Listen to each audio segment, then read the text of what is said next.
Sword and Shield. Sword and Shield is all about protection, pressure, and opening a path for the sword. Fights consist of two 1-minute rounds with a short 30-second break between them. Points are scored by landing clean strikes with the edge of the sword. Fighters can also score by disarming their opponent. Fighters can push and pin with their shield, but all punches are forbidden. There are no kicks, throws, or grappling allowed, and thrusting with the sword is strictly forbidden. Any strikes that land on a fighter's hand will not be counted. Watch the shield pressure. Fighters can use their shield to create an opening, but it is the sword that scores the point. Sword and Shield. Sword and Shield is all about protection, pressure, and opening a path for the sword. Fights consist of two 1-minute rounds with a short 30-second break between them. Points are scored by landing clean strikes with the edge of the sword. Fighters can also score by disarming their opponent. Fighters can push and pin with their shield, but all punches are forbidden. There are no kicks, throws, or grappling allowed, and thrusting with the sword is strictly forbidden. Any strikes that land on a fighter's hand will not be counted. Watch the shield pressure. Fighters can use their shield to create an opening, but it is the sword that scores the point. Sword and Shield. Polearms. Polearms is the long-range duel discipline. Fights consist of two 1-minute rounds with a short 30-second break between them. Fighters can score in multiple ways: a clean strike with the edge of the weapon, knocking their opponent over, disarming them, or hitting them with the butt end of the weapon. Strikes only count for points if the fighter has both hands on their weapon. Fighters will create separation by pushing with their weapon or kicking their opponent. However, this will not score them a point. Fighters are not allowed to punch, throw, or grapple with their opponent, and there is strictly no thrusting allowed with either end of the weapon. Watch the range. Too far, you miss. Too close, you lose the advantage.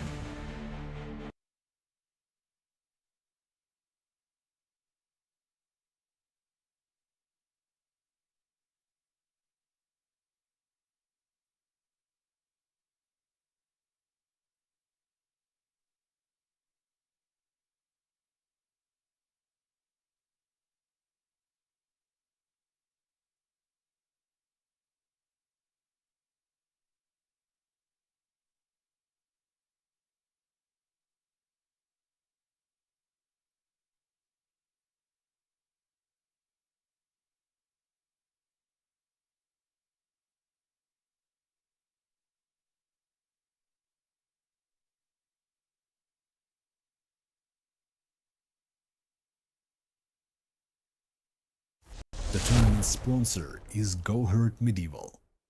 Find best armor, quilted clothes, weapons, and accessories for armored combat at Gohert Medieval. Your go-to shop for armor. Don't wait. Visit gohertshop.com now.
IMCF 2026 is sponsored by Alba Buhert, Fabry Armorum, Soft Warrior Sparta, Age of Craft, Viking Jewelry, Lemberg Armor, Go Hurt Medieval, Fieldmaker.eu, and Historicum. It is good morning, everyone, to day 2 of 2026 IMCF World Championship. I'm Felix, and I'm here with Kelly. Emil, morning. Yeah, we'll have Emil and Felix joining us later on throughout the day. But we are getting ready here outside the shadow of Spøttrup Borg here in Denmark. See the castle sitting there out in the background. It is a beautiful venue, a bit of a cool day here today. You can see the clouds rolling in. Hopefully the rain will hold off, but it'll keep the temperatures nice and low for the fighters.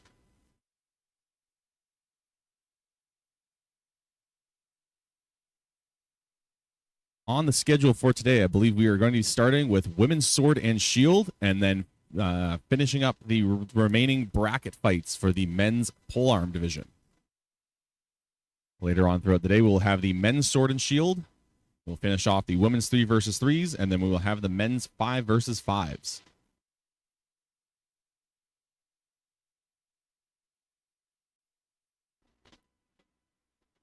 For myself, I'm very hyped up to see the today's duels coming up, especially for the sword and shield. Sword and shield is a category where you need to focus on your defense and on striking, getting around the shield, which can be very difficult if your opponent operates it correctly. Yeah, I very much enjoy sword and shield. It really gets you working both sides of your brain at once. You have to have both hands working, and you practically have to have your eyes looking in 2 different directions, watching where your opponent's sword and shield are at the same time, trying to defend those strikes and look for your own openings, and it creates some very fantastic tactical duels.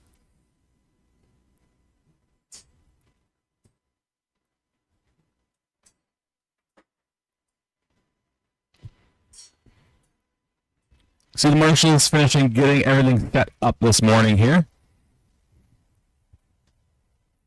We're going to have 5 lists going on throughout the day all at once. We'll do our best to show as much action as possible. The cameras will be jumping around trying to get everything that we possibly can here, but with 5 different fights going on all at once, it's going to be a little bit difficult.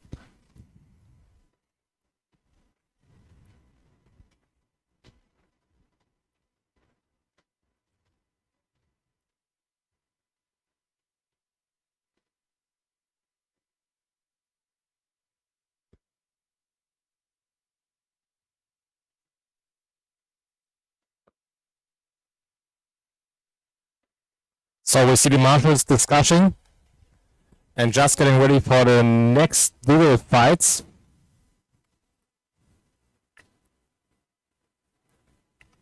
Yeah, hopefully we'll be calling fighters to the list very soon. Just a few last minute checks, making sure everything's good to go. Everyone's on the same page in regards to the rules.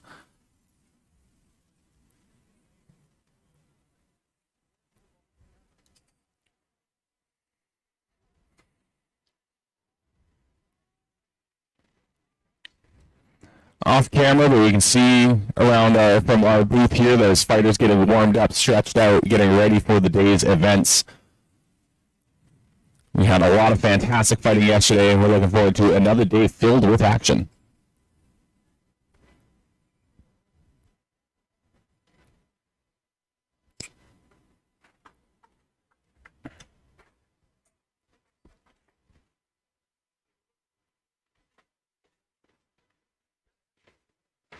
Little bit of a breeze rolling in through here, which I'm figuring so far is very normal for Denmark. I've found it is very windy here. It's been windy every single day, but as a fighter, it is great. You get so hot in that armor, so having a little bit of a breeze to cool you off, to get the CO2 out of your helmet is very well appreciated. Yeah, definitely.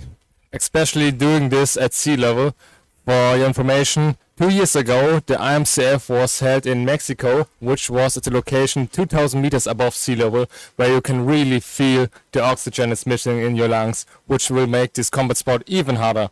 But for now on, with this new location here at Spøttrup Borg in Denmark, we have a nice temperature, nice cloudy weather for armored fighting today. Yeah, we have a lake just off the side of the property, a little bit further down, I think maybe a kilometer away from the ocean. So we got a nice cool breeze, nice fresh air coming off of the ocean, and it is not very high up. So nice thick air for these fighters to breathe. Nothing like Mexico, which was a challenge in of itself. I even saw some fighters yesterday from the German team enjoying a bath. Just 2 kilometers from here. Yeah, I think my friend tried to go out and go kayaking on the sea, but unfortunately it was so windy, it was just a little bit too much, and she turned back quite quickly.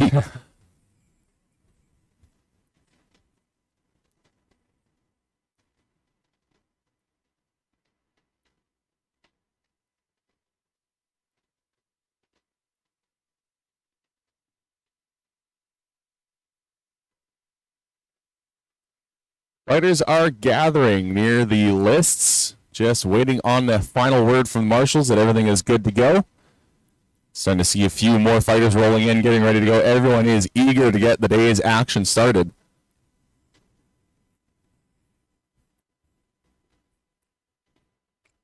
And I can see a question here in the live chat. Woman 3 vs 3 didn't finish yesterday. This is correct. We will be finishing it today. Yeah, a few changes had to be made on the schedule to try to get ourselves back on track here. So we'll be moving through as quick as possible, getting things back in order. We'll have some more women's 3 vs 3s today, alongside men's polearms, women's and men's sword and shield, and men's 5 vs 5s.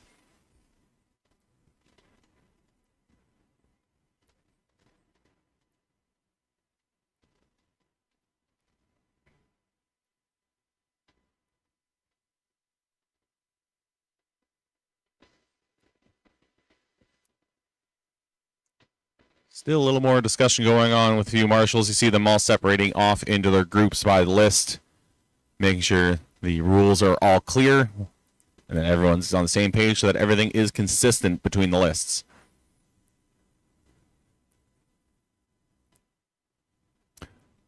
So yesterday we had some good fights. The marshals didn't have to get involved too many times. I'm hoping there wasn't too many cards handed out. Everything looked fairly clean from at least where I was sitting. So there's been great sportsmanship shown all around, and really that's just one of the key parts of this this community.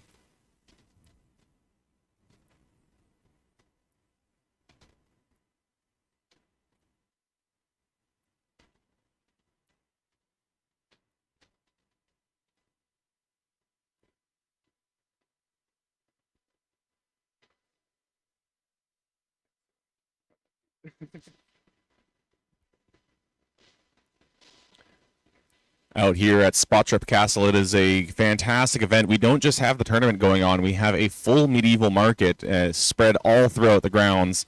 A number of different vendors and different tents, and really you can get anything and everything here. I saw one of my teammates got a stick and poke tattoo, so he sat there for 2 hours while a guy sat there with a needle and some wood just tapping on his arm. Just getting that souvenir from the World Championship. It is quite the souvenir. My wife's saying that she wants to get one now, and I'm sure her mother is not going to appreciate that if she comes home with one.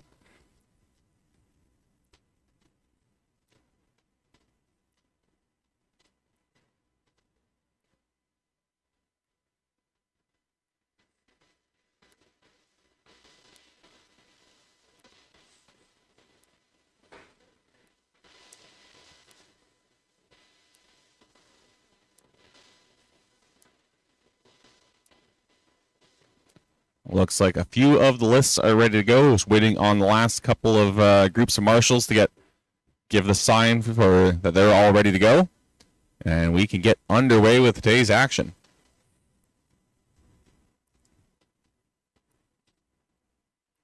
So offside on the fighters area, I saw some fighters fixing up their equipment, stitching some shields, making sure all the straps are properly placed and not damaged. Just getting ready for the next fights. And this is one of the most important part of the sports, taking care of your equipment and repairing it. Yeah, everything in this sport is a wear item. They will break, straps will break, strings will break. You have to be on top of things, making sure everything is stitched together. Make sure that your armor does not fail during a fight. If you do have something break during a fight, you only have a minute to fix it, and it has to be done by one of your cornermen. Each fighter is allowed 2 cornermen and a flag bearer. So you'll see those cornermen usually carrying some... Most of the time, some tape I see a lot. Yeah, tape, some extra bits of string, little repair kits.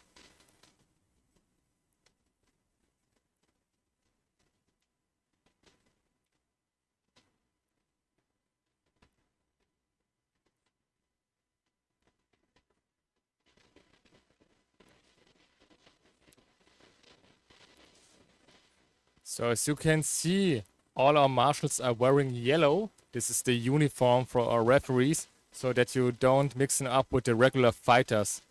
Only exception for this year is Germany, which also has a yellow tabard with a black eagle on it.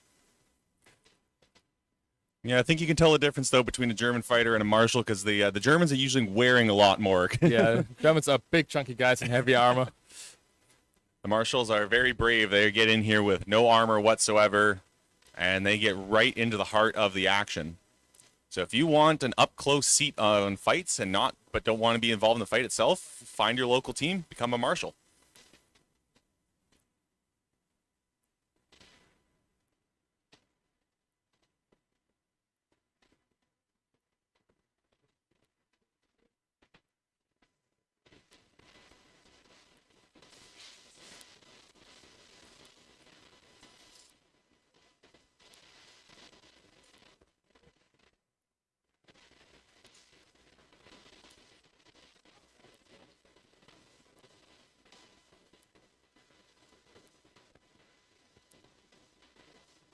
You can see more and more people gathering in the general admission area along the hill. You can see also the defensive hillside of the castle. I've heard from a few people they've gone up there and watched a few fights up there. I'm eager when I take a break a little bit later today. I'm going to go up there and get a nice high-up view of the lists. Probably going to be a wonderful spot to watch the fights from.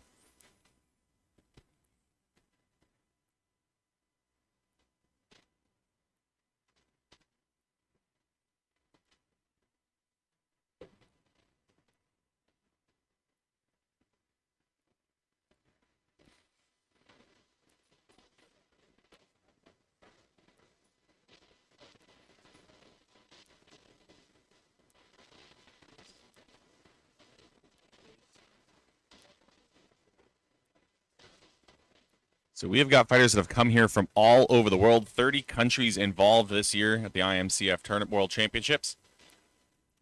I believe the final count was roughly 575 fighters in total. So it is very busy around here. Getting around has been a bit of a challenge when you've got that many fighters trying to all get to the list at once. But everyone's running around trying to keep everything organized as well as possible.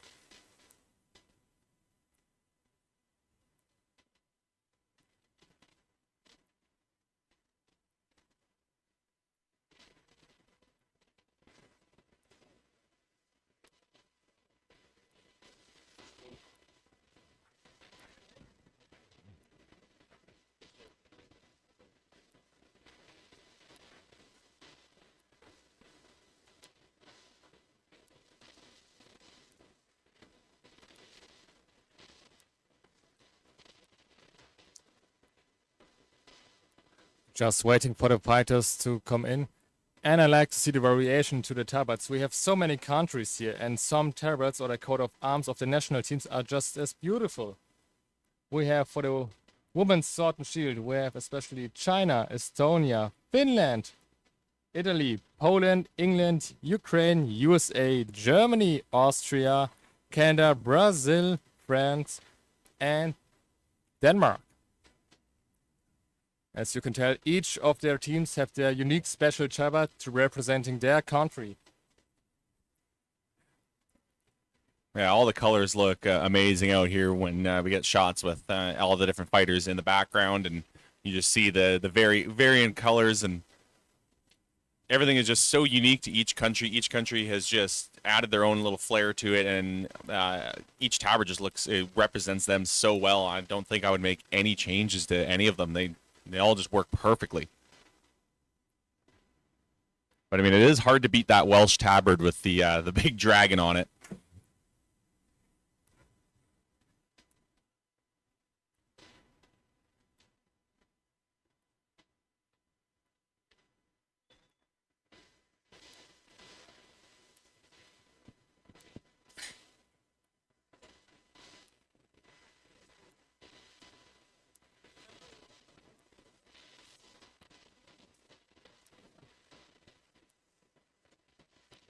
We also have to take a quick moment to thank all the volunteers that have been involved with this event, especially overnight during day 0.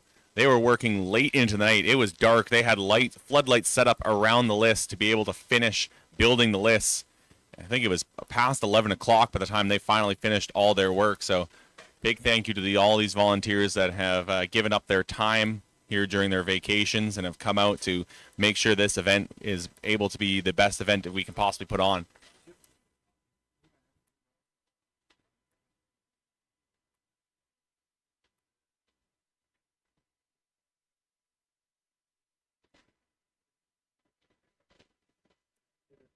So what are you hyping up for the most of this day? Is it the duels or is it the mass battles?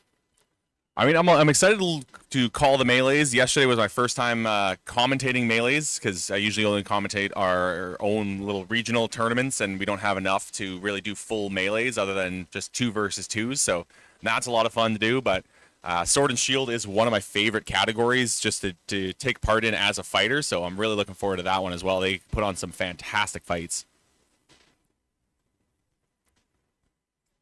For myself, I must say I enjoy duels the most because I'm not that kind of a melee guy. I tried it 1 or 2 times, but on the field you have to overlook the whole field so you don't get tackled from behind. In a duel, you just have one opponent to focus on, just you and another one. Yeah, in a duel or a pro fight, if you're getting hit in the back, you have definitely made a mistake. But in a melee, it is commonplace. You have to keep your head on a swivel, and those helmets are hard to see out of. You don't really get much vision, and some helmets you can't really turn your head. My helmet, I can't turn my head at all. So if I want to look around the list, I have to turn my whole upper body.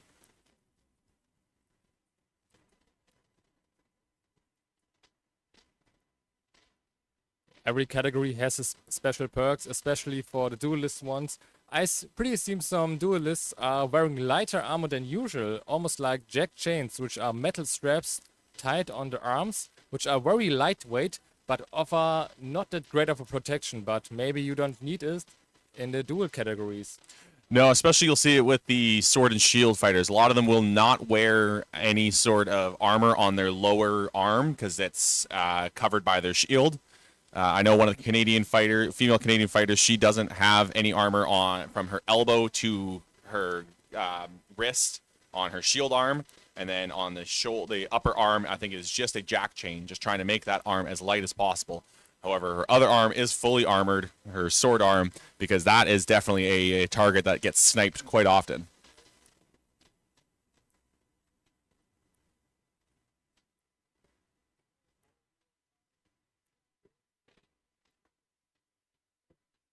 I think I saw yesterday, though, one of the polearm fighters was even using jack chains, and that was insane. This is crazy. I think Brazil was it.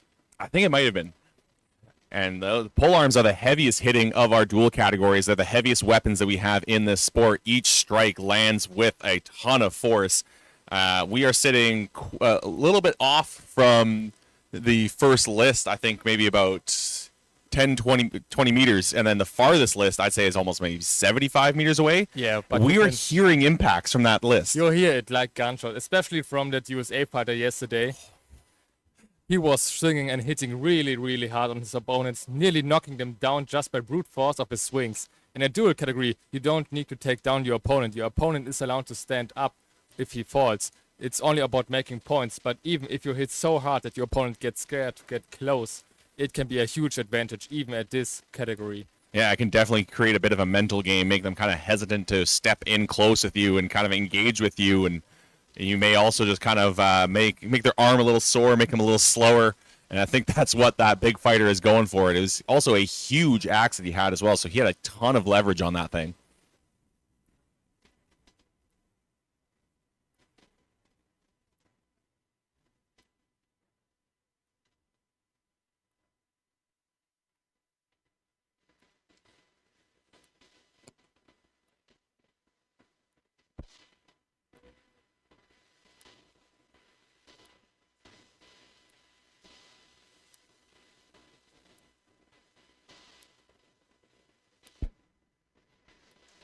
Seeing members of the board running around trying to get things sorted, getting things underway here today. The board has been working hard. I think they have had very late nights, not a lot of sleep, just trying to put out fires, and that's just what happens at any sort of tournament. Nothing will ever go smoothly. Everything will always have something go wrong. Even at our smaller tournaments, something always will come up that will throw things into chaos, and that's just what tournament organizers have to do. Is they have to be flexible, have to be able to adapt on the fly, and that is what our board is trying to do here this weekend.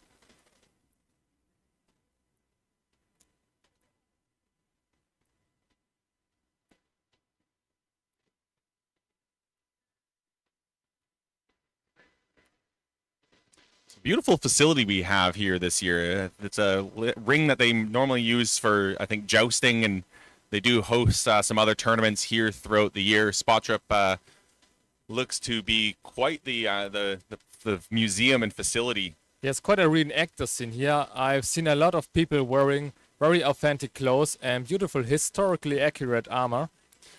Yeah, because that is one thing to make note of, is our armor is based off historical sources, but it's not 100% accurate. Yeah, it's bots optimized for the sport. Yeah, and also it's a lot thicker, mainly because we are hitting each other with such force, and reenactors are trying to be more historical, and historically they would have to march all day in their armor. We don't have to do that, so we can make our armor heavier, make the padding thicker. We have the availability of modern materials that can make the armor just a little bit safer. I think this year there's a new rule for extra concussion padding or control of the padding inside your helmet, but this is the most important part. You don't want your head to get shaken in the fights. Maybe you can tell a story about it. Yeah, we're referring to the bandage that is on my forehead right now. Thankfully, we don't have a camera here in the booth. I was really thankful yesterday because I wasn't able to get the blood cleaned off my face until the end of the day. But yesterday, my padding had torn off of my helmet a little bit. It slipped. I got punched, and the helmet ended up creating a huge gash over my eye. So I got to have the honors of being the first fighter of the tournament sent to the hospital. Thankfully, it wasn't too bad. They didn't even have to give me stitches. They just closed me up with some bandages and put some gauze over my head, and I'm good to go. I'm feeling all right. Perfect. So after all, in a combat sport, things can happen, casualties can happen, but in the end of the day, we're all trying to make it as safe as possible, so that every fighter, every man and woman can enjoy this sport in the beautiful armor and swinging swords around. Yeah, it's the only time I've ever been sent to the hospital, and even that wasn't too bad. The armor does its job. It keeps you safe. It doesn't keep you invincible. You usually come home with a lot of bruises. I still have one on my hip from yesterday. We usually come home from practices with a few bruises, but otherwise, the armor does quite a good job. Yeah, sometimes you see, especially in Borg, seeing people rely too much on their armor. They are very, very heavily armored from head to toe, even with extra scale skirts on their hips over their leg armor, which kind of slows the person down. But your role, if you're just that heavily armored, is to stand your ground and be standing till your team comes up to save you. Well, here we go. They are calling the fighters to the list for the first fights of the day. See the Quebecois fighter eager to get going. He's the first one out there, ready to go. It looks like we are going to start with some men's pole arms, finishing up that bracket from yesterday.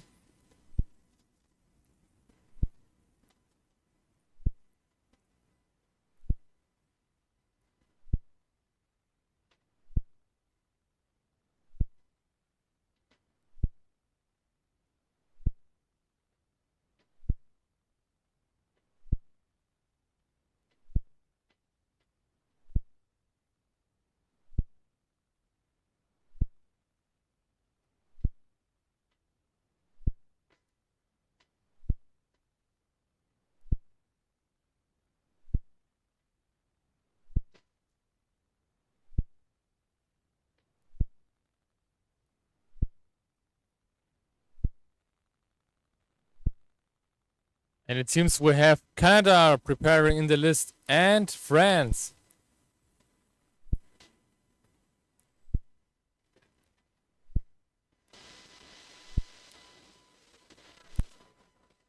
We see one French fighter entering the list. Just hugging his opponent, the Canadian guy. And Canada also arrived. And I think we are ready to see some of the rest of the pole actions. Here we have the Canadian guy with a beautiful scale eventail around his helmet. Yeah, those scales are not super popular because there's a lot of work you have to do with them. Those scales fall off quite often. You have to do a lot of stitching to keep them going, but he's done the work, and that thing still looks fantastic on him. I have seen some scale aventails look quite patchy.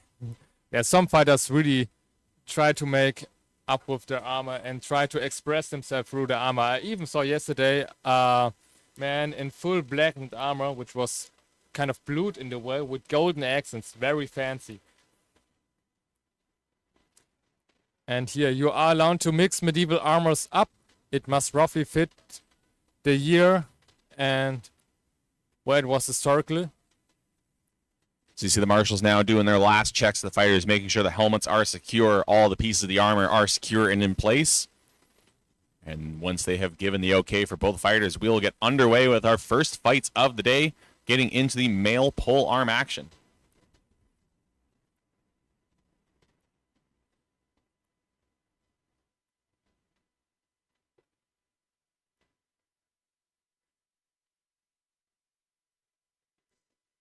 Looks like Chile versus Quebec will be going on in list 3. Looks like they are ready to go. And here we are, first fight of the day for day 2, Chile versus Quebec in the male pole arm. Nice shot there from Quebec. Pushing Chile really behind and striking a lot on the helmet. Yeah, Chile trying to surge back, but Quebec pushing that fighter up against the rail. You gotta remember, points are scored by striking the opponent with the weapon. You cannot just push them around. That will not score you any points. You see the clinch being called there. So they're separated by the marshal. We get back underway, get the action going once more. And nice shots there from Chile to the Quebecian fighter. And Quebec fights back, getting some decent points on the helmet. I don't know if he landed those at the edge of the weapon. I saw the blade turning, so he may have landed those flat. Those will not count. It has to be with the edge of the blade or with the butt end of the weapon in order to score points. But that one lands in on the leg of the Chilean fighter. But Chile fighting back, trying to get a few shots past the Quebecois guard. Quebec pushing Chile here into the corner. And I think that Quebec is left-handed. You can see both fighters have the blade on the same side, which don't happen usually in these matchups. Normally you are mirrored.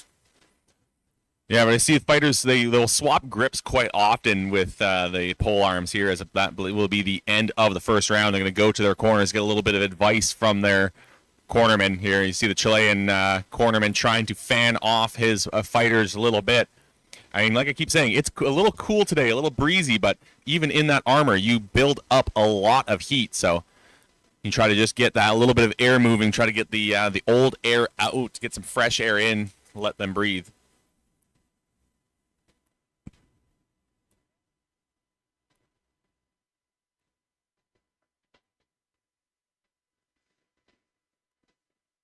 In top left, you can see Marshall discussing,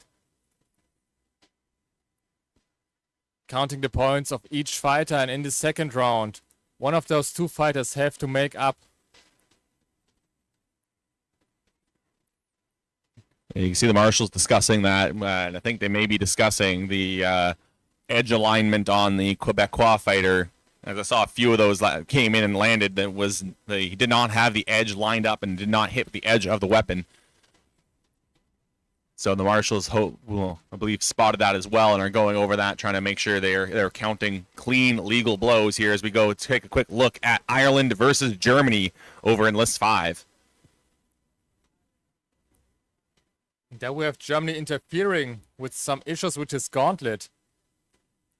Well, luckily they have some spares over there. Looks like he had 3 gauntlets over there. Don't know what's going on, but I think polearm is the category where your gauntlets get smashed the most. Oh, absolutely. We make a joke, at least in Canada, that the only thing you win in a polearm duel are concussions and broken fingers, but these guys are going for the glory here today and pushing past any pain that these pole arms can do. And we are seeing here both fighters keeping their distance, getting in those long shots here. Nice shots there from Germany. You see the Irish fighter swapping up his grip, getting around the guard now, and that is going to be the end of the round. Good fight from those two fighters, really controlling the distance quite well. They're not getting in too close so they can keep swinging the weapon.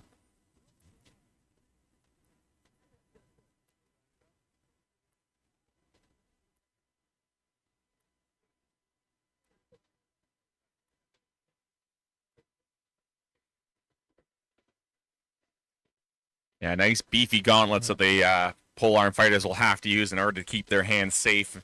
Luckily have not seen any hand injuries so far, and that is surprising considering how hard these guys are swinging these heavy pole axes.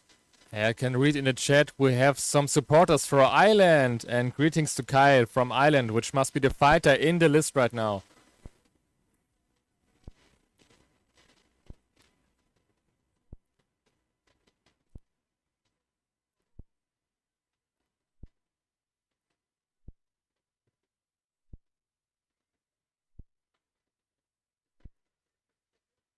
So once again, Marshall's discussing, adding up the points, talking to each other about what they possibly saw during that round.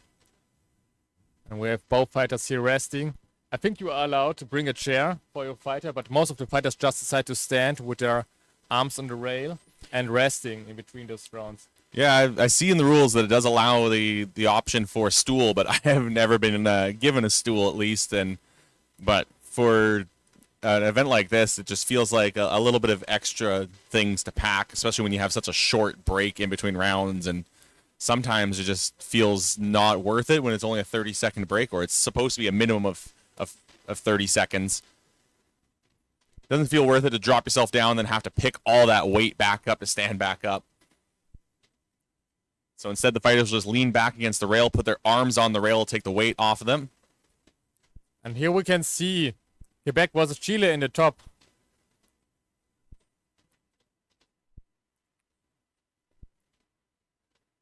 Both fighters just finished their round. And this must be the end of round 2 here. So we're waiting for a decision from the marshals. That would have been the end of the round, so they're going to count up the points, see if we've got a winner. These are 2 one-minute rounds. If the fighters are tied or only separated by a single point, we will go on to a third round.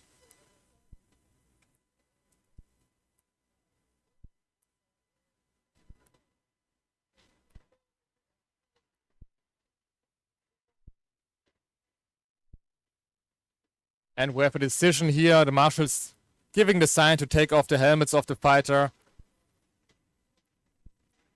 Yeah, the helmets will come off. Fighters will go to the middle. We'll see who is the winner here, who's going to be moving on between Quebec and Chile. Looks like Canada and France also have a decision there in their list, in list 2. But here we go, between Chile and Quebec. It is Quebec.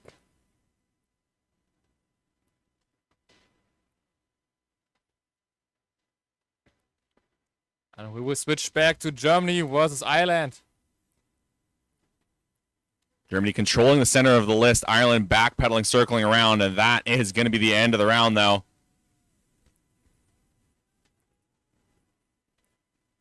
I think the decision between Canada and France, I'm going to assume by the shouting that I heard from, I think that was one of the Keane boys, was Canada may have won that fight between Canada and France.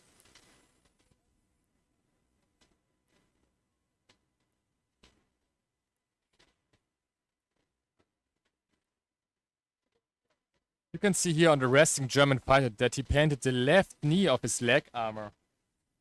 I know him personally, so I know he did it on purpose, cause to psychological. You are less, you want to strike the knee, and he prepares for that block, which will come to his left knee. You can see him going over to congratulate the Irish fighter on a good fight, and they go into a third round. Looks like the marshal is ready for a third round. Yeah, we are getting round 3 here between Ireland and Germany.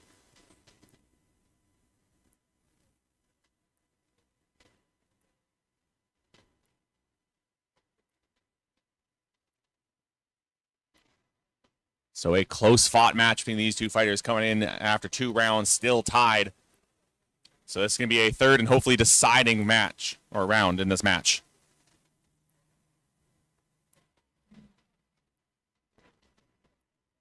A lot of different grips that you see the polearm fighters use.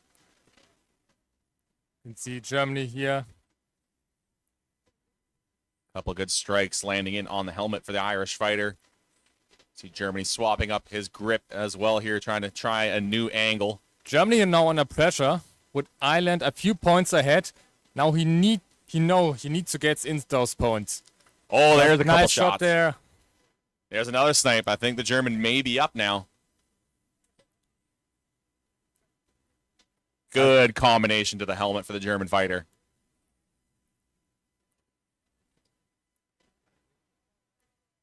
But now both fighters seems very cautious.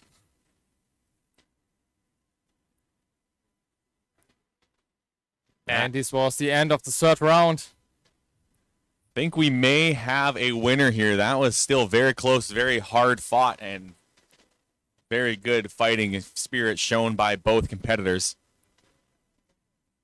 Marshall giving a quick word to the Irish fighter about a strike that may have landed in a bit of an awkward spot.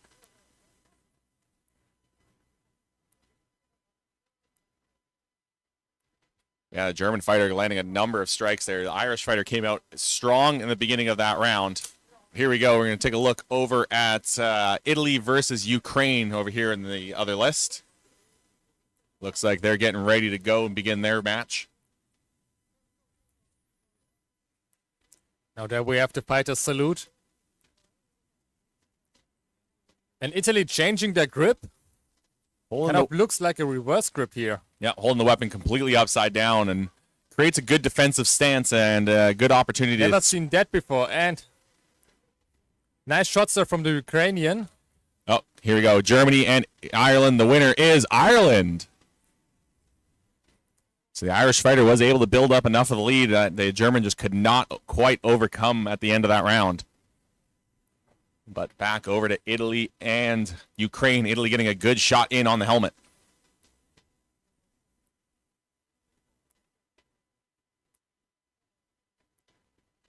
Ukraine, they're getting a warning for pushing with his helmet, which is forbidden. No, I think it was thrusting with the butt end of the weapon. That's a recent change. You're no longer allowed to thrust with the butt of the weapon. Well, that used to be a quite a common technique. So just getting a quick warning for that. And they get right back into it as that Ukrainian fighter getting a good couple strikes in, but Italy firing back. Oh, good shots in on the leg for Ukraine. Italy is ready to deliver some headshots with his butt end, but didn't quite land it. That is going to be the end of the first round. A good match so far between these two, but I think the Ukrainian fighter was just able to sneak past the guard just a little bit more and get a few shots in, especially in on the legs of the Italian fighter. Yeah, taking a look at the Italian fighter's barbute. Not only that, but the wreath around his head. Forgetting at the moment the official name for that. Oh, I had originally thought it was flowers, and now we're getting a closer view, and I'm just seeing, no, that's just old and torn up. He has had that thing for a while. It has seen a number of fights. I always hear some fighters are wearing that. You don't always hear the metal sound when you hit the helmet. And so maybe a referee doesn't count a hit. Maybe it also provides just a little bit of extra protection as well, but we know in the grand scheme of things, they're just trying to make themselves look good. And that definitely does look good, but here we go. The Ukrainian fighter putting on the pressure, pinning the Italian back in the corner, and landing good strikes on the legs. Another one to the leg. Oh, the Italian just trying to wrap him up, trying to create maybe some separation, because if they, and Marshall is going to back them up. If they get into a clinch, the Marshall will force them to separate. Italian here reverse gripping his helmet and giving some leg shots in, but the Ukrainian really giving some shots on his helmet and with the butt end. Italy is really under pressure here right now. More shots landing in on the helmet for Ukraine. He pushes the Italian back into the corner. The Italian really needs to put the pressure on now. He needs to get some strikes in, get himself back up on the scoreboard. He can't just go on the defensive. Ukrainian fighter sitting up in the points, at least from my point of view. That is going to be the end of the round.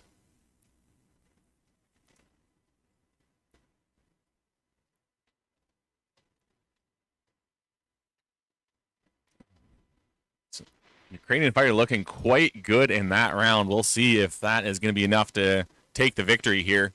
He seems pretty sure he's already taking off his helmet. At the very least, to get some air in. So, And we have already a decision. The marshals decided to take off the helmets. yeah, not a long discussion there from the marshals, so it may have been quite definitive. Italian offering a handshake, gets a hug instead. You'll see pretty much every fight will start with a salute and end with a hug. Sportsmanship shown all around here in this sport. But here you go, the winner between Italy and Ukraine is Ukraine.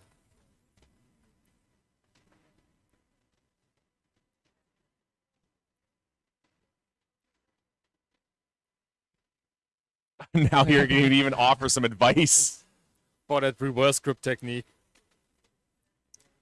just maybe also telling him how he was able to get around that technique and provide some insight into maybe his next fight. And showing off his reach.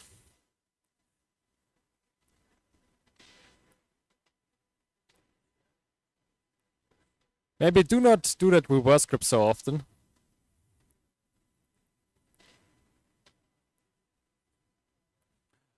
I've seen some fighters pull out the reverse grip. It can create maybe an opening towards the leg. You create a good defensive stance, and you can kind of kick out the head of the weapon down low.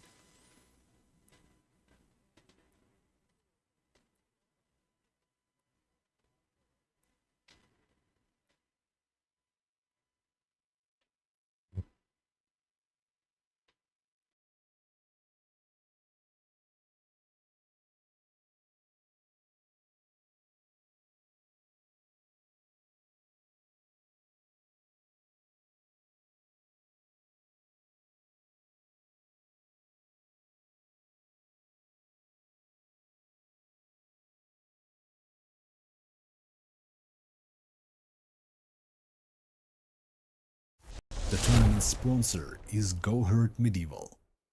Find best armor, quilted clothes, weapons, and accessories for armored combat at Go Hurt Medieval. Your go-to shop for armor. Don't wait. Visit gohurtshop.com now.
Welcome back to the IMCF 2026 World Championships. Big thank you to all of our sponsors for making all of this possible.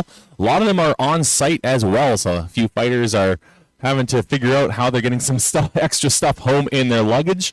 I know guys like you here in Germany are able to drive themselves home, but guys like us in Canada, we have to worry about luggage limits. Yeah, don't need to get it on the plane. I still remember Mexico, we had taken over the whole floor of the hotel as we had all of our luggage splayed open, figuring out who could take what pieces of armor, making sure everything was underweight. It's always an adventure when you fly with armor. Last year, a teammate of mine got his grief in the hand luggage and had to explain to the security staff what this actually is. Yeah, when we went out for our national championships in Canada, a lot of our fighters would actually just take their helmet as a carry-on item. So he was getting quite the looks. I was able to pack mine away, thankfully, but it was just funny watching him walk by and watching everyone's eyes following him. Where we were in the airport as well, we were flying out of a smaller airport, so we were able to see the luggage getting loaded up, and we were kind of sitting there chuckling as we watched the guys struggling with our bags, and a lady that was sitting across from us leaned over and went, "What do you have in your bag?" So that created quite the explanation. Yeah, just some night armor as usual. Yeah. We're actually known by our airport now because when we flew out for this, we went through the same airport, and when we brought our bags to the security check, it goes through the scanner, and the lady behind it goes, "Oh, it's your guys again. You going out for another championship?" Oh, perfect. Wish you the best of luck. Yeah. So we started becoming known by our local airport security. But so far, I flew 2 times with armor and I had no issues.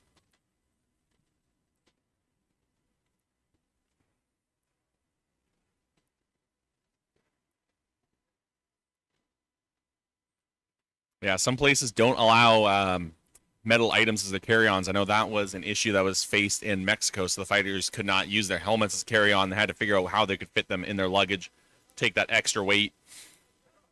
I can see a comment here in the chat. The best and worst thing is getting your Gambison as a jacket. I mean, it could be comfortable, but I know the smell of some Gambesons. Just for your information, the Gambison is the padding you wear underneath your armor, and therefore if you do sports in it, it gets very sweaty. Man, I know a lot of fighters that don't clean them very often. Looks like we have women's sword and shield getting started here while the men's pole arms take a bit of a break, catch their breath before they go into the next round of their bracket. And since we have Austria here on one side and the Ukrainian girl just entering the list. Yeah, a little hard to get in those lists without the gate. They have the gates on the sides for the melee events, but getting into the duelist lists, you kind of have to get down and crawl.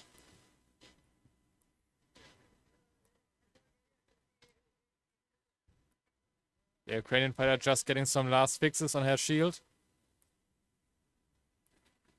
Here we go, sword and shield duels. They are points-based duels. You get 1 point for any clean, unobstructed strike with the blade of the weapon anywhere on the body other than the feet, back of the knees, groin, neck.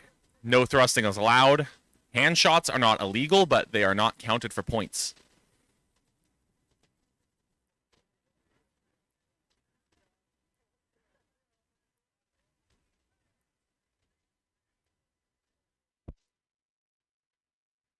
Yeah, we have the fighter salute.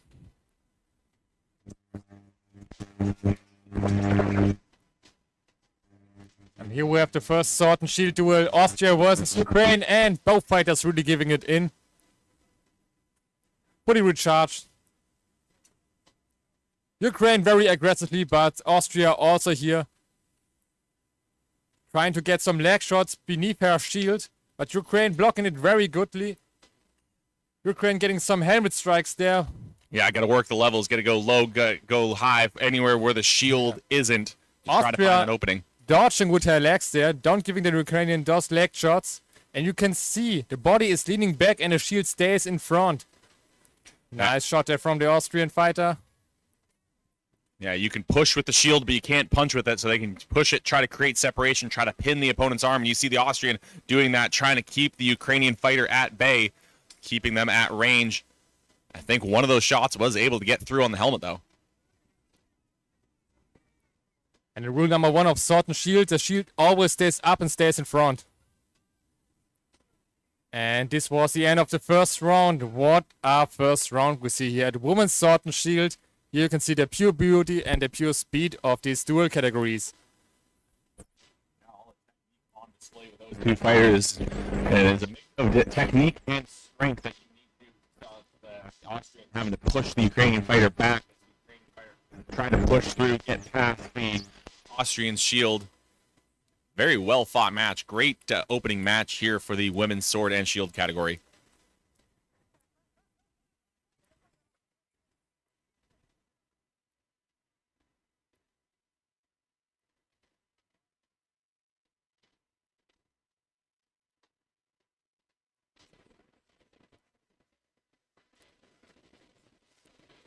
Crowd starting to grow as the sun is starting to peek out through the clouds, starting to warm up a little bit here. And there we have the next round between Austria and Ukraine. Both girls trying to give in their shots in. Nice shots there from Austria. Counter-attacking on the helmet. I think Ukraine trying to get some leg shots there, but the Austrian girl blocks it with her shield. Going in, trying to pin the arm, trying to get that arm in low, now wrapping around the head. Those strikes not really landing, but those ones on the legs are. Austria looking good in this second round. Ukraine going to have to apply the pressure here, try to get up in the points. Austria sniping another shot in.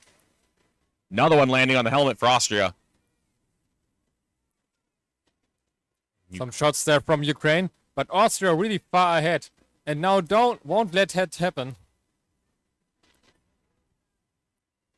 Getting some shots here on the helmet, and this was the end of the second round.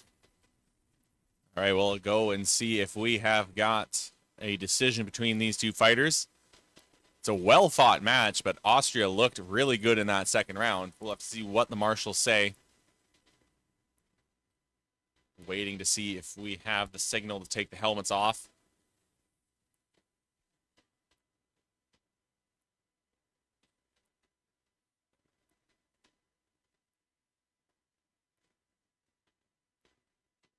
There we go, helmets off. We will see in a moment who won this match.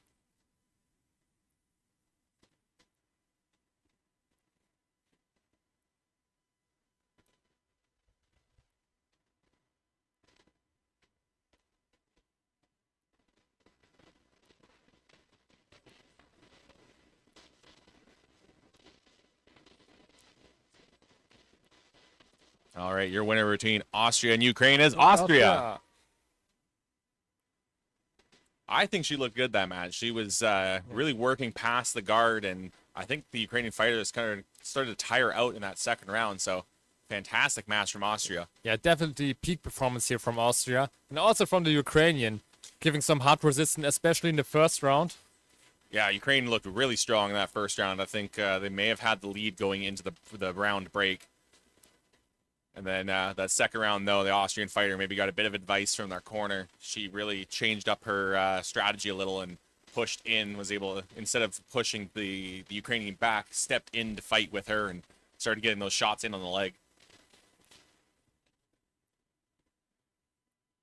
Great match to open the women's sword and shield category. But I mean, this is the World Championships. You have world-class fighters in every category. Every fighter here is the best in their country. Yeah, every country is allowed to pick up to 2 fighters per category. Yeah, 2 fighters for each duel, 1 fighter for each pro fight weight class. And then I believe it's 2 5 versus 5 teams, then 1 team for each for the rest of the melee categories. Team captains, please make sure if you have trash, please need making sure that you clean up the trash. Please not leave so much trash here. If you have trash with you, our monitoring staff, trying to keep things clean. We had some fighters trip on bottles of trash. So please, bottles of trash. All right, trying to figure out what's going on with the American polearm fighter here, if he has got an opponent or what is happening with him.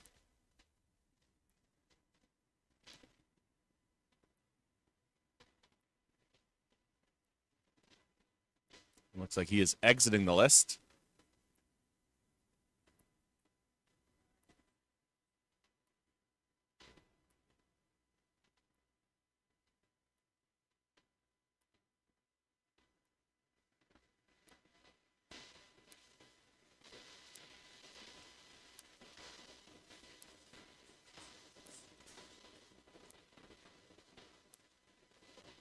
I can see in the chat, wow, those rounds are very short. Yes, they are 1 minute, but 60 seconds at full speed in full armor feel like an eternity. This is a high endurance sport where you need all your strength and all your ability to manage and to get around your opponent and to get those strikes in. So those minutes feel like an eternity for those fighters in there. Yeah, in a hard fight, that 1 minute will feel like the longest minute of your life, and then the break between is the shortest 30 seconds of your life. Yeah. Sometimes when your opponent got an armor failure, you are grateful for that extra break during the round. Just some 30 seconds of extra rest can really make a difference.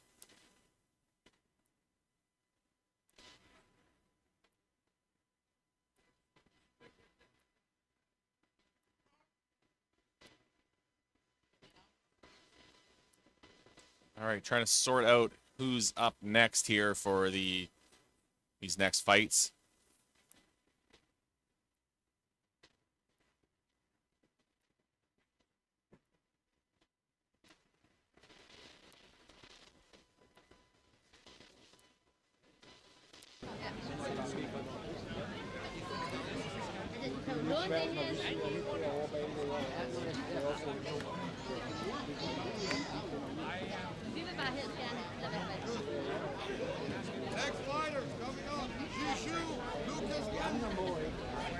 We have some comment here that stamina is the most important thing in the duel categories, and I can say that's true. So you don't need to be the strongest guy, you can outrun them and outplay them, and you need a lot of stamina in those, especially in duels and pro fights where the rounds are even longer. Even longer 2-minute rounds, and I'd say they're harder because you're grappling so much, and that just wears you down so much in all of this armor. Cardio is king when it comes to this sport, even in the melees as well, because those can even be even longer. They can, I think, go up to 5 minutes if they don't have a definitive winner. So you could be up there grappling with someone for just 5 minutes straight, just weighing on each other, leaning on each other, trying to push each other around, and it's surprising that the melee fighters can even stay standing at the end of the round, let alone turn around and get right back into the next round. Yeah, I think grappling in the melees is really what drains your energy there, especially if you have two guys hanging on you. And melee fighters are usually not small fighters. Yeah. So you're talking about a guy that's already at the light end 250 pounds before they even put the armor on. So you're talking maybe, 150 kilos before. Yeah, but sometimes you have to stand your ground. So if you are occupying two fighters, you have to wait till your team comes in to rescue you. And to drain also those fighters who are trying to take you down, which is also tiring for them. All right, looks like we have another sword and shield fight going on here. We have Oh no, China. polearm. It is men's polearm. It is China. We have China and Canada arriving on the list.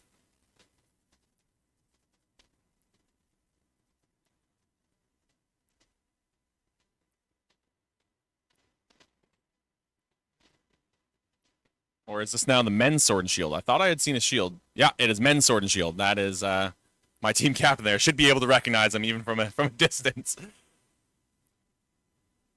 Somehow managing to get that beard underneath all of his helmet. He have a very special helmet. I think it's a close helmet, which closes underneath his chin, and he get that beautiful visor in it. Yeah, he just got that not too long ago. Fantastic helmet. Beautiful helmet. Just for the World Championship, put out your best gear and your prettiest gear. Well, he also says, as the team captain, he has to be the fanciest of our team, so. Here you go. Canada versus China. Sword and shield, men's round. Yeah, this is part of the round robin still.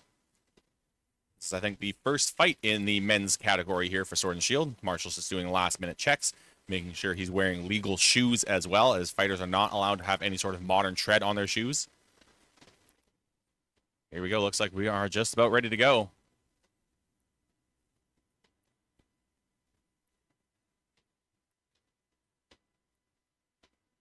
And we have the fighter salute, and the round starts immediately with Canada with very fast strikes, blocking the strikes from China, but China also defending herself from Canada.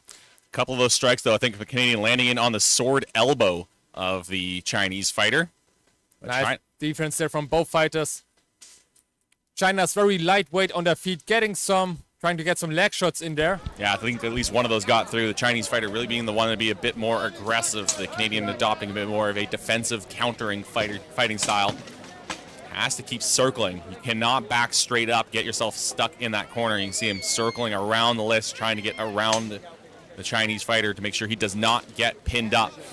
And China really dodges that hit there from Canada. China's pure speed at the moment. Good defense from China, but those strikes one of those may have got through. That is a very hard decision. I saw a lot of striking, but I think only 3 to 4 hits landed really clearly on the opponents. I mean, that happens a lot in these sword and shield duels. The points counts end up being very low if the fighters are both really good with the shield and really good defensively. You usually end up with only just a handful of points between each fighter. And we have multiple counters on each side of the list. We'll count the strikes for each fighter. At the end of the round, they will all come together. Yeah, there are 2 points counters for each fighter. They have a very difficult job keeping up with the sword and having to see that make sure that it not only gets past the guard and lands in clean, lands on the edge and lands with enough force. But here we go, round 2 underway between China and Canada. Don't know if those are getting through. I can hear the impacts, but I think it's just sword on sword as the Chinese fighter was using that sword as a good defensive stance. That one, though, got in on the shoulder. See them throwing a few feints here, trying to find the opening. Oh, good couple of points for Canada. China, though, still moving forward. He has been the aggressor the whole time. Canada trying a leg shot there, but misses. Yeah, both fighters taking big swings and misses. Oh, good shot in the helmet, but I think China answered back as well.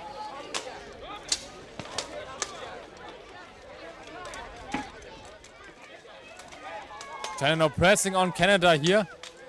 But Canada retreating and getting those shots back. I believe the fighter from China is Ji versus Lucas Mendez from Canada. That is the end of the second round. We'll see if we've got a winner between these two. Very close match. Could go either way. This is also a nightmare to count. I mean, look at this immense speed they're putting onto the battlefield. I'd say, in my opinion, longsword is the hardest count. Those are rapid. They are moving so fast. Sword and shield is very quick as well, but I think longsword is just insanely fast. But we have a winner here. Lucas electing not to take the helmet off, just gonna pop it open. Things you can do when you have a visor. You've got 2 different visors. You can either pop the visor or pop the whole front of the helmet on that thing. But a Chinese fighter with what's called a wolf rib. All right, here we go. Your winner between China and Canada is Canada. Congratulations to Canada. So, and great fight from both fighters here, giving it their all speed. yeah, so Lucas taking home that win there. The first fight of the men's sword and shield category.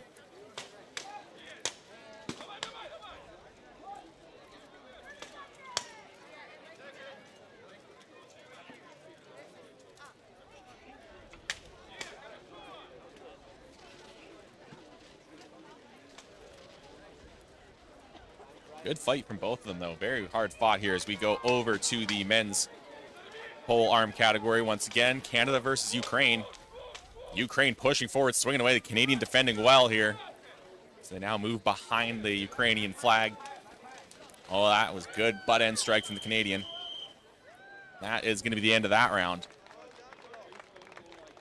So we only saw a quick little bit of that round, but it looked like the Ukrainian was the aggressor.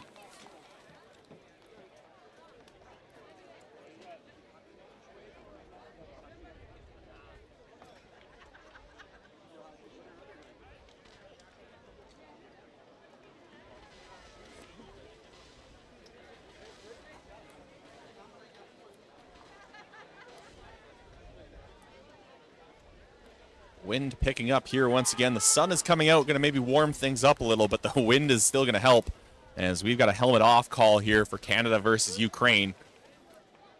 So we have got a winner, and I believe this is the bracket portion. So this would be elimination here.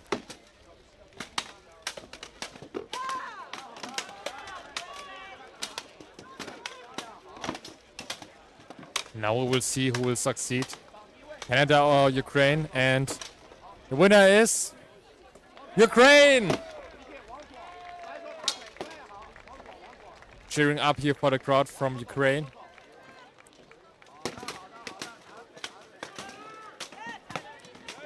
And we are back at a women's sword and shield.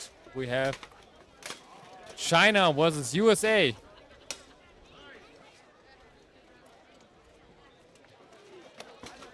Both fighters very cautious. Leg swings there from USA. But China really pressing USA there back. USA getting some very nice counter shots there on the Chinese helmet. Yeah, just going over the top, finding a way past the guard over the top of the shield and just swinging away on the helmet. A few of those landing flat, but a large number of them getting in on the edge and counting for points.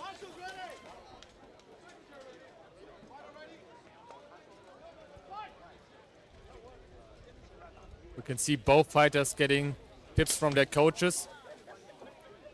Maybe switching some tactics here.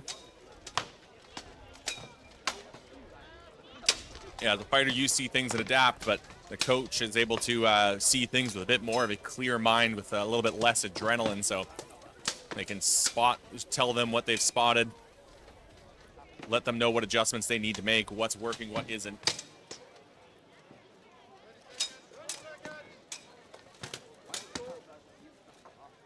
Sometimes the words from the coach can really hype you up and give this last chance of change. Yeah, as a cornerman, you have to know what is going to get your fighter worked up, what you need to tell them. You need to know your fighter and know them well as they get going here for round two. The Chinese fighter pushing forward, trying to just pin the American back, but the American circling out, trying to go back over the top once again. Chinese fighter keeping that shield a little too close to the chest, in my opinion. Now going to try to pin that sword arm. And we have nice blocks there from the American fighter with a center grip shield. Trying to trap that sword blade of China. But now get back. Get pushed into the corner, and now the Chinese is getting some points in here. Well, the American just stuffing the shield into the face of the Chinese fighter, trying to just blind them. The Chinese fighter is still swinging away. Oh, the American number of points in on the helmet, just running away with it now. I think the Chinese fighter's arm is just too tired. They're not able to bring that shield up high enough, and they're still keeping it way too close to their body. They need to have that shield out, cut down the angle. But that is going to be the end of the round, and I'm going to assume the end of the match. I think the American just ran off with that one. Very nice shield work here from America. We go over to Belgium versus Ukraine.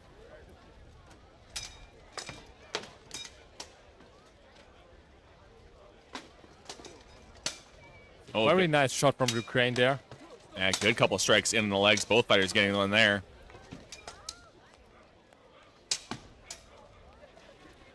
As you can see here, both fighters are dodging, trying to not get hit. That was a good feint to one side. Swapped the sword around and got in on the sword arm of the Belgian fighter. So some great technique from this Ukrainian fighter.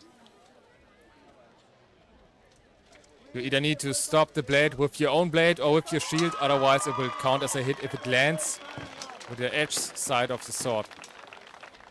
Nice dodge there from Belgium. Belgian fighter using a round shield. Not quite as popular as the heater style that a lot of people will use. That is going to be the end of the round. Some great technique shown by both fighters, but I think the Ukrainians had a bit more of an advantage. Every time the Belgian would land one shot, it seemed like the Ukrainian would get two in.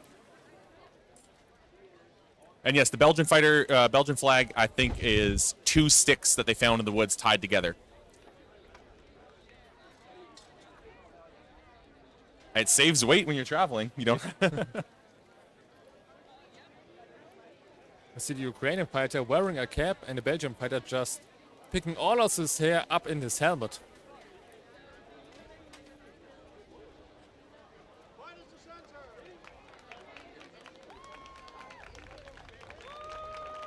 Well, here we go between Belgium and Ukraine. It is Ukraine taking the victory that fight.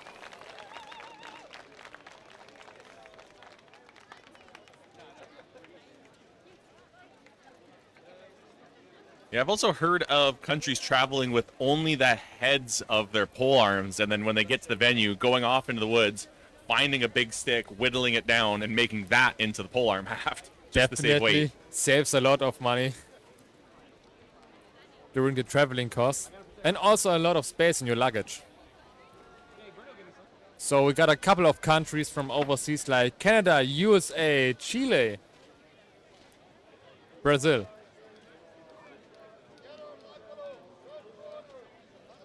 Yeah, I know for our pole arms, we actually have a ski bag that we use for to travel with our pole arms. The number one thing, though, when you are at the airport, it is sports equipment. You do not say the W word. You say that word, you get a lot of attention. Yeah, it's our sport equipment. That's why we have a specific rule set and even a weapons check. All weapons must be checked before the fight and get a special sticker so that can be used inside the venue. And here we have England and France attending in the sword and shield category. I started with a pole in my first pro fight, so I saw the video and your comments were hilarious. Very special England here, helmet here from England. Kind of looks like a visor with a lot of holes in it, but no clear. Yeah, very common historical tournament visor. It also has a little bit of a hound skull shape to it, it looks like. It looks like it kind of points out with a little bit of a beak. So a unique visor. I haven't seen one like that before. It's quite scary. So you can't see the face. You only see a metal plate with a lot of holes in it. And you don't know if your opponent is tired or super aggressive. You just see this inhuman metal shell. And there we have the fighter salute.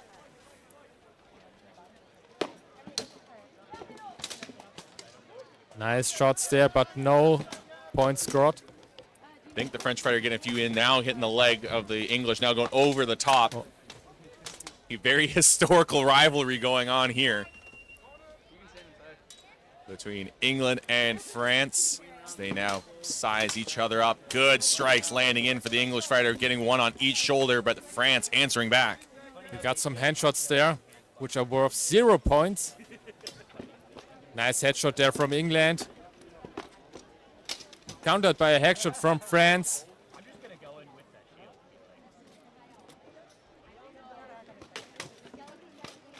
Very good technical fight between these two fighters. Neither of them just rushing in, each sizing each other up, thinking about their movements before they move in.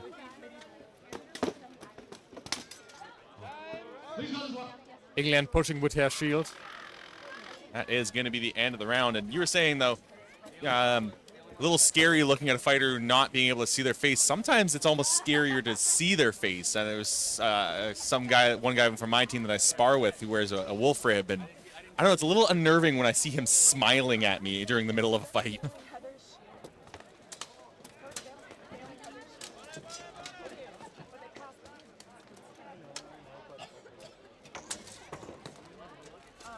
And there we can see the English fighter getting some advice from a coach. And now we are back at Ukraine. Ukraine and Estonia here. Oh, good shot lands in on the sword arm for the Ukrainian fighter. I think that backhand there on that second swing caught the leg. Ukraine circling out Estonia here.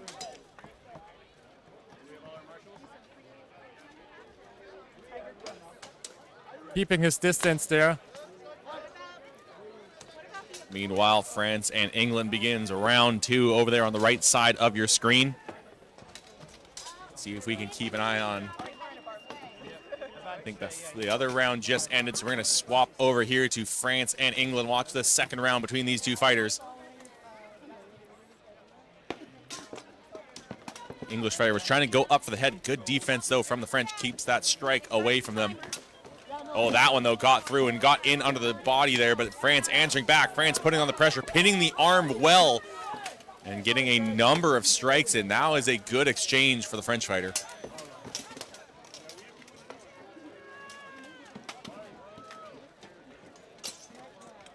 Very nice defense here from England.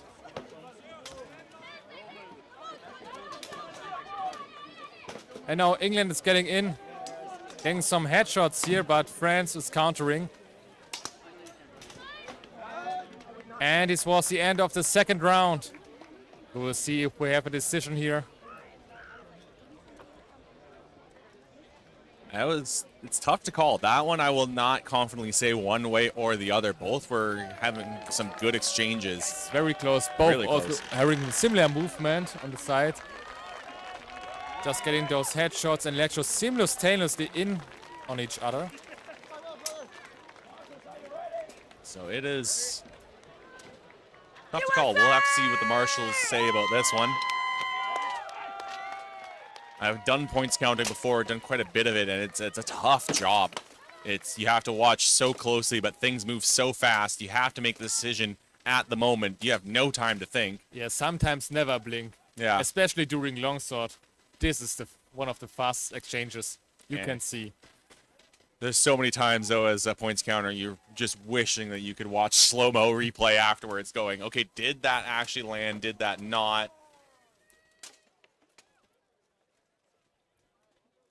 Canadian commentator, my name is Kelly. It is not Blake. Blake is off somewhere. I can never keep track of him, even when I am with him.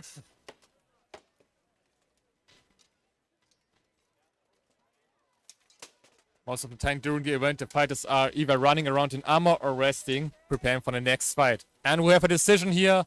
The referee gives the sign to take off the helmets. Part of me was a little bit hoping for a third round. This is a good duel between these two, but...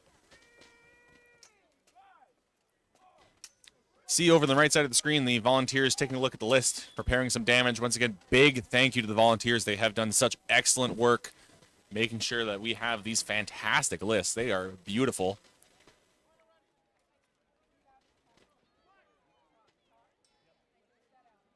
Felt a little bad for smearing one of them with some blood. But here you go, your winner, the French fighter.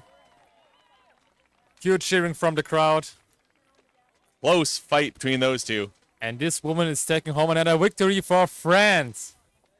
And it looks like we have Canada and USA in one list over there. And for the pole arms, we have got USA and Denmark.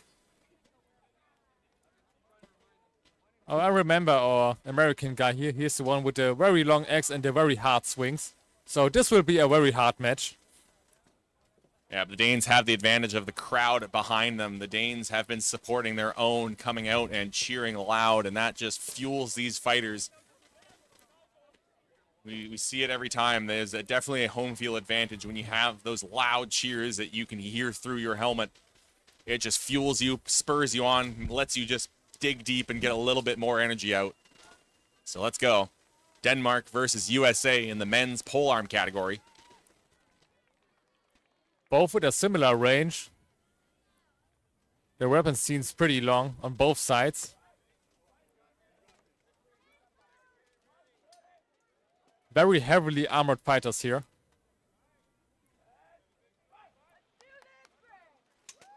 And here we go, round one. And we have a big swing from both fighters. Oh! Dodging the... Oh, Something came off. I don't know where Yeah. that came off. Looks like some cloth, so we're just going to keep going. That's not a piece of armor. Both of them just swinging away. No defense whatsoever. Both just trying to prove that they're the tougher fighter. They can take more hits while dealing out the punishment. Neither backing down an inch. They are just pushing forward. Oh, hard nice shot in the shot leg. there.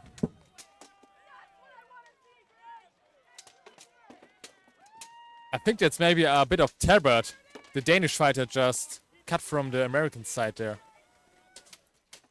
Oh, American losing their grip here. and the Dane reacting a little late. Oh, America pushing the Dane into the list. Both exchanging hard shots to the helmet, shaking it off now as they size each other up for this next exchange. Both of them dealing out punishment, taking the punishment. Two tough fighters. They're just a duel of hitting like with cannonballs. Absolute bombs being landed by both fighters.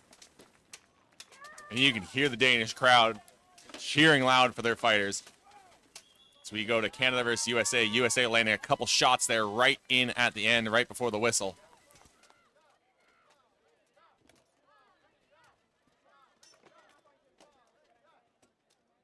That Denmark versus USA fight is just, it was just headshot after headshot after headshot. Very heavy. It's like, I don't need defense when I strike faster and harder than you. And both fighters have the same mindset. And it was just, yeah, each fighter trying to kind of assert dominance over the other, see who would back down first. And neither one did. They did not care about the defense, purely the offense. Looks like we have helmets off called here in the Canada versus USA men's sword and shield fight.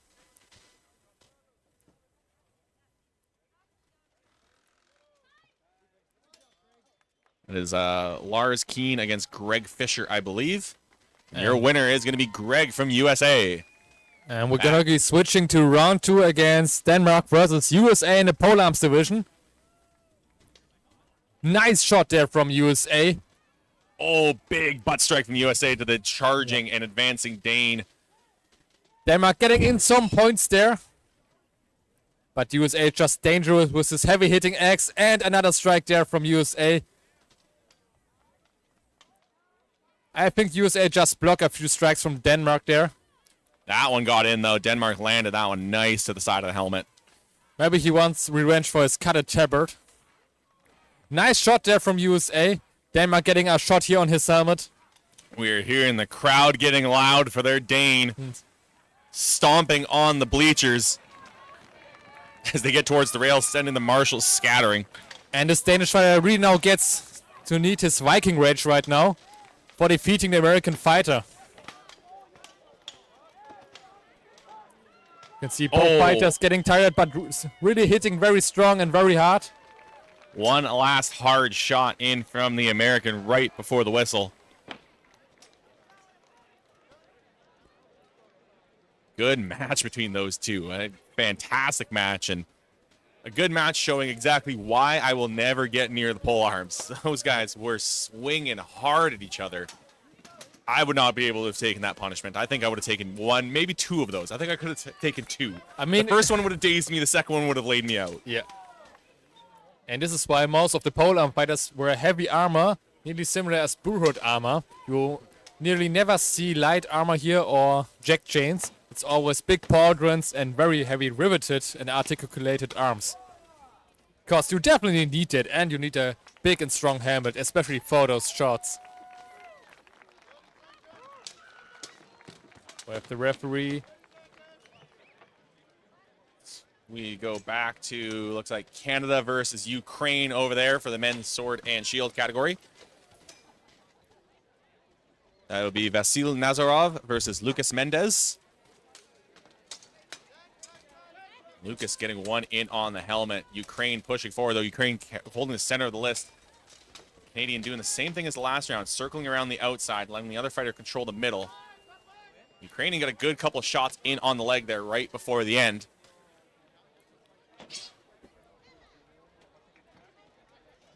And we're trying to switch back to Denmark versus USA.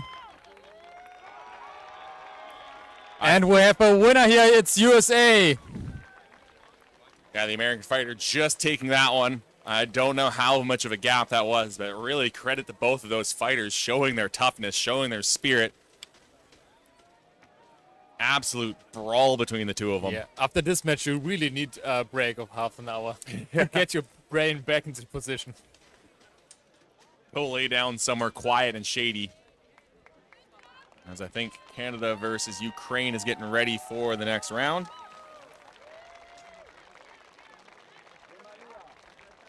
There we go. They are back underway, sizing each other up, trying to snipe those shots in.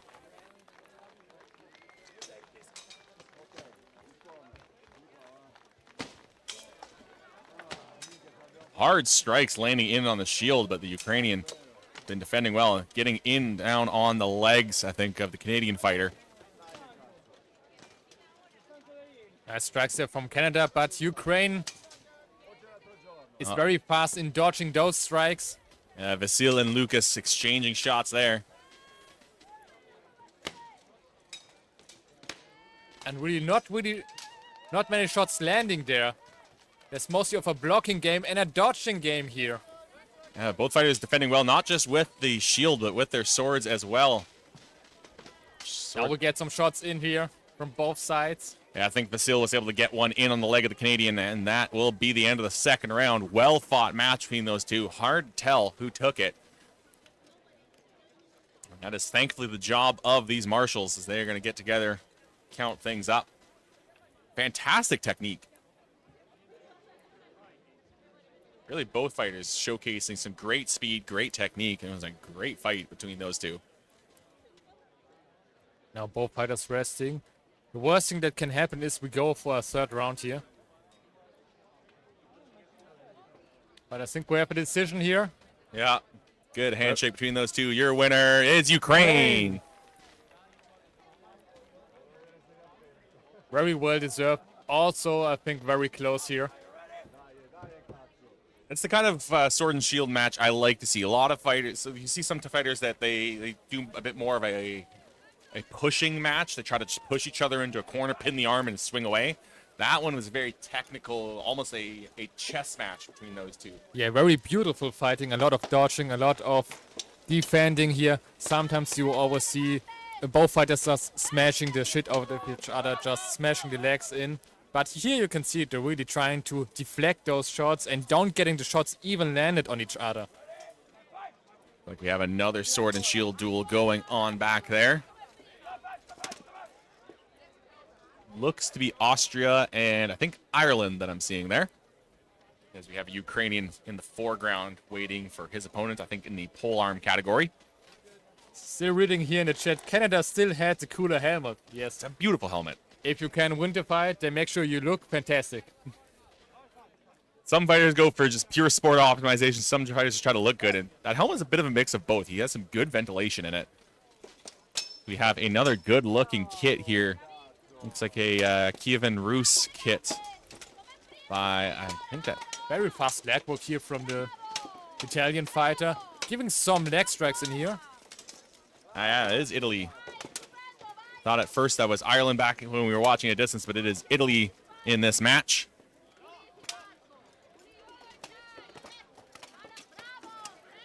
Italian fighter getting in on the legs here as the next fighter pushing forward.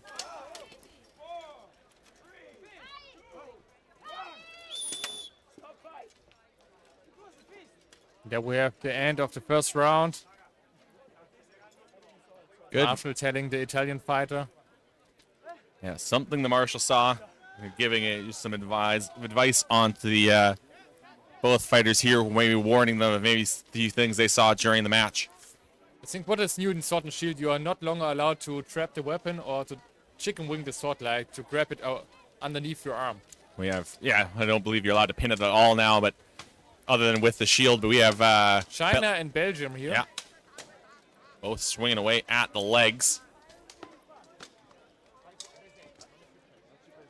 I think this is Ji Zhu against Emmanuel D'Angelo.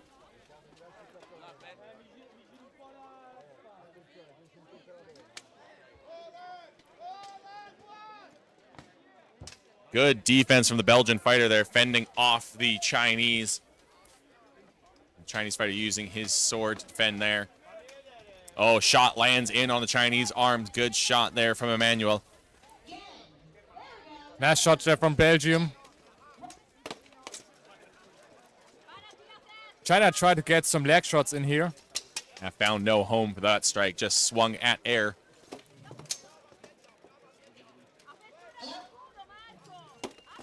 Both fighters just rotating at the side of the corner, and we have the end of the round. Good match between those two. I mean, every match today has just been fantastic and just showing that everyone here is a world-class fighter. We go back over to the Italian.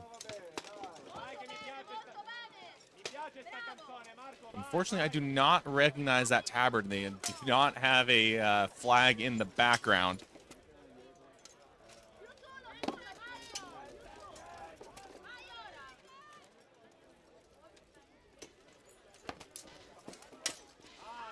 Nice shots here from the Italian. Good couple shots landing in on the leg and ducking underneath that last strike there right before the whistle. And a nice fist bump here from both fighters, showing off that respect for that beautiful duel. And in the background, we have Ukraine versus Poland, it appears, for the men's polearm. Once again, we have 5 different lists going on at once. Lots of action happening all over the place. Hard to keep on top of it. Nice shot here from the Polish fighter to the Ukrainian helmet. Oh, big shot from the Ukrainian to the inner legs of the Polish. And nice butt and strike. Ukraine really giving it all in here. Yeah, but the Polish fighter getting 2 good strikes in right before they separated. Oh, good leg shot from the Ukrainian fighter and then defending well. Oh, looks like the pole axe broke there. Yeah, that thing completely lost the head, so quick swap to a new weapon, and they're ready to go. These pole axes are probably the weapons that break the most, being only made of wood for the halves, and there's so much torque being applied to them and they make contact. A lot of leverage.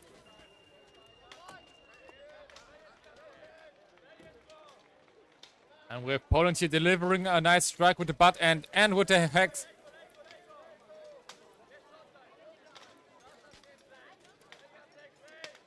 Oh, a good strike landing in on the helmet there for the Ukrainian. Poland sniping one there. I think that second one just glanced. Not really solid enough to count for a point. That is the end of the round. So those questioning the style of the armor, there's no requirement to do a style that is historical to your country. If that was the case, wouldn't really have any Canadians here, as we do not have a medieval history. Most of the times is late European 14th to 15th century armor, because you have all the big plates already developed in late medieval times, which is especially good for this kind of sport. Yeah, you do see the occasional Kievan Rus or Mongolian kit. Sometimes with scale armor even. But most of the time it is European. Here we go. Looks like to be round 2 between Poland and Ukraine. Good match going on between these two fighters. We're getting ready for round 2. Ukrainian quickly switches up grips before the flag is raised. Oh, Poland sniping one in there right off the start. Ukraine trying a really big hit there. Giving some helmet shots.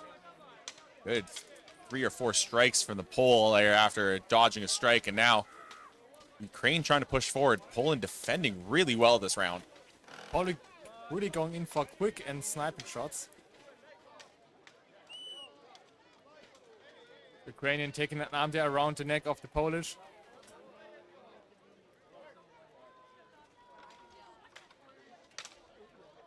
Big swings from both fighters. Neither really getting through. That time, though, a good shot in on the Polish helmet.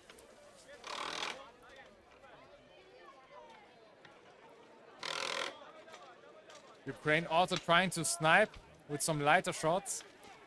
See how heavy these weapons are as a miss kind of throws a fighter off balance. Oh! Big shot to the leg. You can hear that. And the Polish fighter likely felt it, too, as that one got almost to the inner portion of the leg, and that can usually find a gap, especially if the leg armor doesn't sit quite right, and that could leave a nasty bruise.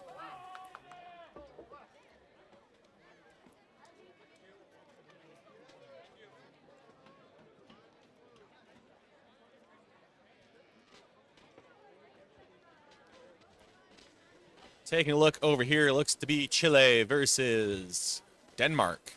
Getting ready in the sword and shield category. And with Denmark taking the field, you'll expect to hear the crowd get loud, get noisy. We've got these temporary aluminum grandstands, and the crowd has just been stomping on them all weekend long already. Makes a great noise, really fires up their fighters. Denmark has been performing quite well this weekend so far with the crowd behind them.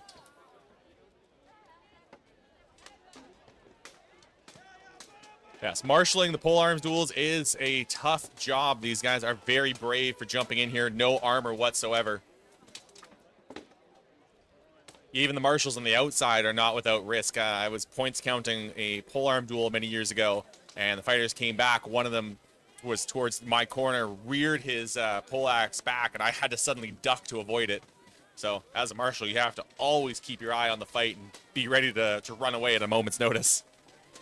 Yeah, and we have the weight regulations for the pole arms. It's up to 1.6 kilogram up to 3.2 kilograms in maximum in total of the pole arms, which can reach to 2.2 meters at maximum.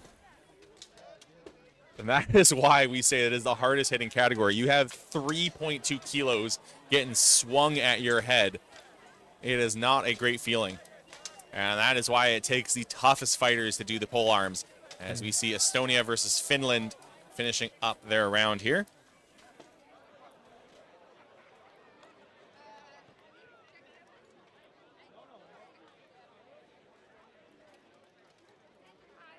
Looks like we're getting ready to go here with Third Poland. round. Yeah. Another round between these two. That looks like a piece of wood laying in the list here. Yeah, they're really Marshall just spotted that. He's going to kick that smacking out. each other. It's either a shaft or the list itself. Hoping it's not the list. Doesn't look to be a piece of the list. I think it may have been a piece of the shaft. We've seen a few of those be broken this weekend so far. Oh, hard shot lands in on the hips of the Polish fighter. Poland tapping away at the Ukrainian helmet. Ukrainian trying to swing very hard. Giving a strong knee shot there.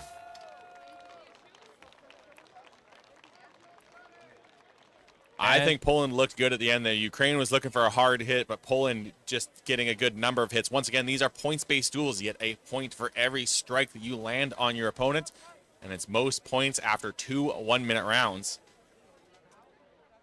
And we see some talking between the fighters. Don't know what they're discussing there.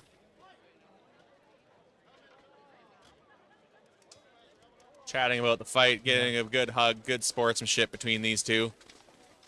Polish fighter already has his helmet off before the command, so he's confident that this one is over. Going over to give another hug. Okay, so now we have the helmets off command given by the marshal. And we're ready to see who won between these two fighters. Poland takes home another victory. Very nice fight in round number 3.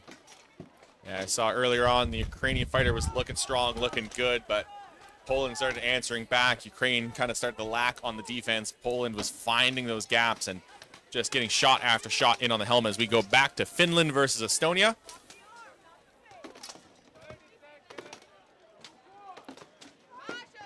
Both fighters really getting some shots in there. Finland on the back of the helmet and Estonia on the legs. Yeah, Estonia was looking good on the legs there. Finland not really creating enough separation with their shield. It was kind of tucked in too tight as Estonia had that shield practically pinned up against their chest.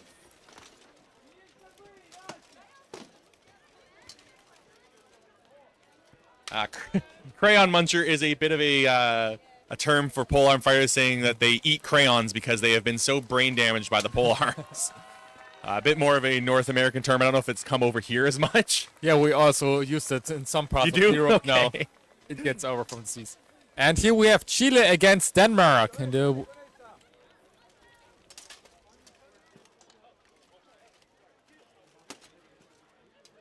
good technical duel so far between these two fighters as Chile taking some swings at the Dane's legs. Dane quickly pulling back.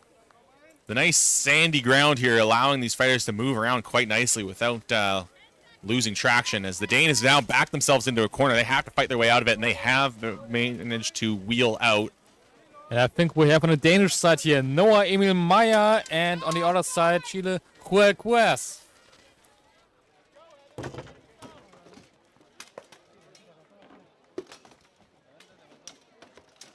That looks to be the end of the round. Maybe the end of the fight. They're already unwrapping the hand of the Chilean fighter. Or at the very least, they just want the hand wrap off if they go to the next round. And just for some background information, I know for myself that the Danish fighter Noah was trained by the silver medal of 2023 IMCF World Championship, Niklas Stegler. Now we see the student here at the Danish side fighting maybe for another medal. It must be a thrill to be able to win a medal on home ground here, especially with how this crowd has been reacting for their fighters. As we take a look at the polearm category once again, it looks to be Quebec versus Ireland getting ready to go.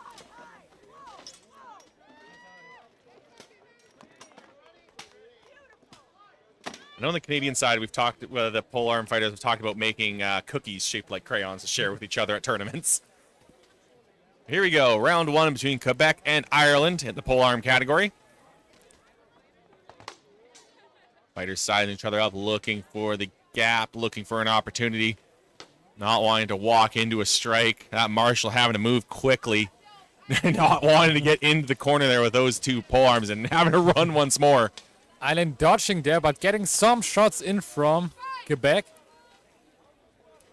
And the Marshall needs to flee out of the list. I think we chose the right Marshall for this. He is quick on his feet. Oh, shot there from Quebec. Good really butt pushing strike. Ireland. Great butt strike from the Quebecois fighter. Ireland now switching his stance on the weapon. Try to get some shots in, but the defense from Quebec is too good.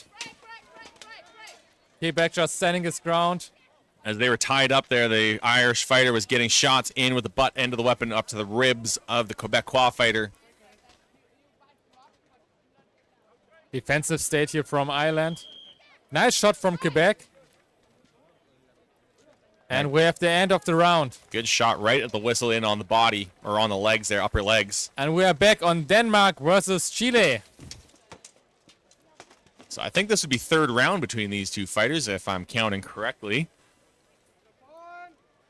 So a close match between these two. Oh! Just, Denmark really rushing into Chile here. just charging forward. Dodging. Just hoping that they could maybe create an opening, knock them off balance, but Chile absorbed that really well. Chile is really pushing it right now. Denmark needs to get some points in. And we have the end of the round. So far, I can't tell someone who is ahead. It looks pretty evenly matched. Yeah, it was very close. Right behind though, we have Quebec and Ireland getting ready for round two. Creating blows here as they circle around each other. Quebec holding the center of the list. Ireland now moving forward. Quebec now rushes in.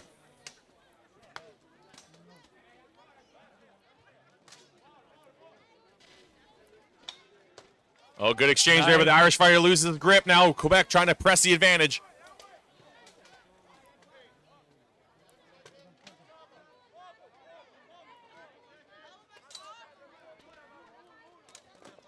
Both fighters waiting for an opportunity for a nice long distance shot.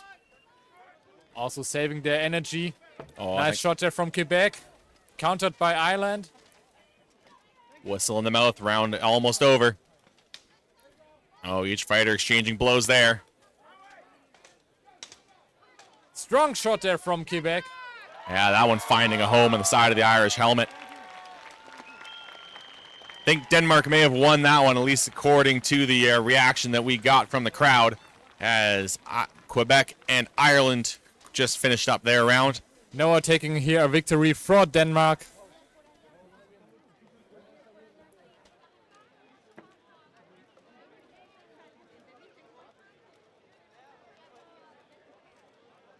The rush earlier from the Danish fighter, I would not call a shield punch. It has to be a punch, so you basically have to have your arm pull back and strike. That is not a punch. That's a push. Pushes are legal. Yeah. You can push with the shield softly. You can also push very hardly, really trying it out.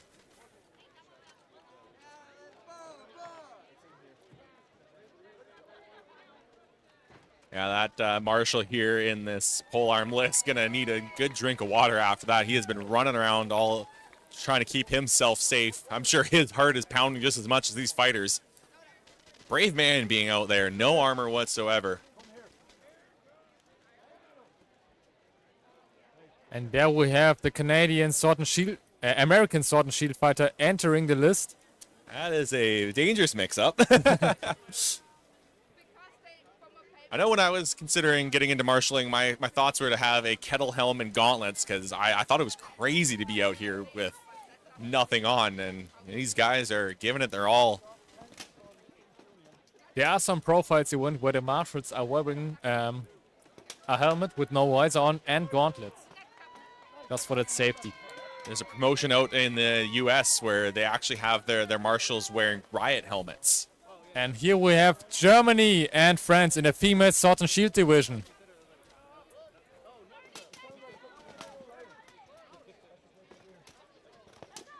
We have nice defense here from Germany. France won their match earlier on. They're looking to take another victory here against the German. That strike may have found a home in on the arm. We're going to quickly see the result here of Quebec versus Ireland. They have got the helmets off. We'll see which one of these fighters will be advancing. It's a close fought match, but who is your winner? It is going to be Quebec. C'est bon.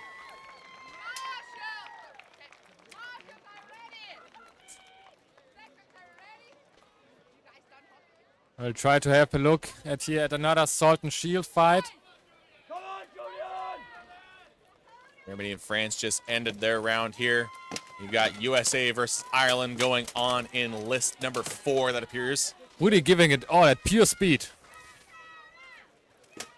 USA here with the beautiful feathers behind the helmet. Ireland with a beautiful black knit helmet. And the American was able to get a few strikes in. Oh, good defense of the leg, but opened it up off top, and I think they were using their sword to defend. I don't know if Ireland was able to land anything there. Nice defense there from USA. Marshall here having to duck out of the way. Will he try and get some leg shots in here, dodging the shots from the Irish?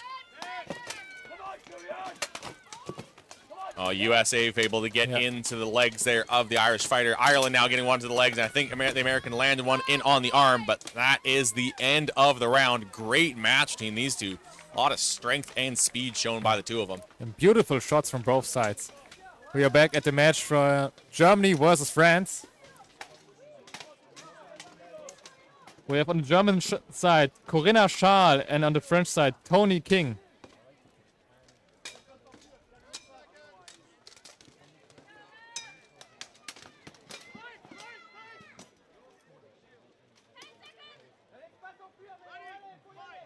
Slowly sizing each other up, getting a shot in on the leg. Both fighters, and I think the German found a home for that strike on the side of the French helmet.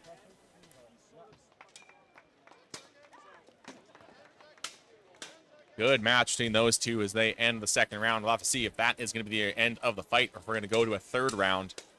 Close fought. Pretty close. I can imagine a third round here. So we have got China and Ukraine going on in, I think that is list number 1. So I believe that would be Ji Shu versus Vasil Nazarov.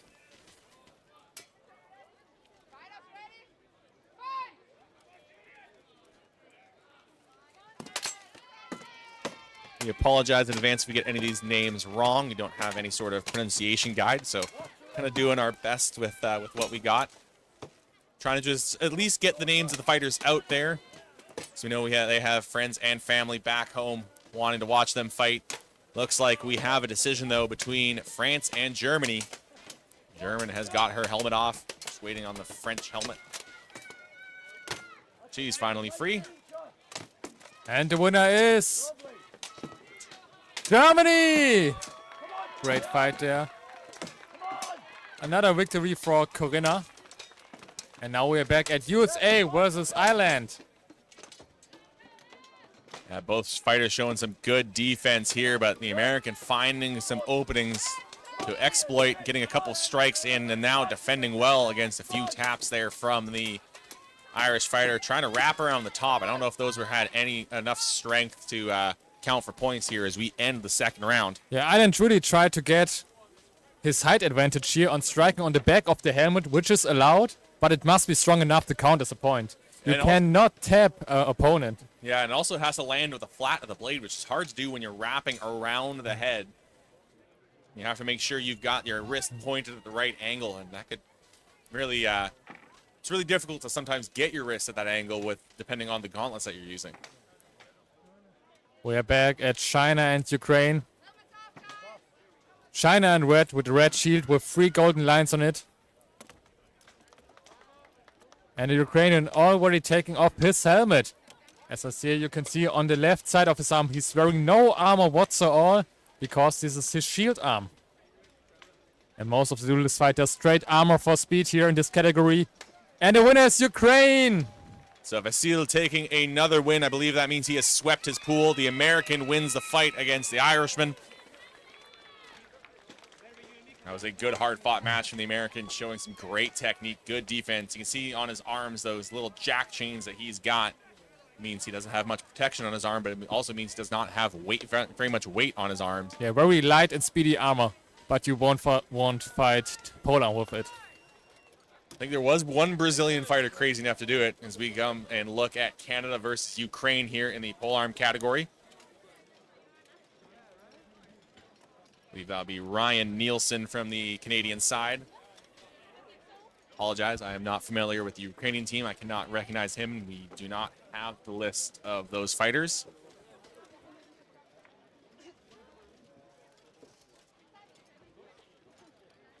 Both fighters seeming quite relaxed right now. Ukrainian maybe swapping up his weapon here for the next round. Taking a look over, we have the next Canadian fight here. Against, once again, I apologize, do not recognize the tabard, and they do not have a flag on display.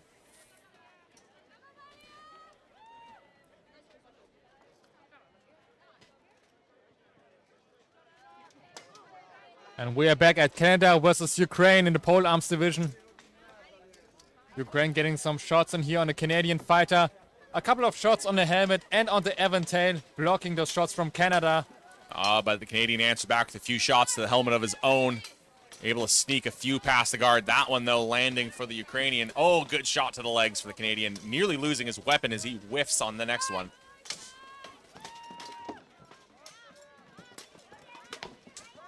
Both fighters gathering the strength. Waiting for an opportunity and hit from Canada to the Ukrainian. See all the action going on in the background. Lots of fights going on today here as the Ukrainian pushes forward against the Canadian. Canadian trying to find a way to get his weapon by, get a few strikes in. Oh, both fighters exchanging blows. And that is the end of the round. Great match between Canada and Ukraine here. As we look over to another Canadian fight. We have both fighters with the belt number 6. Canada here is using a round shield with a center grip on it. You don't see it very often, but you get some new techniques with a round shield with a center grip.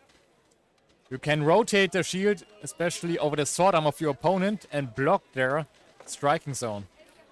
Yeah, but the problem is it's not super braced, and you can have what's called tabletop happening to it, where it hits one side of the shield and it causes it to pivot and possibly open up the other side. Yeah, most fighters prefer the heater shield strapped to the arm. I was coaching my team captain against this guy in the finals for the Canadians. And we have a shield break here, equipment break. They're not going to stop for that. The shield is still legal, but that is now loose and flopping around.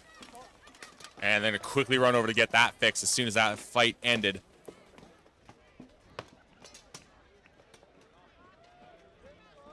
And we have here England versus Denmark. Nice engage there from England. Denmark really pushing it here. Yeah, getting on some good strikes in the legs there as they tied up. Oh, England getting an answer back, though, on the leg shot of their own. Now defending well with the sword. Nice block there for England. Not letting those shots get through. Oh, Denmark landing on him, but England answering back to even up that count.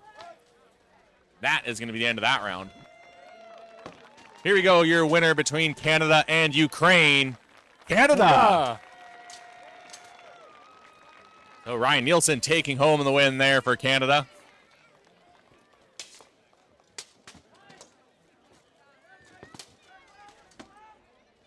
Yes, we have 5 lists going on at once. Lots of fights happening in rapid succession, so hard for us to keep up. Congratulations to the marshals for being able to keep up. It is difficult here. I mean, when you have over 500 fighters, it is hard for the organizers to keep everything sorted. And in the upper corner on the left side, we can see Canada fighting again. And trying to recognize the fighter in the Rus kits, but here we go. We have a winner here between Denmark and England, so let's get the result of this fight. As the English fighter trying to get her helmet off still.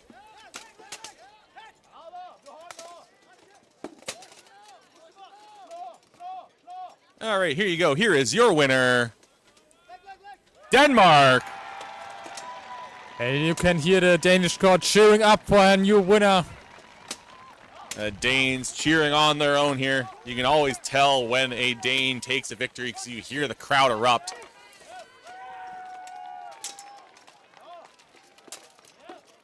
Let's continue seeing the fight going on in the back between Canada and the fighter in the Rus kits, but they just finished. As I think Canada, the other Canadian fighter may have just won against Belgium. I do not know who took that one, actually. I'd assumed the Canadian because I saw a big smile on his face, but that man is always smiling when he is out here fighting. So maybe it was Belgium taking that win.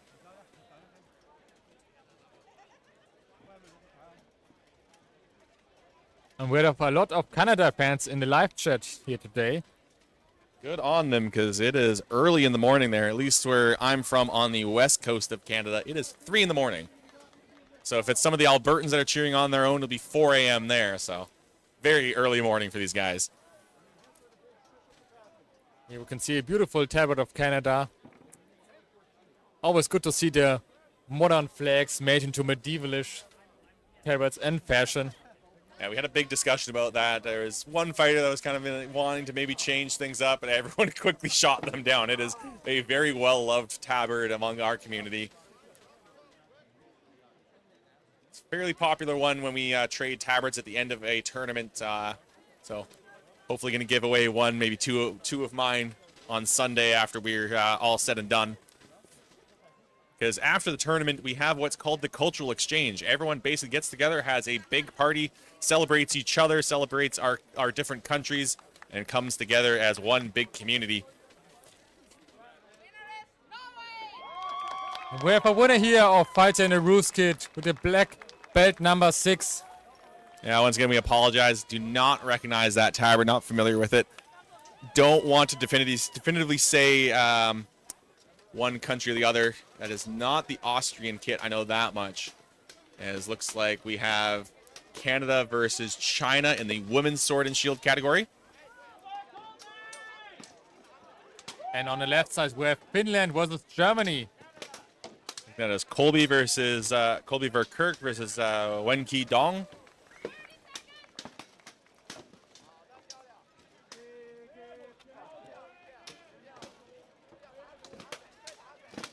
We have nice shots here from Canada to the leg strike of the Chinese. China countering that with some helmet strikes. But Canada backing off, not letting those strikes happen. Yeah, Colby and Wenki facing off here. The Chinese fighter defending well. Oh, there we go. Right shot over the top there. Couple shots landing after the whistle for the Chinese fighter. They will not count.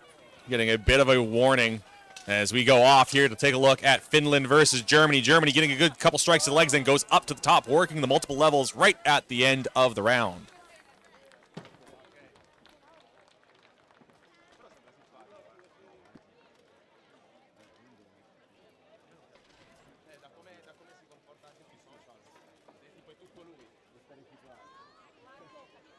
We've seen the Germans resting, getting some tips from their captain.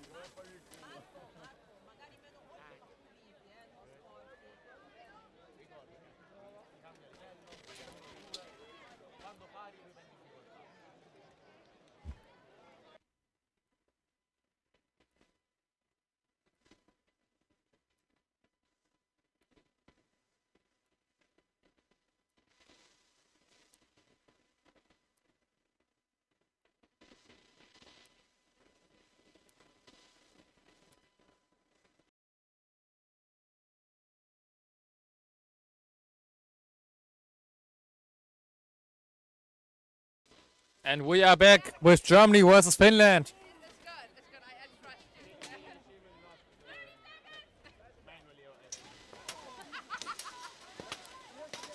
We have China versus Canada going on at the same time here in the women's category.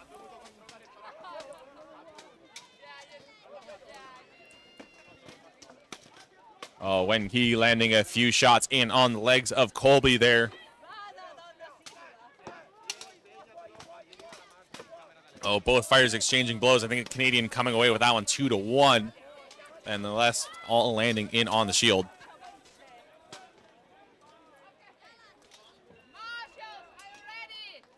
That is the end of the round between those two. That is at least the second round. So it could be the end of the match. It is a minimum of 2 one-minute rounds. We could go to a third if the fighters are tied or only have a 1 point difference. We have a winner, though, between Germany and Finland.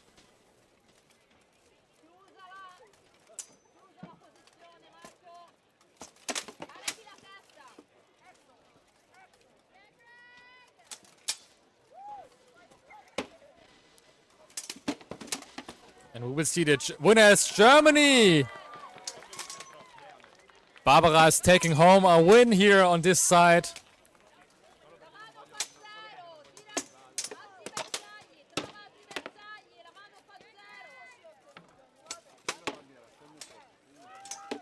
Looks like we have a winner between Canada and China.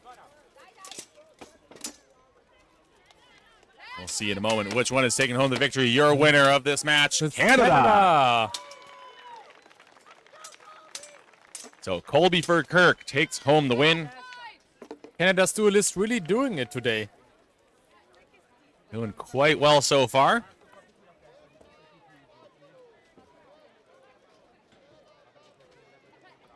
Now one of the hardest parts of a fight, getting out of the list.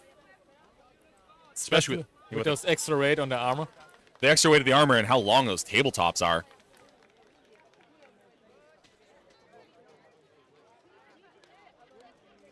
Normally, if your armor fits you well, you should be able to do nearly everything you can do without armor. We have Italy versus Estonia up next here in the sword and shield category. We have the fighters greeting here. Now the start of the round. Estonia really aggressively pushing on the leg side. Blocked by the Italian shield. Estonia getting some good shots in on the leg, getting around the Italian shield. Another strike coming in down on the leg. They have to be careful, though. They are not allowed to strike the knee. That will be or not the knee, the foot. If they strike the foot, it is a foul. Oh, good shot. Gets Italy giving on some headshots here. Yeah, Italy going up over top while Estonia focusing down on the legs. Another one blocked by Estonia. Both fighters really rotating around the corner. Estonia getting her sword. Locked onto Italian tabard here.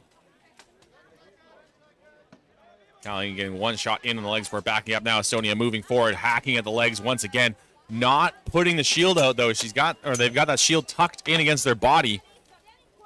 Needs to have that extended to cut down the angle of the Italian strikes. This was a nice exchange. Maybe both fighters seen pretty evenly, with a slight advantage maybe on Estonia, but we have to wait for our decisions on the marshals. Yeah, I think I would give that one to Estonia as well. They were looking pretty good.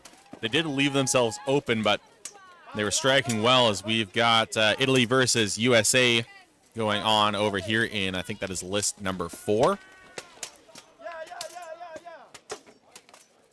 The Italian fighter ducking and weaving. We have a spin here from USA. That is only the second fighter I think I've ever seen bust out spin moves. We have a fighter that likes to do those as well, and it always catches you off guard because you're not ready for it. Yeah, you normally never do that. It looks fancy, but it doesn't give you an advantage. But at the same time, it can create an opening, and at least with this guy that throws him, it gives him just so much more force and just plows through your strikes. But you have to know when to use it. Estonia really blocking those shots there from Italy. But Italy giving some through on the helmet. Quite a small shield the Estonian has. Meanwhile, Italy, much larger shield offering much more protection. As Estonia trying to go down to the body, trying to trap the shield or the sword of the Italian fighter. Very aggressive push there from Estonia. Italy trying to get some points, and this is it. This is important. These points could make the match. Estonia countering on the helmet. Yeah, Estonia trying to push forward. Taking back their points. But this was the end of the round. A nice hug between the fighters. Still really close. Things were looking good for the Italian for a bit, but the Estonian was able to just get back going and push forward. What you don't see, the shield arm getting really tired. Most of the time more tired than your sword arm. Holding up the shield for 1 minute straight is really, really tiring, especially when you have armor on your shoulders and a gauntlet on. Yeah, when I first started the sport, by the end of the second round, I couldn't raise my shield anymore when I was just learning this.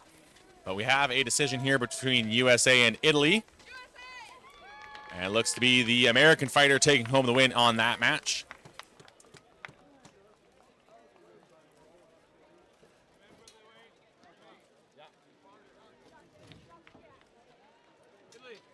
Yes, we have currently the sword and shields going on in the men's and females division.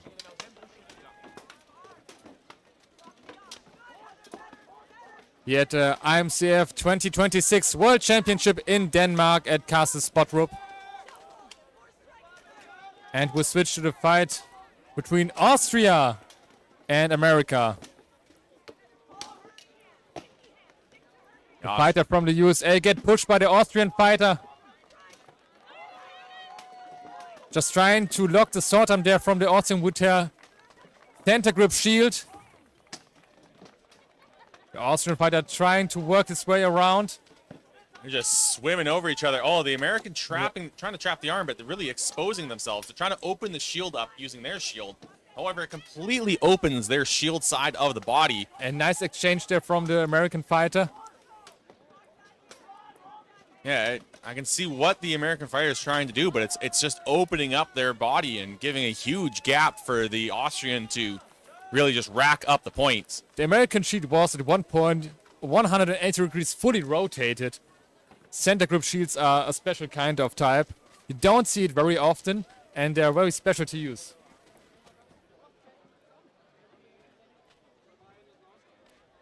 Yeah, I am not a huge fan of using those shields because I don't feel that they're secure enough to my arm. But there are fighters that can use them to their advantage. But I just don't know if using that shield to pull open the Austrian shield is the right call, because it just... The Austrian was able to take advantage, get a number of shots in on the body.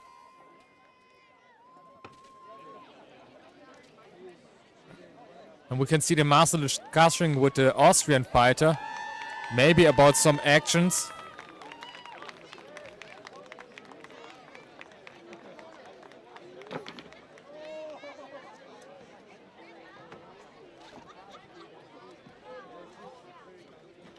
And we have a decision, helmets off here.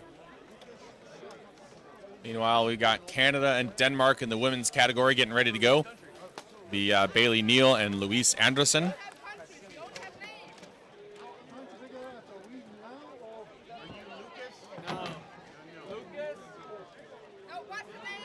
But we have a decision here to see who is going to win between Austria and the USA. And the winner is Austria! Yeah, the Austrian just took advantage of the openings that they got, racked up the points. We're going to take a look here in the next women's sword and shield duel going on, getting ready to go. In the background, you see the Polish polearm fighter. The pole with their poles heading off to their list as the last couple checks go on with the Dane.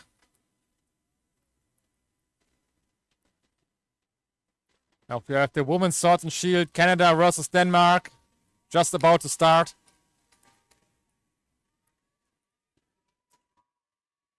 Great shots there from Canada. Yeah, the Dane trying to just use strength and push forward. The Canadian moving quickly, getting a number of great shots in. Canada really leaning into the fight, not exposing herself to Denmark. Denmark trying to get some leg shots in, but Canada dodges it. Racking up the points, finding tons of openings on the Dane. Dane is pushing forward, not backing down, but not defending very well. I think the Danes got some leg shots here in on the Canadian. Oh, good hard shot in on the legs for the Dane, but the Canadian answers back with a couple of her own. She is moving quickly. And you can see how dusty it gets in the arena. These fighters are moving quickly in their heavy armor. Nice shots there from Canada. Bailey circling around as Louise has just been pushing forward, and Bailey has to make sure she does not get caught in a corner. Has to circle, not move straight back. The Danes cheering loud for their fighter, but that is the end of the round. What a round. You can see really the pure speed here. You can see chairman of the IMCF, Colin Partridge, stepping away from chairman duties to look after his partner. Tries to get into her corner as much as he possibly can. Meanwhile, the Dane is getting some advice from her coach. A lot of good coaching going on there. You can see her demonstrating what she wants to see from her fighter. Very important job in these cornermen. Keep your fighter focused. Figure out what they need to change in their game plan. And you have to know your fighter well. You have to know what they're going to respond to. There's some guys that you need to just get in their face, yell at them, get them pumped up. As we look at Germany versus Brazil. Nice quick shots there from Brazil to the German fighter. Both fighters circling around, waiting for an opportunity. Brazilian drops their shield. Germany getting those punches in.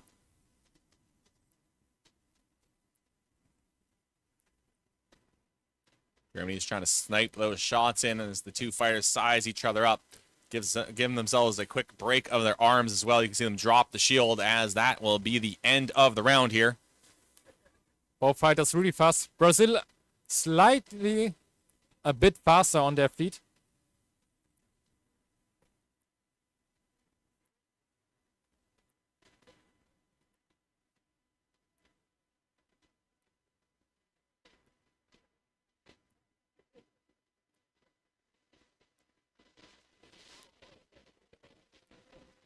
And we are back at Denmark versus Canada. Yeah, round two getting ready to go here between these two fighters, Louise and Bailey. Louise the Dane, Bailey the Canadian. And we will see if they can keep up their speed of round one. Denmark really aggressively pushing here on Canada. Yeah, the Dane having the spirit of the crowd behind them. As the Canadian trying to circle around.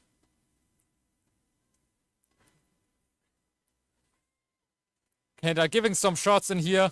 Denmark pushing Canada into the corner. Maybe trying to catch her.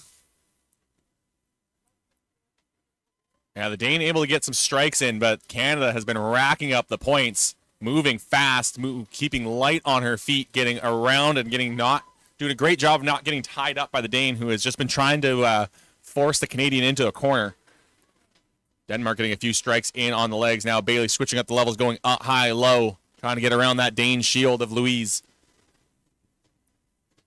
Nice leg shots there from Canada, from both sides. And this was the end of the second round. Strong fight from both fighters here, Canada and Denmark. Looks like Brazil and Germany also just ended their second round.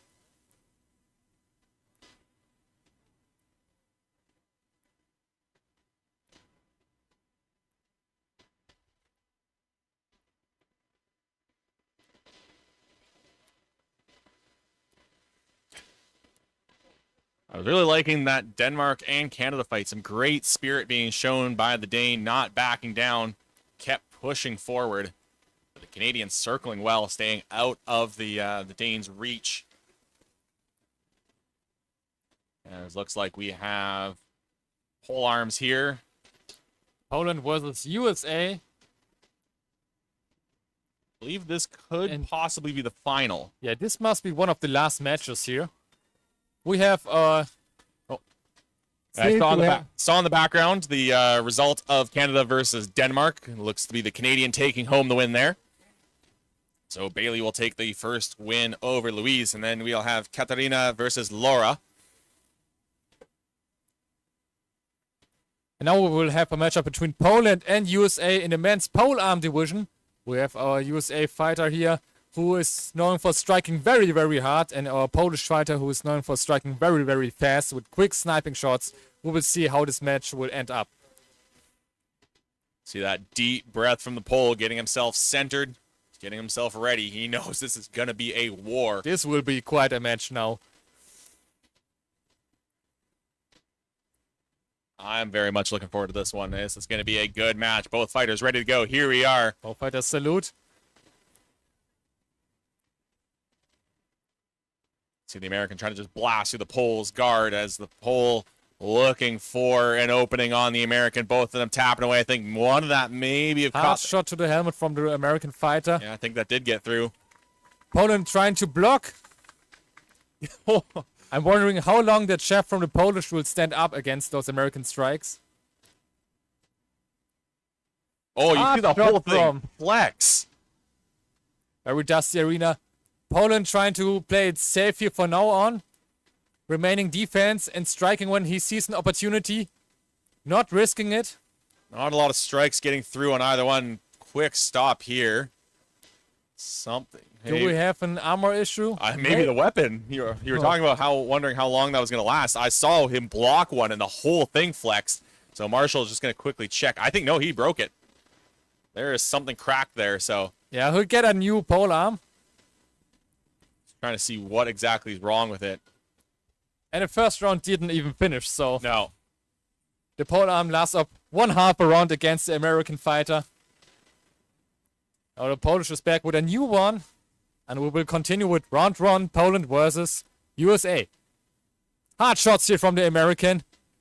Polish fighter now having a shorter weapon, but he's changing up his style to fit that very well. Poland moving in tight, getting around the guard. Poland getting some good points in here. Maybe slightly ahead now. And this was the end of the first round on Poland versus USA. Pole arm. Yeah, Poland having to switch to that Bardiche, and he was getting around the guard well, but I think it started to twist in his hands towards the end, so I think those last few strikes may not have counted, as it looked like the back side of the weapon that was landing. I think maybe both fighters are changing tactics for the second round. Poland wants to make it clear. And the USA fighter may be going in more aggressively to match up for those points. There is not only just a day 2, there is 4 days of this tournament. We are going to be going all weekend long, finishing off on Sunday with a few interesting things. We're going to have the 16s and the triathlon, which is a combination of 3 dual categories. But here we go, round 2, Poland and USA. USA trying to swing around that pole guard. Polish fighter doing well. Gets a few taps in over the guard of the American onto the helmet.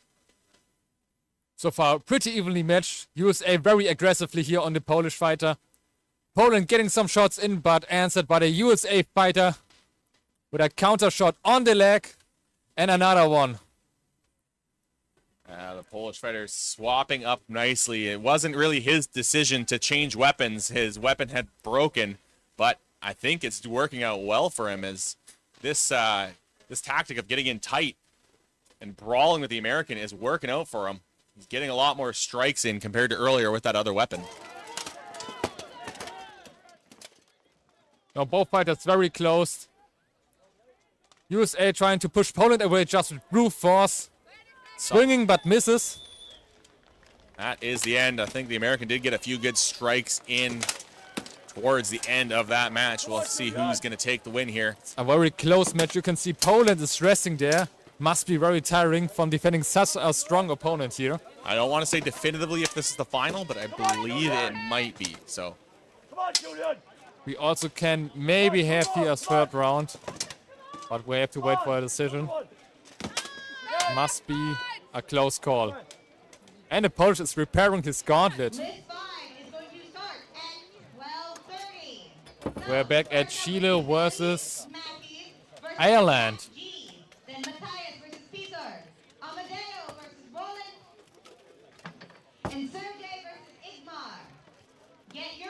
ready and be prepared. Taking a look here at the Irish Strider. Look at the padding he's got. It's got looks like some sheepskin on the inside of his shield there. So that is a very comfortable shield. Yeah, when you're not wearing any armor underneath that, we're grateful for any padding. And we have a decision on USA and Poland. So Ireland takes the match against Chile, and Poland will win against the U.S. You saw the top of the screen there. Polish fighter getting his arm raised. So we finally see Poland succeeding above the American fighter. Cheering himself, defeating a really strong fighter here. Great adaptive fighting from the Polish fighter there. So I don't know if that was the final. Maybe it was the semi-final. Either way, we look to have Quebec entering the list next. And I think that is the Canadian of Ryan Nielsen coming up next. So yeah, I think this may have been semifinals if I'm keeping up on things right. Because I know the Quebec fighter and the Canadian fighter just both won their last match. So this couldn't be a third place match.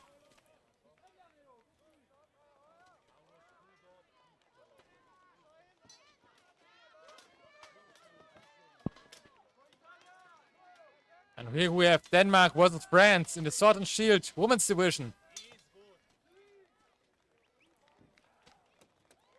Yeah, there's two fighters circling around each other. Behind them, you see one of the Canadians lining up for the men's Sword and Shield. Oh, that one found a good home there. The Dane going right up the middle, finding a strike right across the chest of the French fighter.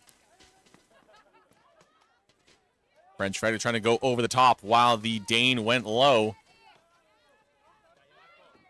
And that is the end of the round. We have Canada versus Italy up next here in the men's Sword and Shield category. Canadian once again with that center boss. We have Canada blocking the Italian strikes and going in. But those strikes won't be unanswered by the Italian.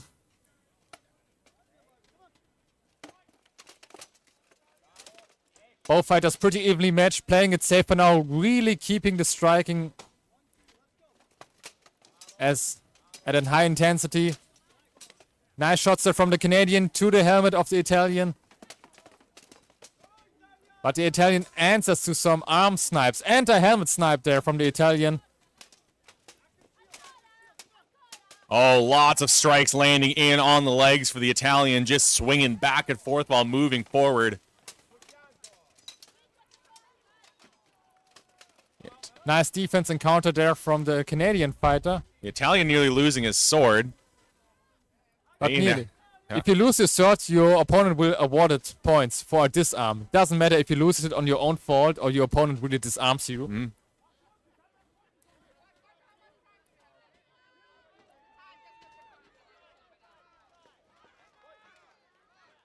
I think that may be the end of the round. They are both being sent back to their corners.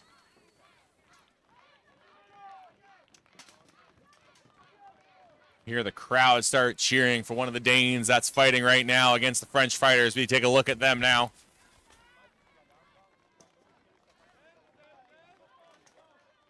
We have a helmet shot there from the Danish fighter.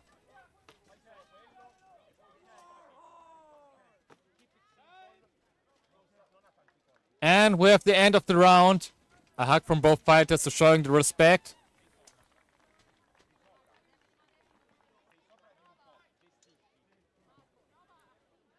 You see in the background the Canadian receiving coaching. I believe it is his father and his brother that are in his corner with him. French fighter now also receiving some words of encouragement.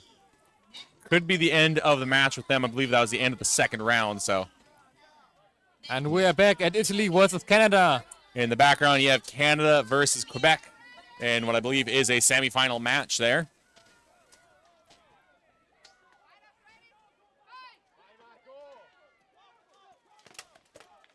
Yeah, full the Canadian side here in this duel, a full family affair.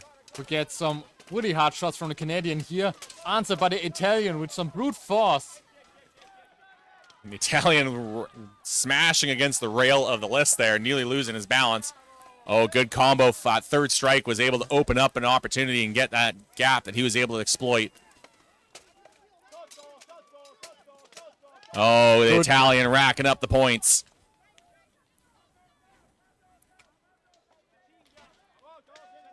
Oh, the Italian broke the strap on his shield. Quickly going to have to get that fixed. So we look over here, Quebec versus Canada. Correct. Really aggressively pushing in on Canada there. Oh. Some nice hip shots from Quebec to Canada. Answered by the Canadian. That was a good 3-strike combo. I think all 3 of them landing on the Quebecois.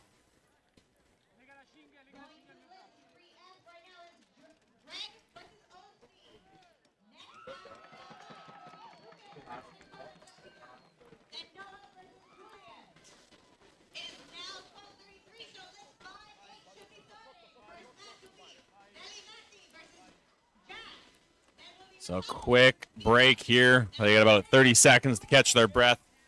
It's a minimum of 30 seconds. If the marshals need to take a bit longer to go over something, the break can last a bit longer, but the fighters usually they only get 30 seconds. Italy versus Canada here. It looks like the Italian is getting his shield taped to the arm as that strap completely broke. I wonder if that tape is even going to hold. So those two getting back underway. Canada versus Quebec getting their second round underway as well.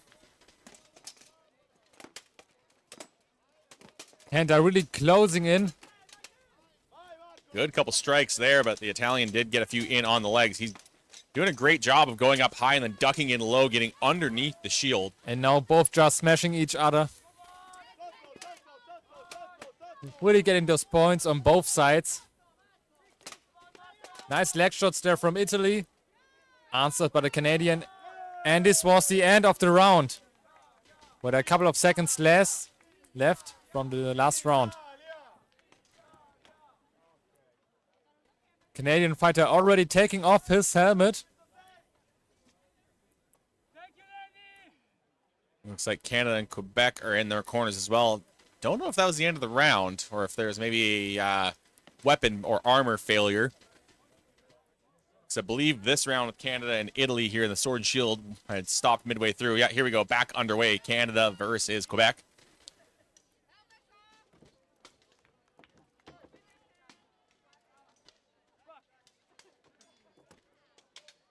Quebec once again very aggressively here on Canada. Canada answering and counter-striking. That one landing in on the hand, though, of the Quebec fighter. That will not count for points. The Quebecois fighter getting a strike in on the leg there of the Canadian. As we go see the result of Italy versus Canada, it's Canada. I thought the Italian had done it there. He had gotten in on the legs quite well, but the Canadian able to fight back, make up that points deficit. He takes the win. Canada versus Quebec still going on. Canadian trying to get those butt strikes in against the Quebecois fighter. And we see here some nice shots from the Canadian to the helmet of the Quebecian fighter. And we have the end of the second round here. So the reason Quebec and Canada are two separate teams is because Quebec was a founding member of the IMCF before Canada even had a team. So instead of fighting under the banner of Canada, they fought under the banner of Quebec since it was just fighters from for them. They have been grandfathered in as their own team when the Canadians put together Medieval Combat Canada.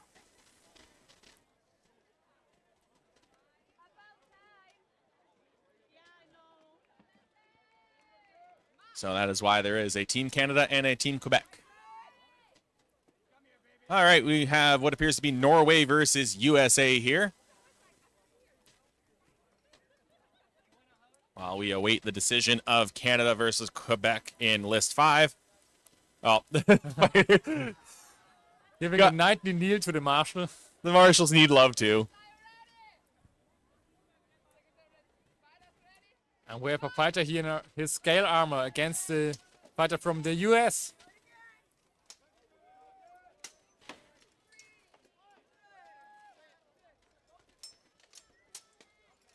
Good defense with the sword there from the Norwegian fighter. The American trying to find the gap. Now they lock up. Oh, shots there from USA.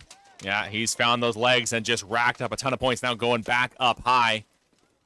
The Norwegian looked to clinch for a second there.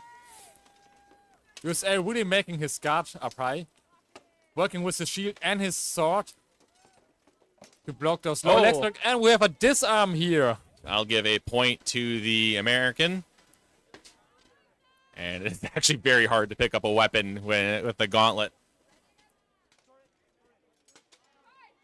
But recommencing.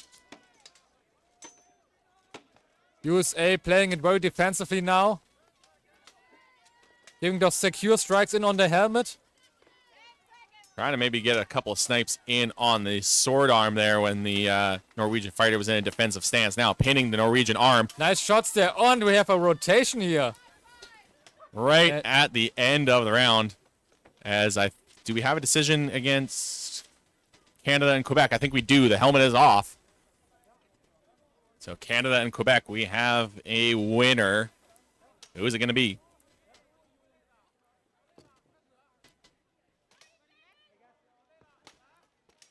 Canada takes home another victory.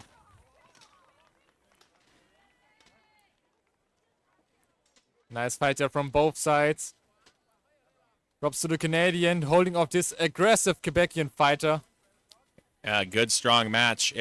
If I'm correct, that was the deciding match to go to see who was going to fight for the gold medal, which would be that Polish fighter that we saw earlier.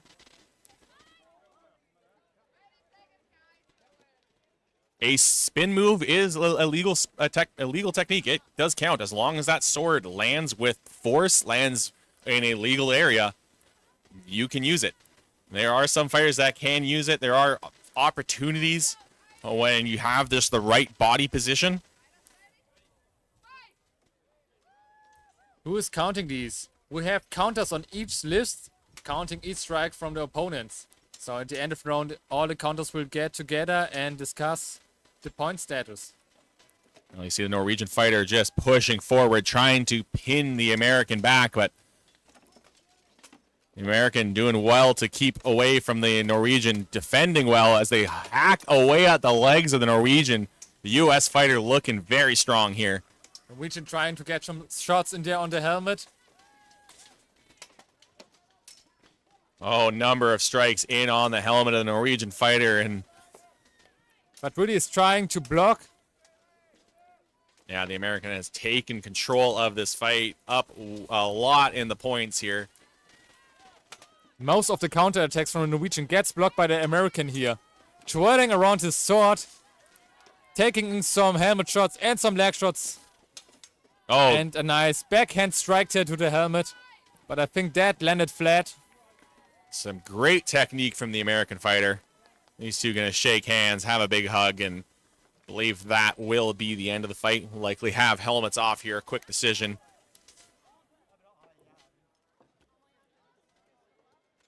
I think we have in list 1 Bailey of Canada. Do not see who they're fighting. I think Poland.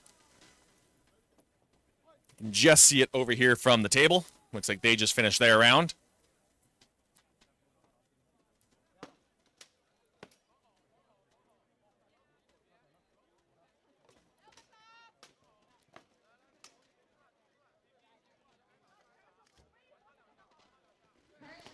Getting that visor up, getting the some air in, get some water in. And we are waiting here on Canada versus Poland in the women's sword and shield division. Oh, here we go. So USA versus Norway. Your winner is US. Great respects among the fighters.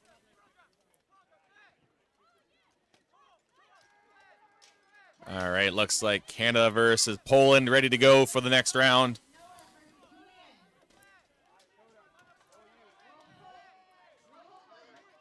And we have Poland and Canada here.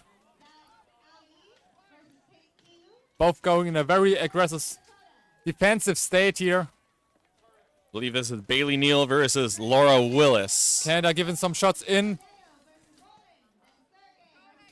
Poland countering with some long distance snipes here. Both fighters seems to be snipers, and Poland gets tanked up in the shield, I guess. Countering on a Canadian fighter here. But Canada blocking it nearly all. Yeah, Poland looking really aggressive, really strong there. I don't know how many of those actually did get through the Canadians' guard. A few of them at the legs, I think, did. Both fighters trying to keep their safe distance. Trying to get those quick sniping shots in. And now the Canadian rushing forward, trying to find the strikes in on the legs. Poland countering with a few of their own. Oh, big push from the pole. Oh, no, the Canadian twisted. Poland. Getting at least a shot there on the arm on the Canadian. And this was the end of round number 1. I think that was 2. I think that was the second round. This was the second round. Round number 2.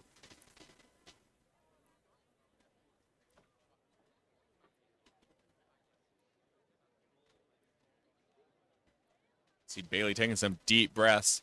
I know for a fact that she's part of my team. I know she has very light armor, but just moving around so much, moving so fast, takes a lot out of you. Takes a lot of energy, but the helmets are coming off here. We have got a winner. Oh, sorry, that is actually Katarina that she's fighting. I did not recognize her in the Polish tabard. And Katarina will take the win. A really nice fight here from both fighters. Really leaning in forward, showing what speed can be brought through with the sword. Used to seeing Katarina in the Ukrainian tabard, so...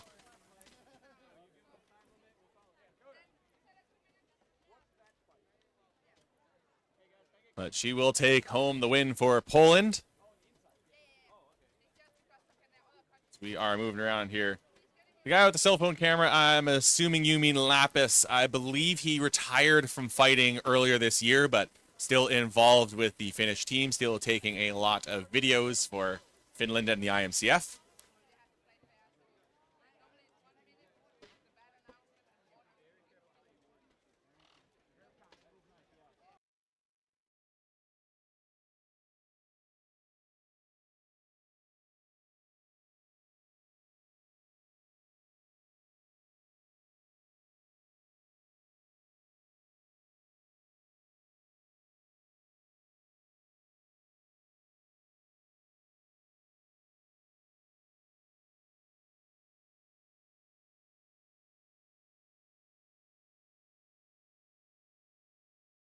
The tournament sponsor is Go Hurt Medieval.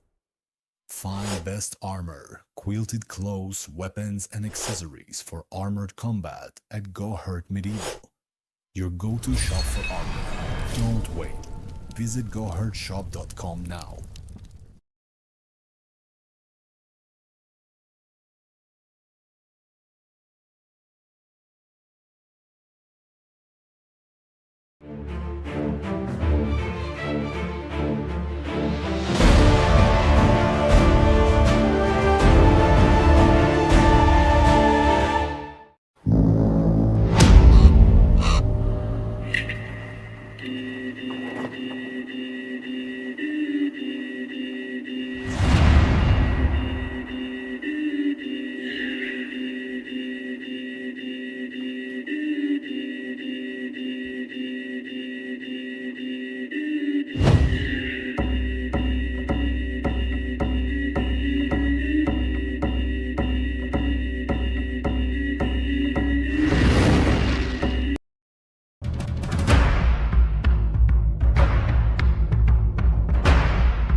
Welcome back to the IMCF 2026 World Championships live at Spøttrup Borg. Continuing on with our sword and shield duels here.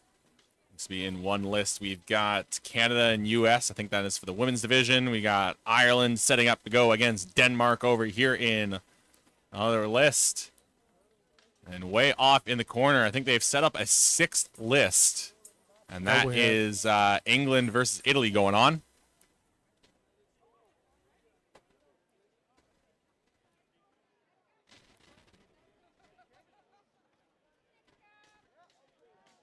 Good couple of strikes in on the legs for the English fighter. So we now have 6 lists going on, 6 fights going on all at once. We're going to try our best to get as much action to you as possible, but we apologize. It is not really possible to get all of the action today.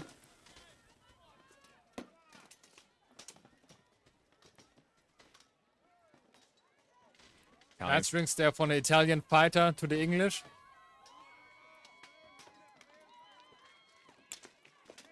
Both pushing with their shields. And this was the end of the round. Now we're switching back to Ireland versus Denmark.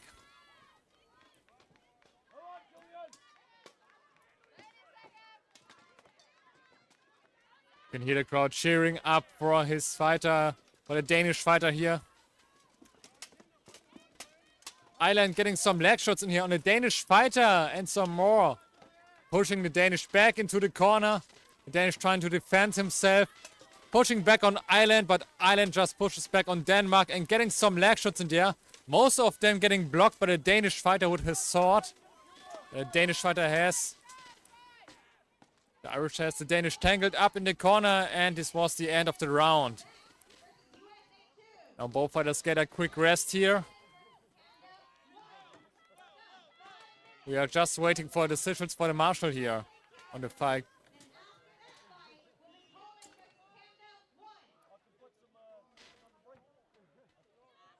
And here we are back at Denmark versus USA in the Sword and Shield division.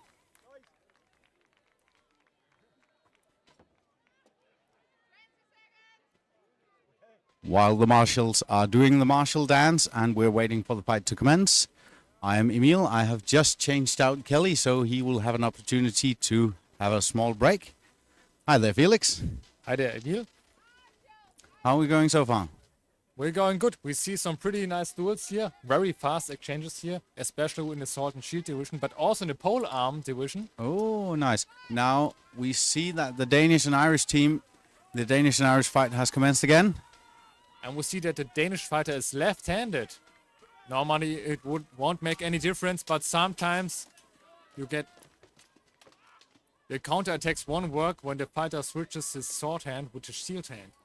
And we see both fighters really tangled up there, not a motion inside. And the Irish gets his sword free, striking on the Danish head there.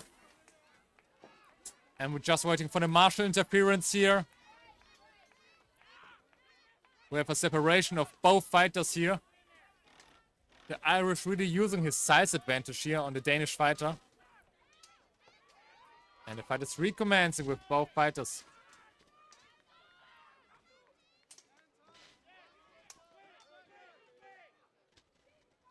Ireland trying to get some shots in there. The Danish fighter trying it very cautious here. Trying to get a leg shot done. But he really need to get some points here. And now he's pushing forward on the Irish. And this was the end of the round. Good work from that Irish fighter. Really got his opponent tangled up there. So we have to wait for a decision. Well, we have some looks at some other fights here going on at the multiple list here at the IMCF 2026 World Championship. Currently now in the division Sword and Shield, men's and women's.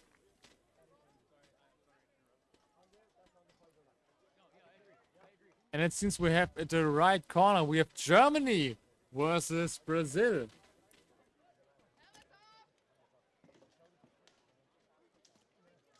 I'm sorry that it's not Brazil.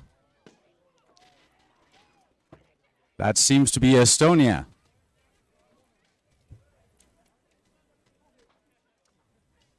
Oh, and we have a call. And the Oh, Irish wow. take the win home. Congratulations for the Irish team.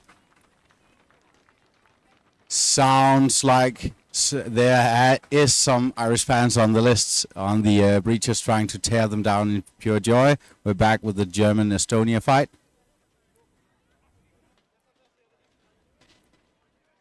Nice footwork there from the German fighter. Really dodging those strikes from the Estonian guy. Both fighters. You can see the German fighter dodging his feet, getting it out of the way of the swings of the Estonian. Both fighters putting good energy into this fight. Estonia aggressively trying to get through the defense of Germany. Nice fight here from both sides.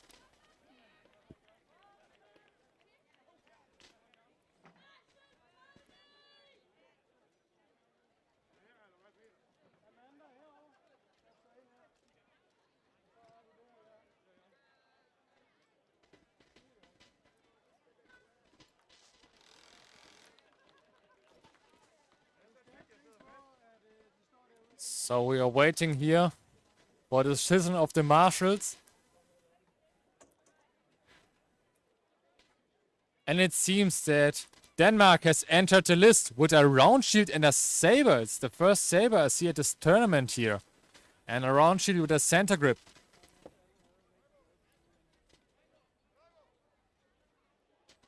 As far that's not a really big difference if you use a sword or a saber here.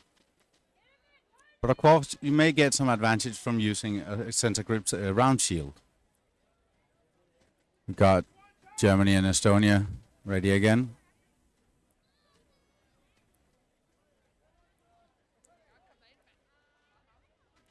So we have the fight recommencing. Both fighters trying aggressively to get some points in. Very good defense here from both. Good catching that sword from the German fighter with his shield. Germany getting a point there on the Estonian body.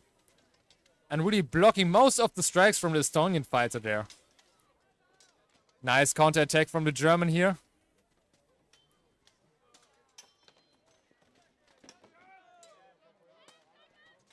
I think both fighters are keeping it very safe here. No aggressive pushing. Just a nice shot there from the German fighter to the Estonian here. And Estonia need to get some points in here. German fighter focusing on his defense here. Getting some nice counter attacks, and this was the end of the round. Now I think we maybe have a decision here on this fight. We'll see in a couple of seconds. Estonian corner helper there trying to get some air into the helmet of the fighter. Even though we have a light cloud cover today, I think it is still pretty toasty inside those armors. We may have a look at another duel here. Now we stay on Germany versus Estonia. We have a decision there. The marshals already took the sign to take their helmets off. And we have on the German side, Sergei Denizhenko.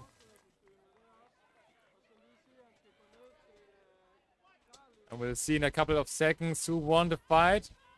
And the winner is... Germany! Congratulations for Germany.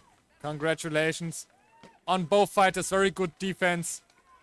Very good striking game here. But nearly a perfect defense here from the German fighter. And we will move on to the next fight going on into the lists. And here we see a fight between Germany. And what seems to be another Estonian fighter. Nice leg shots there from the German fighter. Oh, Very what a hard hook shield from the push. German fighter here. He's really, Followed by another push. really giving his opponent his run for the money. Hard strike on the helmet here from the German fighter. Sometimes it's not that easy to see where a push begins and a punch ended. And there seems to be time for that round.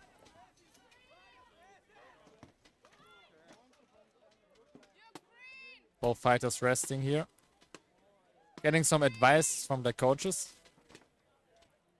And maybe just also a little bit of water and some air.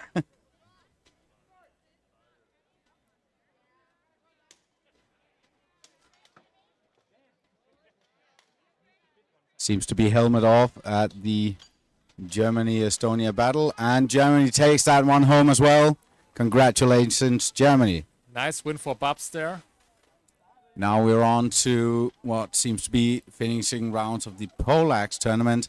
America versus what seems to be Quebec.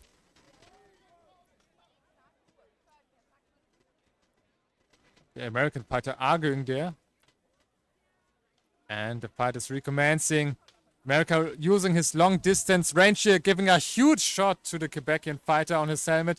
Giving another strike, but with the shaft of his halberd.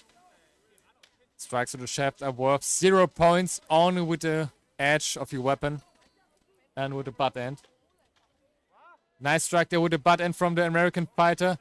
Quebec pushing on America here, and look at the size difference here. Quebec is making some points. Nice block there from Quebec. The American fighter just tapping Quebec here, using his reach advantage. And this was the end of the round here. Oh, good catch from the American fighter.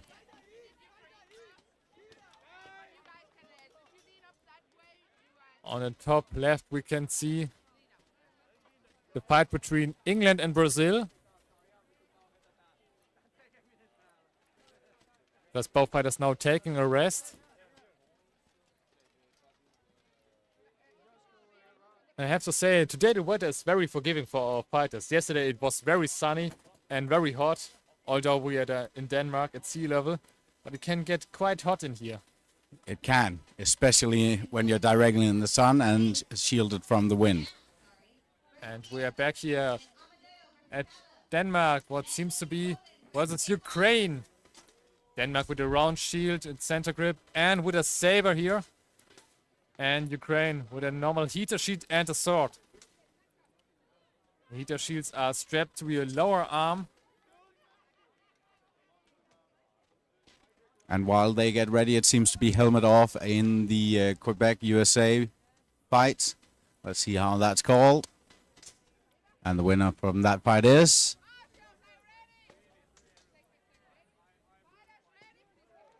USA. Congratulations to the American fighter. And now we can focus on the sword and shield battle in front of us.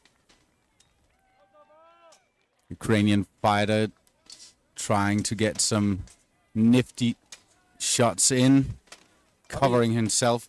Really fast sword work there from the Ukrainian fighter. Danish fighter not giving up.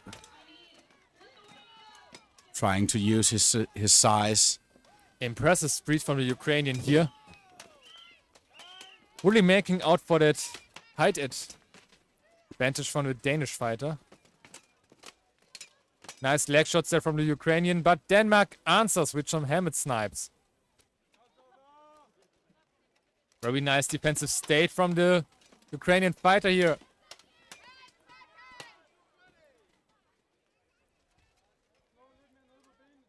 Now we see Denmark backing off. Being in a defensive state, and this was the end of the round. Fighters saying thank you for the fight to each other and returning for a quick breather while the marshals tally up the hits.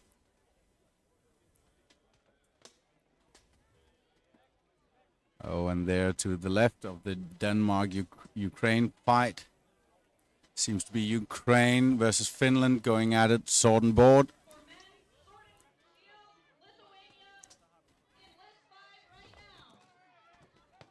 Ukrainian fighter seems to have a bit of a reach advantage towards...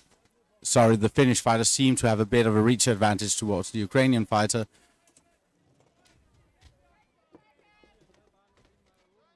Catching that sword there. But he has him on, seems to have him on the ropes. You do not, even though this is a more technique-based fight, you do not want to have your back against the list. Seems to be time for that round as well. And we are back with Denmark versus Ukraine. It seems to be now the final round. Very fast shots here again from the Ukrainian fighter, and a disarm on his own side, which award Denmark points for disarming.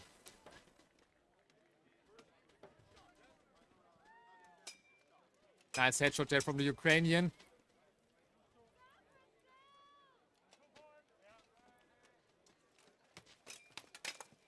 Denmark, they're really trying to block those strikes, but those strikes are fast gliding from the Ukrainian fighter here.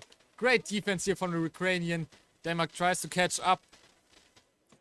Really using the advantage the fighter from Ukraine is really using his advantage from being lower than the Danish fighter.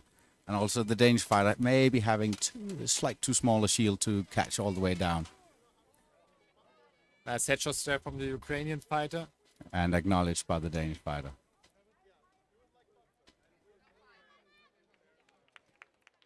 And this was the end of the round. I think we will have a decision here soon. Fighters just getting a quick discussion in on how it went. Seems they were happy with it. And we're back at a female sword and shield. Canada versus USA.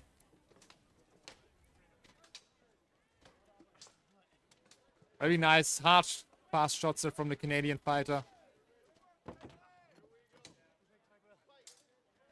Now, Felix, this is the same armor as we saw, much of the same armor as we saw yesterday in the pro fights, right?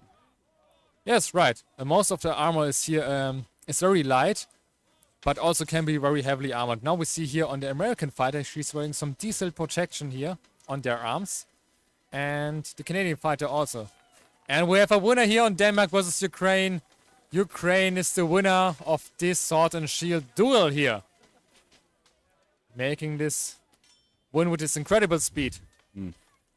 Right back. Speaking of incredible speed, we're right back here at Canada versus USA.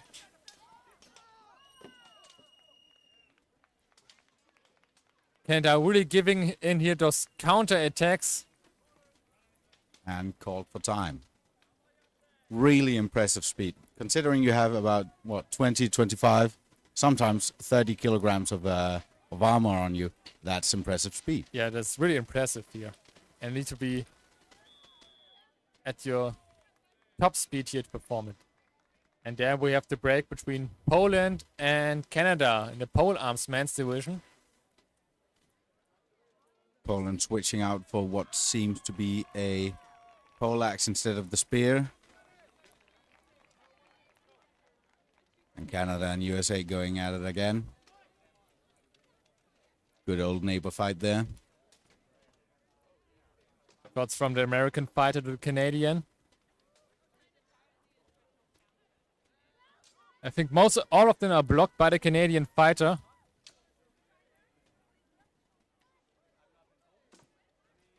Canadian does a very good job here counter-attacking, getting those combos in here. The American fighter tried to strike here on the shoulder side of the Canadian. But most of the time, playing it very defensively, where Canada pushes aggressively in, getting in those points on the American fighter.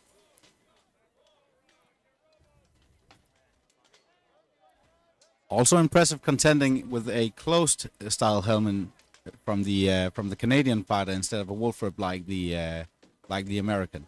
You get a much more view out of the wolf rib than you would out of that large. And then we have the end of the round between Canada and USA here. Yeah. Pole arms have gotten into a bit of a clinch. Just within the men's pole arm division here. Polish fighter trying to row it home. Great shots here from the Polish fighter. Nice shot from the Polish to the Canadian helmet there.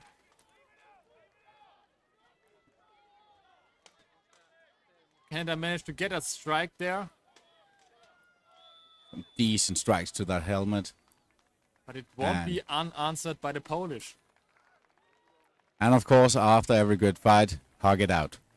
And now we can see the exhaustion in the fighters here. Really trying to rest. Seems to be helmets off. Okay, for 1B, next will be Alina versus Luis. And then a 10-minute break before we go to bracket. For list 2E, next will be Emil versus Wencliffe. Then Anastasia.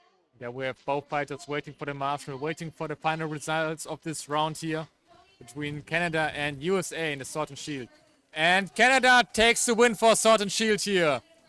Good work from the Canadian. For list 3F, Joel Cook versus Dakota. Lucas K versus Julian. Rojoso Baki. And we can see here. It's helmets off at the Canada versus Poland. Fighters showing great sportsmanship. Really look like they enjoyed themselves there.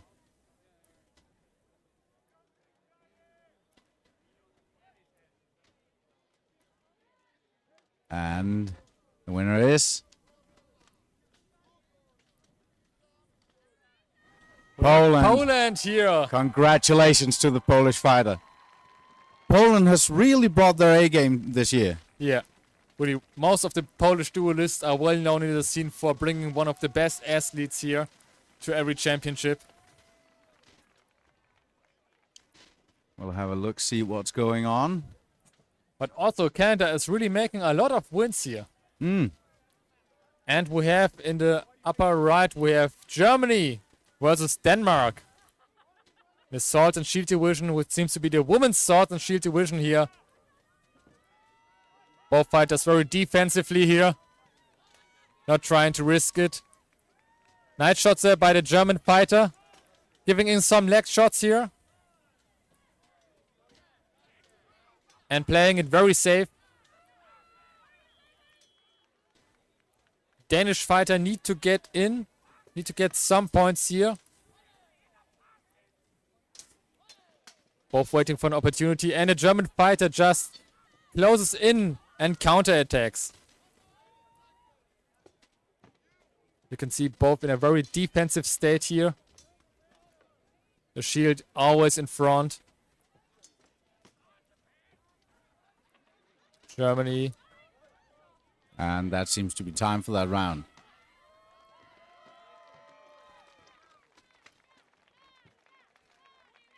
Now we are back here at Poland against Denmark. Just in time for the time of that round. For the pause. And now we can see here on the Polish fighter, the armor is not really connected to the all parts. I think you refer to this kind of armor as floating armor, because it looks like it's kind of floating around your body. And this is very light armor, mostly strapped with just leather stripes. Yes, strapped in for flexibility for the fighters. Often used by duelists, I guess. Yes. When we get into the team fights, we'll see more close Or armor. riveted, articulated stuff. Yeah. And the fight is recommencing between Poland and Denmark here. Strong push from the Danish fighter here to the Polish fighter. Trying to push her in the corner, but Poland rotates out and rotates back in. Trying to use a shield in the Danish fighter's grill there. Yeah, Germany versus Denmark. Both fighters playing it safe. Some snipes attacks here from the German fighter.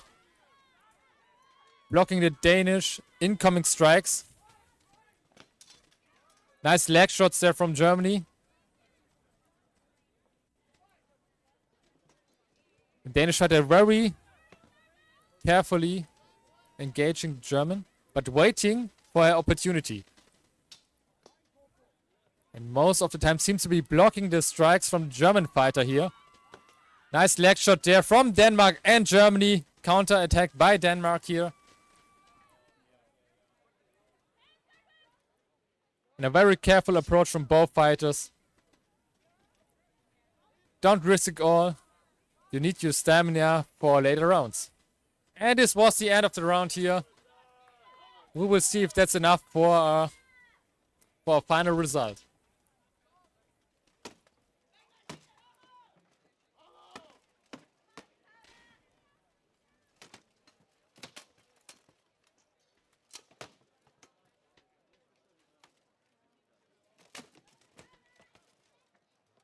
Now we have the result from the Poland versus Denmark. Poland takes it. Also very, very light footwork from the Polish fighter. Very impressive to watch. And we will train our video pitching for another fight here. I think I spot a USA versus what seems to be Chile in the background, sword and shield.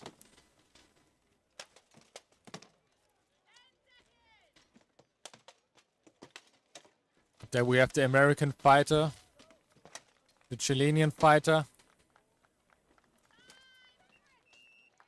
And on the right side we can see Italy versus which seems to be Wales.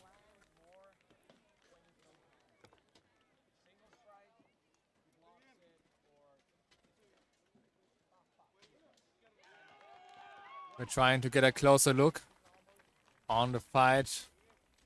The right corner.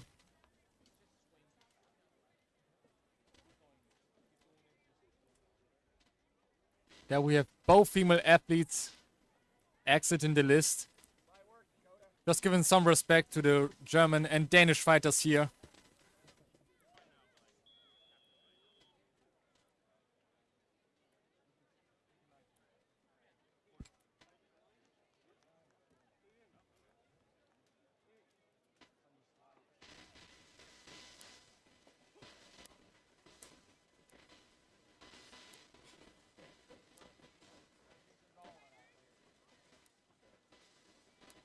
And it seems China and Austria are getting ready for a match up here in Sword and Shield.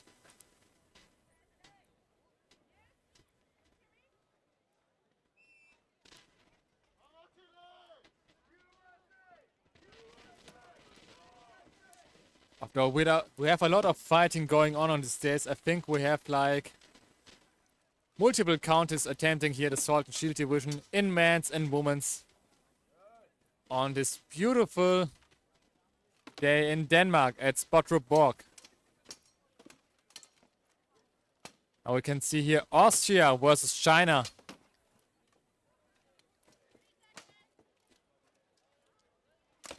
Both fighters take the fighter's salute before the fight starts. Now we have a very light approach here from the Chinese fighter. Some long distance shots from the Austrian here, and China closes in, but Austria pushes back with his shield edge, blocking some of the strikes coming from the Chinese. And we see the Chinese giving in, trying to give in some leg shots here. Nice leg shot from the Austrian here, giving in some upper strikes to the helmet. Nice left and right combination there. So long unanswered from the Chinese here. Chinese fighter trying to play it safe, but he needs to get close in. Now rushes in, trying to get some leg shots on the Austrian fighter there. But Good headshot from the Austrian fighter on the return. Austrian answered with a nice combination on the helmet. Nice leg shot, and it seems like the Chinese fighter is a bit tired. After all, this is a very draining sport. Putting on some of 20 kilos of armor on your body. Dancing around in loose-ish sand. It's very firm on ground down there, actually. Seems dusty, but it is firm enough. Big wave from the Austrian fighter here. Austrian fighter there.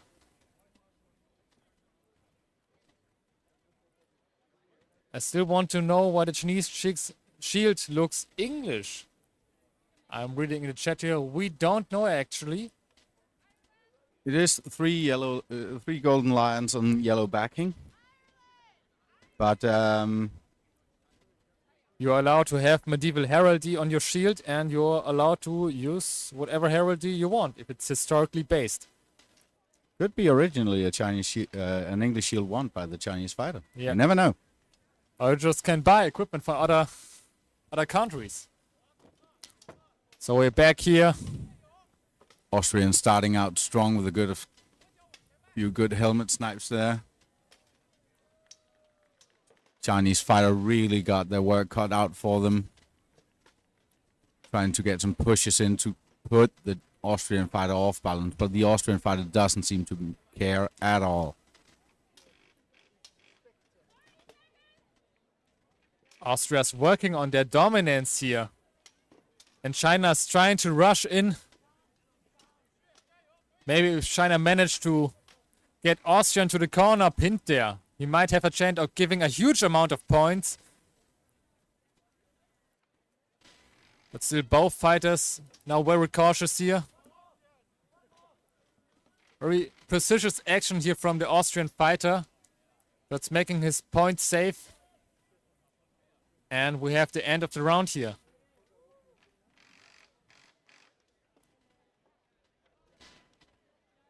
I agree wholeheartedly in the shadows from the YouTube live comments. The rule are cool. The three lion Chinese shield looks great. Little worn though, but battle worn has never hurt anyone.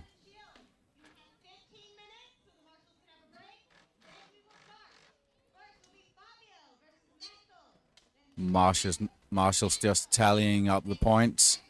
At these duel fights, the marshals have many functions. The marshal within the ring will keep an eye on the fighter's safety, while the line marshals will count out points. There are 2 line marshals per fighter. Helmets off have been called, I can see. And then there'll be at least 1 secretary at the side of the list, keeping tabs on the score, keeping tabs on time, so that everything is good and controlled.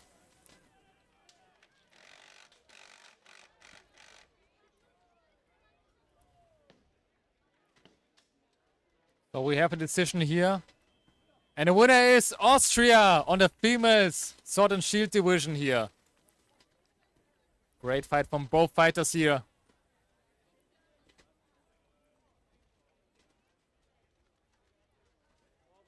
We're back again with an England versus Estonia fight. Seems that the first round has been concluded and the marshals are just tallying up the results.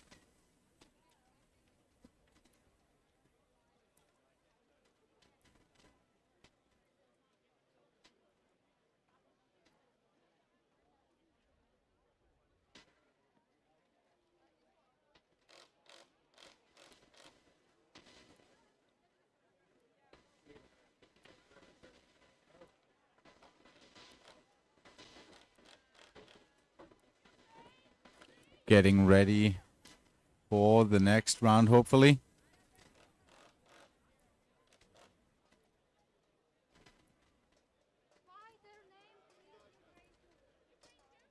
And as a fighter, you are grateful for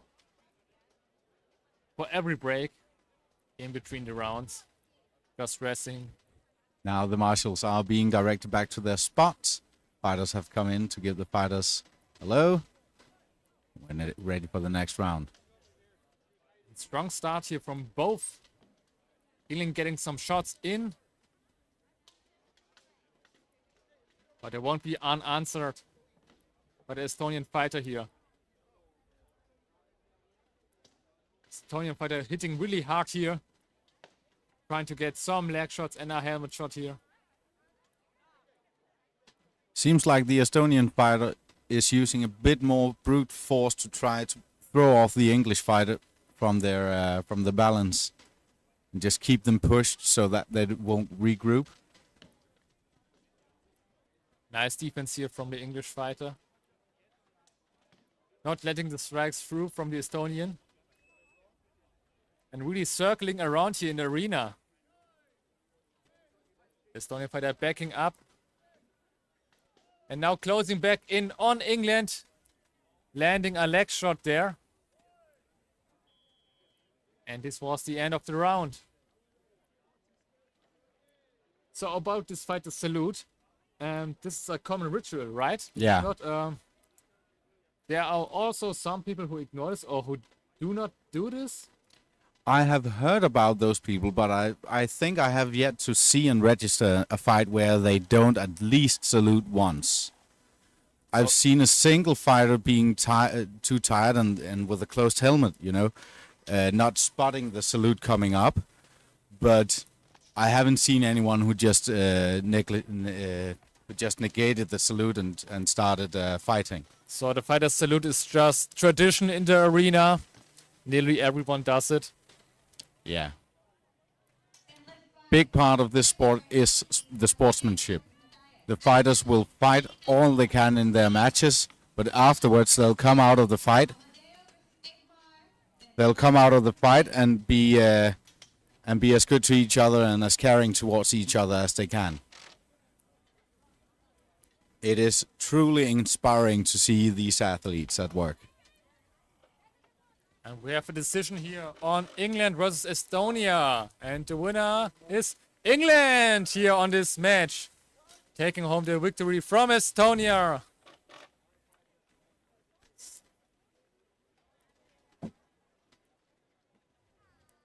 And the new match we're going to watch is Canada versus Ukraine. Both fighters seeming to be getting ready.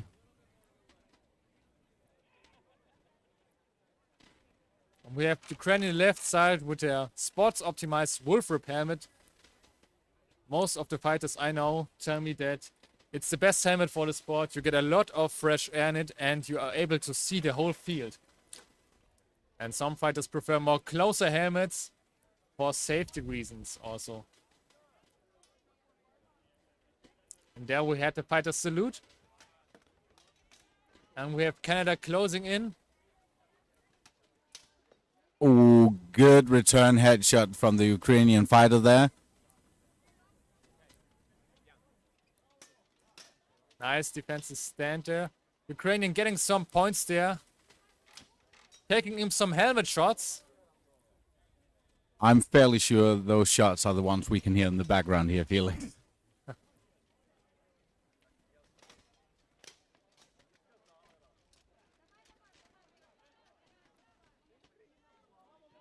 Yeah, nice shot there. Oh, big strike from the Ukrainian to the Canadian fighter. We got a new angle on the same match. And I don't know if you can hear this in the live stream, but those shots are loud here in the field. You can hear them all over around the list. Oh, good head swipe from the Ukrainian fighter. And I think the return from the Canadian fighter was good.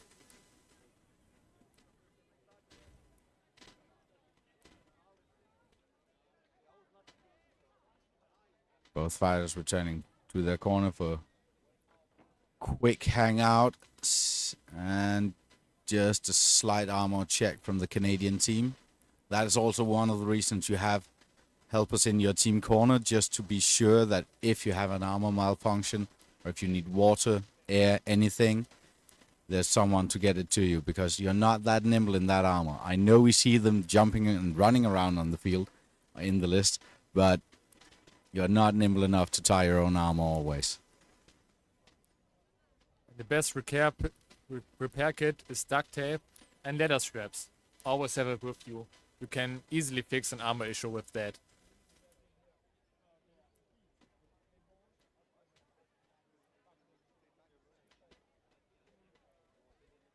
Both fighters resting here, collecting their strength, maybe getting ready for another round. We're still waiting for a decision here.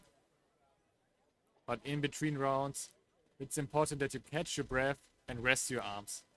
Your arms get very, very heavy, especially the shield arm, which stays almost the entire match up. And what does a good shield weigh? Kilo 2? Hopefully it is as light as possible. Yeah. My dueling shield is weighing about 1.8 kilograms, which is not that heavy, but it could always be lighter. But 1.8 kilograms outstretched in your arm, catching the wind, will tire your arm down. And Seems also to with be. the gauntlet. Oh yeah, of course the gauntlet and armor and the armor on the arm as well. Seems to be helmet off. Oh, Still have the Canadian fighter with a helmet, and the winner is Ukraine. congratulations to the Ukrainian fighter. Great speed, great technique on that one. Really well deserved fight there. And here we are back at Austria, waiting in the list. The Austrian fighter is named Matthias Gore, waiting for his opponent here.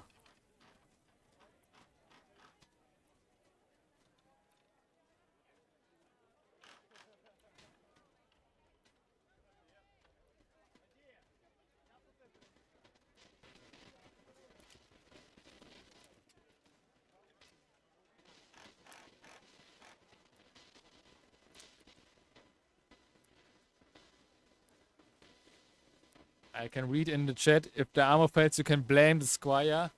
You should always have someone look over your armor if all the straps and all the rivet are properly placed and still in a good condition. Sometimes if a rivet break, it's a chance of poor maintenance. Yeah, maintenance should really be a subject at some point of time. As a leather worker, all I can say is maintain your gear, or else it will fail just 5 seconds before you're going to the list. This is the worst thing that can happen. An armor failure before the start. Yeah.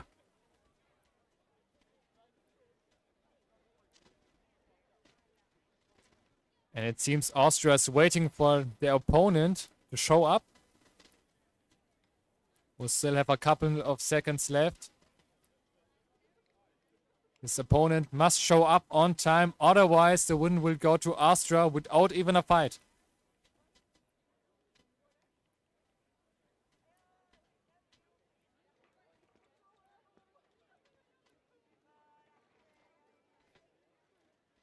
And just a quick story here, which happened in my last tournament, where I got hit on the leg side where the strap is, where my leg harness is hang on. And it was cut during the tournament, and so my whole upper leg harness fell down to my foot. So I wasn't able to continue the fighting there. And we weren't able to repair it in the list in time. And it was of poor maintenance. So always check your gear. Make sure that your leather straps are freshly oiled and waxed. Properly maintained. Oil them, wax them, whatever works. And it Seems to seems- be defaults. We have a winner here. Austria winning the fight because his opponent didn't show up. Congratulations to the Austrian fighter. Let's see what we have here. We have a Brazilian fighter against a French fighter. Now the Brazilian fighters this year has also brought their absolute A game. They are fast. They show some great technique, but the French have also brought some really heavy hitters, some really fast and quick heavy hitters. Yeah, I'm sure every nation brings their absolute best of the best to this location here. Goes without saying. Yeah, just from the live stream chat, Bob's Burgers, Marshall's doing God's work. Yeah, shout out to the Marshals before this battle commences. They are really doing God's work, keeping everything rolling.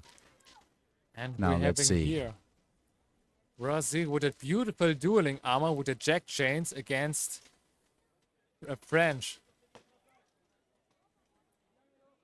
And we have Brazil here changing the stances rapidly.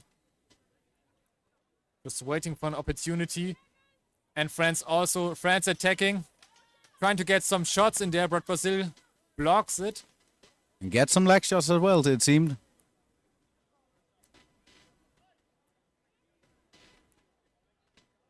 Brazil winning, playing with her defense, taking down the shield and giving it back up to deflect a nice shot from her helmet, giving in some leg shots on the French fighter here. Oh, and it seemed like a head swipe at the last one. And I think that's time for that round. The Brazilian shield looks quite oblong though.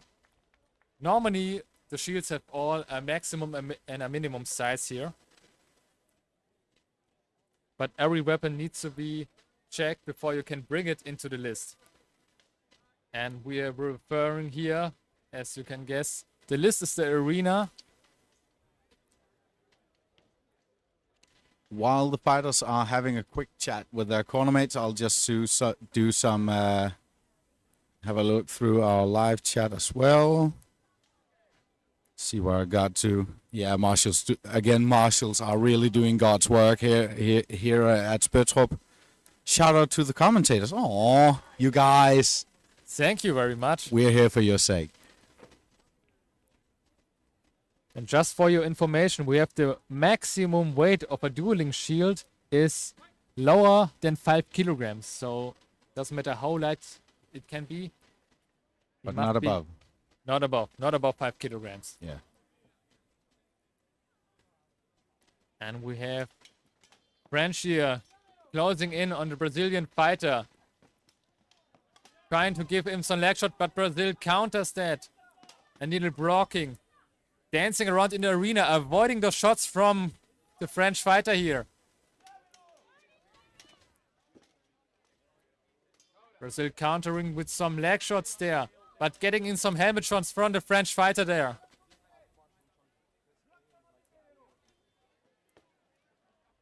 Brazil really try to keep their distance here.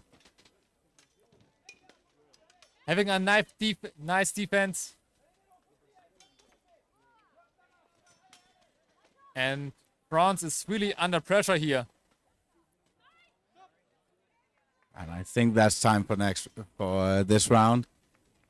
Really impressive work. I am having a bit of difficulty trying to figure out which one of them is actually on top right now, because they are both doing excellent work. French fighter doing a lot of good technique, a bit of brute, and the Brazilian fighter really using their strength. Impressive work to see.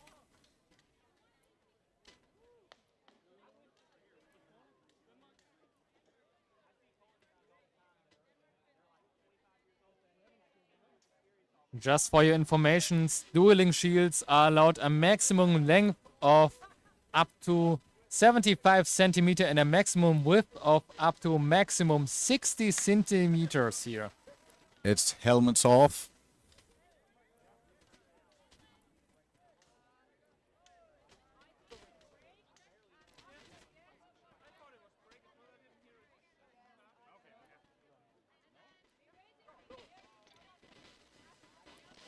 Fighters to the middle, and the winner of this match is Brazil. Congratulations. Really good work. Very well fought, very well earned.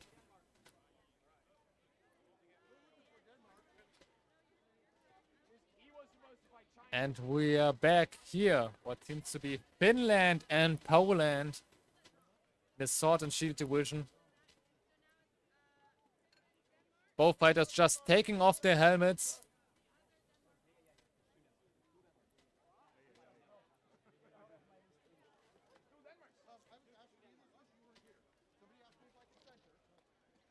This fight already happened, and it seems we have already a decision here. Both fighters seems pretty sure, just waiting for the results from the marshals. As you can see here again, the light armor on the duelist. Only metal straps there, which refer to as jack chains. And the winner is Poland! Taking home another victory here in a dueling section. The Poland are very strong fighters on this year. They are, but when the World Cup was last time in the when the World Championship, was last time in the here at Spøttrup 10 years ago, but who's counting? They came with a large contingent as well, and they were really good, really huge, really technical fighters. Impressive work to see. I think the scene is very big in Eastern Europe. Yeah. And they take it very, very seriously. That is my impression as well. So we have a German fighter here waiting in the list.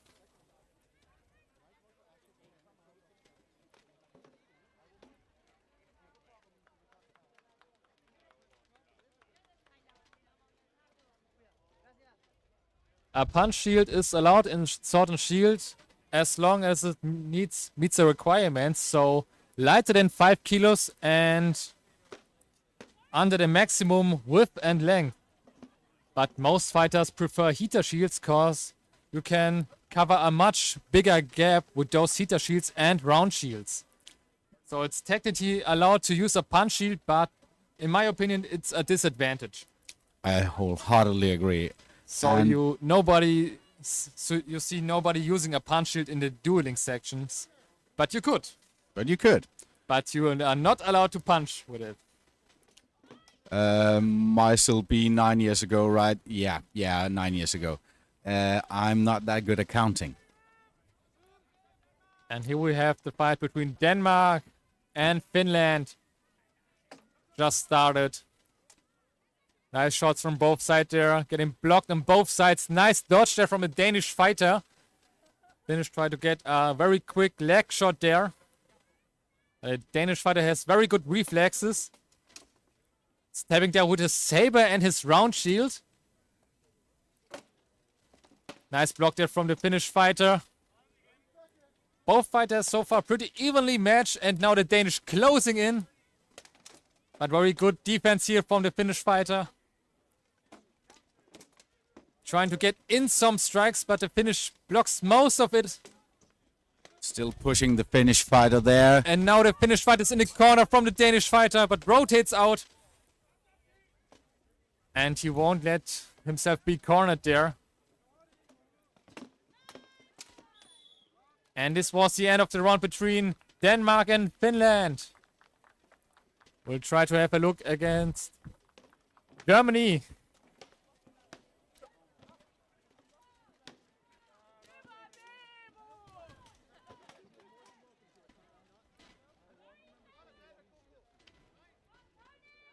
And now we have the women's division in Sword and Shield. Germany versus England here. Germany very aggressive on the English here. The English having a good defense. But the German pushing in, still doing some good sword work, but the English fighter is keeping up with their shield. Nearly blocking here everything. Don't letting a single punch through. Have a look at that English helmet there. I love that view. The pointy nose and the holes. These kinds of helmet where you can't see the eyes. It's like on... I don't know if my opponent is tired or something when I can't see his eyes. It left me like with... I don't know. Is he also tired as me? Yeah. I think the Danish versus the Finnish fight is going on again. Just started. Fighters sizing each other up.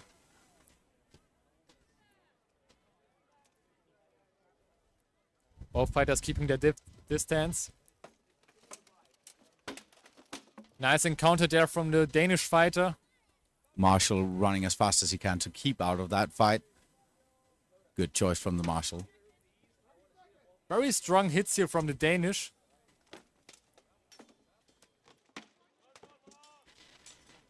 Finland is trying to keep their safe distance. I think the Finnish fighter is a bit smaller than the Danish, so the Oh, wow. we nearly got a trip there, but the Finnish fighter catches himself. Very nice work there from the Finnish fighter, giving some shots in from the Danish, and now counter-attacking. And it seems like the Danish fighter has backed up. Just for time for that round. In the background there, we can see time being called on the Brazil-Austria fight. And we have Germany and England again in front and in our back right corner of the screen right now. England-Germany has been timed for fight. Maybe we can still, we can still thank you, Austria and Brazil, for walking into the frame so we can see you in the upper right. Time being called on that fight as well. We, of course, will do our very best to keep a tab on every fight that we can spot from here. Finland, Denmark. Denmark takes it. Congratulations. Really Nice win strong there, word from Denmark. both of them. And it must have been a very, very close call here.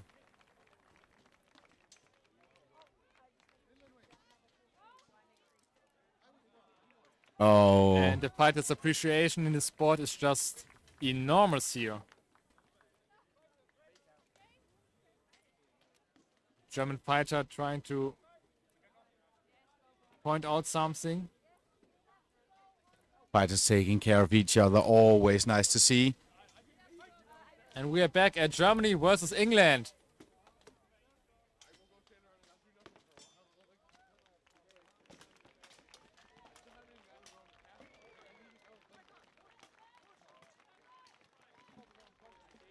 Fighters really going at it against each other there. No one is letting up. Very heavy work here from both sides.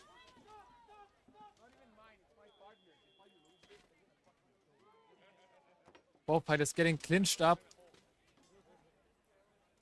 And I think the fighters have been sent to their corners. We have the German-English fight in our upper left. And right now we have the Austria-Brazilian match.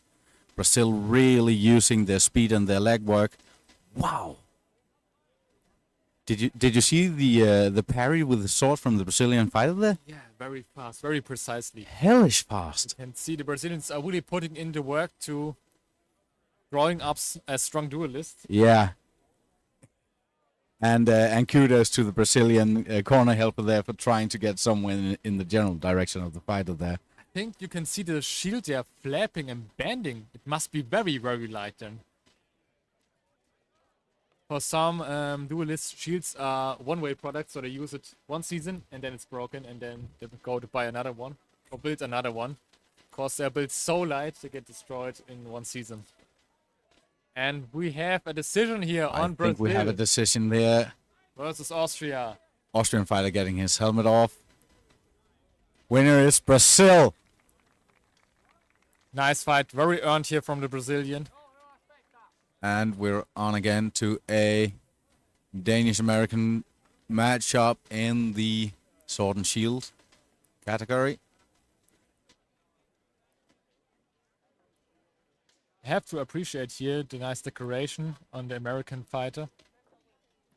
Very nice feathers on his helmet. From the live chat, I can see, thank you, HC Lobo. Our Brazilian shields are made very thin. We make them expandable. Oh, sorry, expendable. And the fight just started between USA and Denmark.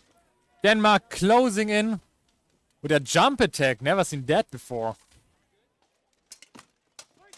But USA counters in with some headshots here. Nice dodge there from Denmark to his leg strike. Nice shot there from Denmark and from USA to the Danish fighter.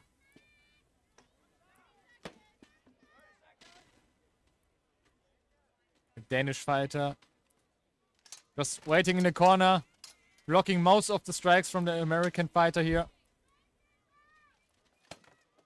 Nice defense here from the Danish.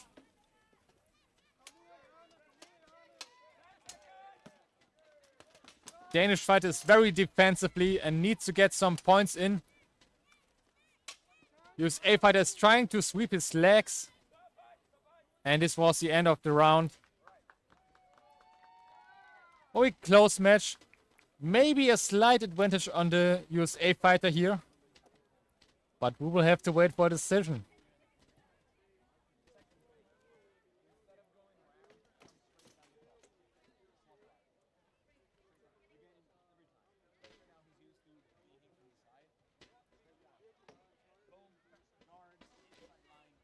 I can see here in the comment sections the more specific term for the visor with a little point in the middle is a Rennzeug visor, which seems to be a German name.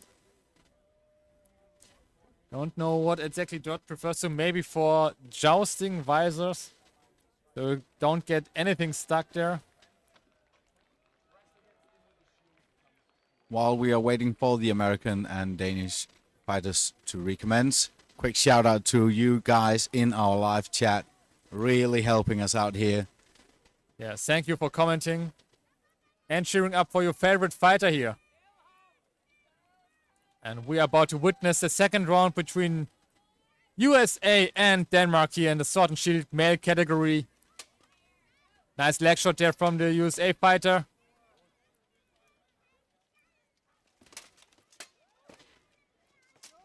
Denmark getting some shots in on his helmet. USA here very aggressively. You want to make it sure this round. Nice shot there from the Danish fighter, pushing America back. The Danish must have a very strong shield arm by pushing his opponent back. Nice shots there from the American fighter.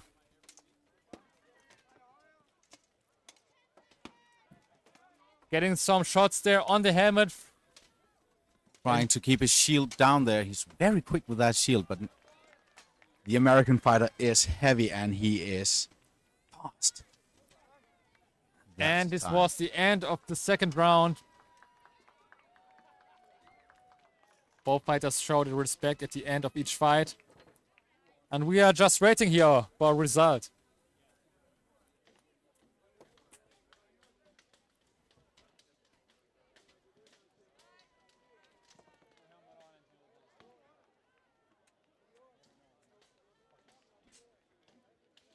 At the far top, we can see Sweden and Quebec.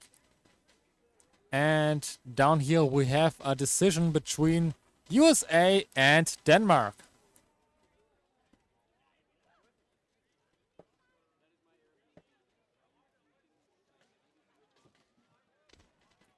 And the winner from this match is USA. Congratulations to the American fighter. We see both fighters just chatting, exchanging how to witness their own fight. And I can see in the comments, fighting a left-handed is really complicated. Yeah, it sometimes can be very complicated when most of your teammates are right-handed and one day you're facing a left-handed guy in a tournament and you forget all your techniques, like they don't work anymore. Nothing works anymore. Yeah. I think we have the Swedish Quebecan fight here. Sword and shield. Nice wild boar shield carried by the Swedish fighter there. And we have a hug before the fight starts. Oh, I don't think the fight is starting. I actually think the fight is ending. At least Right. we get the result. Quebec takes it home. Congratulations to the Quebec fighter.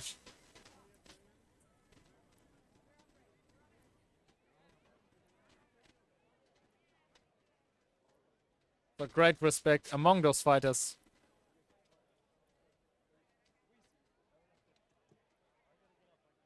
I've never seen a fighter losing their nerve or being mad at someone in this combat sport.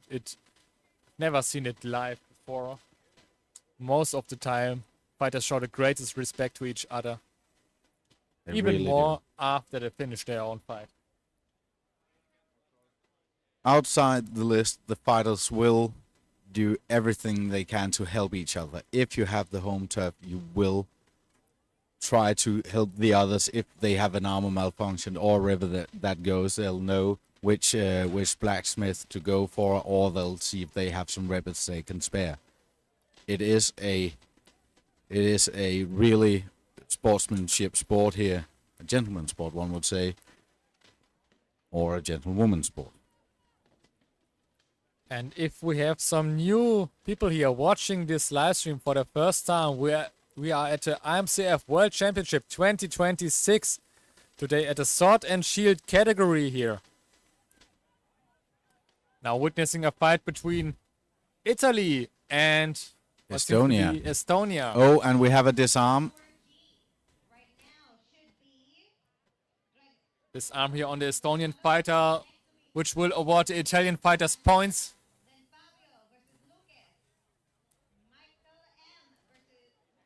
And just we see the fight recommencing. Both fighters playing it very safe here.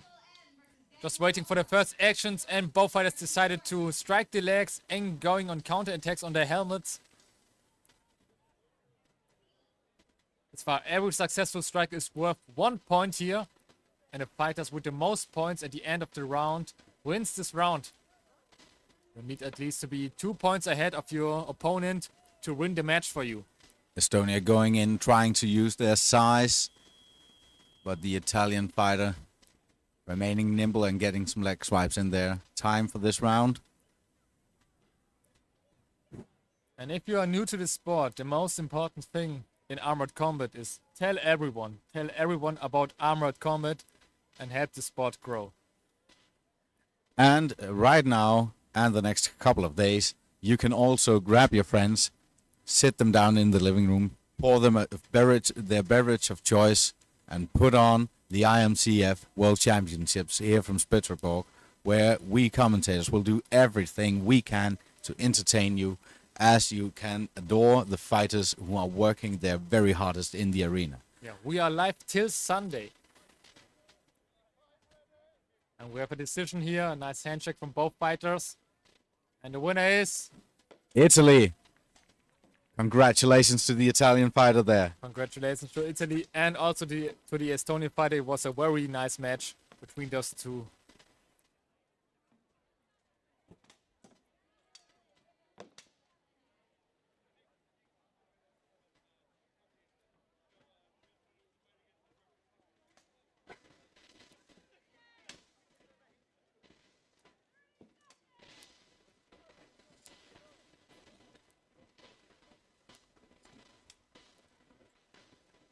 And I think while we wait for the next fighters to all get ready, we'll do a quick commercial run from our sponsors for this event.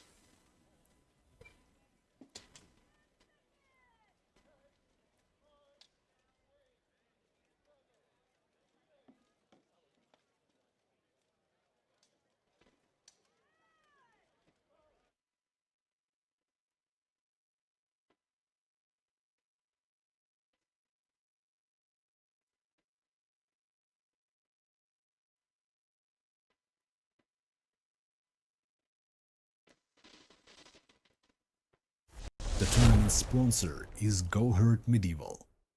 Find best armor, quilted clothes, weapons, and accessories for armored combat at Go Hurt Medieval. Your go-to shop for armor. Don't wait. Visit gohurtshop.com now.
And we are back to the IMCF World Championship here in wonderful Spøttrup, Denmark. I am Emil.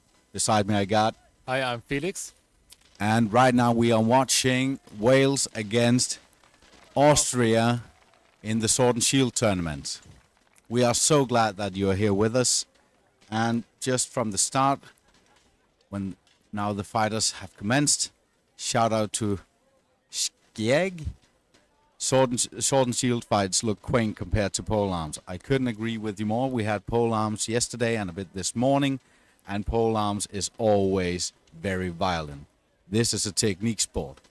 Felix, you've dabbled in some sword and shield, I've heard. Yeah, I fought some Sword and Shield even at the last World Championships for Germany.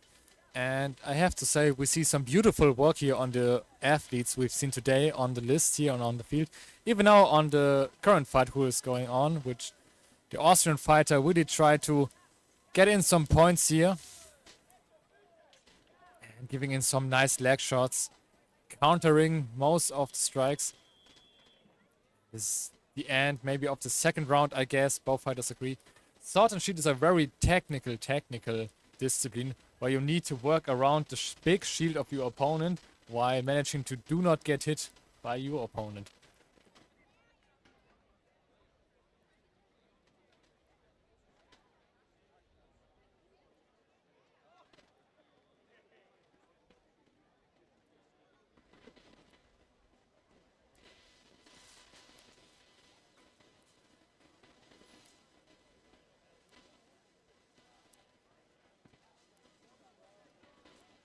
So while we wait for the fight to recommence, shout out to you guys watching at home, wherever you are. I hope you have your favorite beverage in front of you, maybe a couple of good snacks as well.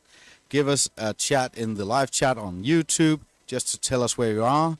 We'll be happy to hear from you. I think it's called Helmets Off, and while the fighters are making way to the middle of the list, Felix have been tapped out so he can go have a little break. And right back with me is my Canadian friend, one of them at least, Kelly. Yeah, good to be back here as we see the Austrian fighter taking the victory over the Welsh.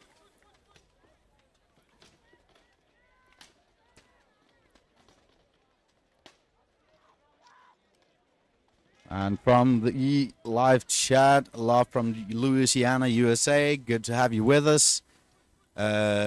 The small war reenactment during the break will not be streamed, unfortunately. You'll have to come here and watch it, but you will be most welcome. Yes, I believe that's down on the field, a little bit of a ways away from here, a couple 100 meters, so we will not have any cameras down that way.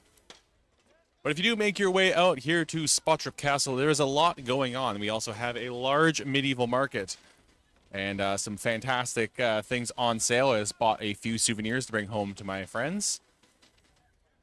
Coming here can be quite expensive because there is some very, very nice stands here. It's also very nice armor that you can buy if you want to start getting involved in this sport as well. Easy place to start. Yeah. You can meet the people who are fighting in your country of choice, and buy the armor, buy the weapons, and get started. Let's see where we get call-ins from. Valencia, Nike Floyd W. I'm not sure how to pronounce that. I'm sorry. Hamburg, Germany, watching from Denmark, coming by tomorrow. You'll be most welcome. Joining from Finland. Happy to have you. Ireland, Poland. What have you written there? I'm going to butcher this. I'm very sorry to the Polish. In Poland. Very happy to have you with us. We are watching now a Swedish versus Netherlands, I believe. Netherlands fight. Swede using that center grip shield. Netherlands trying to find a way around it. That Swedish shield a little smaller, so it's lighter. He's able to move it a lot faster, but covers him less. Oh, good snipe there in on the arm, but that opens up the legs. Now that Netherlands fighter's moving forward. The Dutch fighter getting a few shots in on the legs, couple on the arms as well of the Swedish fighter.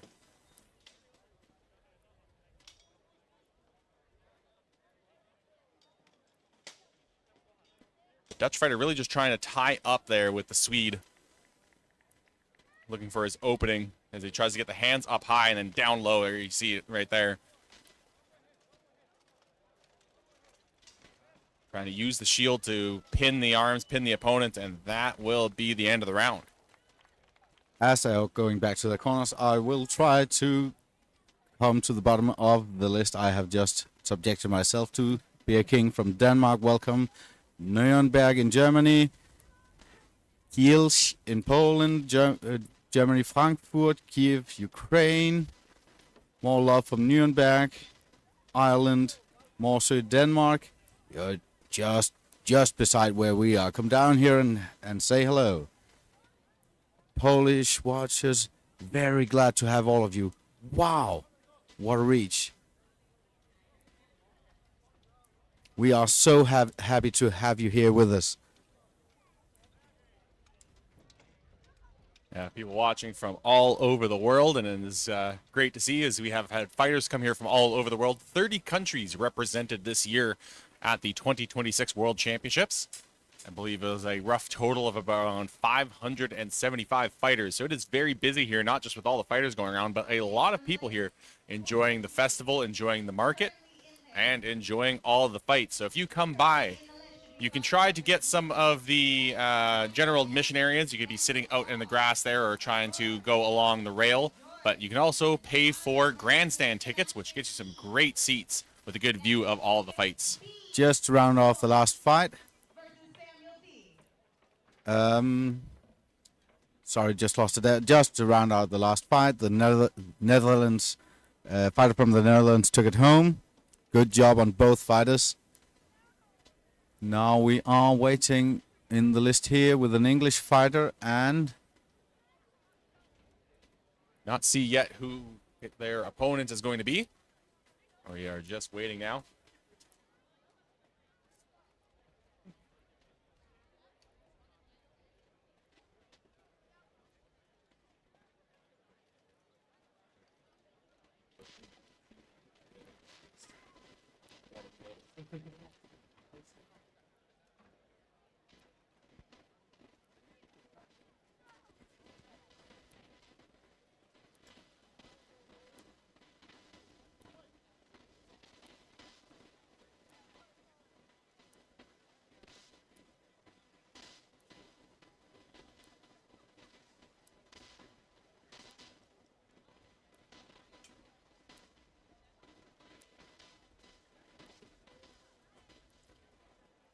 well, after Emil here back with you at home, after talking about all of the nice stuff you can get out at the fair, I can see Kelly has now grabbed his bag and run off to spend the rest of his money, and I am joined again by Justin.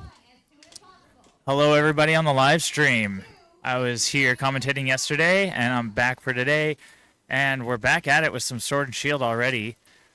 Really explosive energy already going on in this fight. Yeah, this fight seems to be Brazil versus Germany. Got the bird on the chest there. Really good, fast movement again from the Brazilian fighter there. I've noticed the Brazilian fighters, they don't have a real padded gambeson, and they're using you see the armor there is called jack chains. Very, very lightweight, very thin steel, just basically guarding the outside of the bicep there, but it allows them to move at incredible speeds with the armor, with obviously putting themselves at risk of injury, but they don't seem to care. They're very, very tough men out there, just wearing the limited protection. And I mean, good for them if it's going to allow them to move around better and score more points. It's impressive to me because I would never put myself into a boo-hurt ring with jack chains. So let's see here. Oh, they're at it again. Live chat will have to wait a bit. Let's see how the second round goes. This will be interesting. Germany moving in to take a couple of quick snipes just to see if they can get a hand up on their opponent there.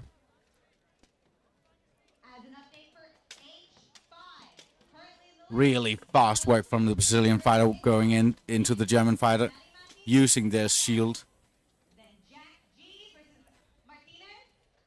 Marshals are stopping it. I'm not quite sure if that's a time limit. They're calling a stop for something there. They're checking out the Brazilian fighter's shield.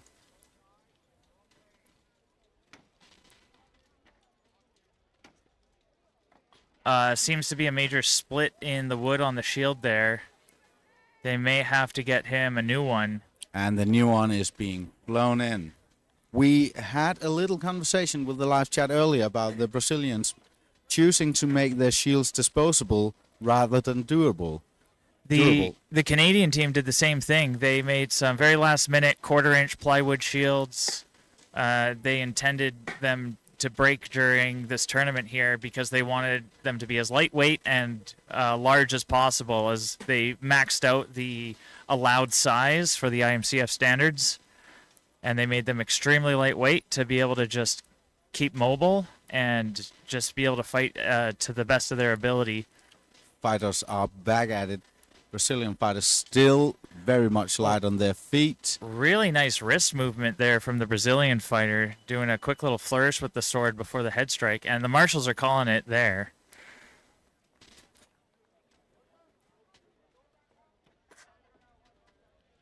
And I can see we're still getting a bit of call-ins from where you're watching. We have viewers from Louisville, Kentucky. I saw someone earlier who was hiding at a corner at work in the UK watching the tournament. I would have done the same if I wasn't sitting here comfortably in the shade watching the screen here. And we have somebody saying, yeah, the Brazilian is using a doublet or double.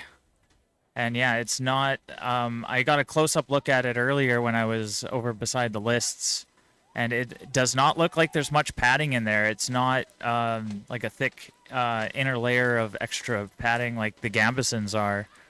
So they're definitely really tough guys out there from Brazil. I also saw one of the Brazilian fighters, I just saw his hands from the side, and they were all bruised and purple, so he must have taken some strikes to bruise his hands up, and it doesn't seem to phase them at all. They're still going. And we're going to pan over to a polearm fight here. We still got some polearms left over from yesterday. Oh, really good strike there. Poland, what looks to be, China versus USA. The US, the Chinese fighter and the American fighter really just going ham on each other. I think this is one of the closing matches from the men's polearm. And these two fighters, we've seen them throughout the day today, yesterday and today. They really know their stuff. The American really getting some good reach going there. Marshall's gathering up to tally up the points. There may be a bit of rule discussions there. We did just tune into this fight. I'm not sure if this is first or second round. Hopefully we still got a second round in here that we can get some commentary on before they're done.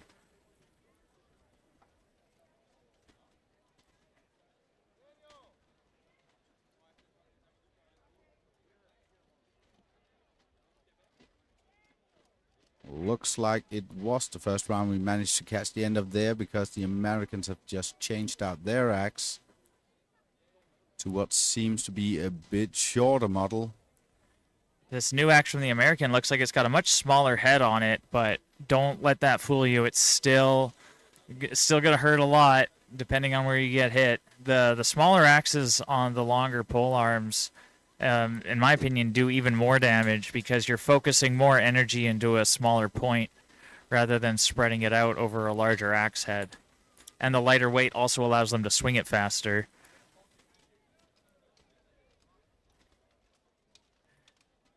We have a YouTube comment. They'll probably still be doing pole arms by next Friday. Yeah, they've definitely been taking a long time. The marshals and all of the volunteers and support squad have really stepped up their game today. Yesterday, we had a lot of hiccups and interruptions. Oh, really fast work by the Chinese there. We're at it again. The Chinese fighter really going at it. Getting big strike from both of them. Oh, good helmet shots in.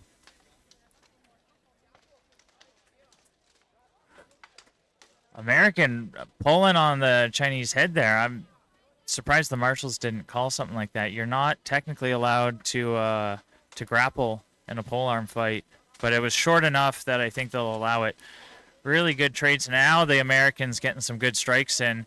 I think he's still behind in points, though. The Chinese fighter, I think, used a lot of his energy. He seems kind of relaxed, trying to catch his breath now. He got a lot of good strikes at the start of the fight, and he's coming back in now. Both of them trading blows. Good block from the Chinaman there. I can hear the hits from here, and that is the other side of the arena from us. Really impressive work from those two fighters. And they're giving each other a hug. We love to see it. Both fighters, incredible work. Being able to receive hits like that from a man of that size and to just take it and keep going, even with the armor on, those things, they have to hurt. There's no way they don't.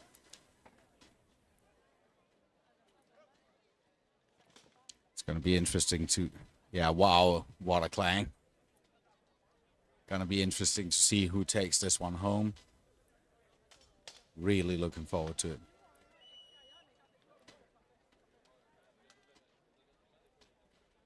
Marshals just tallying up the hits.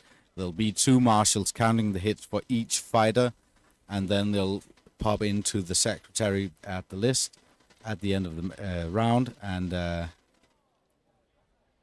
get the hits tallied up, while the marshal with the flag in the ring, in the list, sorry, make sure to watch out for the fighter's safety and make sure that they come home hopefully in one piece, maybe a bit bruised, you never know. Yeah, for the counting of the points, they will have 2 people on each side of the list, 1 on each side for each fighter. That way, if one of the points counters can't quite see a strike just due to, you know, the fighter's bodies being in the way, then the other one will see it. And that's why it kind of takes some time to announce the winners, those points counters. We have a helmet off now, and the winner is China. Impressive. Great work from the Chinese fighter. Big congratulations to China here. That American fighter knocked out quite a few opponents on his way up to this round. So for the Chinese fighter to be able to beat him, really good job there. We're back with Swords and Shield, Austria against Sweden. Fighters seems to be sizing each other up. Getting some quick tries at some combos in there. But both fighters seem to be doing a good amount of shield work as well. Making sure... Oh, and now they're at it. Yeah, these sword and shield fights are usually lower points compared to a lot of the other duel categories. It's quite hard to get a good strike in around the shield. Even if you do somehow manage to contact your opponent's helmet in some way, most of the time it will bounce or deflect off the shield first. And if it doesn't follow through with enough power, it shouldn't be counted by the points counters. So that's why you see the majority of points scored in a sword and shield will be scored by leg shots.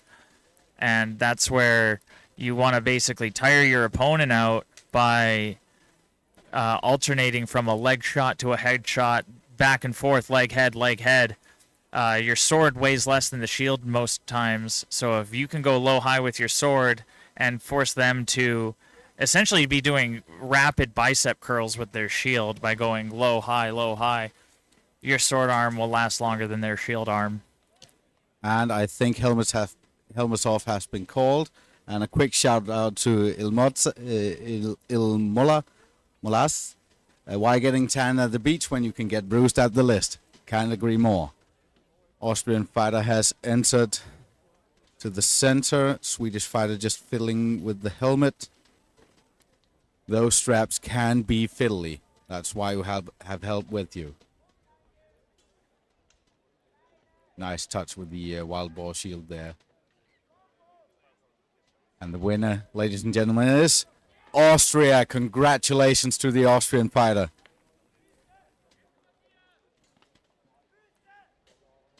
We are back at it with a Polish fighter making ready in the list. Sure, his opponent will be around soon. And while we wait for them, we are back with Austria against Finland in sword and shield. Really much speed in this one. Really good exchange there from both of them. And that's time already. That fight had already been going on while we were watching the last one. Once again, we do have 4 lists going almost simultaneously here, so we'll be doing our best to cover as many of the fights as we can. So we'll be swapping between some of the fights as they go on today. Thank you, the Lost Viking. The guy with the boar shield's name is Daniel. Do you think he painted it himself? I'm not sure. I do know a lot of these fighters. They're heavily invested in the sport and in just being generally interested and fascinated by medieval times. Usually anything ranging from like between the 12th and 16th century. And so most of the fighters probably have some form of skills in either leatherworking, sewing, shield crafting, blacksmithing. And of course, violence. And talking about violence, fighters just giving the fighter salute. And they're at it again. Gonna be interesting. Finland goes for a leg strike. The Austrian fighter quick on his feet, though, able to step back away from it.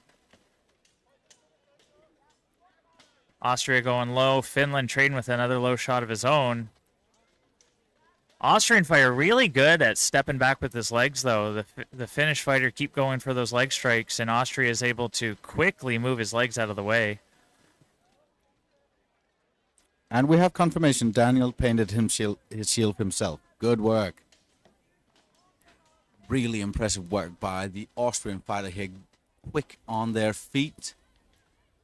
Finnish fighter trying to get some good hits in, but I think they're getting caught by that pesky shield there. Good head snipe there from the Austrian fighter. Finnish fighter still doing a really good job of defending with his sword side. He is allowing some of those strikes to come in through his legs, though, and marshals are calling the time for that. Fighters showing respect once again with another friendly hug. Yes, we have another YouTube comment. Violence and love for each other at the same time. That's what this sport is about. Want to do another quick shout out while we got some downtime here for a previous comment I see from Kedrix from Alberta, Alberta boys. We don't have any of the Alberta fighters in there right now, but just because I know you, Kedrix, I'm just going to mention your comment.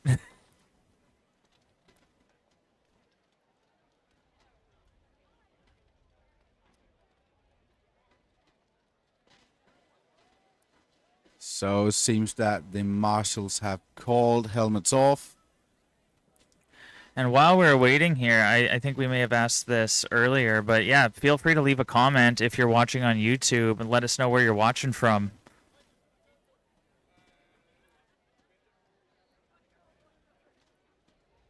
And Austria coming out on top of their sword and shield versus Finland. Congratulations to Austria. We're going to pan on over now to Poland versus Brazil. Starting sizing each other, but Brazil goes in for the combo, and that speed again is hellishly fast to watch. Oh, we have a disarm. Oh, the Brazilian fighter dropping his sword. That's going to be points for the Polish fighter. Now, most of the fighters here from Poland have been really bringing their A game. Polish fighter looking out for an armor malfunction on his opponent just to make sure that he's fully covered and he's not going to take any injuries. Looks like a quick glove malfunction. Luckily, there is a support team at the list ready to make the required fixes so that the fighter can safely continue on. Props to the Polish fighter for looking out for his opponent's safety.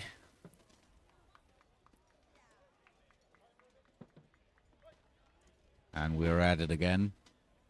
Bit of sizing up, but then Really fast strikes from the fighter from Poland there. Brazilian fighter trying to just kind of put his shield up and get it in the way. Poland's not letting it interfere. He's getting a good wraparound strike to the back of the head there, too, going for some low leg shots. Fighter from Brazil struggling to find a way to get through Poland's defenses as well. He's going for those high shots, but he's losing his confidence. And he goes for a low shot. Poland fighter swinging his shield across to guard his sword side on the low end there. And fighter that's time. salute. Yeah, time. Fighter salute back to the corners. And while we're at the corners, there's a question here. Is breaking the opponent's shield considered a disarm? I don't think it is. No. It just counts as a normal armor malfunction. So they are given 1 minute to either fix the shield or replace the shield.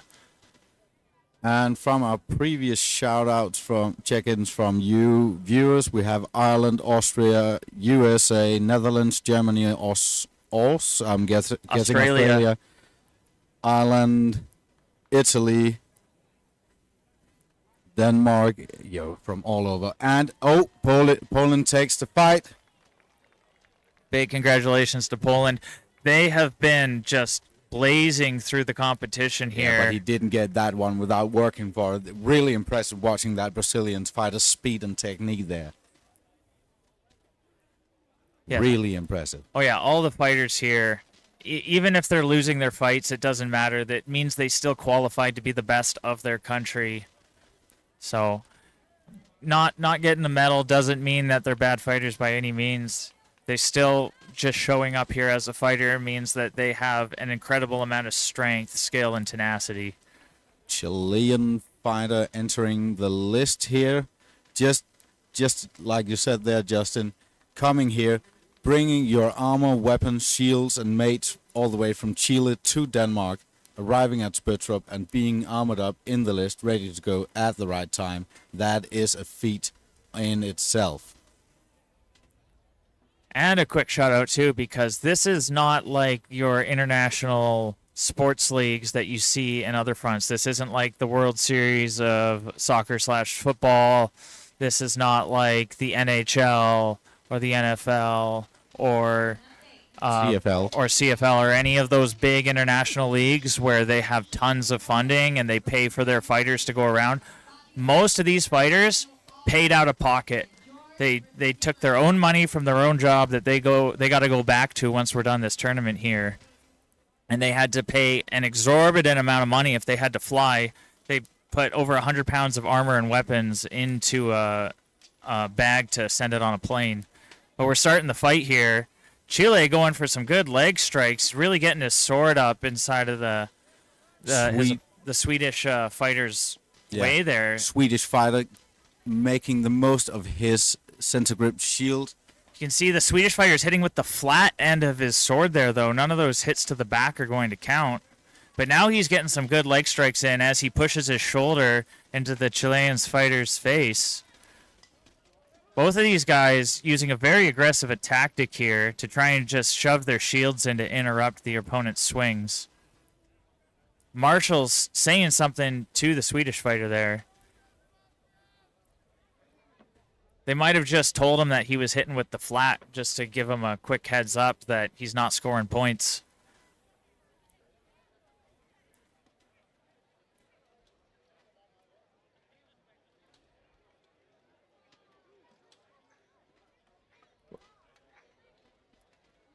The Chilean support squad there getting some air into the helmet, and the fighters are off again. Fighters salute, and time for the good stuff. Chilean fighter trying to get some quick leg shots in there, but the Swedish fighter has their guard up.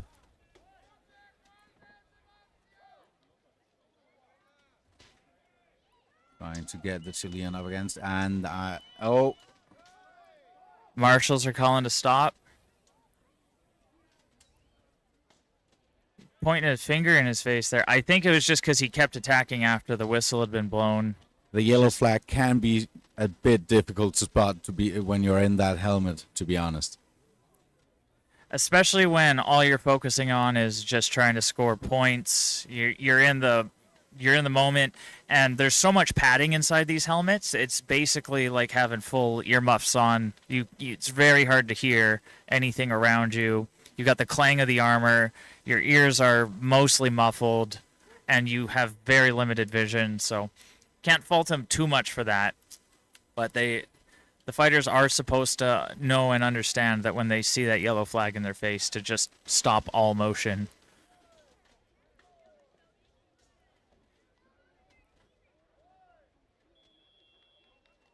Now let's see. Swedish fighter seems to be standing at the ready, while the Chilean fighter is still getting some much needed, I expect, air into their helmet just to cool them a bit down, while the marshals seem to be tallying up. And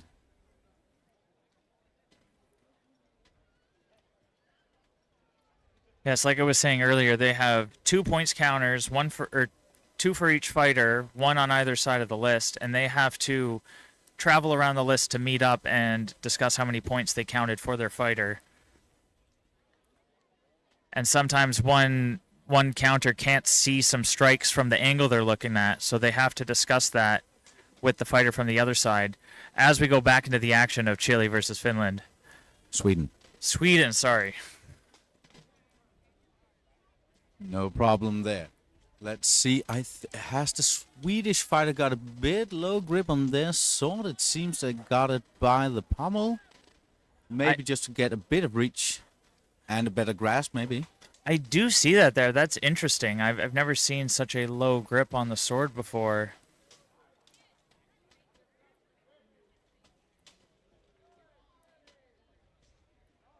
He is going for those long strikes with the extra reach. Swedish fighter definitely seems to be keeping backpedaling away from the Chile fighter. And I think he's trying to bank on that now, going for those ranged hits rather than getting tied up. The Chile fighter seems to notice it, and he's charging in.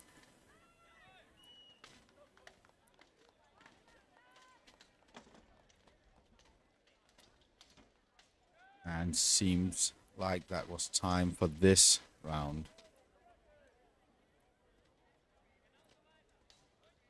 Still getting some shouts out from the Oregon People's Republic. I think that will be in the Western Hemisphere. And I also saw Shrewsbury for the Medieval Festival this weekend. Good on you.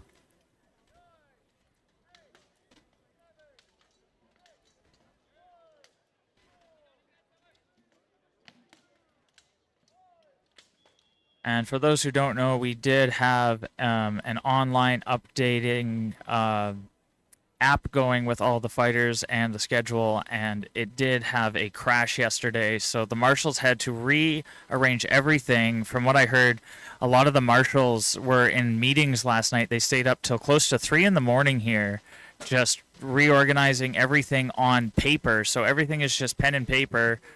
And they're just doing it all by hand now instead of using the technology, since there was some errors with it. So big shout out to the marshals. Today has been running really smoothly despite them losing their main method of communicating with one another and updating the fights. And that's why us here in the commentator booth, we no longer are being given the names of every single fighter that's coming out. So we apologize for that. We know that the fighters want to get their names known and out there, but there's over 500 fighters here. It's really hard to keep track of all the names, so we do appreciate everybody's understanding with that. And we're doing our best to deal with what we have here. But if you're sitting at home and you recognize your fighter or some of your friends, make sure to call them out in the chat, and we will, of course, do our very best to give them a shout out here at the live stream. Exactly. That's just what, like Emil was saying yesterday, is Buhurt is a team sport on all fronts. We have our supports that are part of the team. We have our counters, our marshals. Everybody's part of a team here. And we want you guys at home watching the live stream to be part of our team too. So if you know what fighter's in there, definitely leave us a comment on YouTube, and we will make sure that we announce their name.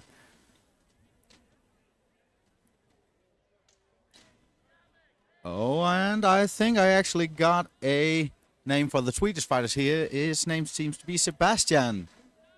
And Brazil takes it. Congratulations. I mean, Chile. Sorry. Force of habit. Yeah. South America. But congratulations to Chile. Amazing job there. Good work. Really seems to be enjoying it as well. But that's why we have commentary from all sides of the world here. We have Emil here from Denmark, and he's going to help me with some of the European country flags, and I'll help him with some of the American country flags. And while we wait for more fights to start up, we will do some commercials from the wonderful people who have sponsored this event, making it all able to happen. Thank you to those guys. Be sure to follow up.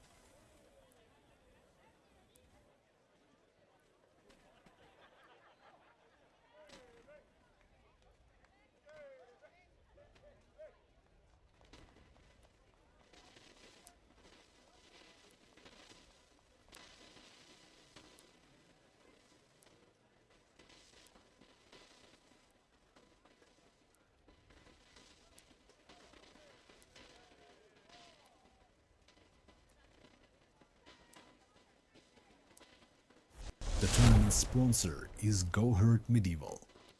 Find best armor, quilted clothes, weapons, and accessories for armored combat at Go Hurt Medieval. Your go-to shop for armor. Don't wait. Visit gohurtshop.com now.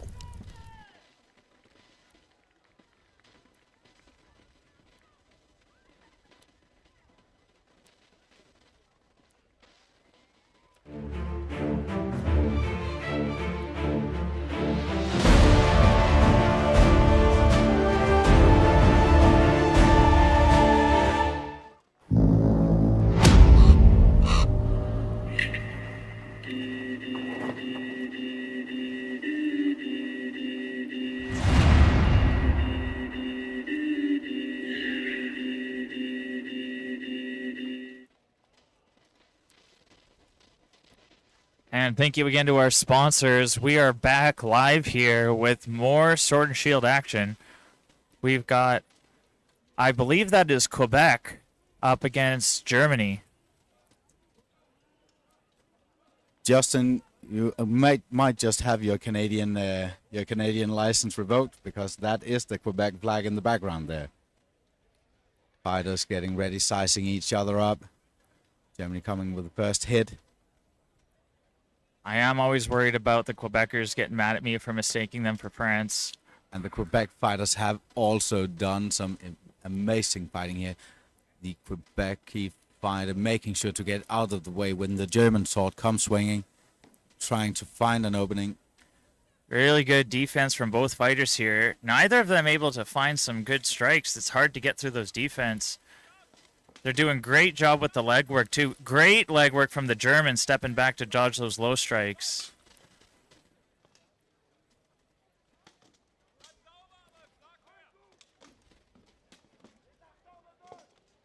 Really close fight here. Both of these guys seem really, really tuned up and ready for this. Quebec able to get a couple good leg shots in against Germany there, and I think he's able to sneak one into the head right before the flag wave there. That was a really close match between the two. From my perspective, I do think Quebec may have been up by 1 or 2 strikes. It's hard to tell. It's usually easier to get a good feel for the points if you're list side, because you can hear the strikes a lot better. We don't have the full sound over here in our commentary booth.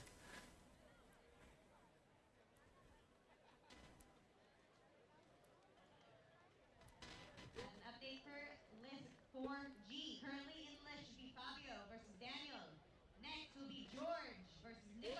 Shout out to Buhurt Bremen. Thank you for the nice words. Much love from Bremen, Germany, watching in the home office, pretending to work with the live stream on the second screen. Can happen to everyone. Oh, and I think we are ready for the next round of the Germany versus Quebec fight here. Sword and shield. Fighters ready, marshals ready. Ready for the fight.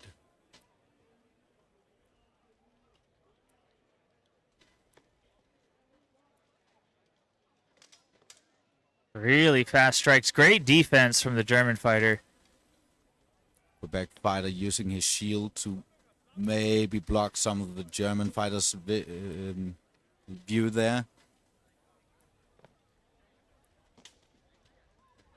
Coming from Canadian perspective here, you definitely, the further you hold your shield out in front of you, it's similar to a hockey goalie coming out of his net. You appear bigger when you're further ahead, and you block more of the target behind you. So the farther out you hold your shield, the better job it does, but it is more tiring on your arm to hold it further out.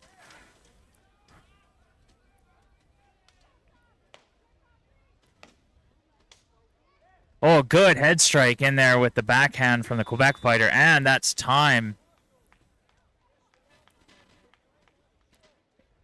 Amazingly close fight. Both of those fighters, great job, great defense. Pretty low-scoring fight, but that's common for Sword and Shield.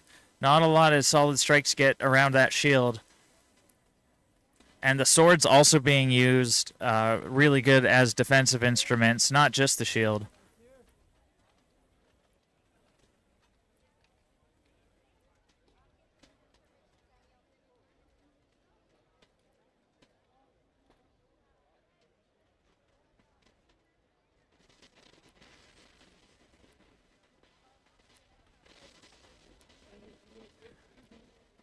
We have somebody from Brazil but living in Spain. We also have a shout out from, I can't quite read the German, but it says Hamburg. So thank you for watching from Hamburg. We have Poland as well. We have a number of viewers from Poland. And we're going into round 3 in Quebec versus Germany. I definitely knew this was a close round. Didn't know it was that close. They must have been tied in points. Or you actually do have to win by 2 points in an IMCF fight. So if you're only ahead by 1, it's still considered a tie. It's too close to tell.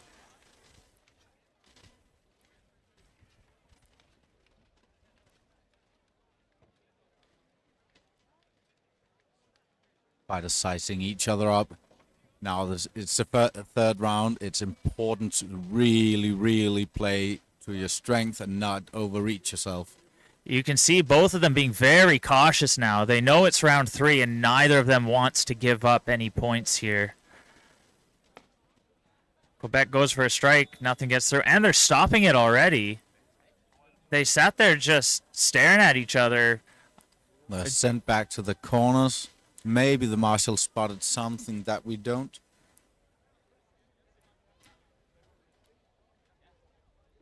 Unless it was something I couldn't see from here. I don't know if that strike from Quebec glanced off the shield and was able to hit the head of the German fighter. Looks like the corner crews are having a bit of friendly banter as well.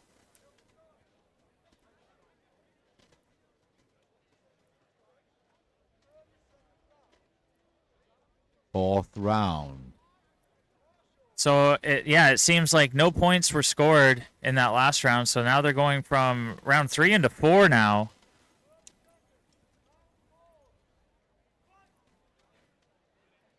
Neither of these fighters wanting to lose this fight. You can see they're both very wary of their opponent. They respect the skill that their opponent is bringing to this fight. They know any wrong move could be the difference between winning and losing right now. HC Lobo, yes, this is the fourth round of this match. These fighters are really equally matched here. As you can see, I may have heard a big I think that Quebec, yeah.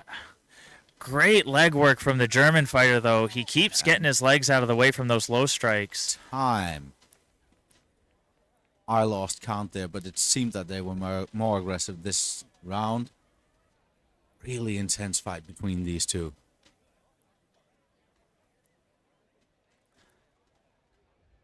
I do believe you were right there, Emil. I did hear a strike ring through from across the stadium, and I think that was the Quebec fighter getting a strike on the German's head. That may have been the strike that decided the match. I saw most of their low swings. Both fighters were doing a great job of... they essentially leaned forward while swinging their legs backwards to dodge their legs away from those low strikes, and that allows them to and it's helmets off. They're able to save the energy of their arms instead of having to constantly drop their shield to guard low and then pick it back up to guard high. You transfer and you use the muscles in your legs to dodge instead. And it's all a big chess game. Our winner of this fight is Germany. Congratulations to Germany. And major props to Quebec as well. Great fight from both of them. I think that's the first time we've seen a fight go into round 4 so far this week here at the IMCF 2026 Worlds.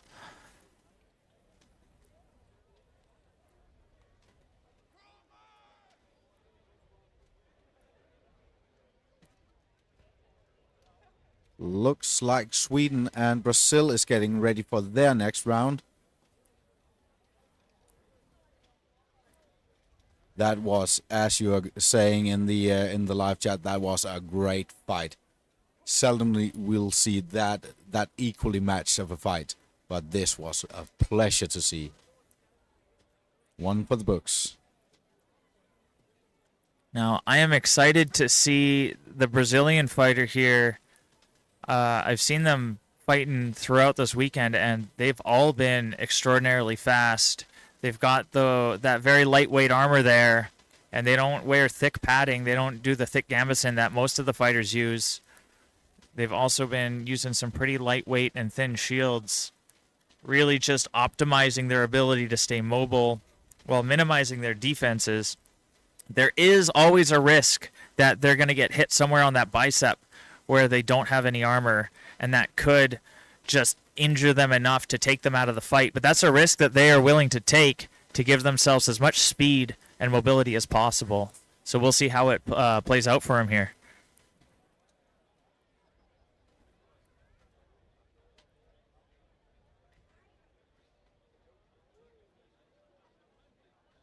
Yeah, HC Lobo, the Brazilian fighters wear arming doublets, so they are a bit thinner than the gambesons that many of us may be used to. And we did have a question here from the live chat, and yes, any round past round 2 is only 30 seconds. So rounds 1 and 2 are 1 minute. If it goes into a third round for a tiebreaker, it's only a 30-second round, and just continues into 30-second rounds until somebody wins. And I've got the names here. Thank you again. Thank you to the live chat. In the corners, in the Swedish colors, we have Daniel with the boar shield, and the Brazilian fighter here. His name is Fabio. Thank you all. Thank you all for helping us out, so we can do a good shout out to the fighters. They have been impressive to see today, and personally, I'm really looking forward to this one as well. We've seen Fabio a couple of times today, and I will say it's not just because it's Sweden who are receiving this time, but I'm very much looking forward to seeing this fight. And I won't be saying who I'm rooting for, but maybe you will hazard a guess. We see Fabio in there with his Italian barbute helmet. That is, I do some fighting myself. That is the same style of helmet that I use. I personally love it. It's a good balance between vision, breathing, and safety. It's not quite as good as the wolf ribs. Fighters. All right, here we go. And we're on again. Once again, Daniel from Sweden versus Fabio from Brazil. Fabio keeping himself light on his feet. Goes for a head strike. Good block and counter from Sweden. Daniel pushing in. Great defense from Fabio.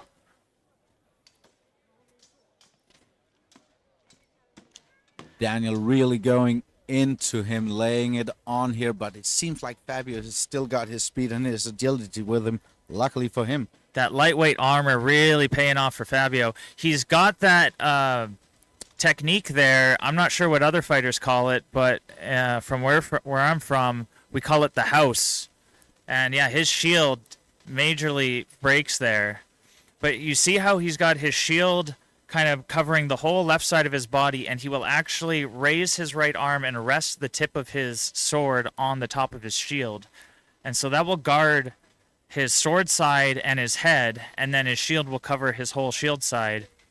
And I'm not sure what the other fighters call it, but yes, in Canada we call that the house technique, because you just sort of build a house and you're safe in your house. After that little armor malfunction, we're on it again. Justin, I think you started a Barbute gang in the live chat. Oh, absolutely. I've actually got a photo on my Instagram of all of the Albertan fighters with barbutes, and it's about 5 of them in a row on a bench. And I think I captioned it the Barbute Squad. That seems to be time for this round.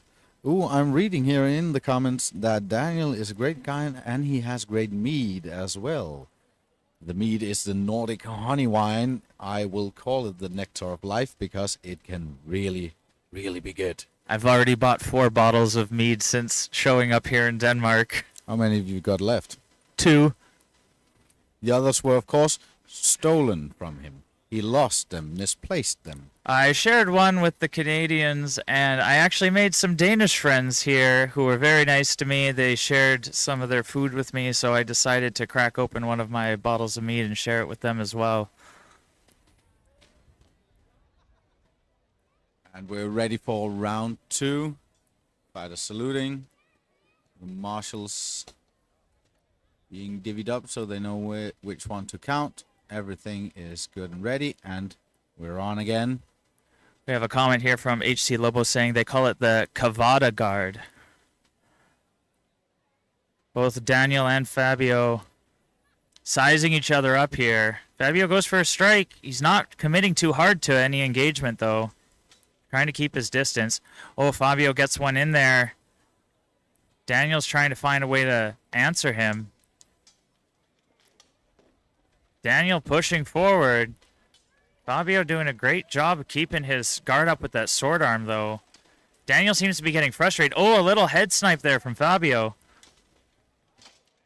Yeah, big, heavy swing from Daniel there. I think he's just trying to push through the guard at this point. He continues to advance upon Fabio, but Fabio's not letting Daniel's aggression get to him. He's just keeping himself light on his feet. Like, amazing footwork from Fabio. He's skating around, but now he's got himself backed up against the list. Oh, and he goes for a great counter right before the time there. Fantastic round 2 as well. I read just a second ago that they have meat in Brazil as well, so that will go on my travel list. And also Western Original Forts. Justin, did you MC the combat at High River Fair a few weeks ago? I did. So we have somebody from my hometown of High River watching on stream. Hello, back home from Denmark. You're a busy man, you are. Don't you mean who's Mr. Canadian announcer, eh? Do they score if they strike with the shield? Not in Sword and Shield. If you were here watching yesterday, we did pro fights, and in a pro fight, you can punch with the shield. We have our winner, though. And it is Fabio from Brazil. Congratulations.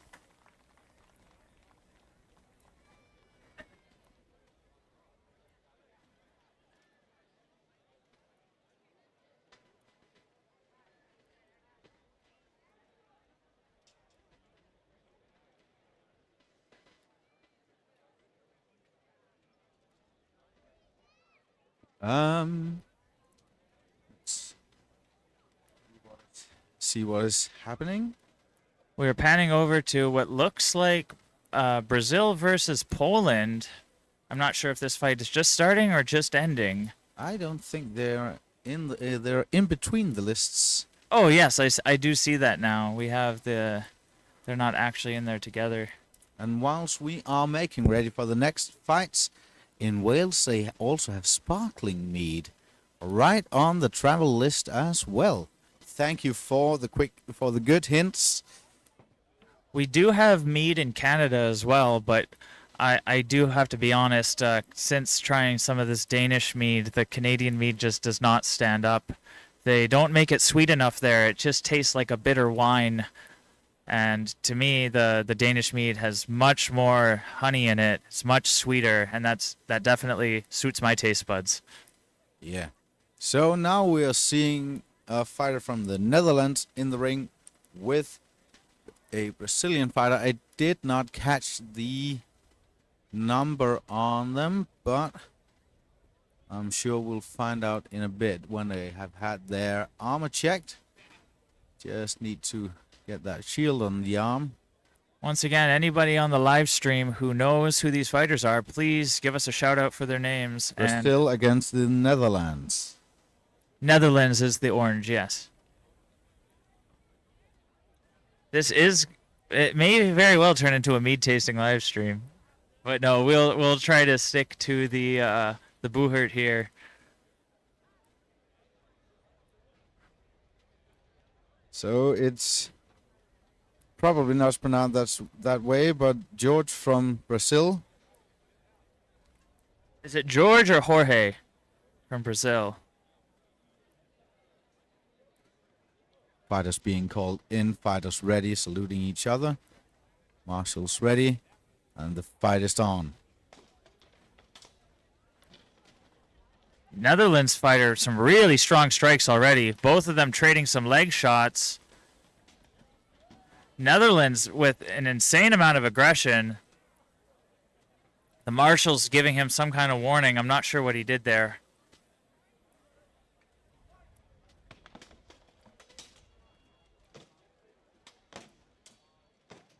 There we go. We have George Lynn versus Niklas from Netherlands. And I'm still not sure if it's George or Jorge. Good hits from both fighters, getting some leg hits in there. Fight is stopped, I think. Marshals just have to check the Brazilian fighter's shield there. And he's going to have to swap his shield out. They definitely made these shields disposable. And it seems like they've run out of the larger shields, and so they're going to have to swap back to one of the ones that was being used in the pro fights yesterday. We do have a question if it's possible for us to announce the medal fights.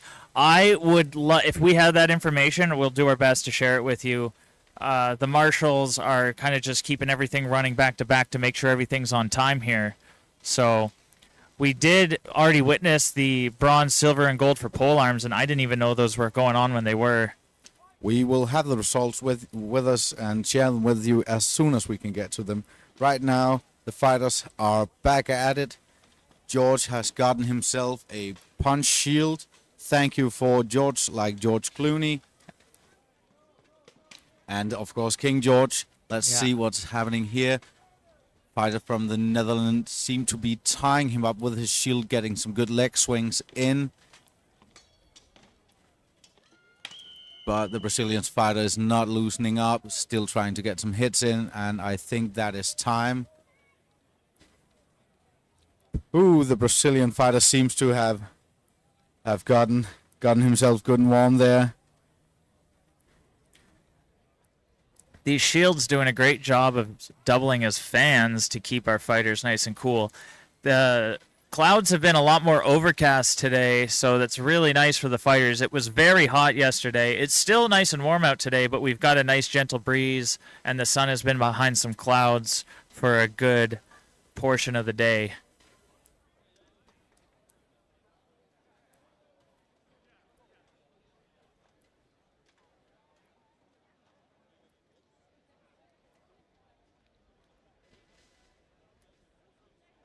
And I think the Marshals are ready with another round. Yeah, we have a comment saying that I hope they have enough shields with them. I do have to agree with that. The Brazilian fighters seem to be breaking most of their shields. Well, to be fair, it's not the Brazilian fighters, it's the others. That is true. Brazil fighting with a disadvantage now, though, having that smaller shield. It could be a slight advantage as well. If it's smaller, it doesn't weigh as much, so it gives them more mobility, and that seems to be the favor of the Brazilian fighters, going for lighter armor and faster movement. Good exchanges from both of them so far. We have Niklas from the Netherlands there. Oh, now he's pushing in with some aggression, but yeah, he seems to be favoring those low strikes to the leg. And a quick return there on the way out of their clinch. Doing some quick snipes. Really using his size against his Brazilian opponent.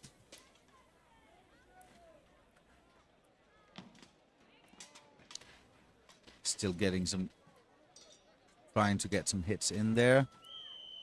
And that is time for round 2. We'll have the fighters go back to their corners. We'll wait for the marshals to do their job. We'll find out if we're going to go to round 3 or not. HC Lobo, I think if we haven't established it already, I am not that good at counting. That's why I'm commenting. From my quick glance at that fight, I will have to guess that Netherlands is going to come out on top of this one. He did have some good, consistent strikes to the leg there.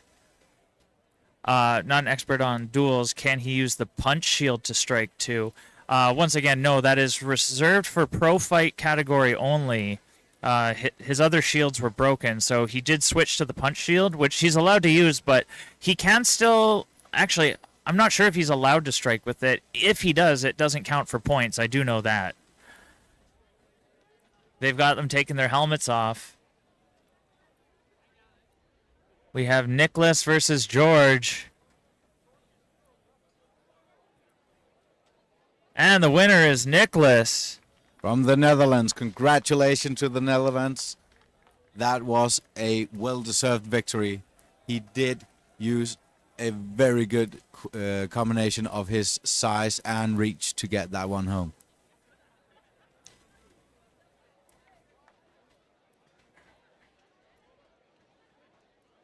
Oh, and we'll just, while the fighters are getting ready, we'll just run a quick ad break and we'll be right back with you with what seems to be Sweden against Poland.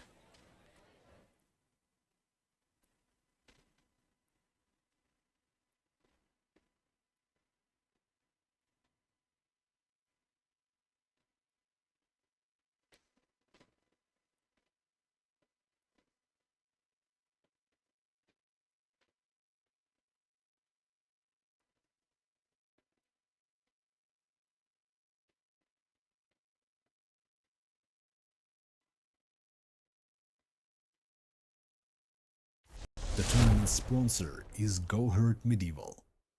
Find best armor, quilted clothes, weapons, and accessories for armored combat at Go Hurt Medieval.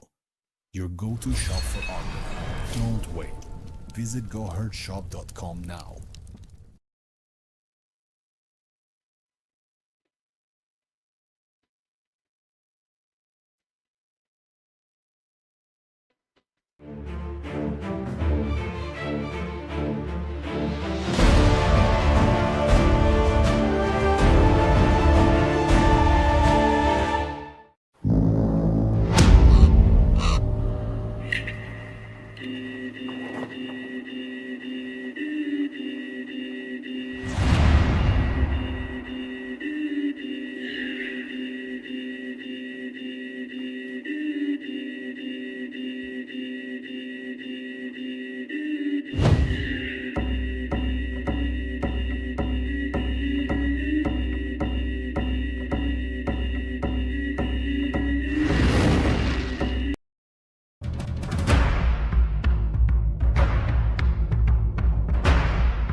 And we are back.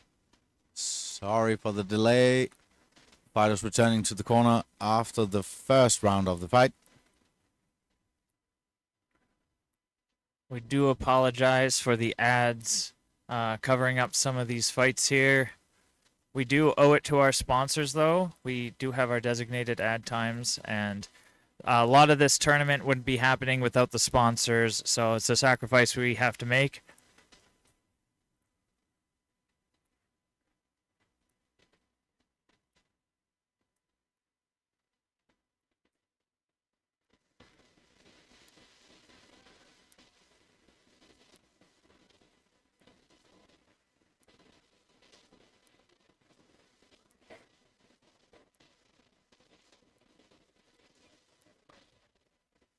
And here we go, round 2, Poland versus Sweden. We have Gregors, I hope I'm saying that correctly, from Poland, versus Sebastian from Sweden. I do recognize Sebastian using his sensor grip shield there. I think we've seen 2 sensor grip shields at the Sword and Shield category today. We did have the Canadian fighter Lars using his center grip round shield earlier.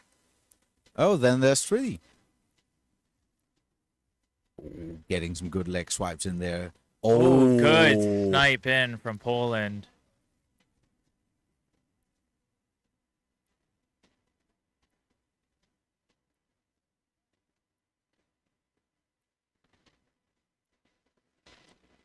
Now let's see what they're doing. Polish fighter keeping on his toes. But the Swedish fighter is... Oh, really what good technique defense. under the shield there. I'm guessing you can feel that one. That looked like it might have struck his armpit, yeah. And marshals are calling time on that.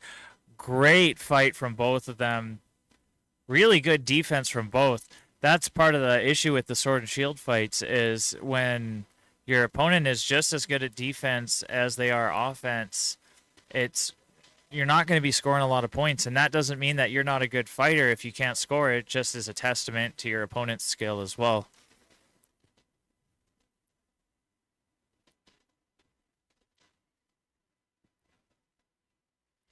The 5v5 melees will be starting at the end of our sword and shield fights here. Looks like they're asking them to take helmets off.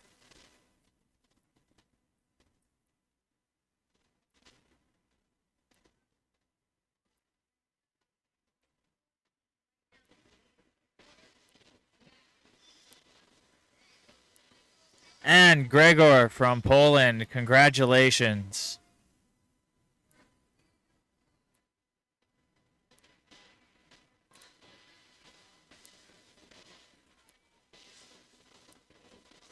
All right.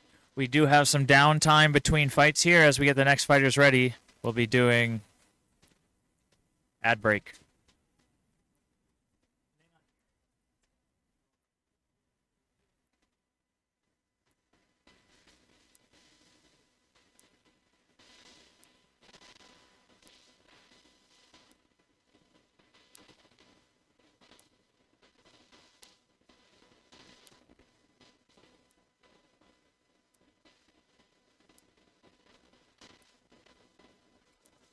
Just a quick talk about our sponsors. We have Viking Jewelry, Age of Craft.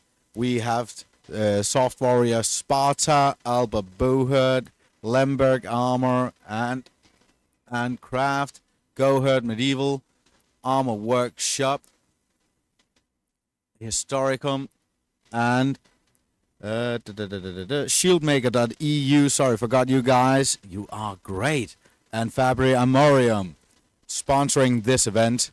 Thank you all for making it all possible for us to meet up here at Spøttrup Borg in Denmark and getting all of you at home the live stream. Couldn't have done it without you guys. We owe you a big thanks. An extra quick shout out just for Alba Bohert. They do have an extended company that makes other clothing for reenactment as well, known as Quiverstock. But they are all one and the same, I do believe.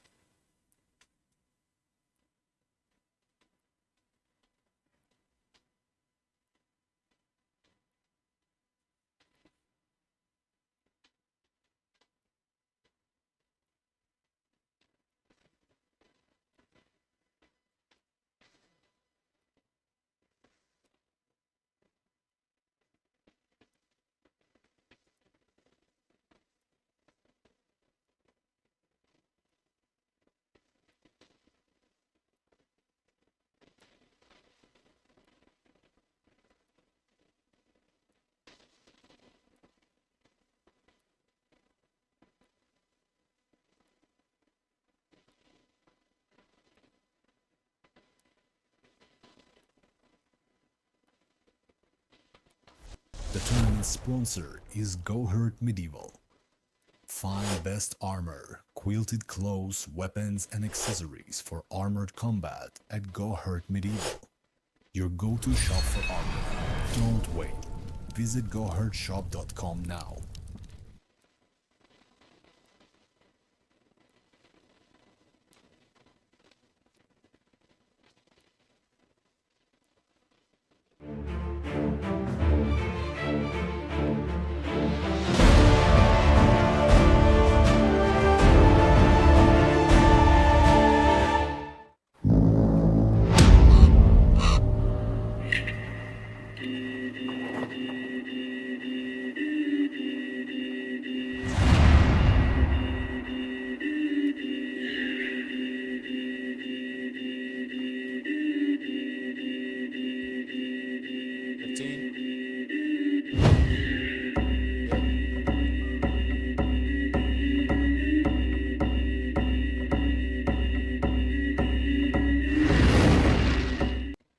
And we are back at Spøttrup Borg, the IMCF World Championship. My name is Emil. Right beside me, I have my good friend and co-host. My name is Justin. I am come all the way from Canada, and we are here watching a fight between, I believe, Austria and Quebec. Quebec also being a province of Canada. They are proudly a French colony province of Canada, where the rest of Canada being mostly English. So they have decided to represent themselves instead of being a part of Team Canada. I believe we have just finished off the first round, and the marshal seems to be doing a bit of armor inspection. The marshals always work tirelessly at making sure that everything is running smoothly, counting points, tallying them up, and of course watching out for the fighters and their safety. Wearing next to no armor in the list, just armed with the flagpole with the yellow flag that all fighters have been taught. If you have a red flag in your face, do stop fighting. Yeah, we can't really stress it enough how much respect we got to give to our marshals here, especially the ones who are in the list with the flag, putting themselves at risk of potentially catching a stray sword. Thankfully, in my 7 years of being involved in Boohurt events, I've never seen a marshal take a strike by accident once. So, expert dodgers they are. From Oleg Kudria, sorry for butchering that one. Michael from Quebec. And Samuel from Austria, I think. Or is it the other way around? oh yes, it says Samuel, Quebec. Samuel is from Quebec. Sorry about that one. And Michael is from Austria. Wow, look at them go. They are not holding back anything. Both of them trading some leg strikes in there. Oh, and marshals called it off. It looks like an armor malfunction. Something came off. There, that looks like a piece of hip protection, I believe. Or that could be, not quite sure. Austrian fighter looks like both of his shoulders, his arms are fully intact. I think that is a plate from one of their brigs, their brigandines from under their tabards there.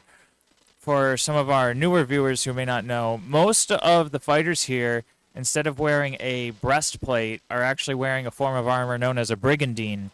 It's a series of small metal plates, like you can see in the marshal's hand in the top right there, and they're all layered over top of each other and riveted to a piece of fabric. So, yeah, I believe I was right there. It looks like a piece from the hip armor, the lower part of the brigandine. And they're going to try to find a way to just tie it back in real quick here.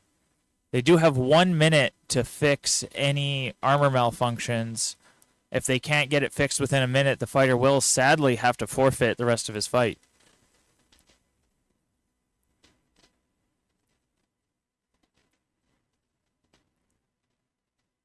I wholeheartedly agree with you, PL Texan.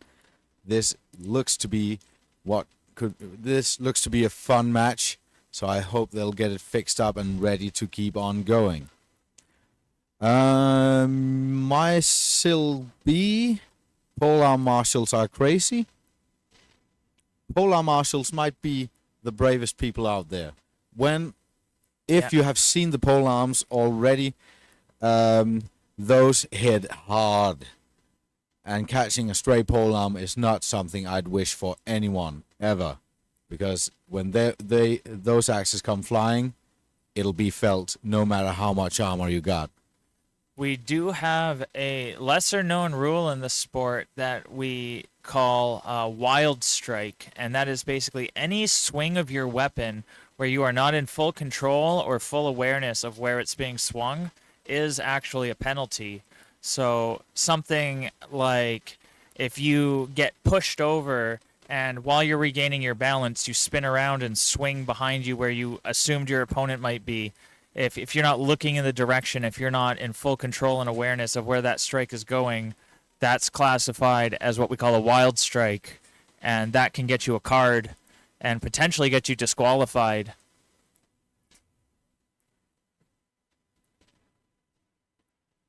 And yeah, being a marshal for those polearm fights, your marshal stick there, your flag, is just about as long as most of the polearms. So even if you're standing as far back as safely as you can to be out of the fight, you still could catch a stray swing. Looks like the Austrian helper has gotten the armor patched up. Of course, the marshals did a quick inspection if it was good, it seemed, and they're getting ready for the fight to recommence. Glad that was possible to happen.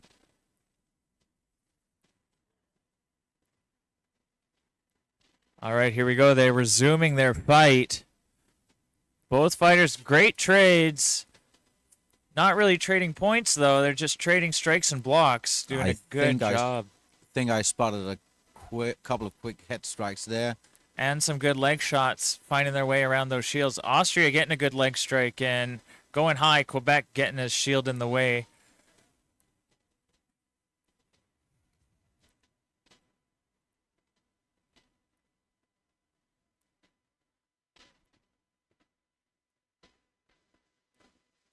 Both fighters fainting high, going low.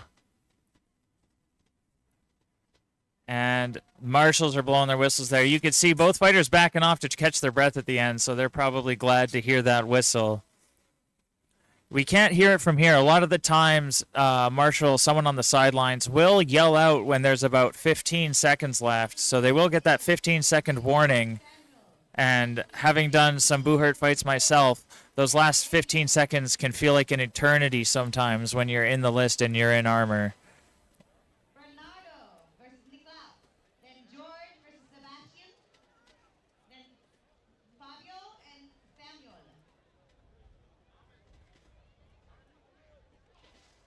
Looks like it's helmet off for the fighters.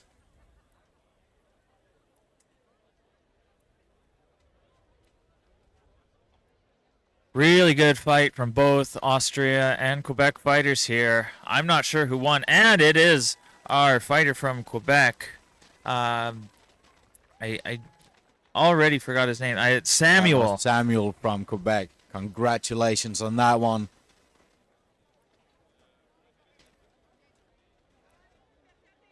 This marshal is the dodging master from yesterday's polearm fight. We do have a quick haha for the historically accurate duct tape. In Canada, we use hockey tape a lot of the time, and a minor known fact, while hockey tape itself is not fully historical, it's technically just linen and glue. So in a very loose format, hockey tape is historically accurate because you could soak a linen strip with some glue and use it to wrap around your armor for a quick repair.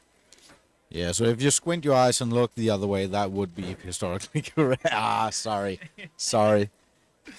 And we got set of new fighters back in the list. We have Sweden's. Oh, my memory is kind of haggard by now, but I am thinking we are looking at, wasn't it Daniel with the boar Yes, shield? I believe that is Daniel from Sweden. If anyone knows the name of our German fighter, please let us know. Lawyer bailing hockey tape. Yeah. We may call out each other once in a while here, but it is all for good fun. Everything historically correct when covered by the tabard. And Sebastian from Germany. Yeah, so we have Sebastian versus Daniel from Sweden. Thank you again to the live chat. You guys have been carrying us. Lucas from Germany, thank you for the update. And Daniel from Sweden. Thank you very much. We are doing our very best to keep track on which fighters are in the list, but we do really appreciate your guys' help with it. And just a reminder, there is over 500 participants in the IMCF 2026 Worlds here. That is a very, and both Emil and I have just shown up and volunteered for this position. So we are grateful to be here, grateful for the opportunity to do this commentary for everybody watching on the live stream. And we appreciate everyone's patience. Having less than 24 hours to learn 500 names is not easy.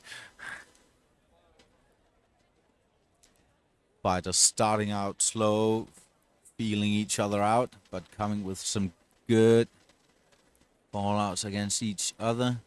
You can see the work from the Swede there. The twitchy movement. They're both just trying to feint and bait out their opponent into maybe raising or lowering their shield, just so they can switch directions at the last second. Great defense from both of them.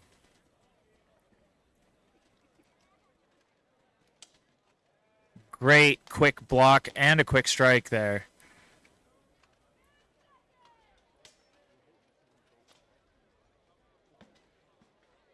As is the par for sword and shield fights. Not high-scoring fights, and I do believe that Daniel got a quick head strike in there right before the whistle.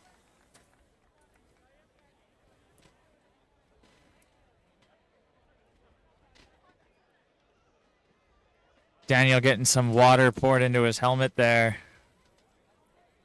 Lucas seems like he's doing all right, though, just leaning back, taking a nice breather, enjoying his break before they're ready for round two.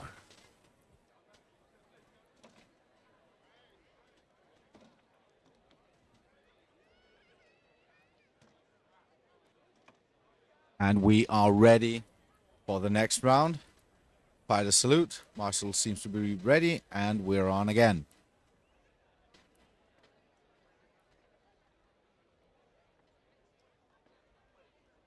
Both fighters going a bit defensively into the match. Sweden is trying out his opponent, seeing if he can bring him a bit out of balance.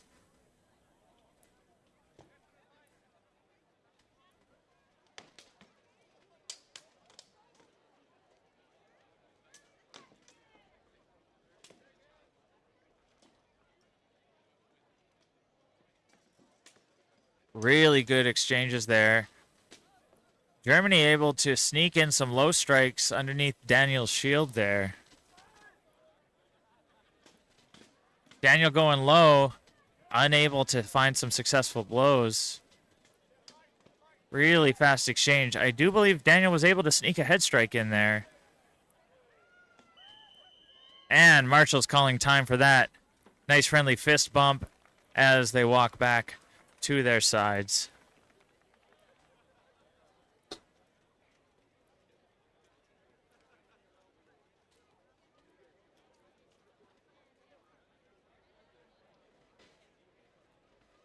Shout out to our YouTube comment from Christian Lander, loving the live stream. I do want to hear some collisions from the swords and shields.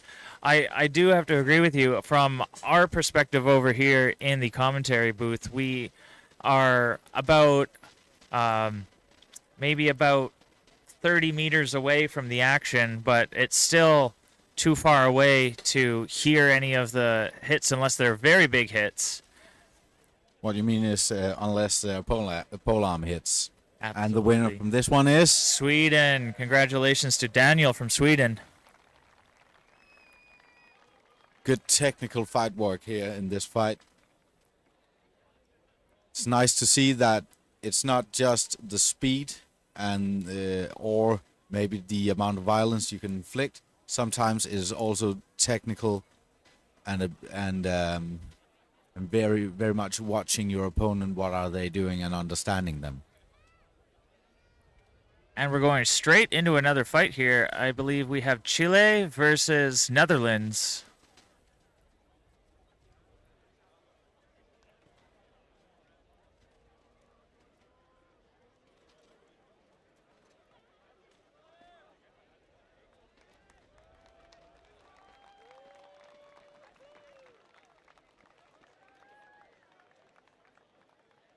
Fun fact from our comment here, thank you, from the Netherlands, they have Olaf Stam fighting. He is the Dutch champion in his class of wrestling in the Greek-Roman style of wrestling. I wholeheartedly again agree with Opheliac. The fighter from the Netherlands seems to be about have 2 heads of height on their opponent, but that does not mean that's an advantage. We have seen some smaller fighters getting some good hits in because they are able to cover more of themselves with their shields. Fighter really going at it. The smaller fighter using his opponent's height to his advantage, going low, making him lower his shield, and then quickly switching up for those head strikes. Fighter from the Netherlands doing a great job, though, of using his sword to block high on his other side while his shield is low.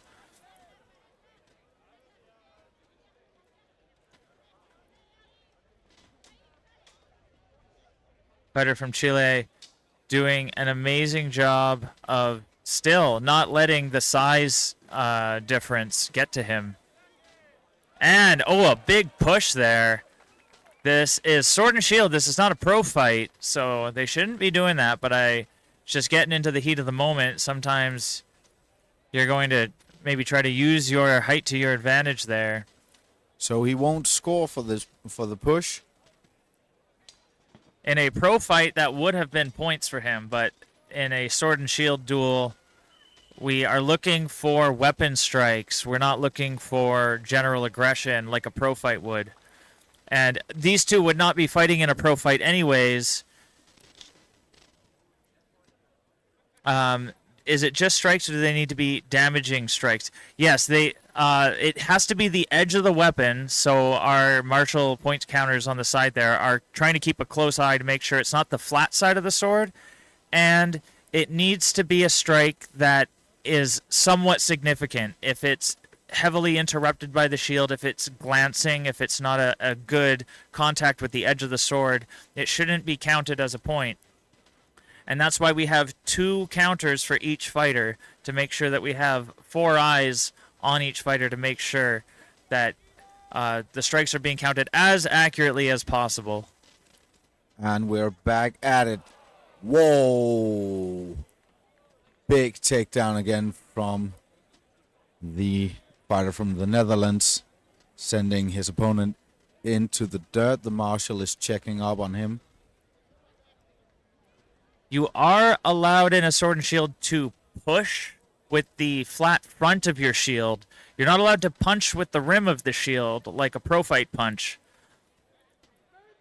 But we do usually have limits to how aggressive you can be. And it looks like we have marshals forming a wall here.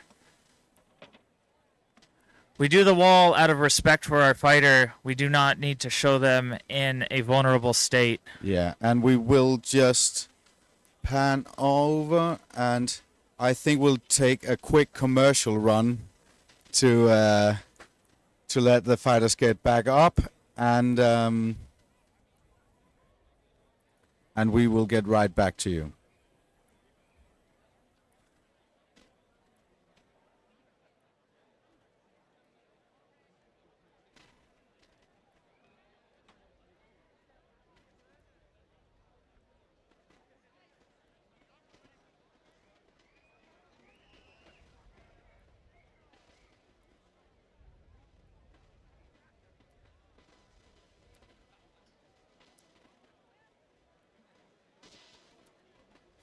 The tournament sponsor is Go Hurt Medieval. Find best armor, quilted clothes, weapons, and accessories for armored combat at Go Hurt Medieval. Your go-to shop for armor. Don't wait. Visit gohurtshop.com now.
We're just having a quick overview of the lists. And yeah, we are back. The fighter from Chile seems like he got up and he's going to be okay. So we're going to move along here. But we're just waiting for our marshals to organize the next fights.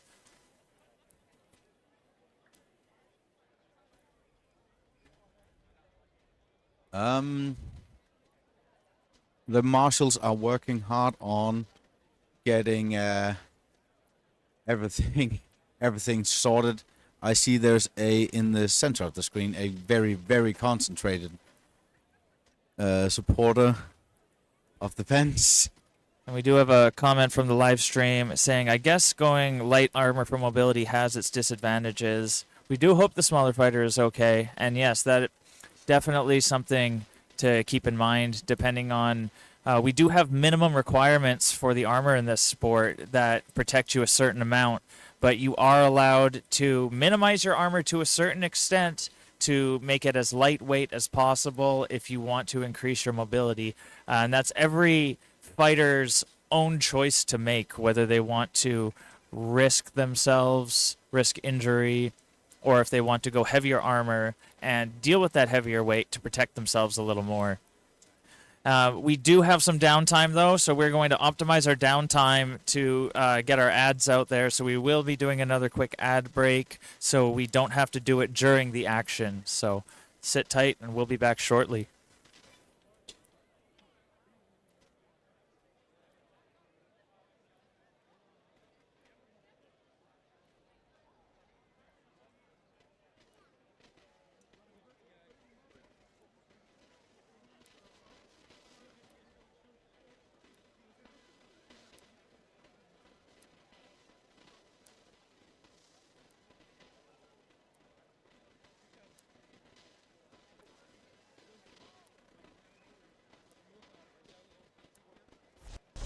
tournament's sponsor is Go Hurt Medieval.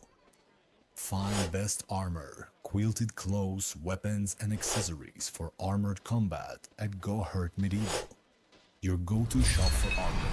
Don't wait. Visit gohurtshop.com now.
Sword and Shield.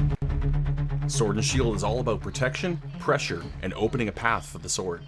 Fights consist of 2 1-minute rounds with a short 30-second break between them. Points are scored by landing clean strikes with the edge of the sword. Fighters can also score by disarming their opponent. Fighters can push and pin with their shield, but all punches are forbidden. There are no kicks, throws, or grappling allowed, and thrusting with the sword is strictly forbidden. Any strikes that land on a fighter's hand will not be counted. Watch the shield pressure. Fighters can use their shield to create an opening, but it is the sword that scores the point. Sword and Shield. Sword and Shield is all about protection, pressure, and opening a path for the sword. Fights consist of 2 1-minute rounds with a short 30-second break between them. Points are scored by landing clean strikes with the edge of the sword. Fighters can also score by disarming their opponent. Fighters can push and pin with their shield, but all punches are forbidden. There are no kicks, throws, or grappling allowed, and thrusting with the sword is strictly forbidden. Any strikes that land on a fighter's hand will not be counted. Watch the shield pressure. Fighters can use their shield to create an opening, but it is the sword that scores the point. Sword and Shield. And we are back from our commercial break and a quick run through the introduction video of the Sword and Shield. The martial wall has been cleared, and we just saw the Chilean fighter walking off the field on their own feet. Always good to see that, even though it can look very, very violent, luckily doesn't seem to have that much damage. Yes, congratulations to the, I guess, Netherlands fighter. He will be winning that fight by default. And we're going to move on to Sweden versus Brazil. The Brazilians here have lost all of their large shields due to them breaking in these fights. So they have resorted to using their pro fight punching shields for their sword and shield duels.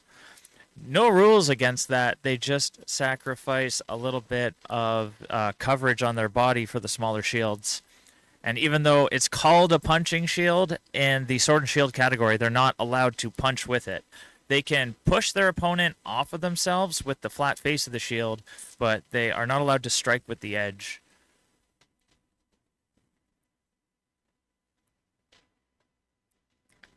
And once again, we have George here from Brazil. And we do not have the name of the Swedish fighter right now. We'll get it as soon as we have it. Right now, the fighters are sizing each other up. Brazilian fighter coming in for a big combo, but the Swedish fighter is not giving in that easy, managing to get some return hits in.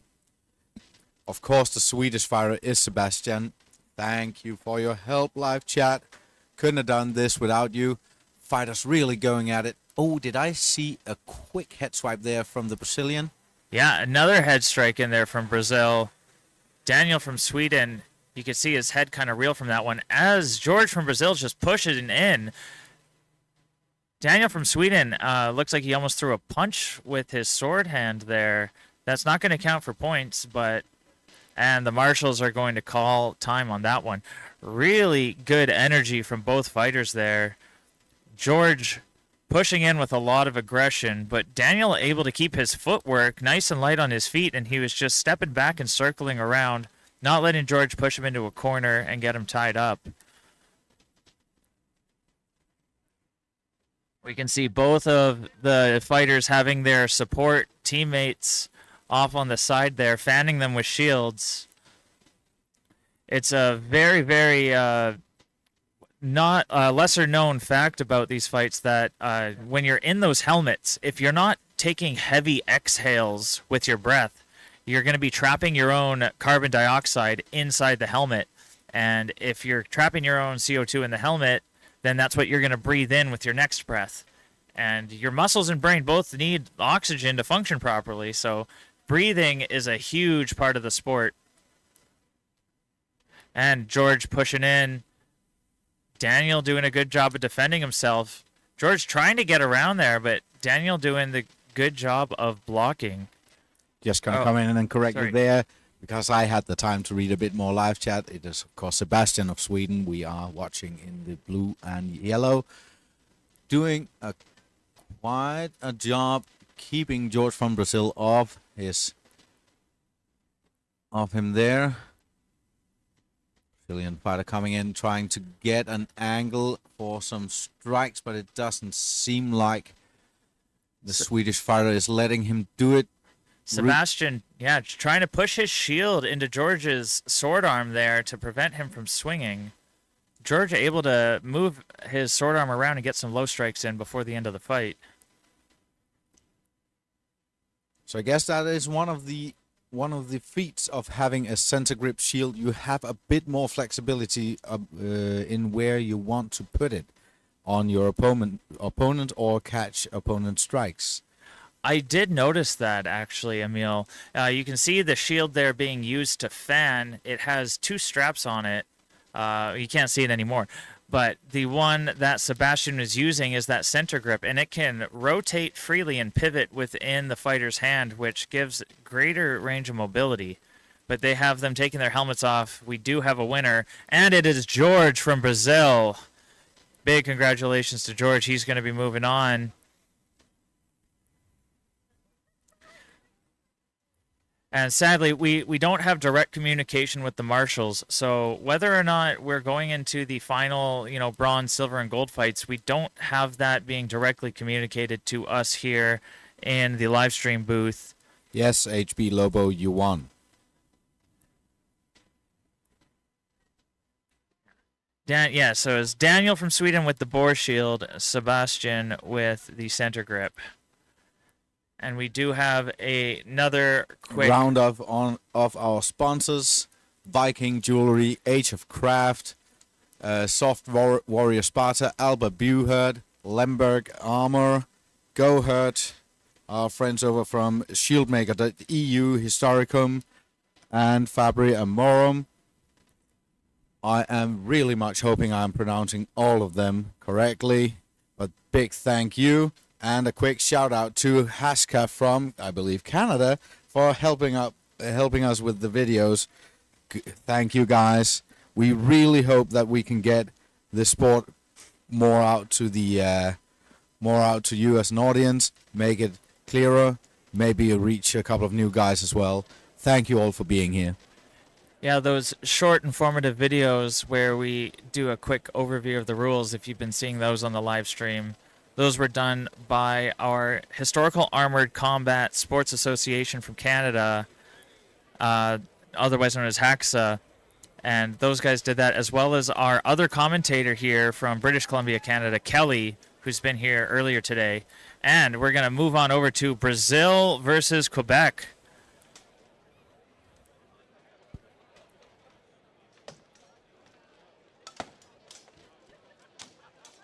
Really good defense from both fighters here. Oh, and Brazil able to sneak in a headshot there as he's on the back pedal.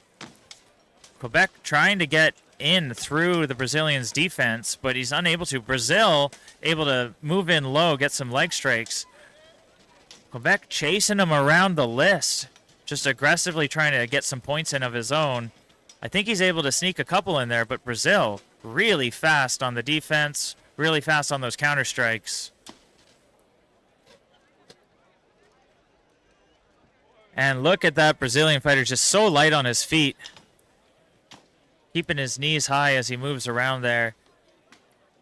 And you can see the very lightweight armor that the fighter from Brazil is wearing. Those small, just outer plates that cover the outside of the arm. And once again, not wearing a padded gambeson. You see his fighter there kind of massaging his arm. He might have taken some strikes to the bicep. Think he might be in some pain, but he's going to shake it off and stick through anyways. He's got his teammates there to help rally him and keep his confidence up so he can push through and finish this fight. It is a risk that he has to take. He's going for that high mobility, lightweight to keep his endurance up. But from the looks of it, the way his teammate is massaging his arm there, he probably did take hefty strike to the bicep, and he might be in a bit of pain. And yes, we have a reminder, the Brazilian fighter here is Fabio. Thank you again to the live stream chat. We really love you guys. We appreciate you so much. We're working with limited information here since our online schedule has gone off, and it's just the marshals using pen and paper on their end.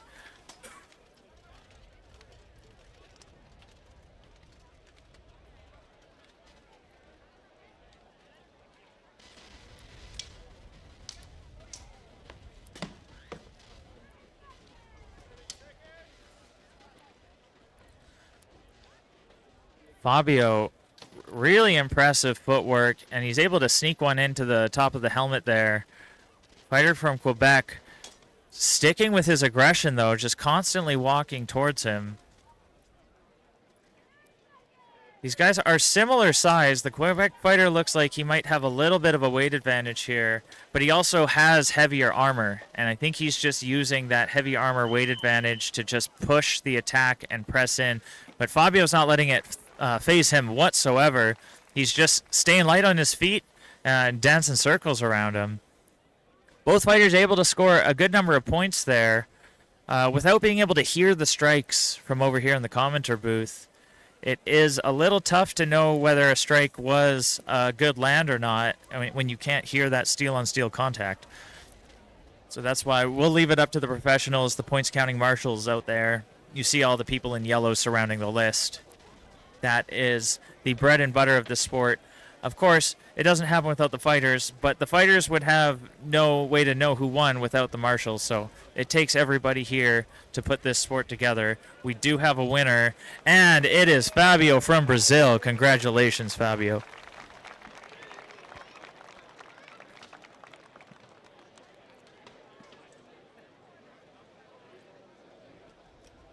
Yes, congratulations to the Brazilian fighter Fabio, who in this case seemed to have gotten his hands on a new shield. Hope he got it in a, I think he got it in an honest way. Now entering the list is Austria and Germany. Getting ready for another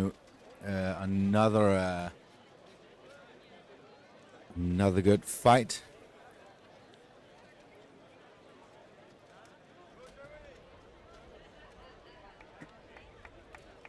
Now, while I may be from Canada, My heritage on my father's side is Austrian. My heritage on my mother's side is German. So I've got equal skin in the game here for rooting for both of these guys. We have our Austrian support there looking up at the camera, blowing us a quick kiss. I think that was for the audience, not you and I, Justin. I can dream.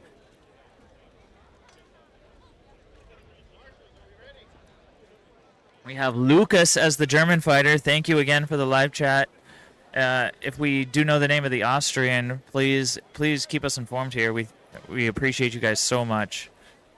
Okay, and we're off. Both fighters, German fighters, seem to be feinting a bit to see if he can get his Austrian opponent off guard. But the Austrian fighter is not having any of it, going straight for the hits, keeping his German opponent on the back heel there, driving him into the list. What a match here.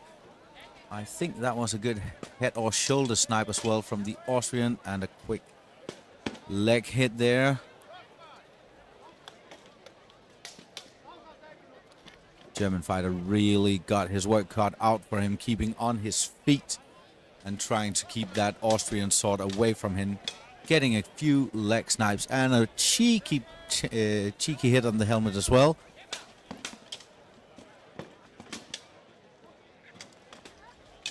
Germany, yeah, definitely. Lucas from Germany scoring most of his points on the head during that fight.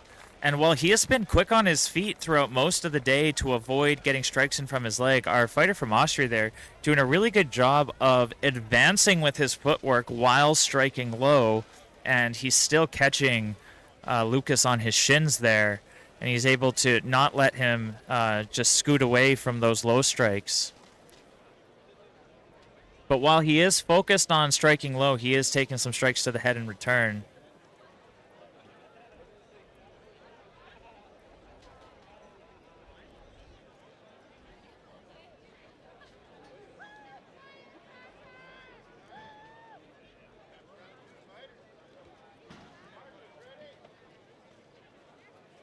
And here we go for round two.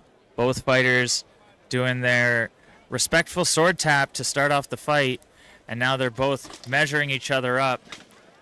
Austria pushing in with some aggression, trying to get around there. Lucas from Germany doing a great job of keeping his shield low to guard those leg shots. Austria going low for the head again. Lucas trying to get some leg shots in as well. He's able to get one in over the shoulder. Some of his other ones coming in, though, I believe they're not quite strong enough to be counting his points. The fighter from Austria doing a really good job of kind of getting the edge of his shield into our German fighter's hand there and just kind of interrupting the speed of the swing. And sometimes that's all you need. You just have to stop the swing from being strong enough to count as a point, not fully block it. Now, I've seen it a couple of times. Shout out to the Austrian banner bearer there for his nice and shiny, and it would seem on the stream here, maintained armor. Good work. And that is time for this round. Both of our fighters giving each other a very nice, respectful hug before they return to their corners. We'll wait for the marshals to discuss their points. We could go into round three. Those did look like some pretty close fights. If not, we'll announce the winner as soon as we know it. For the new guys of you here, we have had a single fight today going into round 4. Normally we'll see 2 rounds, and if the score is really tied or really close to tied, they will have a 3rd round to see if they can determine who won. But seeing a round 4 is not something we do every time we are watching a IMCF championship. Oh, we haven't even had very many round 3s throughout yesterday and today. So the fact that one of them went to a 4th round, that definitely was a very, very close fight. A quick question from the... I think we'll take that afterwards, because it is helmets off for the Austrian and the German fighter.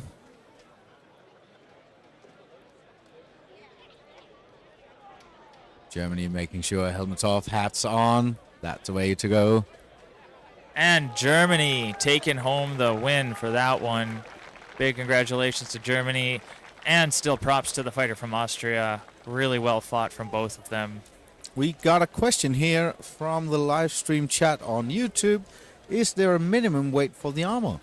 There's not, actually. There is a minimum amount of protection. So you can even see our fighter from Poland in here, how he has those thin plates that guard just the outside of the bicep. So you do have to have your biceps covered. You have to have your shoulders covered. You absolutely must have a full coverage on your elbow. The helmets have to have a certain amount of thickness of steel, as well as a certain amount of padding on the inside. So there are rules, but weight is not one of them when it comes to armor. That's why many fighters will actually make armor out of titanium. It is an allowed metal to be used. So some titanium kits, where it's much more expensive, it's definitely a wise investment if you want to maximize or minimize the weight on your kit. Now we're back in it with Poland versus Netherlands. Fighters are, as usually, sizing each other up, trying to catch each other off balance. Polish fighter is very quick on his feet. Yeah, Poland has beyond impressed me with every one of their fighters this year at the IMCF Worlds. And just to be able to go toe-to-toe and to even score some points on these Polish fighters is very impressive. Fighter from the Netherlands doing a good job there. He gets a body shot in. Great defense with the sword from the Netherlands fighter. Poland able to sneak some shots in on the side of his arm, though. And a really good trade there. Extremely fast headshot from Poland.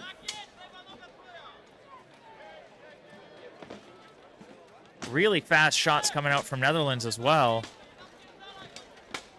Poland going low, getting some leg shots in. The Netherlands fighter just taking the shot to the leg while he looks for an opening on the head, and marshals are calling time for that one. You can see the Polish support staff there giving his fighter a good tap on the head. He seemed to be excited about his teammate's performance there.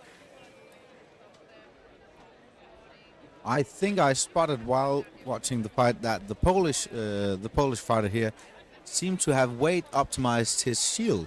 If you get a chance, take a look at the backside of the shield, where it looks like he has braced it with a cutout piece of plywood as well as the outer piece of plywood, so that he gets the strength but doesn't have to haul around all of the wood. Fighters ready again for round 2.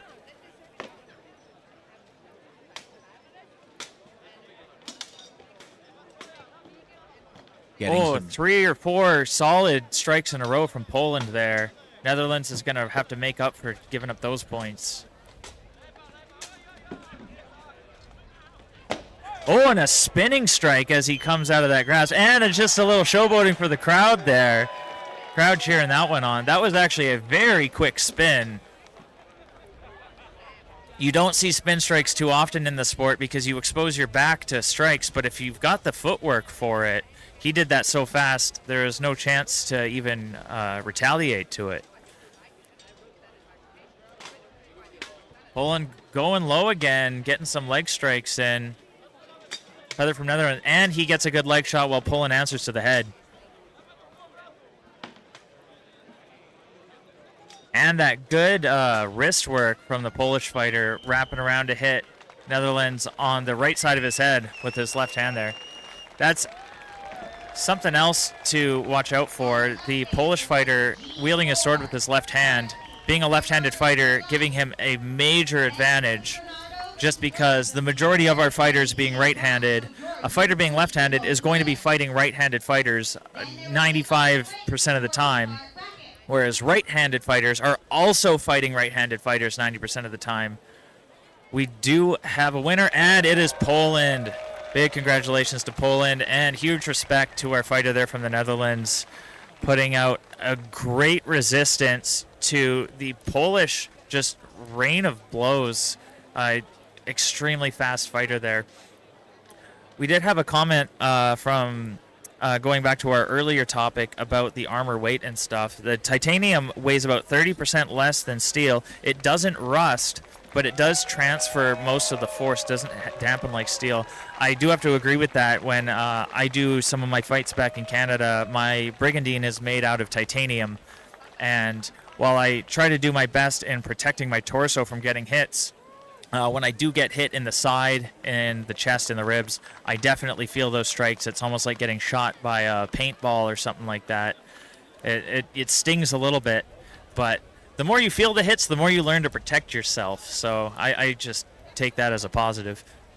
Also, titanium, as far as I can remember from the armor shopping sites, titanium tends to be a bit on the expensive side. Yeah, it's roughly about 30 to 50% more expensive than steel armor, and it does it retains its shape well, but it flexes. So it's kind of like spring steel, where it will flex and deform, but then it'll return to its original shape. But spring steel as well, while it does flex, I don't know the specifics behind it, but it just does a better job of absorbing the blow. Titanium just transfers the energy through itself more. And now we seem to be ready with our next fight. This could be, if I'm reading the flags correct, a Southern American matchup between Chile and Brazil.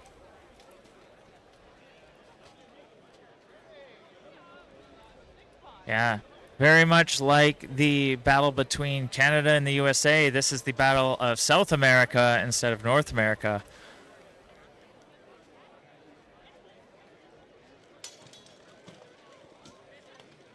Both fighters just trying to push their shields in to interrupt the opponent's sword arm. It may look a little sloppy from an outside view, but they know exactly what they're doing. Great footwork from Brazil there, able to just step back and avoid that low swing. Fighter from Chile just getting his shield up in the Brazilian's armpit there, not letting him swing his sword arm, and marshals are going to split them up. They're treating this a bit more like a pro fight than a sword and shield.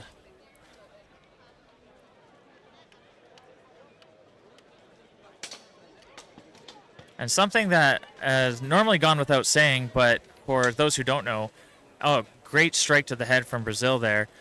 They are not allowed any kind of stabbing or thrusting attacks in this sport. If it wasn't obvious by now, that's why they're not doing that.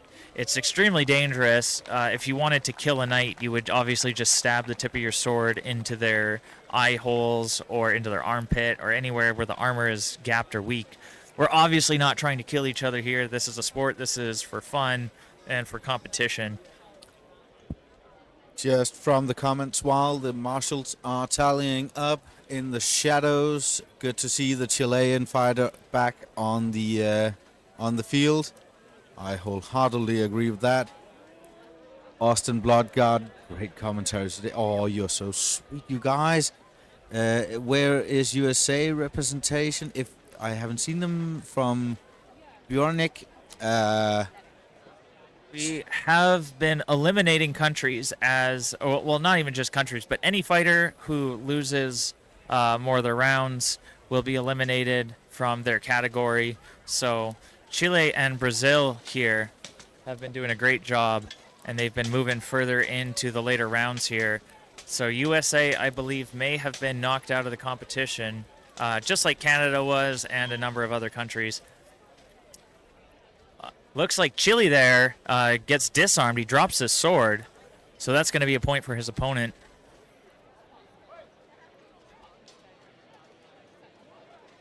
But the marshal doing a good job of spotting that. Chile charging in, going for some low strikes. Brazil trying to get some low strikes of his own, and he's reaching in around the shield, using the back edge of the sword to strike Chile in the back.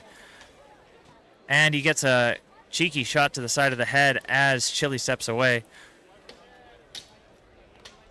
Fighter from Brazil going hard, hitting his opponent in the head, and he goes for a throw. That is not part of the sword and shield category. This fighter from Chile, this is his second time. When he fought a fighter from the Netherlands earlier, he got thrown to the ground as well. His opponents have been going quite rough on him today. Looks like he is okay, though. He's going to stand right back up. There's no points for throwing your opponent to a ground in a sword and shield fight, only for the pro fights, which we finished already. So the pro fights are done for this year's tournament. You can see the marshal giving the Brazilian fighter a bit of a talking there, saying, you know, this isn't a pro fight, this is sword and shield. You can't be doing that. And our commentator, Emil, he has decided to go take a break, a very much deserved break. He's been sitting here for most of the day. So we have Felix stepping in to stand in for him. Good day, Safara. It's been a great day, Felix. It's good to have you back. And we're excited to see someone new duels here in the sword and shield category.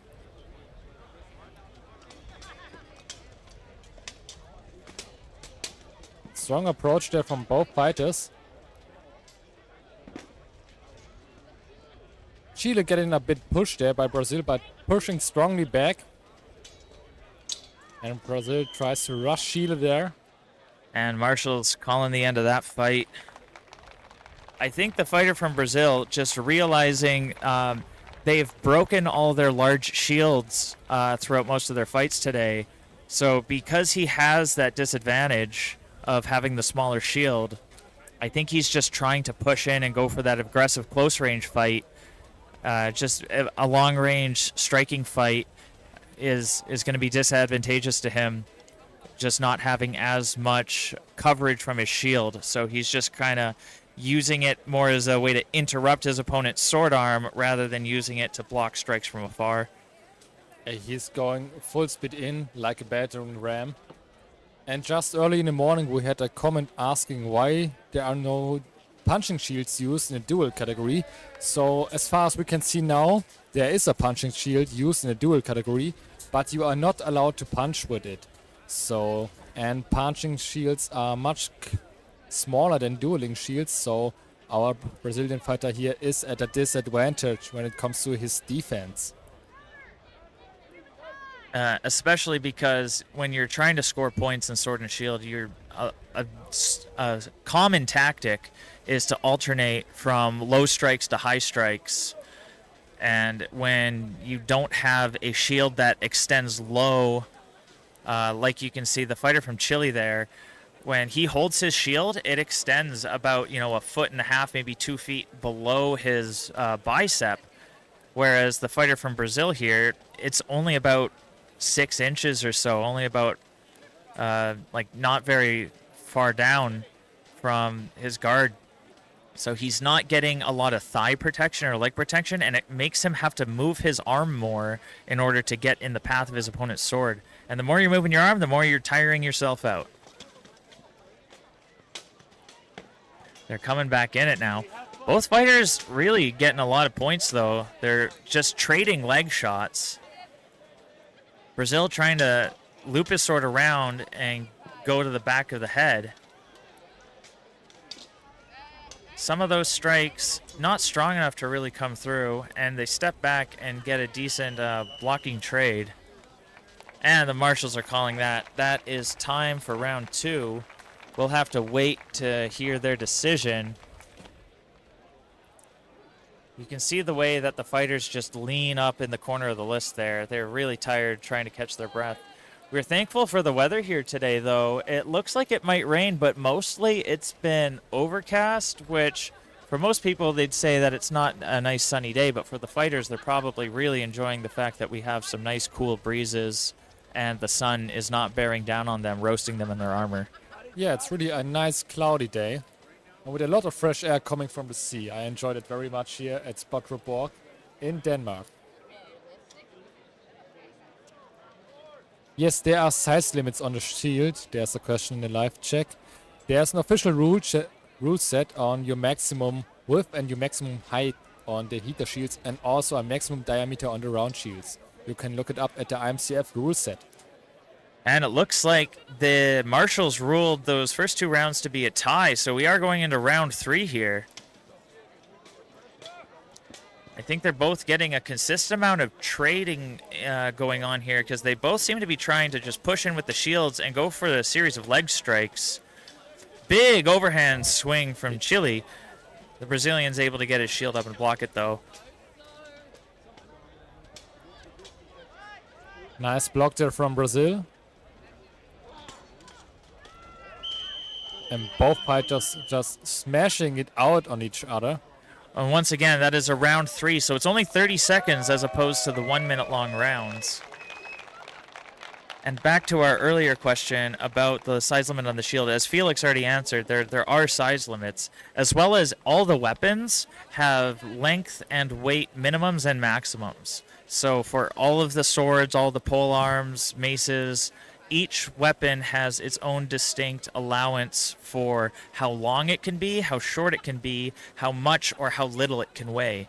And it's up to every fighter to kind of pick their kit to their own preferences just based on what they want. So sometimes you can go for a shorter sword if you want to go for a lighter weight sword. You'll lose some reach, but if it weighs less, you can swing it faster. Same thing with the shields. You can go for a smaller shield, but it will cover you less, but it'll weigh less, so you can save some stamina by having lighter weight equipment. It's all up to the fighter and what they want, as long as it's within the parameters that our sport allows.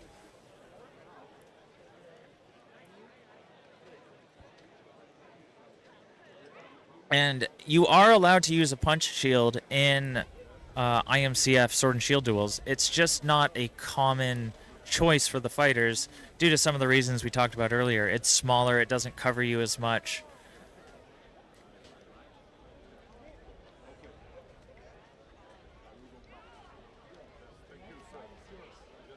The fighter from Brazil looks like he's opted to swap his shield. If this happens to go into a round 4, he's put that punching shield down.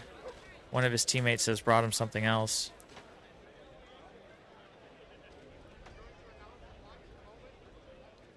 We are waiting. There seems to be a lot of discussion going on between the marshals here. We're not 100% sure what the ruling is going to be. I think these guys just have a really, really close match. They seem to be charging in with a lot of aggression and just trading strikes to the leg.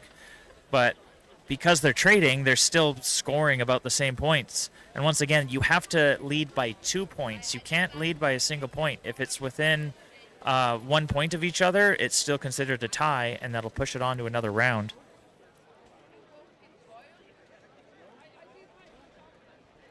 And I see the marshals are discussing maybe we'll even go for another round.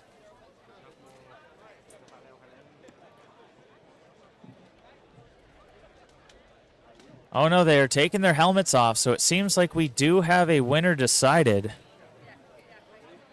Fighters having a quick conversation between the two of them, showing a lot of respect for each other. Starting 5 minutes, and in a minute I will announce the first 3 people for each 4 of the list. A little bit of confusion on where they're standing here, but here we are. The winner is Chile. Chile!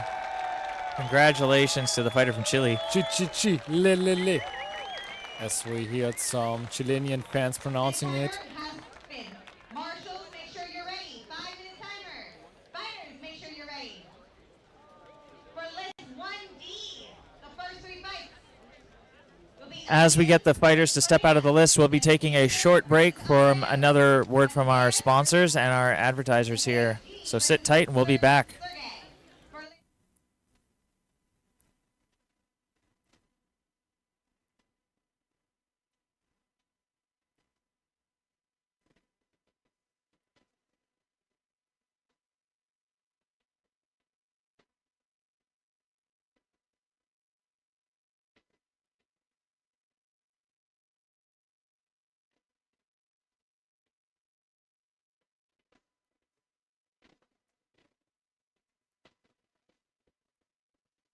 The tournament's sponsor is Go Hurt Medieval.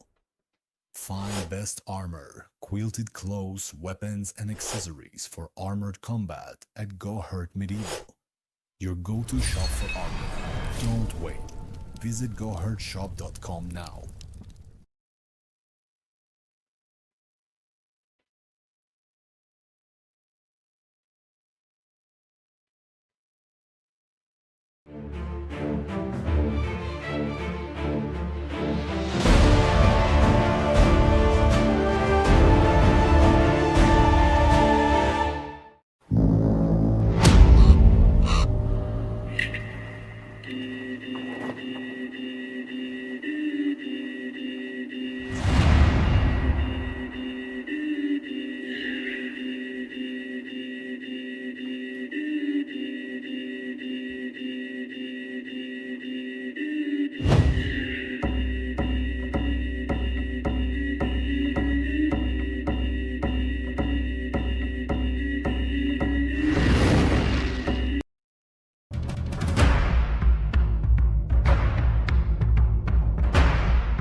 And we are back, continuing on with the Sword and Shield. We're moving on to some of the women's fights here. So we have Canada versus Germany coming up next. Once again, we are super thankful to our people in the YouTube live chat here who have been giving us the names of fighters. Due to our online schedule going down, since the marshals who are over there on the list side have everything, there's over 500 competitors. We did not have time to learn the names of everybody, so we're sorry. If you do know the name of the German fighter here, please let us know. Me, myself, being from Canada, I do know that the Canadian fighter here is Bailey. So we have Bailey from Canada up against Germany. I think the German name of the German fighter must be Babs. Oh, that is right, Felix. You're I'm from Germany. Also from Germany and a German fighter, and I think that must be the club Bayard Germany. Yeah, with the fighter Babs from Bayard Germany. So we're going to have a little bit of tension in the commentary booth here as we go Canada versus Germany. The Canadian sitting here next to the German. I have a personal note here from Babs. I should greet her mother. Connie, greetings to Connie. And here we'll continue with the fight. Germany against Canada. And the marshals raise the flag to go. Canada going for a low strike. Germany charging in. Pushing strongly Germany. Pushing Canada around. Receiving some leg shots there, but countering on the helmet. Lots of aggression from both fighters here. Babs from Germany just bullying Bailey around here, not letting her use her speed to her advantage. That's why Bailey has gotten this far. So far, she's been really using her footwork and fast speed to dance around her opponents. Really pushing her into the list. Now both fighters kind of focus on the legs to get in those points. And we have an intermission here. Looks like someone maybe hooked a sword or something. The marshals are discussing and arguing with the fighters. So you are not allowed to punch with the edge of your shield or to chicken wing to hook a sword. Looks like the marshals are giving a demonstration of what maybe went wrong there. They're letting both fighters know. Babs from Germany has probably been watching Bailey's fights throughout the day, so I think she's really pushing with the front face of that shield, which she is allowed to do. Really aggressive here, and nearly maneuvered Bailey there into a corner, immobilizing her, but Bailey maneuvers out and are delivering some strong blows to Germany. Bailey able to come up with a good strike to the back of the head there as she transfers high from low. And the marshals are stopping them. Again, that's time for round one. A very strong fight from both female fighters. Very strong from Babs also. Saw nice leg shots there on both sides. Oh yeah, I saw a lot of leg shots coming out.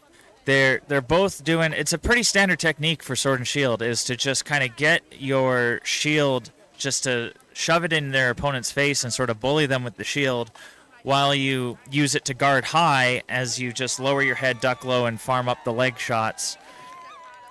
I did see a couple strikes from both fighters, though, as they alternated from going low to wrap around and use the back edge of their sword to hit their opponent in the back of the head.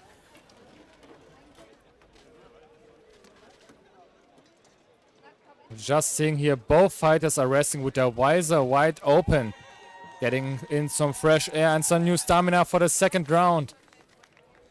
And I have no idea which one of those two amazing fighters is ahead at the time. They both seem pretty evenly matched, and maybe we'll get a decision here in the second round.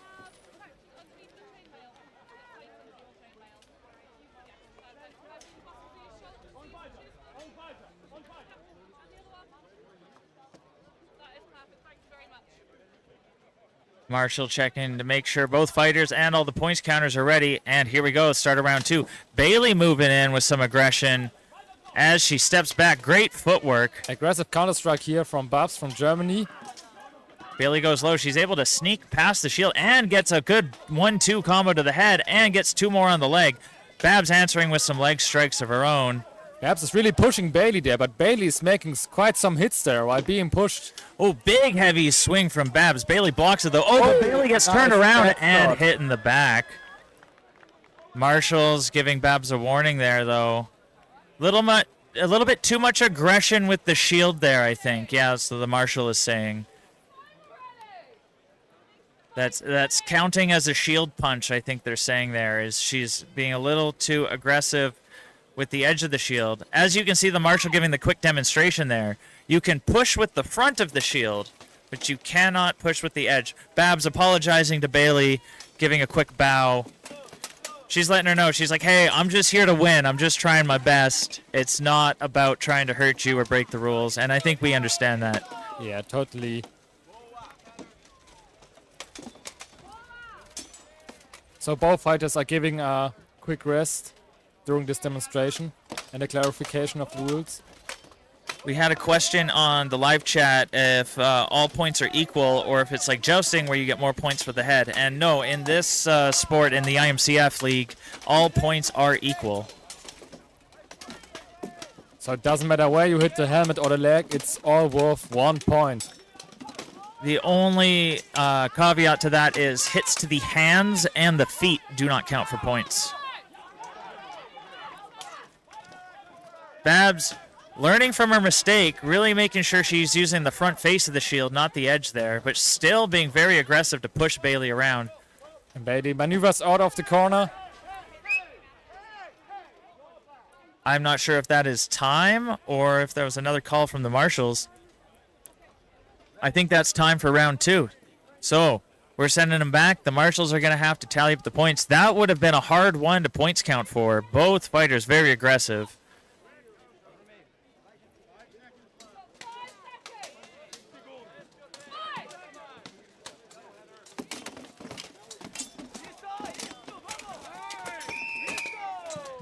Yeah, thanks for the clarification from Tim in the live chat. There was some discussion in the YouTube chat there. There is another organization known as Buhert International, and they do 2 points for head strikes and 2 points for torso strikes. But here in the IMCF, we do 1 point for everything.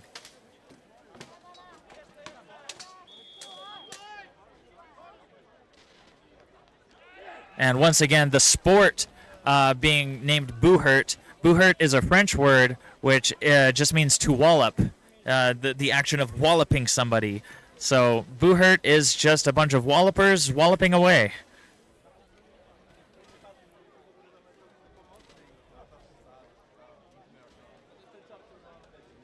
And for the self-explaining dual categories, we have only 1v1s here classified in weapon categories. So now we are in the woman's sword and shield. We will see as the event continues also longsword and sword and buckler. We always also proceed polearm. Yes, that's right. All of the fighters must use the same weapon style as their opponent, except for if you were here yesterday, we did our pro fight category. In a pro fight, you can use whatever you want. So you can use a sword and a shield, a mace and a shield, an axe and a shield, or you can use a pole arm or a pole axe. You cannot dual wield, though. You cannot wield 2 weapons simultaneously. But in the pro fights, you can use any kind of shield. So you could use a kite shield. You could use a punching shield. A lot of people choose to use a buckler. And yeah, you can use a sword, axe, mace, whatever suits your fancy. And we still haven't a decision yet from our marshals. Discussion is going on really long. Maybe we will see a 3rd round, but we will have to wait.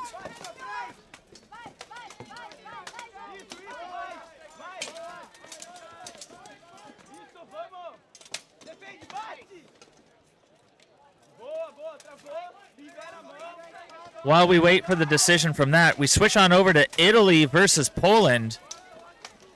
And these guys are giving it all now. Really fast strikes. Italy getting some strikes to the back of the head. Poland going low and switching up to over top as well. And the marshals are calling the stop to that fight.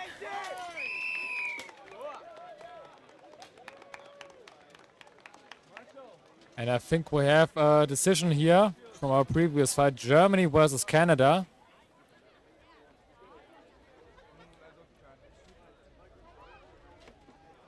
We appreciate our viewers' patience while we... Now we have still the marshals discussion with the German. And now with the Canadian fighter. Looks like we might be going to round 3. I still can't tell.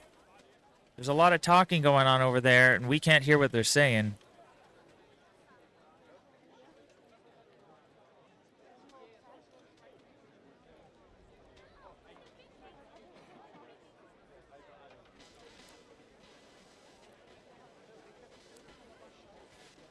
And we have a decision here on Germany versus Canada. The marshal is giving the sign to take off the helmets.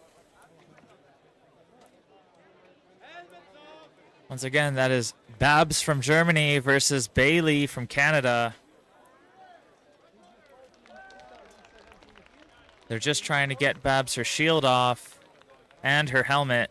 And now I really want to know who won this fight. It was a very close one. This was very close.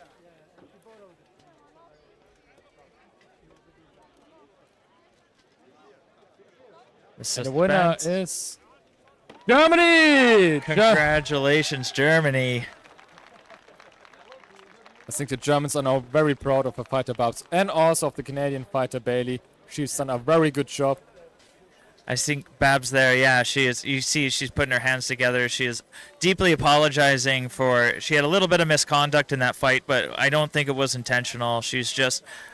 Once you're in there and the adrenaline starts going, you're just doing what you can to win. So, no hard feelings from anyone there.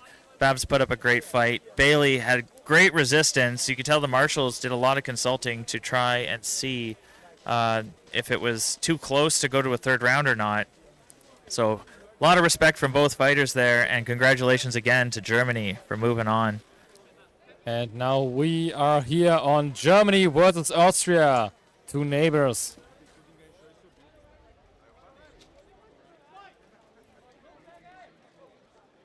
Fighter's name must be Sergei in Germany and Matthias Gore for Austria. Both fighters very cautious. Holding up their strong defense, don't letting a punch through.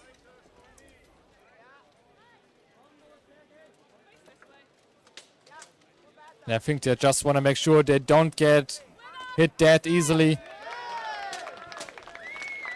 Just very defensive stand, now get broken up. And now we see Germany trying to deliver some punches to the Austrian fighter, but the Austrian fighter have a good defense and blocks most of it. Now Austria goes back in. Nice counter attack there from Germany.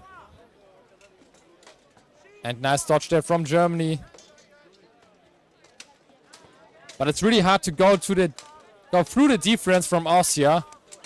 Ooh, Austria with a good double low strike on the leg there. Sweeping left to right. Marshals call the time. Fighters give each other a good respectful tap of the sword there.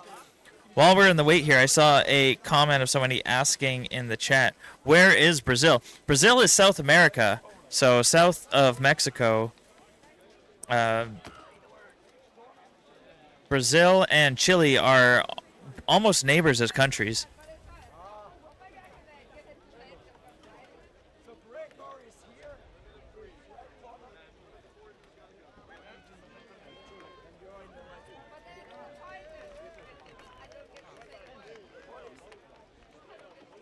Now we see both fighters here resting, Germany and Austria.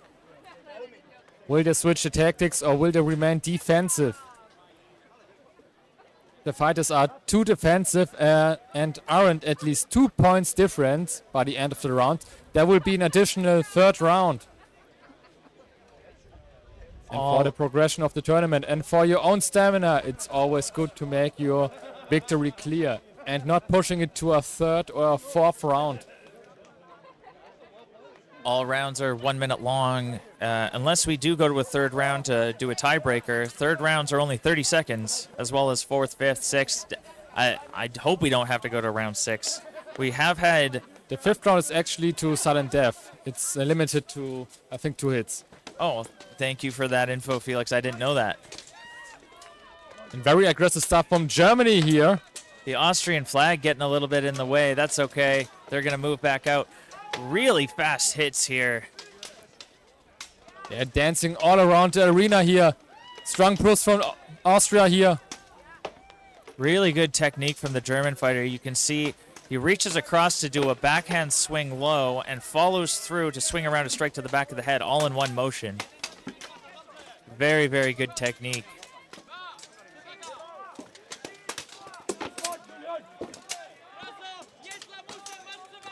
Very nice headshots here from Germany. Leg strike from Austria. Both fighters really giving it all in. It turns into a slugfest. Strong blow here from Austria, and this was the end of the second round. Yeah, I would not want to be one of the points counters out there. Those were some extremely fast fights. Yeah, definitely not. Would be very difficult to tell apart.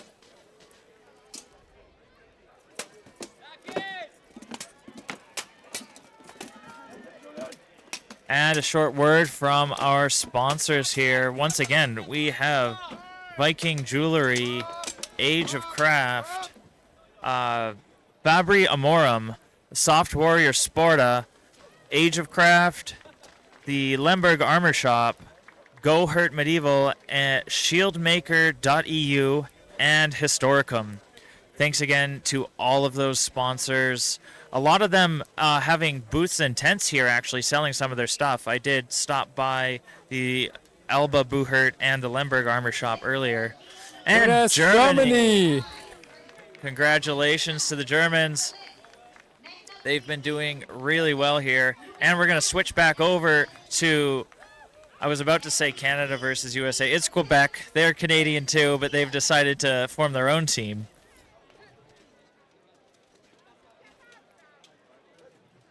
Isn't the language in Quebec French? Yes. So Canada is a bilingual country, but mainly most of Canada speaks English, but Quebec is mostly French as well.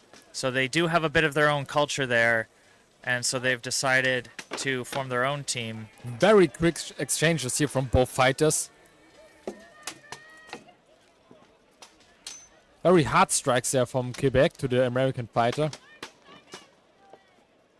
And America really trying to get some helmet strikes in there. And some nice leg shots, but Quebec just counters. Really quick double strike from the Quebec fighter, but the American blocks it with his sword. Oh, and a Nice good counter. attack. Oh, Quebec fighter just bearing down on the American there. This is the revenge of Quebec on America. This is one of the loudest fights I've heard. I could hear all of those strikes from over here in the commentary booth. Yeah, and this is sword and shield. Yeah. It isn't supposed to sound that hard, but they're really hitting hard. Yeah, it's normally the two-handed weapons. The polearms and the long swords make a good clash. So if you're looking on stream here, where you see the stands, there is a black trailer right behind the stands there, and that's where Felix and I are sitting. So the sound is traveling over those people and reaching it to us. They're very, very loud clashes of the weapons here.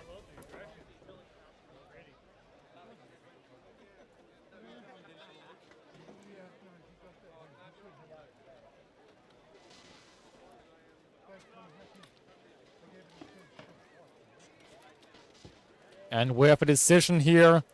Helmets off for both fighters.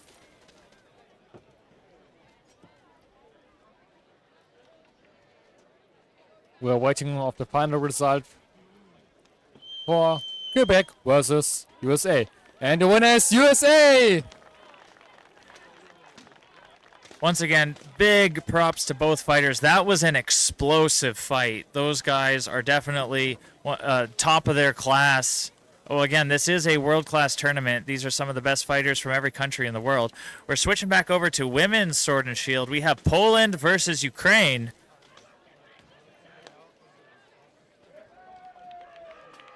Nice defense state there from Ukraine. Really circling around Poland. Blocking most of their strikes with their shield. Really good footwork from both of these fighters, too. You can tell they're staying really light on their feet. They're moving around. And really good head strike there from Ukraine. Poland trying to answer. Ukraine goes for an overhand as Poland steps back and she hits the dirt.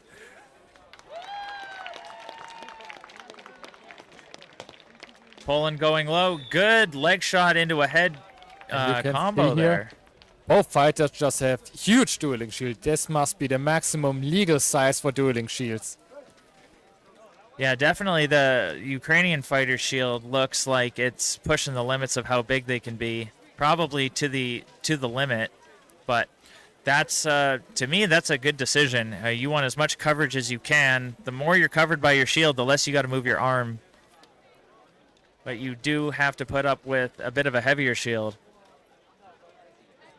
It looks like we have Canada in the background getting ready to do one of their fights as well. We're back to getting multiple fights going on at the same time here. We were down to one list for a while. I think some of the marshals were taking a break. We realized from yesterday just some minor mistakes being made. We took about 20-minute breaks every couple hours to allow the marshals time to relax. So I think today we decided to keep one list going while some marshals took a break, and now they're just going to be swapping out, just to keep the action going and to keep us on schedule. But we're back into round 2, Ukraine versus Poland.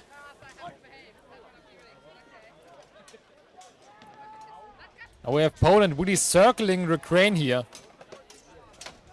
Keeping a nice defensive state and trying to swing at her legs. You can also turn your attention to the top left of the screen and you can see Canada versus Brazil in the men's sword and shield.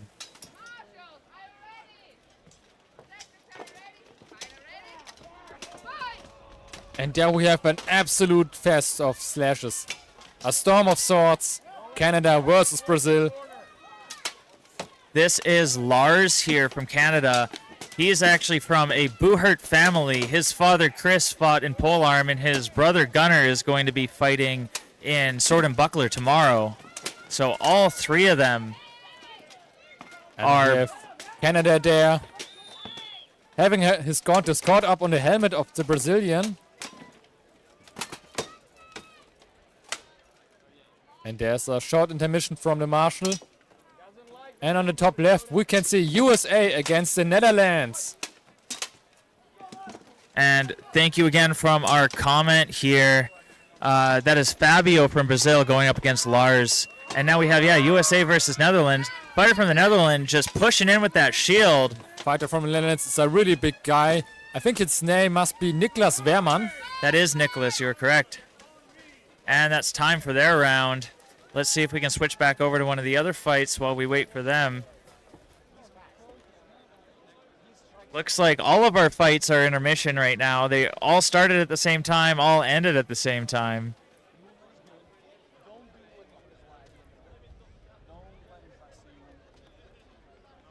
And while we're in this break, we'll once again thank our sponsors.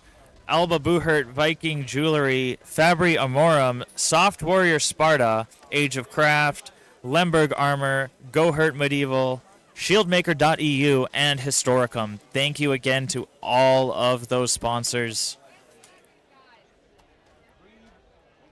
We have a winner of Poland versus Ukraine, and it is Poland. Congratulations to the Polish fighter. And there we see the fight recommencing between USA and the Netherlands.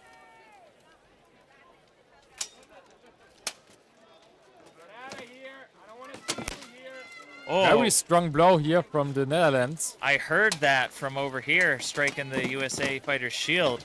USA is very light on his feet. The Netherlands. A spin strike from the fighter from the Netherlands. That's the second time he's done it this tournament. And really great dodging block here from USA. But the Netherlands really trying to keep that aggression on. And for such a big fighter, he's really fast on his feet. USA able to get a shoulder strike in. Goes for the combo. Netherlands blocking good with his sword. USA able to sneak some in under the shield, though. Netherlands keeping his shield down, which is quite unusual, but maybe of his size, he wants to avoid those leg strikes. He might be getting tired. I think his shield arm is, running low on strength. These guys have been in armor almost all day. They've been doing a lot of fights. And he's opting to use his sword to guard his head instead of his shield. He's keeping his shield low to save his stamina with his shield hand there. Great fight from USA versus Netherlands there. And here we have a familiar friend of you, right? Yeah, this here is Lucas, I believe, from Canada. He came all the way from British Columbia to be here today. That's as far west in Canada as you can go on the west coast. And we just witnessed about the start of Finland versus Canada here. In a man's sword and shield category.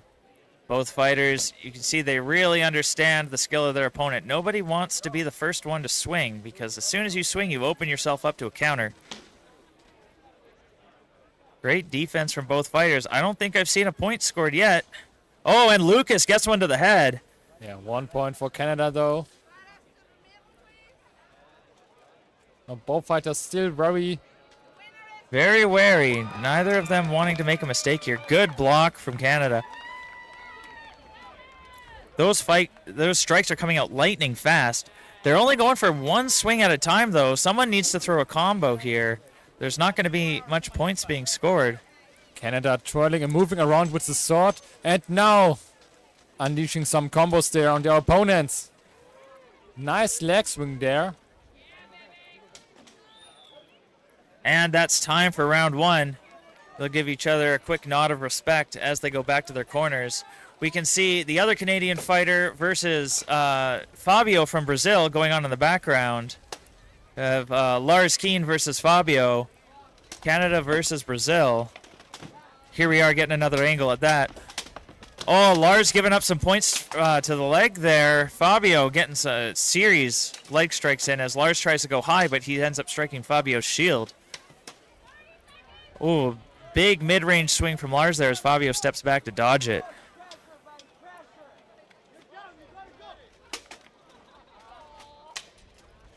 And Nice Fabio from Brazil. Yeah, head shot to Lars' head. Lars goes down, gets a series of leg strikes in. Fabio gets one of his own. Fabio go with the headshot, but Lars able to lean back and dodge it. Good footwork from both fighters. You can see them advancing and retreating as needed, and that's time. And we pan back over to Canada versus Finland here. The Finnish fighter, I don't know if it's just the angle of the camera here. Those are looking dangerously thrust-like. This was a very aggressive push here from the Canadian. He's getting that was a much cleaner strike, but some of his swings here, he's getting the tip of his sword quite out there. And we all know thrusts are illegal in our sport due to safety reasons. We're trying to make a combat sport and we try to avoid injuries. Nice combination there from Canada. And that's defense. time.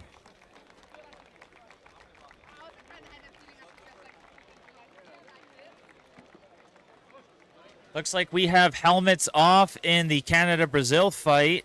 Let's see if we can pan back over there. Big smile on Lars' face there. You can tell he really enjoyed that fight. He's giving a lot of respect to Fabio. And Fabio, the winner. He's been really, really good this whole tournament. He's got that lightweight armor. He's really fast. Yeah, another victory for Brazil.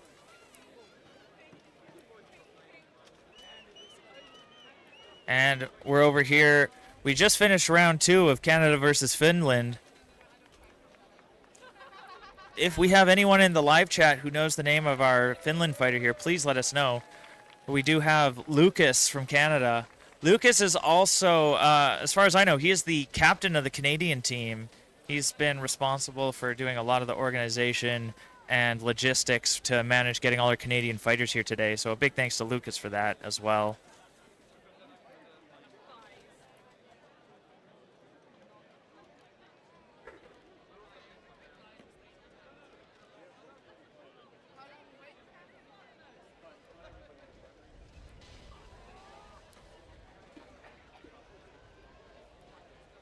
And while we wait for this winner, we're going to do a quick ad break.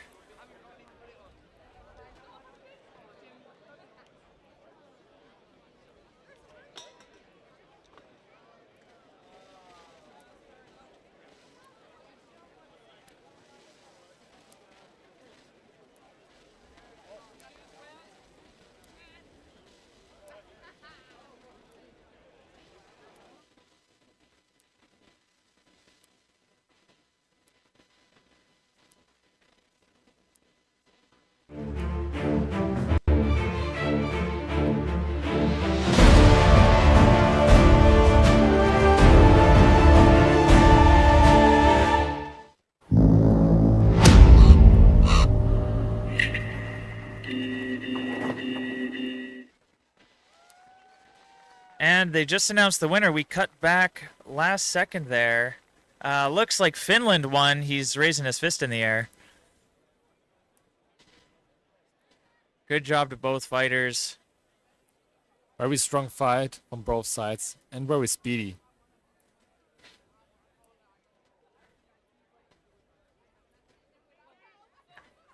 We do have a little bit of downtime while we wait for the next fights, so we will resume our ads as we cut them short to announce the winner there. We'll go back to them for now, and we'll be back with more fights in just a second, so sit tight.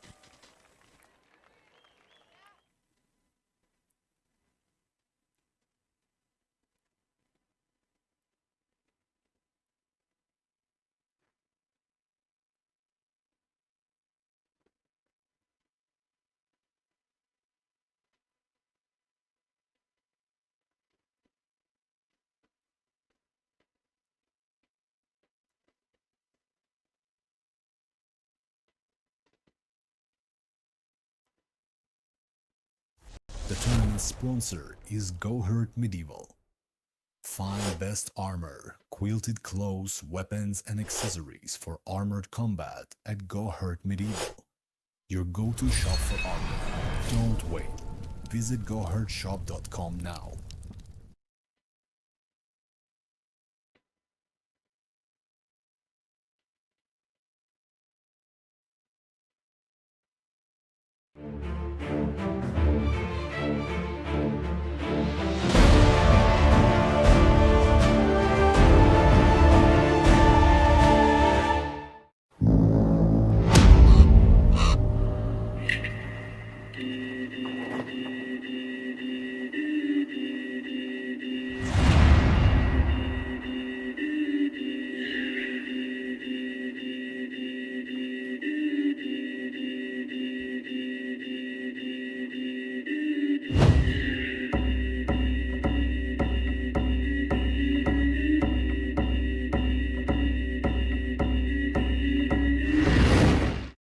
And we are back, ready to go with another sword and shield duel. It looks like we have Denmark versus Ukraine here in the other corner, just resting there.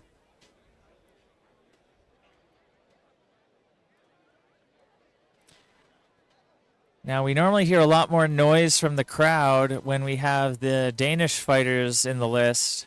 To be understood, though, we are here in Denmark, so most of the audience here are the locals. They're going to be cheering for their home team. So the fight is about to start. Denmark versus Ukraine here at the 2026 IMCF Sword and Shield World Championship.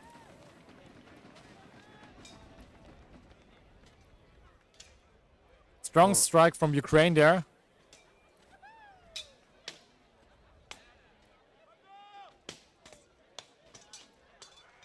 Really good exchange. I think Denmark was able to get a leg shot and a headshot in there. Ukraine getting some into the leg, able to get over into Denmark's shoulder and swing around, hit Denmark in the back. Very good defense there from Ukraine. Also able to deliver some counter blows to Denmark. Oh, really nice quick sniping. headshot. Good shot from Ukraine. Nice dodging there. And the Danish is trying to make up for those points. Although he have his crowd in the background. Ukrainian fighter has some very incredible speed. Also very smooth moveset from the Ukrainian fighter. And that's time for round one. Marshall's going to stop it there. I think there was one last swing in the leg from the Ukrainian fighter. That one shouldn't count. It's after the whistle blow.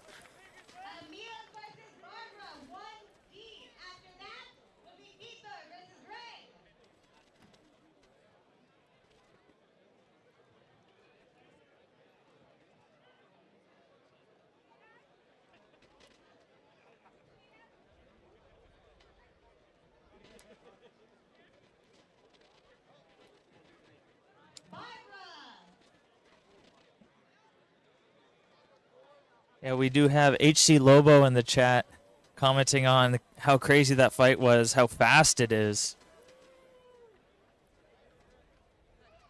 The Ukrainian fighter has lightning fast strikes, but Oh, see, he caught the Danish fighter with that last time. Denmark was ready for it and was able to lean back and dodge it this time. And he's really making up for his height difference here.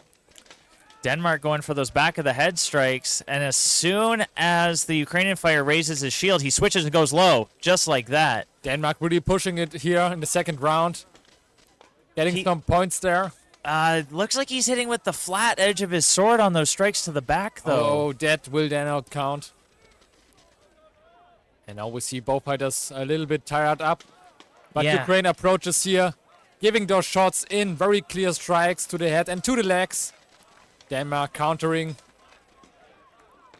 But it seems like Ukraine's defensive is very good and very strong. We even have a comment on the live stream saying some of those Danish strikes won't be counted by the rules. They are. I might have to agree with that comment. They look like they're a little too soft, and some of them are with the flat edge of the sword.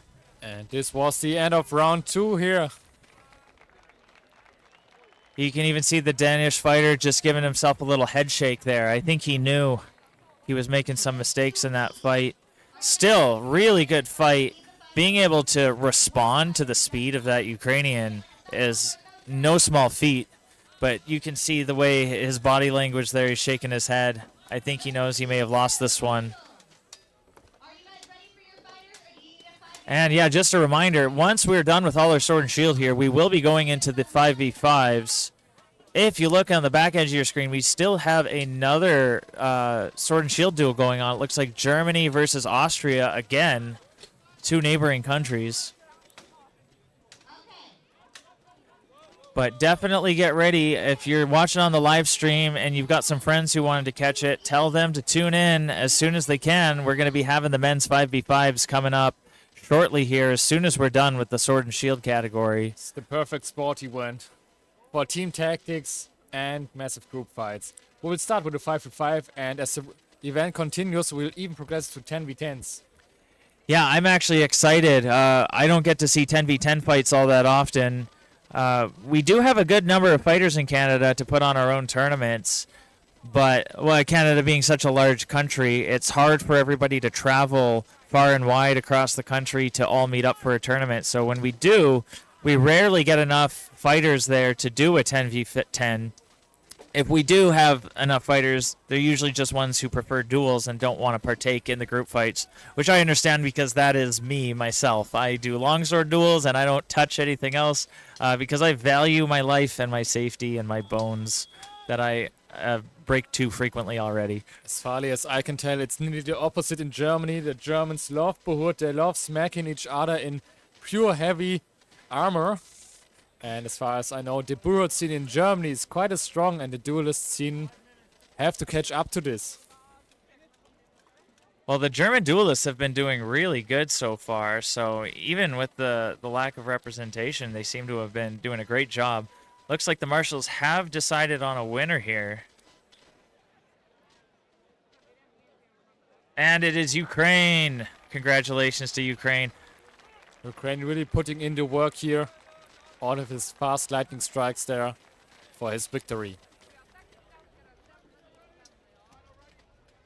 If I had to place bets on it, I still think that Poland might be taking home the gold for Sword and Shield, with maybe Brazil being actually a close contender. I think that's going to be the gold medal match, is going to be Poland versus Brazil.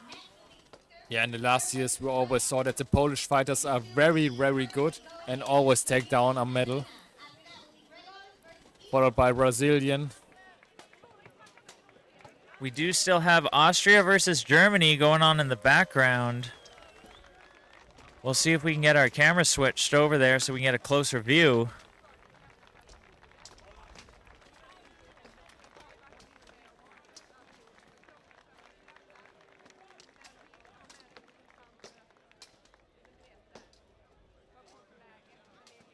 Seems like we're in the middle of the second round.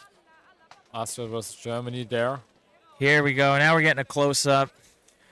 And we have both fighters tangled up at the end of the round. Really at the limit of their own strength and stamina. And now they get a quick break to recharge. And maybe if we also got a decision here. Now we can take a close look at this Polish fighter's arm harness. It's like just metal stripes there. Yeah, I'm not sure if there's different words for that internationally. In Canada, we call those jack chains. And just look at these tiny shoulder plates there. You never see those in Buchert. Definitely not in any of the group fights or even in a pole arm fight. I don't think you'd want to do anything like that. And we have here Brazil and Poland in Sword and Shield. I think these are the female combatants. They've gone just off camera. And here they come back into view.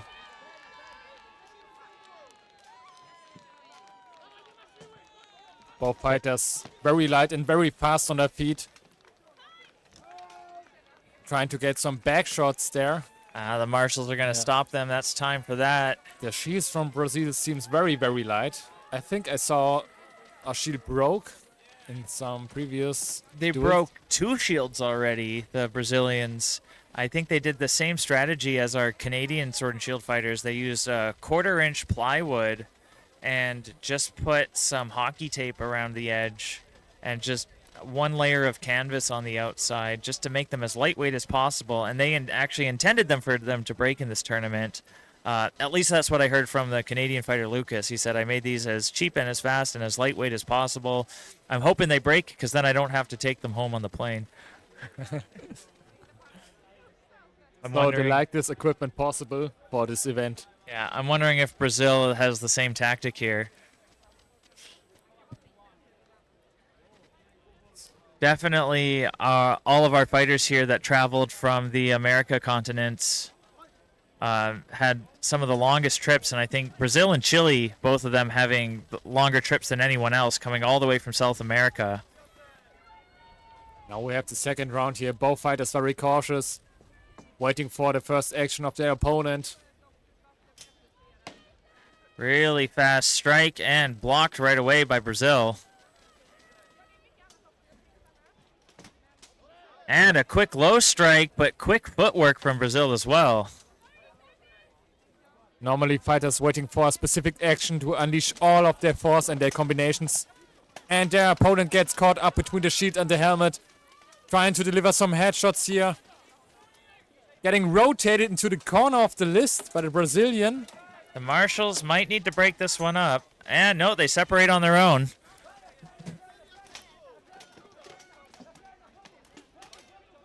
Nice counter attack there. You can see the fighters almost mirror each other sometimes, doing the exact same strike simultaneously. One swing looks dangerously like a thrust there from Brazil, but I think that was just a mistake. We had a question here. Are there restrictions for the shield material and thickness?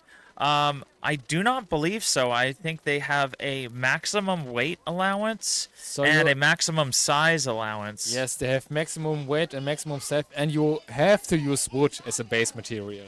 Yeah, so it does have to be wood, but there's no rules for thickness. But the thinner you go, the more likely your shield is to break. So you have to keep that in mind. If your shield breaks, the fight will stop, and you'll have to get a new one. And so you could make 1,000 shields that are all 1/8 of an inch thick, which is only about 2 millimeters. So yeah, if you really, really wanted to, you could make the lightest weight, thinnest possible shields, but that wouldn't be very respectful to your opponent because you'd probably stop the fight every 10 seconds to replace your shield. So there's no rules against that, but we haven't seen much of that yet, other than, like I was saying, the Canadians, we did that, and the Brazilians, they had 2 shields break in a single fight because of that same issue as well. We have here from the IMCF rules, all shields main complete must be wood. Only exceptions are metal bucklers here. And shields made out of plastic or completely out of fiberglass are not allowed here. As we switch back over to USA versus Poland. USA going for some low strikes. Poland doing good job with that footwork. But USA charging in with those low strings to not let the Polish fighter step out of them. That's time for that round already, though.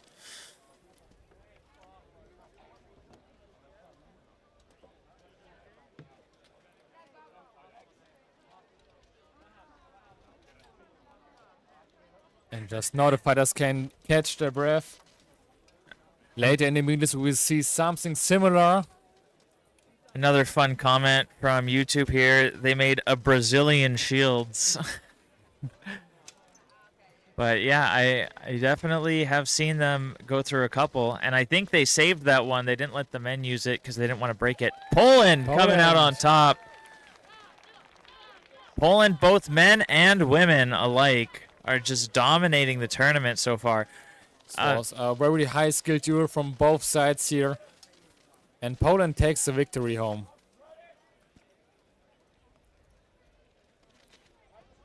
Next we see like Finland is entering the list. Or wanting to approach the list.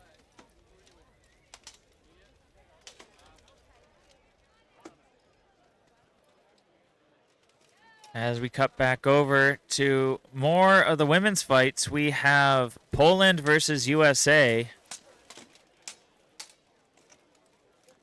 Just look at the beautiful heraldry, at the coat of arms of the Polish fighters. They have a long history there and putting it on display on their coat of arms there. Oh, that's my mistake. This is not a women's fight. We do have a winner decided, though. Polish and American fighters giving each other a friendly hug out of respect for their opponents. And Poland coming out on top. Taking another victory home. I think the Polish duelists are making it really out here with quite some medals. Yeah, and this being my first IMCF Worlds tournament that I've attended in person, I have just been blown away by the speed and skill of the Polish fighters. I haven't seen anything quite like it. We do have some good fighters in Canada. We take home usually a bronze or silver each year, but I've never seen it up close and personal, quite the level of skill that the Polish and even some of the Ukrainian, Brazilian fighters have been bringing to the table as well. And here on the left side, you can really see the small duelist armor with the tiny shoulder shields and the metal straps around the biceps. Just a minimum protection for that maximum speed. The tabards are also like tank tops. However, the Finnish fighter have a huge tabard on his and heavy armor. And here we go, starting off Poland versus Finland. Finland trying to swing low, but neither of them wanting to open themselves up here. Quick Poland exchange. Really fast here, and also a left-handed fighter, which can really annoy some people who don't fight left-handed people often. You have to mirror all your techniques. Yeah, being the left-handed fighter from Poland there, he's used to swinging against his opponent's sword side, whereas right-handed fighters are used to swinging into the shield hand, and they're used to having their shield ready to block coming from the opponent's sword side, whereas the right-handed fighter from Finland is having to readjust his strategy to compensate for the left-handed Polish fighter, whereas the Polish fighter, this is just standard swordplay for him. Just due to most fighters being right-handed. We have a left-handed gang comment in the YouTube chat.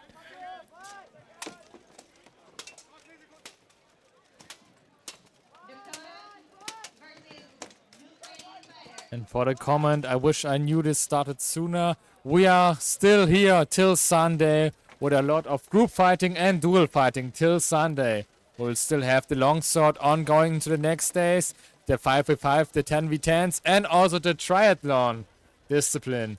I am really excited for both the longsword and the triathlon categories. Those are two of my favorites. Triathlon, for those who don't know, is a sword and shield, sword and buckler, and then longsword, all three back to back.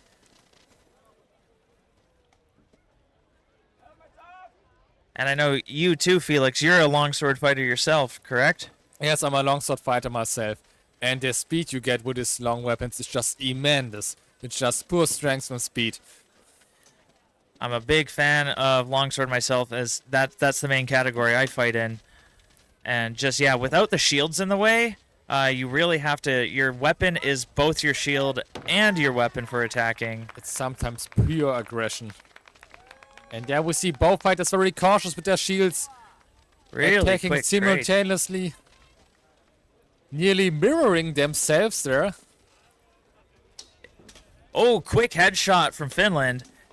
And the Polish counters very hardly. I think Poland got 2 strikes in the head there. You can see the Polish fighter, as soon as he knew he gave up a point, he said, I can't sit still anymore. I have to get that point back. Yeah. And he pushed in. Nice leg shot there from Finland. I think Poland might dodge this. Counter attack there from Poland. And this was the end of the round. Both fighters showing some respect to each other and going back to their corners. Amazing fight. Both of them have lightning fast strikes. I think that's the same Finnish fighter that we saw earlier, who just absolutely just rockets his strikes out to the head, and he's able to hit their opponent in the head before they can even get their shield up sometimes. And we have on display USA versus Ukraine. Nice sweep there from Ukraine. And the USA fighter fights back aggressively. He don't let that hit him. Very aggressive counterattacks here from both sides. Both of them fighting perfectly behind the marshal, where we can't get a good view as they move out. USA going for a combo, but Ukraine doing good job of defending with his sword. USA switches it up, goes low. I think he gets 2 leg strikes, and the marshal's calling time there.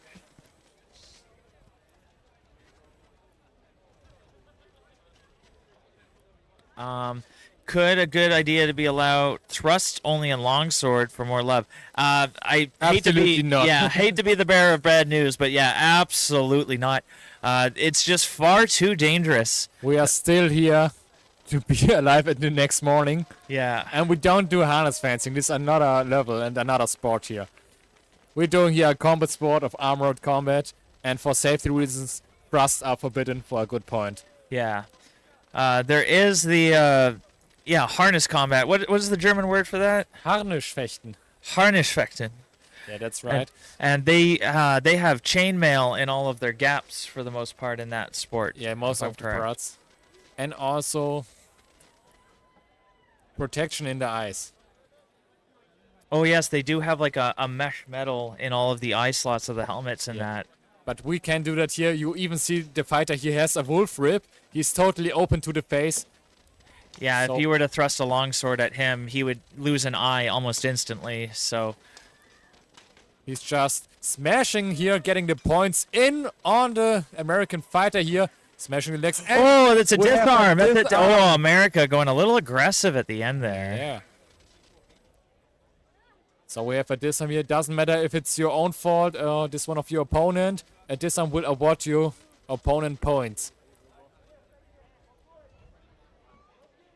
You can see the Ukrainian, as soon as he dropped his sword, he froze in place. The American clearly didn't see that it had happened. So, the Strong American. push from America here. Yeah. Really hard leg shots there. There is a rule that is known as charging. You're not allowed to do, but I think as long as it's less than 2 steps before contact, it's not considered a charge. And the Ukrainian cuts down one of the feathers from the American fighter here. Now we see both fighters still need to go on. There have been a lot of points made here. Yeah, America using the edge of his... And neither fighter really listening to the marshals there. This is really pure speed here. The feather of the American fighter is still lying in the list. As a personal anecdote, I once did the same thing to a Danish fighter, and I keep the feather as a trophy. I now have it on my head. The Ukrainian should get one of his teammates to pick that up, or maybe he can grab it at the end of the round. He should take that as a trophy. You can see the American there noticing that his teammate is missing a feather. I'm reading the live chat. Tom Worm is making a watch party of the IMCF, and this is the best thing you can do. Invite all your friends and be prepared for the 10v10s we have coming up. And the 5v5s also. And I just wanted to HC Lobo, you've been very active in the chat, so thank you for working with us here. He says longswords are pure love, and yes, we have fun little photo that we put up at some of our tournaments in Canada, and it just says "Live, Laugh, Longsword," and that is a motto that I live by. There's a rule: when your opponent get a disarm, the fight will be stopped. It's not about honor. You are allowed to pick up your weapon, while your opponent would get points.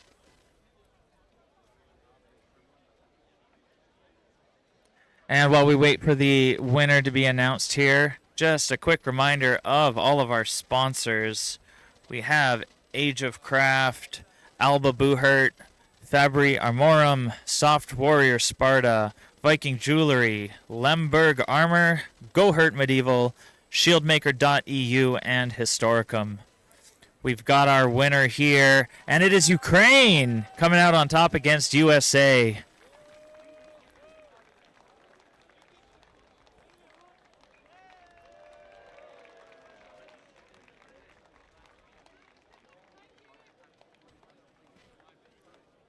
We do have some downtime between fights here, so we will go back and play some of our ads while we're trying to minimize our interruptions of the fights. See you in a couple of minutes.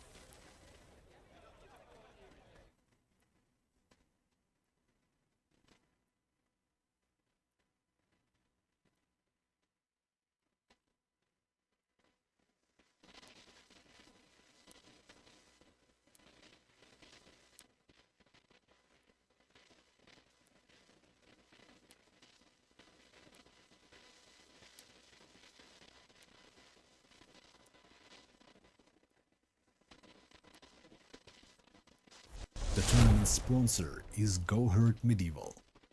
Find best armor, quilted clothes, weapons, and accessories for armored combat at Go Hurt Medieval. Your go-to shop for armor. Don't wait. Visit gohurtshop.com now.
And we are back. We still have some downtime here, but we were talking earlier about the 5v5s coming up, and I see someone in chat saying, yes, there's also 16 versus 16s. That's going to be really exciting because I myself have only ever seen 5v5s. I've never even seen a 10v10 or 16-16 fight. So those should be some really big, exciting hits. And for today, we will see the men's 5v5. For Saturday, the women's 5v5 and the men's 10v10s. And on Sunday, we see the men's and women's triathlon. And the man's and woman sword and buckler, followed by the woman's 10 versus 10s and the man's 16s versus 16s. This will be a massive group fight. Yeah. You ever saw one? We are running a little bit behind schedule today, as somebody mentioned in the chat. I saw there as well. The 5v5s were supposed to start at around 3 p.m. It's now 5:15 local time here. To be fair, though, we are actually running pretty well on schedule just due to yesterday throwing a huge wrench in everyone's plans when our online marshal system shut down on us and everybody was scrambling to figure out what was going on. So we did actually run till about 10 p.m. last night, and we didn't finish all of our fights. So we had to mix some of yesterday's fights into today, which put us behind schedule today. But even though we had extra unplanned fights happening today, we're doing really good. We're mostly on time, just given the fact that we had to catch up from yesterday's fights. And we have in the list here ready to fight Poland. And it looks like Poland is... Looks like Poland versus Poland. Is that right? Am I seeing that right? Poland versus Poland. We must be deeply into the elimination rounds here. You see both the champions and the fighters. I guess so, yeah. This must have been... I didn't know that was something the IMCF did. I thought it was only countries could fight each other. Now we can see a right-handed Poland against a left-handed Poland. Both striking very aggressively here. Really making it up. The Poland in the white shield on the left side is really giving some strong leg shots there, but countered by the other Polish guy in the red shield here. Really making it up here. And this turns into a massive sludge here. Both fighters are really striking it out on each other. No time to rest, just pure speed here. And you can tell really why Poland has been taking home most of their victories today. Both of these fighters, extreme speed, extreme aggression, really good footwork, just all around top tier sword and shield fighters. Just pretty good defense here from both sides, just smacking it out. And I can assume that these two probably practice against each other back home in Poland while preparing. So they know how to fight one another. And this was the first round. So far, there seems pretty evenly matched. I cannot imagine to count this match. This must be enormous. That speed, that strength here. We have Poland with the white shield against Poland with the red shield. That's how you can separate those two fighters.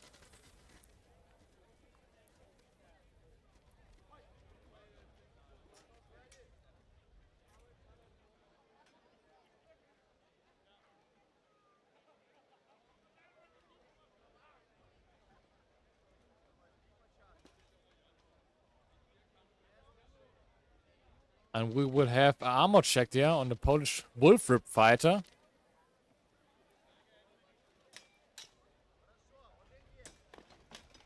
The Polish wolf rip fighter seems ready for his opponent in the full-on visor helmet. Again, we're witnessing the second round here of Poland versus Poland. We have just really striking it out on each other. Nice backshots there from Poland with the visor. The white shield fighter got backed into the corner, but was able to circle himself out.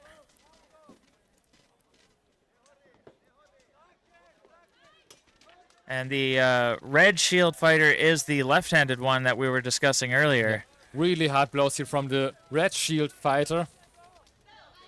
Their sword hands getting tied up with one another here. They're turning it into a pro fight. Marshall's, going to put a stop to that. I have to say, this is just pure beauty and pure chaos. I'm loving it. I'm loving it. And now we see both fighters aren't giving each other time to rest, just striking it out on the legs here. Just trading leg shots. Getting those points in. And who is faster? Who can deliver more points? Who will take the 102 points to the 100 points here? The red shield fighter has his shield down, though, to guard low, while the white shield had his up high above his head. Red shield fighter there striking very low on the helmet there, nearly between the neck, which is forbidden, but it seems fine though. Yeah, that is a bit of a gray area. I do know that strikes to the neck aren't allowed, but it's a very thin window between the Back side of the head and your neck. It's like, yeah. even by this speed, when you get tangled up and you fight the dodges, you can't even control it. Yeah, you could swing for their shoulder, and they might think it's going for their head, and they'll duck right into taking it to the neck. Yeah, and we have a decision here already.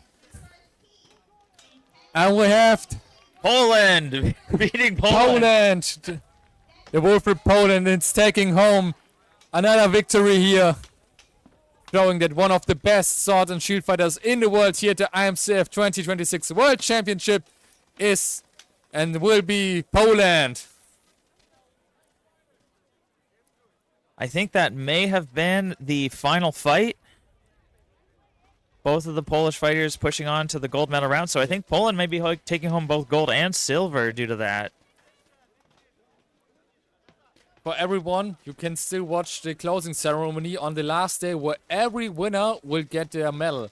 The gold, bronze and silver medal for all the teams and the duelists. We have a comment on the live chat. It takes a pole to beat a pole, it seems. Must be true now.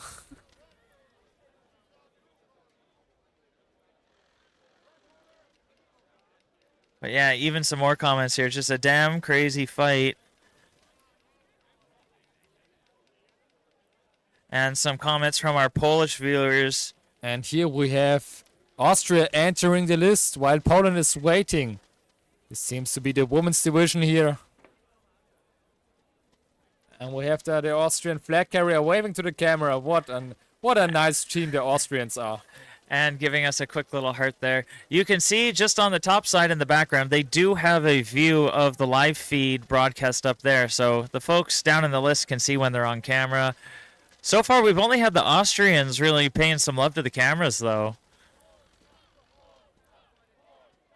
And here we go, Poland versus Austria squaring up. Austria charges in first, but Poland's able to get their defense up really well, turning into a hugging match of trying to strike each other in the back. Nice back shots there from the Polish girl. Austria is able to get a strike in on the shoulder. As they separate, Austria gets a leg shot in, but Poland swinging around to the back. Some of those hitting with the flat, some of them I don't think look strong enough to count. Yeah, most of the counters from the Austrian fighter gets blocked by the Polish girl. And now Poland landed some snipes on the helmet. And tried to get her shield in there between the Austrian sword arm. Now both fighters circling around. The Austrian getting some leg shots in here. Both of them trading a leg shot there. Trading some more shots to the leg. Poland coming up with one to the side of the head, and the marshal's going to call the time there. And here we have the end of round one between Austria versus Poland. Poland really representing their sword and shield skills here in both the men's and women's category. And even in the live chat, we have a huge Polish fan base now. There seems to be, yeah, a lot of Polish fans here in the live stream comments. Yeah. We're up to about 650 active viewers, so thank you everybody who's tuning in. And as always, you are allowed to cheer for your champion here. So if you're from another country, just type in your country and cheer for your champion here at the IMCF 2026 World Championship. And we're back at it, round two. Austria versus Poland in the women's sword and shield.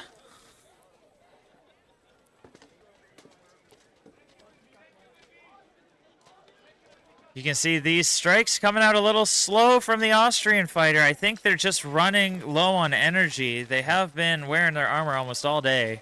Good strike to the top of the head from Poland. Austria trying to get around the defense there. Struggling to find a way to do it. Poland pushing Austria to the list. Austria able to circle around and get themselves out of it. And you can see the fast sniping strikes are more into wide overswings here. Maybe due to the energy loss in the second round. Austria able to score a shoulder hit there, now going low. And I did see someone say putting the edge of the shield into the sword arm seems to be a common tactic. Yes, you're definitely right about that. You aren't allowed to punch with the edge of the shield, but as long as you kind of approach them with the edge and push it into them, that's absolutely fine. It just can't be a punch with some acceleration behind it. We had a question about why did the two Polish guys fight each other. That's because they were just the best of the best. Yeah, they must have been in the finals, fighting out for gold. Yeah, we don't normally see that. Usually there's 2 fighters per category per country, and it's very rare that both fighters from a single category will make it all the way to the finals. But Poland really brought their A game this year.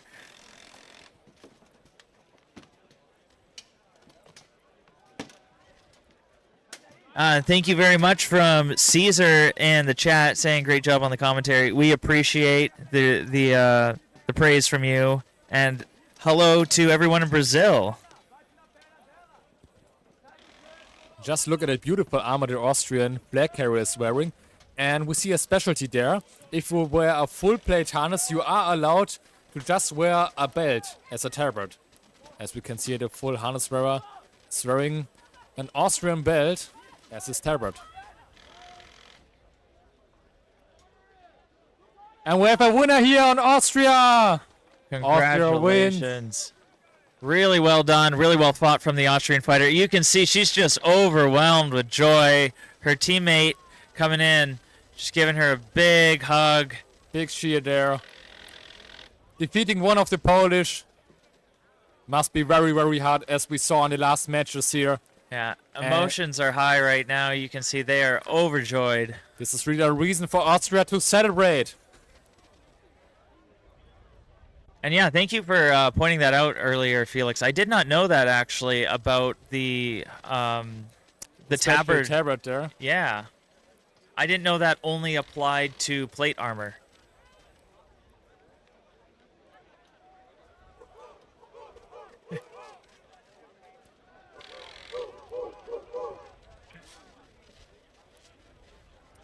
From HC Lobo in the chat, I think that was the gold medal. I agree with you, Lobo. I think that was the gold medal. You can see that's why they were cheering so hard for their Austrian combatant there, and why they were just so happy to come out with the win.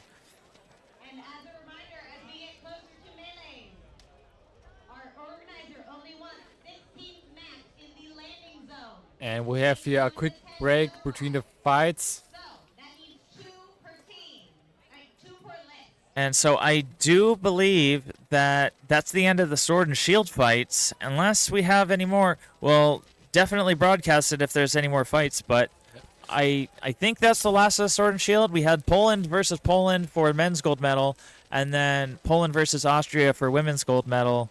We still see a lot of the fighters ready in their gear in the background there. But we also have the 5v5s coming up.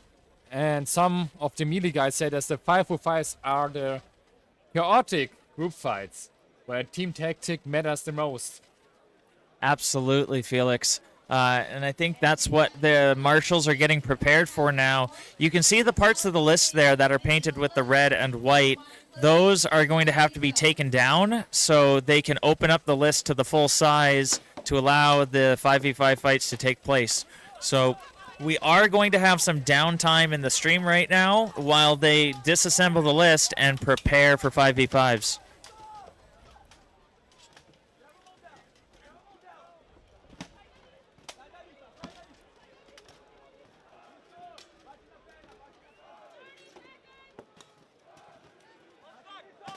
So we can see a fight between Germany and Brazil in the women's division here. I think Germany pushing Brazil into the corner, and Brazil trying to get a backhand snipe there, but it's blocked by the German shield. And by the red line on the white ground, we can see this is by Germany on the German side here. And I think this is the fight for a bronze medal in the women's sword and shield. Oh, Marshall's putting a stop to that. They're going to send the fighters back to their corners. So the German fighter reds into the corner. And will we see another broken sheet from Brazil here? I think that's just tape. The tape on the edge of that shield looks like it's coming off. The marshals may have to take a look at that because if there is no fabric covering the edge of the shield, it technically disqualifies the shield just due to splinters being able to get in people's eyes.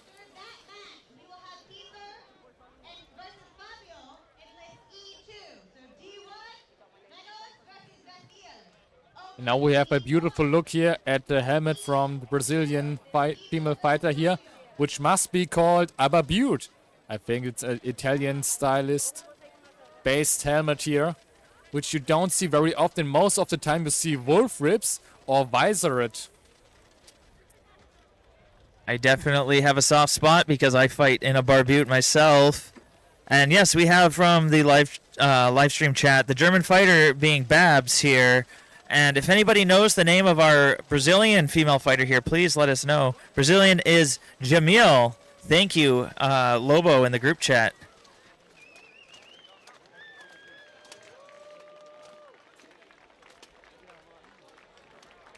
And we're still waiting here on a decision. And we have a decision. The marshal is doing the sign for the helmets to come off here. And who would it be? Brazil or Germany?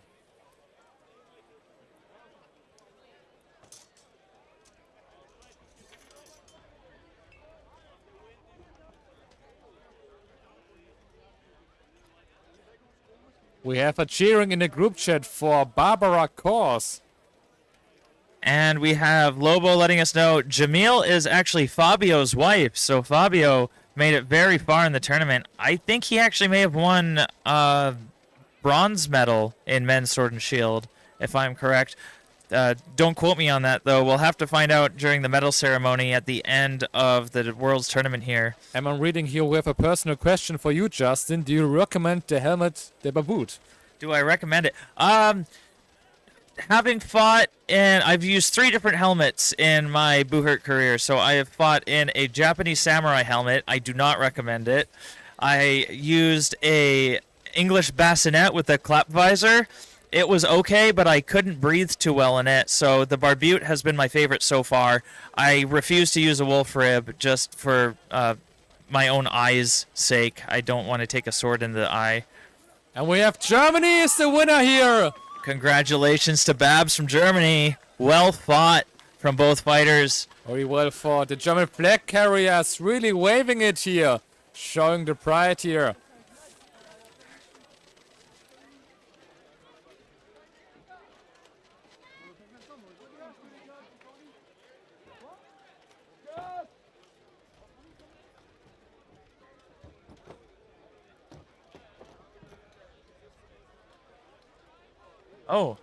So we will be taking a short break for ads before the next fight starts. So I do think we actually missed out on the Poland versus Poland was not the gold medal fight. So we have Fabio getting back in here, and this is Brazil versus Poland for the gold medal now.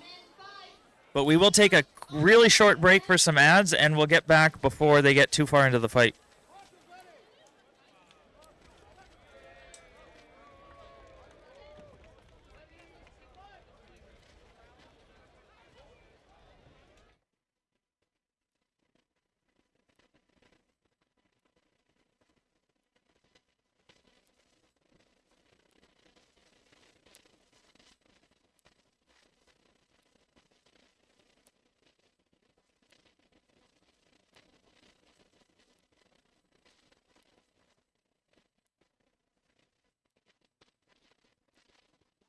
The tournament's sponsor is Go Hurt Medieval. Find best armor, quilted clothes, weapons, and accessories for armored combat at Go Hurt Medieval. Your go-to shop for armor. Don't wait. Visit gohurtshop.com now. And we're back at the start of Poland versus Brazil. This is the men's sword and shield gold medal fight. We had Felix take a step out to take a break from commenting, so we got Kelly back in the booth here. Yeah, full Canadian table here now as we are watching this match, as it is a very slow, methodical, bit of a chess match here between these two, looking for that opening.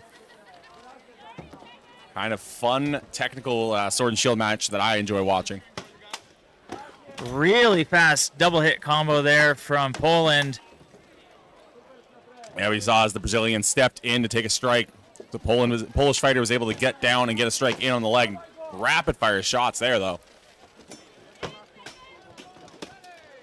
And Poland able to get a couple strikes in the head. Brazil going low, switching up to get a strike in the head of his own. Oh, and Marshall's, was that time? I think that was time, and that is unfortunate for the Polish fighter. He had himself in a great position, had the Brazilian pinned up against the rail. Looked like he was just going to start farming that leg, but right as he threw that first shot, I think the whistle blew. Yeah, we'll have to let the marshals decide. I'm not sure if he got that first strike in before the whistle or not, but like you were saying there, Kelly, that was a very, very good position for Poland to be in. Well, the good news for both of these fighters is no matter how this fight shapes up, they both will be going home with some hardware, but each one of them wanting that shiny gold medal to take home and the glory that comes with it. And both of them looked great in that first round. It was they'd sit there and size each other up for a few seconds, find that opening, and immediately suddenly it was just a rush in, swords flying, shields moving up and down. But both very good fighters. I don't think either of them were able to score many points. They have very good defense. From our Polish viewers in the chat, let us know if you know the name of our Polish fighter here. Once again, we did miss out. Our online schedule got turned off, so it's just the marshals running the schedule out there. But we know we got Fabio from Brazil here. They're still just sizing each other up. Nobody wants to be the one to throw the first strike. They're going to open themselves up to a counter. Really great defense from Fabio with his sword. And Fabio goes low. He's able to get one in the leg. Poland answering. Great defense from Fabio. Both trading some strikes here. Yeah, when Poland pushed forward, he got his shield up, pinned the wrist very nicely there from Fabio. Able to get a few strikes in, but still. And we have word that is Peter from Poland.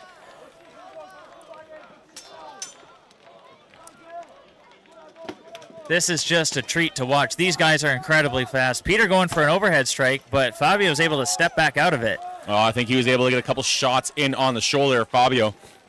You see, pretty much every time Peter goes up high, he gets his feet sliding back to prevent Fabio from going low and getting any sort of counter down there. That is the end of the second round. I don't know if we're going to have a definitive answer. It's almost surreal to see the way they're looking almost kind of like Michael Jackson out there, the way that they've got their feet back and they're leaning forward, just doing some incredible footwork. But, yeah, the way they sweep their feet back to avoid those low swings as they go high, you can tell they've trained long and hard. And the training is similar from country to country, and you can just see some of the same movements coming out of both fighters, even though they're from almost opposite ends of the world. It's also the advantage of the ground that they're fighting on today. It's very firm, yet not slippery, so you have a good amount of grip, but you can also slide your feet very nicely, and it is basically the best ground that you can fight on, I think. All right, here we go. Peter from Poland, and yeah, it's Peter from Poland as the winner. Fabio even takes a knee, showing respect, and Peter's going to lift Fabio up for a quick celebration, spinning him around there. You can see them just absolutely showing an immense amount of respect for each other.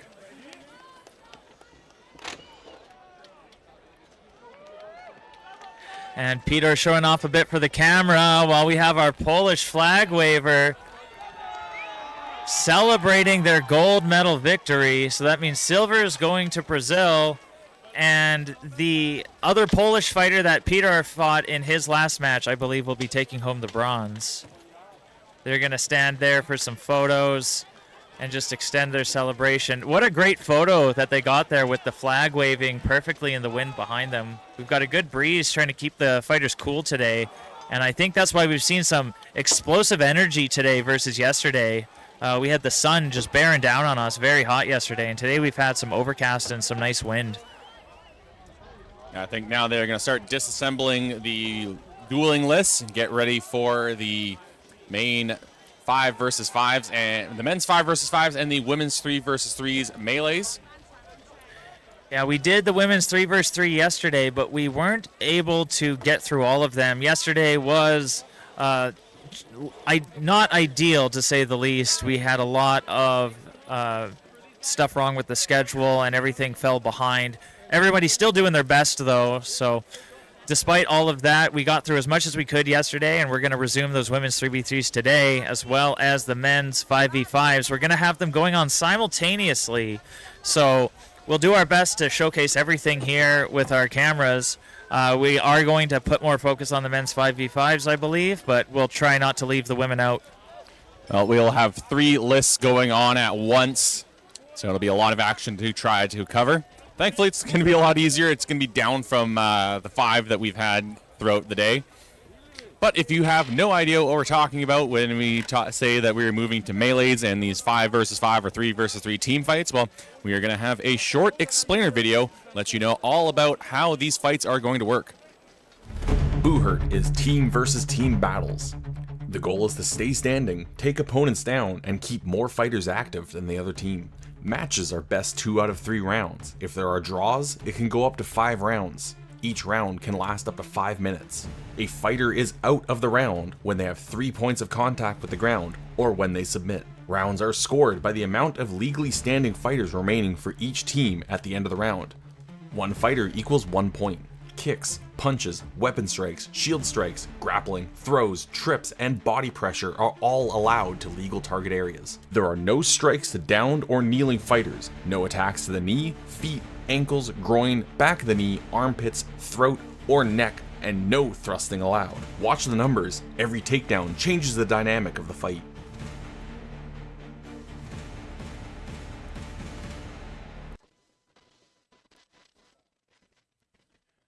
So there we go. Now you know what the melees or Boohurt is all about. And you will see your first live example here in just a few moments. Looks like we've got France versus Germany. We have the French fighters on the left side of the list, the Germans on the right-hand side. We're just waiting on, you can see some of our volunteers there with the drills just reassembling and reinforcing the list to make sure that it holds up, because you have 200-plus pound men wearing almost another 100 pounds of armor, and they're just slamming each other into this thing. Yeah, easily 150 kilos or more slamming into the railings, and these volunteers have made a very solid list, and hopefully it should stand up to the strength of all these fighters, but we are going to see it flexing, see it bending, and really test the craftsmanship here shortly.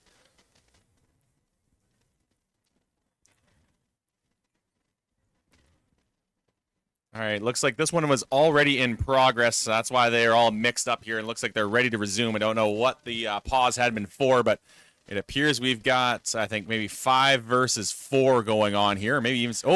Oh, and one of the French fighters takes a knee there. That must have hurt. The German fighter accidentally hitting his teammate there, I believe. Friendly fire is a thing that happens fairly often. It is a complete chaos here in some of these lists. See the German and the French fighters in the middle there trying to keep each other busy while looking for an opportunity to go and flank one of the other fighters. Thinking this may be a 5 versus 4 situation. And the 2-on-1 over on the right side with 2 Germans on one of the French fighters. He's able to sneak out of that headlock, but now he's got 3 up against him. Oh no, just the 2. It's a little confusing with the yellow German tabards and the... Oh, and a Marshall takes a spill.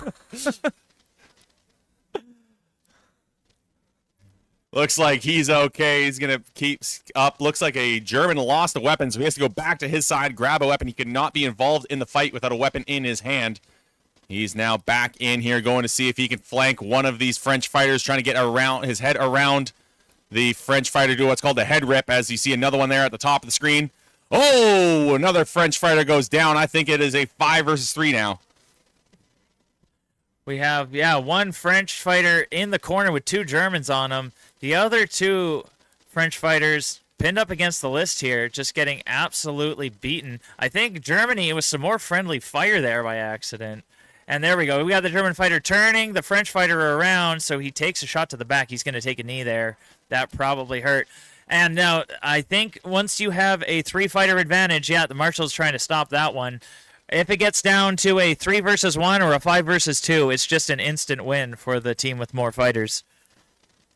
Yeah, so that round will go to Germany, taking the round over France. Now, they do have some fighters in reserve here. I believe it is a team of 8 that they are allowed to have, so they can swap out a couple of fighters. If fighters need a break, if fighters are injured, or if they have any damaged gear, they can slip out of the list and replace or be replaced by one of their fighters that are on the bench. We just saw some wonderful sportsmanship there. I think the French fighter had something stuck on one of his gauntlets, and we saw the other German fighter there just kind of helping him bang it back into place. Yeah, it's funny. You get hit in the gauntlet, and it breaks something, so you hit it just the another way, and it fixes it. So, I don't know. The solution to all of our problems seems to be just to smack it with an axe. The question about the inside of the elbow, that is actually no longer a legal strike area, so you cannot intentionally hit the inside of the elbow of a fighter. You're also not allowed to hit the back of the knee, but you can hit him in the butt. Butt strikes are legal, so the armor, for the group fights, the melees here, definitely is a bit heavier and a bit more robust than some of the stuff that you've been seeing throughout the duels. You saw a lot of that really light, really thin, minimal coverage armor for the sword and shield duels. None of that stuff is going to fly in a group fight. If you brought that in here, you'd certainly be going home in a hospital bed, or in an ambulance, rather. Asking about the injuries so far in the tournament, I think only one fighter has been sent to the hospital, and that would be myself, unfortunately. And it wasn't even from a hit, it was from his own helmet. I mean, it was from a hit to the helmet.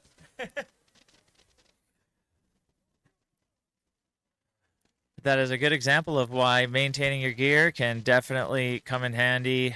Accidents happen, though. I myself, I've even, just taken some pinches under my armpit from my own armor in the middle of a fight, and it hurts and it throws you off your game. Yeah, every fighter has a story about an injury, but I mean, the injuries usually aren't too bad, but you do this sport long enough, you usually are going to get something. But here we go, next round going on here between Germany and France. You can see the formations that they have. 2, 1, 2. 2 on each list, or rail on the list. 1 up in the middle, looking for an opportunity to flank, and maybe you do a head rip. You see the French fighter trying to rush to the top, but he's cut off. That one French fighter on the close side of the list here was even just trying to go 2 versus 1. Well, he's got his opponent with the axe backing him up. You see this German here. He's looking to run across. And French. Oh, no. He looked like he was coming to run across to check the German fighter, but everybody's being a little wary. Nobody wants to get themselves into a bad spot here. Yeah, see at the top of the screen there, one of the French fighters trying to kick the feet out from underneath the German. Those two in the middle now finally meeting, and now that French fighter is going to jump up to the top, try to pull off a head rip to the German. He's going to drag him down. That is going to create that first numbers advantage for the French fighters. Can they capitalize on this? I think they may have just dragged down another German, or he may have stood on his feet as they're now hacking away at him. Yeah, he's still up. So it is 5 versus 4. Great tactics there from France. That one fighter just looking for his opportunity. He saw it, and he ran across, got that head rip before any of the German runners could respond to him.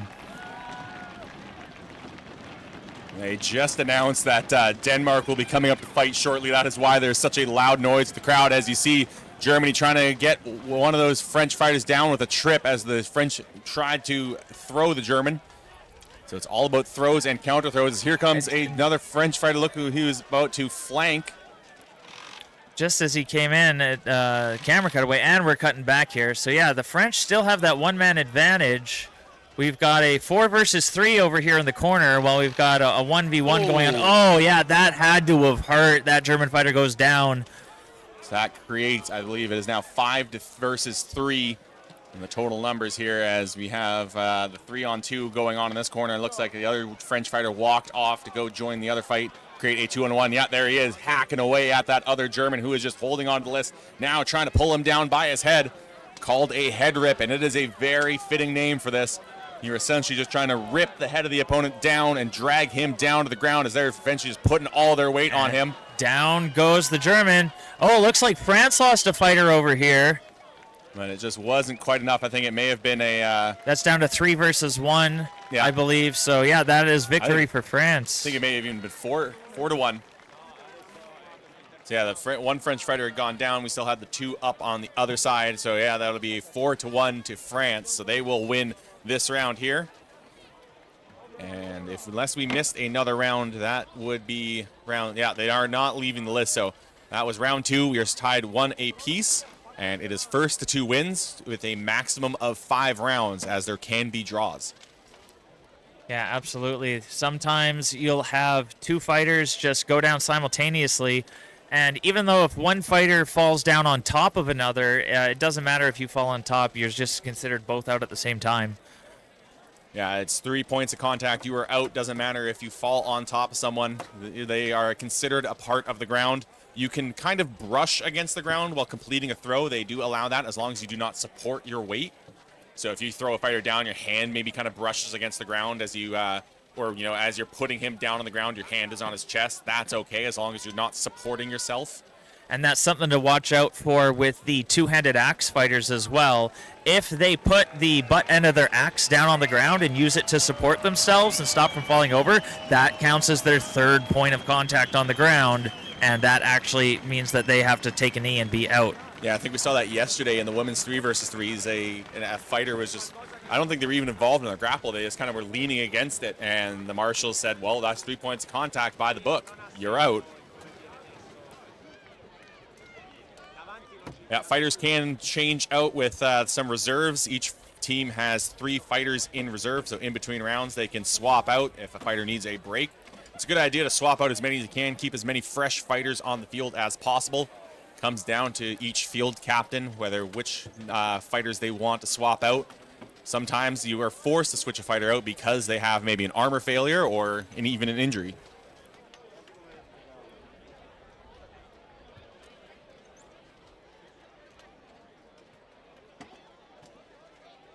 We're just waiting on some deliberation from the marshals, but it looks like we're just about ready to start round 3 of France versus Germany.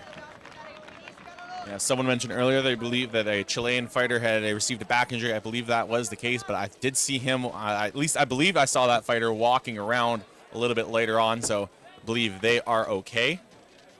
So we're going to keep our fingers crossed for the safety of all of our fighters.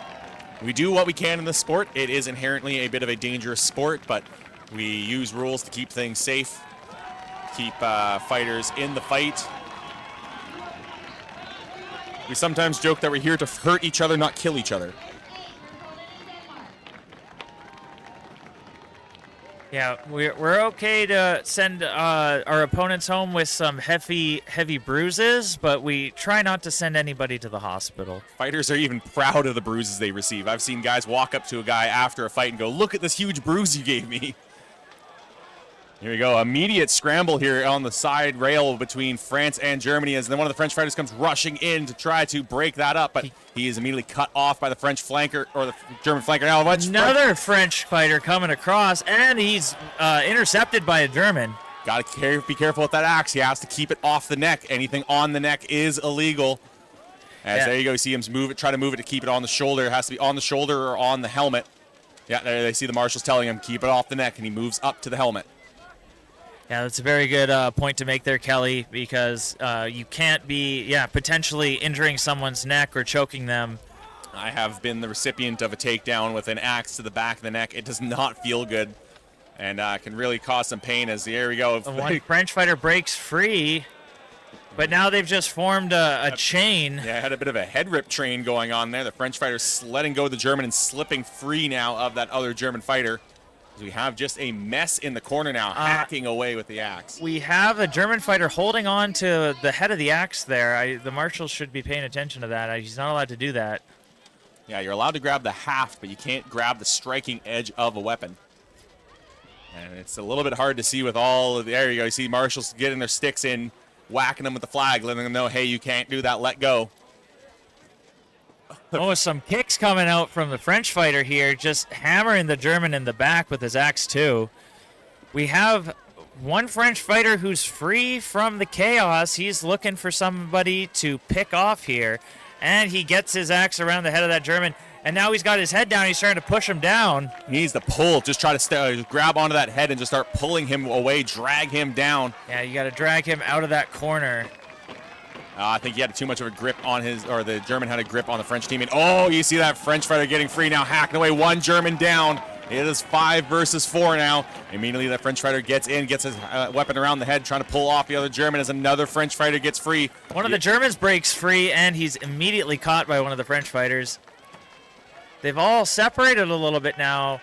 We've got this one German. They have a one-man disadvantage, and he's somehow standing free. Oh, 2 fighters go down, one from Germany, one from France. That's going to keep that one French advantage here.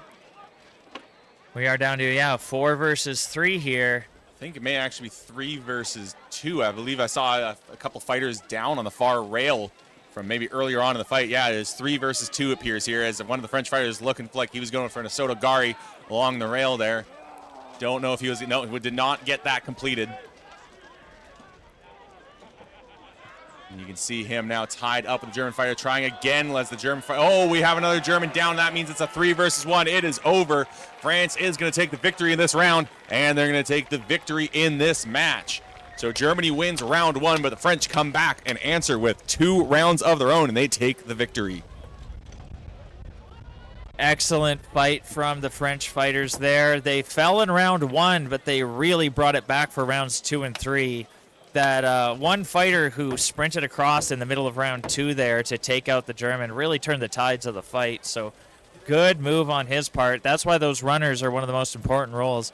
You usually have your heavy guys move up the side of the list and back each other up, but then you're going to have those runners. They're usually the smaller, faster fighters standing around in the middle looking for an opening before they sprint across to take someone out.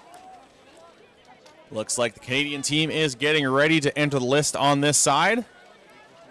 And I do not quite know who their opponents are going to be. There are 2 teams allowed from each country for the 5 versus 5s.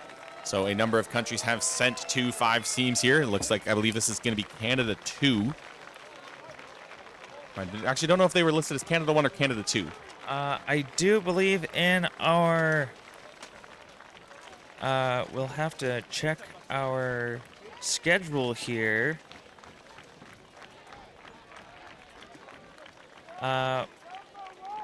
We had France versus Germany, but we have Canada 1 versus Italy, it looks like it's going to be. Yeah, so the Italian fighters taking the field here.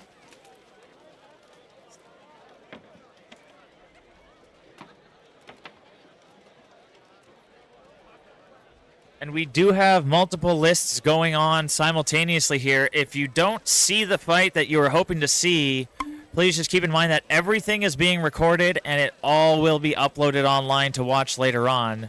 So don't worry if you miss a fight. We're sorry that we can't broadcast everything all at the same time. So if you don't get to see it live here, we do apologize. We do have limitations with only having the one live stream.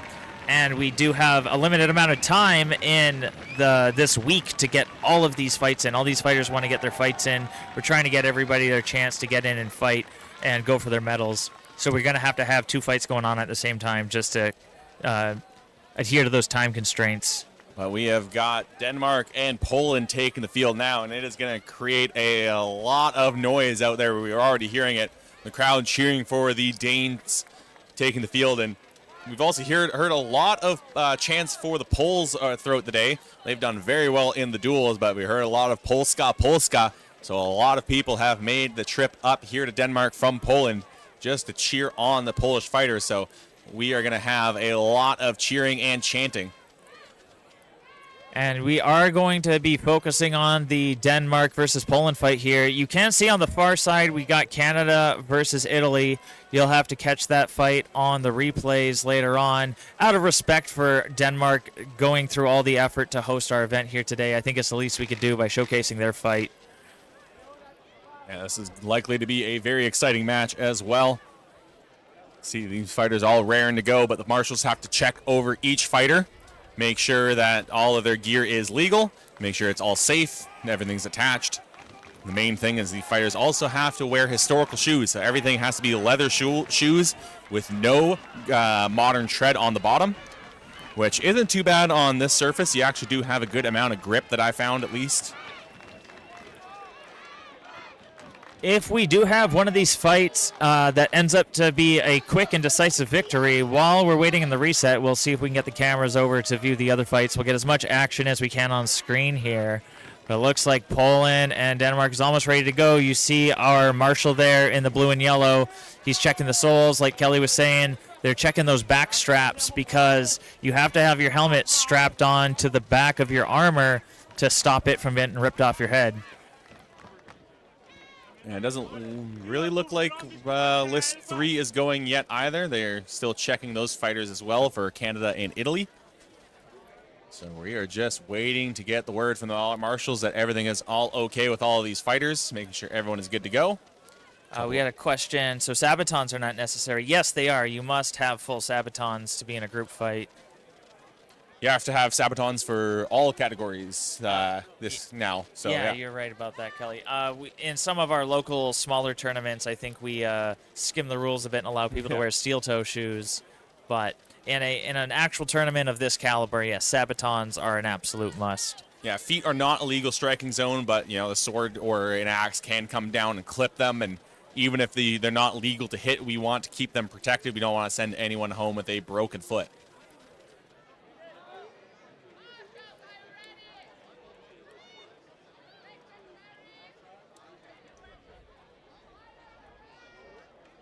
Yeah, I believe sabatons becoming mandatory was, I think, maybe 2 years ago in Mexico. It's when they said that sabatons were necessary, because I remember scrambling to find sabatons for myself and ended up with sabatons that didn't quite fit.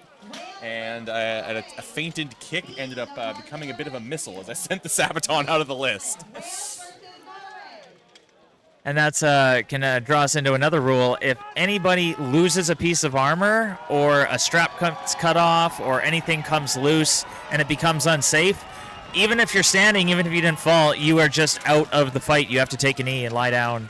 Yeah, and the duels, they're allowed 1 minute to fix it, but in the melees, you are just out of the fight as you see the Danes scrambling around. The Polish fighter following him as that Dane is now going to run off to the other side, try to see if he can find an exposed fighter. Now here comes the Pole. Big contact, big throw attempt from the Dane, but cannot get him down to the ground. Now trying to get another fighter with a Polish fighter still chasing him. Oh, the Polish fighter's got him from the back now.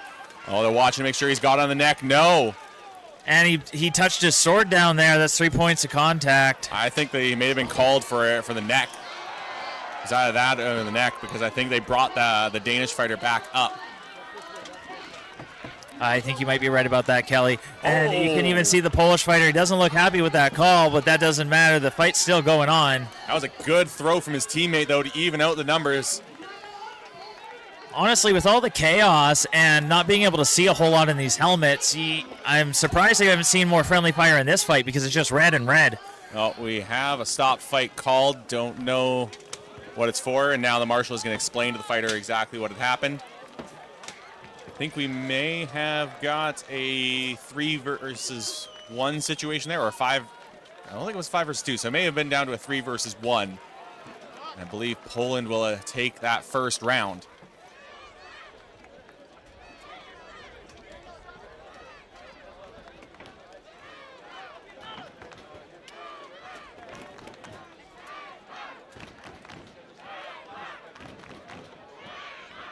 And we switch on over here to Canada versus USA while we wait for the Denmark and Poland fight to reset.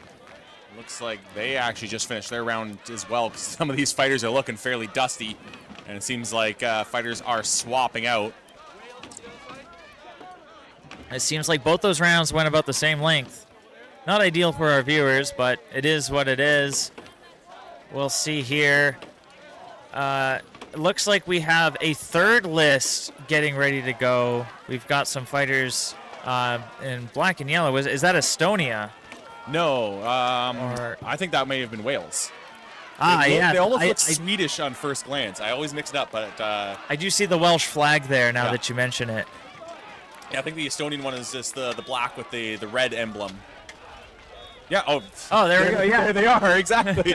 Perfect timing. So it looks like we have Estonia versus Wales here. As the tabard at first glance does not look very Welsh, but then you see that dragon on their belt. Here we go though for round 2 between Poland and Denmark. Oh, big hit! Down goes Denmark. Yeah, you see the fighter frustrated, but you got to note that was fantastic fall by him to limit any sort of damage to himself, any sort of injury as he ended up tumbling instead of just falling. But now that one Dane is struggling against the rail. As we've got 2 1 versus 1s going on along the other rail.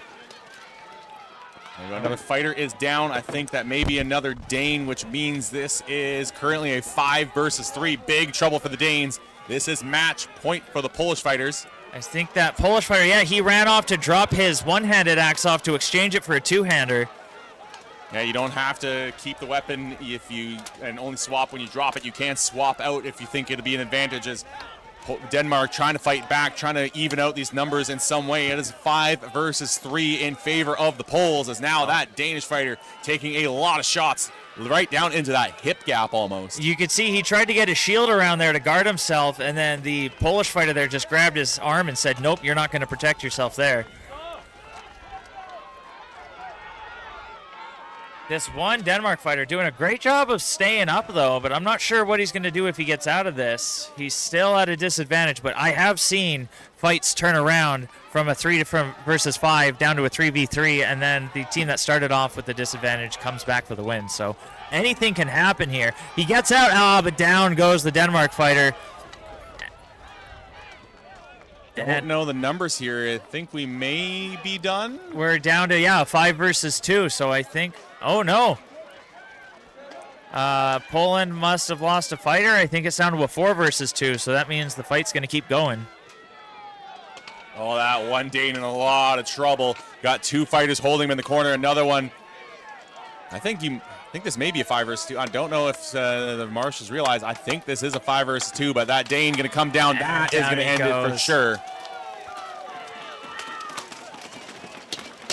And that's it for that. We'll see if we can switch over to one of the other fights to keep the action live on screen here. Yeah, look at that. We've got Estonia versus Wales. Oh, no, that is Norway, actually. Norway versus Wales. Norway versus Wales. There we go. Our apologies for that. Yeah, Us Canadians across the ocean. Well, it's more than I didn't see. Their flag is actually now in front of the camera, but it's all bundled up. And they don't really have much of a flag on their belts, but I believe, taking a look at the numbers here, trying to see if we can count. They've got a flag in the way, so I think it may be a numbers advantage to Norway. They may have just won the round. I see. Looks like Canada versus USA is still going on right now. Italy. Getting all the names wrong here. We'll get it right eventually. There's 30 countries out here. Yeah, that is impressive. Over 500 fighters, and just, a lot of chaos, a lot of action. I think Norway won that one. Yeah, there goes Denmark leaving. The list still to a number of cheers from their supporters. Italy and Canada, I think, still going on over there in the far list. List number 3. We were kind of jumping around trying to keep track of all of this. There's a lot of action to cover here. As they look like they just finished. As there's a lot of fighters down there. I see 3 for each down on the ground. I think it's just off screen here. You can see where the marshals are. There we go. We got the camera panning over. So 2 versus 1 in favor of the Canadians.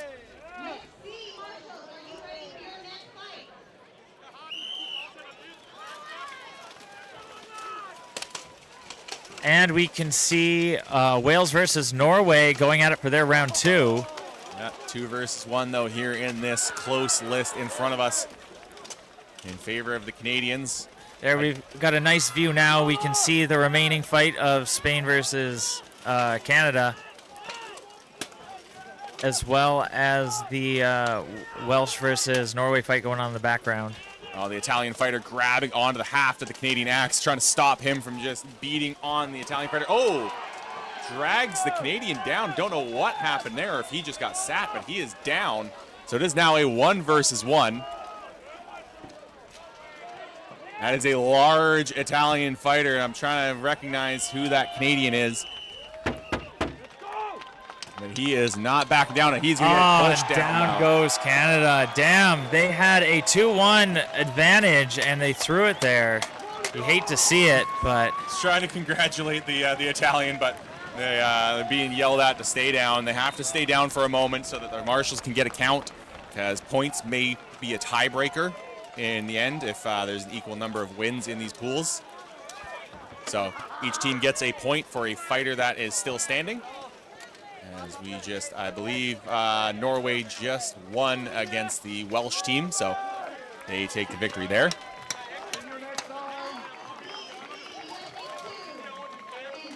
And here we have Netherlands versus Ukraine. Yeah. The Ukrainian team usually a powerhouse here, but we'll see what they can do against the Netherlands.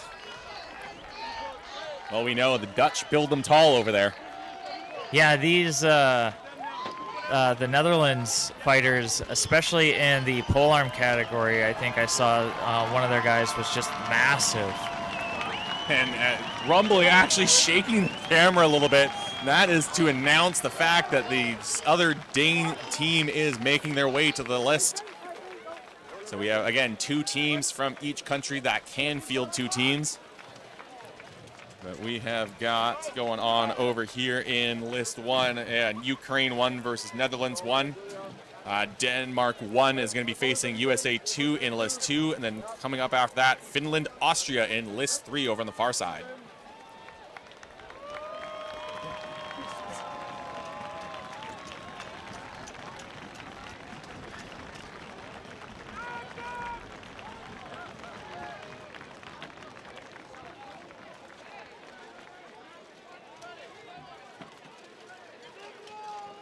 You can see those flags waving. The wind is picking up over here. Probably feels great for the fighters, though. This is ideal weather for Buhert. Yeah, we have Netherlands and Ukraine going off here in the first fight, or the first round of this match. One Ukrainian there seems like he's just trying to get away from the Netherlands opponent, and he just gets himself into the corner. Well, Ukrainian coming up from behind. Yeah, that one Ukrainian was free, was trying to get into that head rip, but the Netherlands fighter was able to tuck his head away. Oh, and down he goes. I think that was some pain compliance there. I think that Netherlands fighter just decided, nope, this hurts too much. I don't want to continue this fight. May have just got hit in the thigh, and that leg just kind of went numb, and down he went, as now there's a big problem here for the Netherlands. 3 versus 2 over in this corner. Oh, the Ukrainian fighter loses his weapon, but the stop has been called. Looks like the first round is going to go to Ukraine, a 5 versus 2 here. So they're going to call an end to the fight. Well done to the Ukrainian fighters. That was quite the chaos there. We've got more fights going on. Once again, yeah, we still have USA versus Denmark going on. Again, Denmark being the home country for this World's tournament. Now, there isn't points in the way that you win the match. There are points, though, that are scored after the match. Each fighter that is remaining after the match is a point to that team and can be used as a tiebreaker in case we need to do so in the pools. But they win the individual rounds by getting the other fighters down to the ground. Here we go. Denmark ready to go against USA. It's Denmark 1 versus USA 2. As you see on the left flank, one of the American fighters immediately trying to push forward, creating a bit of a grapple there on our left side. Denmark throwing some knees into the American in the corner. We got 2 versus 2 going on in the other corner here. One fighter appears to have his both feet off of the ground, as we have a big mess over there in the other corner. And just a quick shout out to the marshals, putting themselves in extreme danger, not wearing any armor here in these group fights. It can be very dangerous. And down goes one of the Americans. Denmark, the crowd's erupting. He's going to go off to find somebody else to help out. I think another Dane was able to score a takedown, but a double takedown there. So another Dane and American going down. I think this may be a 4 versus 2 situation right now. You see one of the American fighters trying to shout and encourage him to. Down he goes too. That's that. The marshals are going to call that. Oh, we did have a Denmark fighter go down on this side, so that might be I think it may end up being 4 versus 1. I see 3 Americans down there. I think there was another American that went down on the other side. But the marshals just holding on. Yeah, they just scored it. And they're standing the fighters up. Denmark taking the first round here against the U.S. As looks like we're ready to go here again with Ukraine and Netherlands.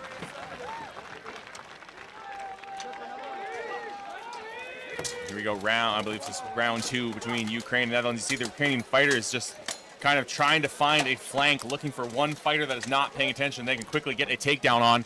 You want that first takedown, create the numbers advantage as we get a double takedown over there on the left side just behind the flag. I think I saw another Ukrainian and another Netherlands fighter go down. So just a big dog pile in this corner. Yeah, 3 versus 3 now. We've got the Ukrainian flag interrupting our view here. Not much we can do about that from here. Oh, hard punch over there on the right side of your screen from that Dutch fighter. Just pounded away on the Ukrainian. Oh, that one's to the ribs. That one he'll feel. Just trying to knock the wind out of his opponent, trying to maybe just knock him senseless, create an opening for that takedown. And we're getting another camera view here to get away from that flag interrupting the one. It's down to this is a 2 versus 2, I think, or... I think it's 2 versus 2 on this side, and there's still a 1 versus 1 on the other side. There's a 3-on-3 unless we have lost those 2 fighters on the far side. No, here comes the other Ukrainian and the other Dutch fighter. So it is 3 versus 3, and they're all together here in this corner. You see the Dutch fighter throwing a few punches into the Ukrainian that is stuck in the corner. You see the other fighters that have been taken out of this match. And if you take a look at the buckler in that Dutch fighter's hand there, you can really see the damage that is done to some of these, the armor and equipment here. You can see a few of these fights going on at once here. We have Ukraine versus Netherlands in the foreground. In the background, USA versus Denmark. And the crowd erupts as a U.S. fighter goes down. The Danes have brought some large boys out here. Oh, good knee from that Danish fighter up at the top. Oh, wow. The Dutch fighter just in the foreground here, somehow staying up. The Ukrainian had him turned completely around this time. That time he's going to go down. Netherlands loses another fighter. Ukrainian goes for a strike. And I think that's Ukraine winning that round. We're going to come back over to USA versus Denmark. Big kick from the Dane here on the American. He's got to be feeling that. And down goes another American. Looks like that's going to be it. Or are we at a 4 versus 2? I think we're at a 4 versus 2. So the fight's going to keep going. It only stops if it's 5 versus 2 or 3 versus 1. A lot of dust getting kicked up by these fighters. An American trap there. So the Dane is going to go try to help his teammates out. I think this is 5 versus 2 then. Now he's down. So they're going to call it. Down. And both of them are down. One of the Denmark fighters taking a knee as he takes the American down too. So that is going to do it. Denmark is going to take this match and walk out with the victory, much to the pleasure of their countrymen in the stands. We're going to go back to Netherlands versus Ukraine. I think that round is still going. I think it's still round 2. And we also have Finland versus Austria going on in the meantime.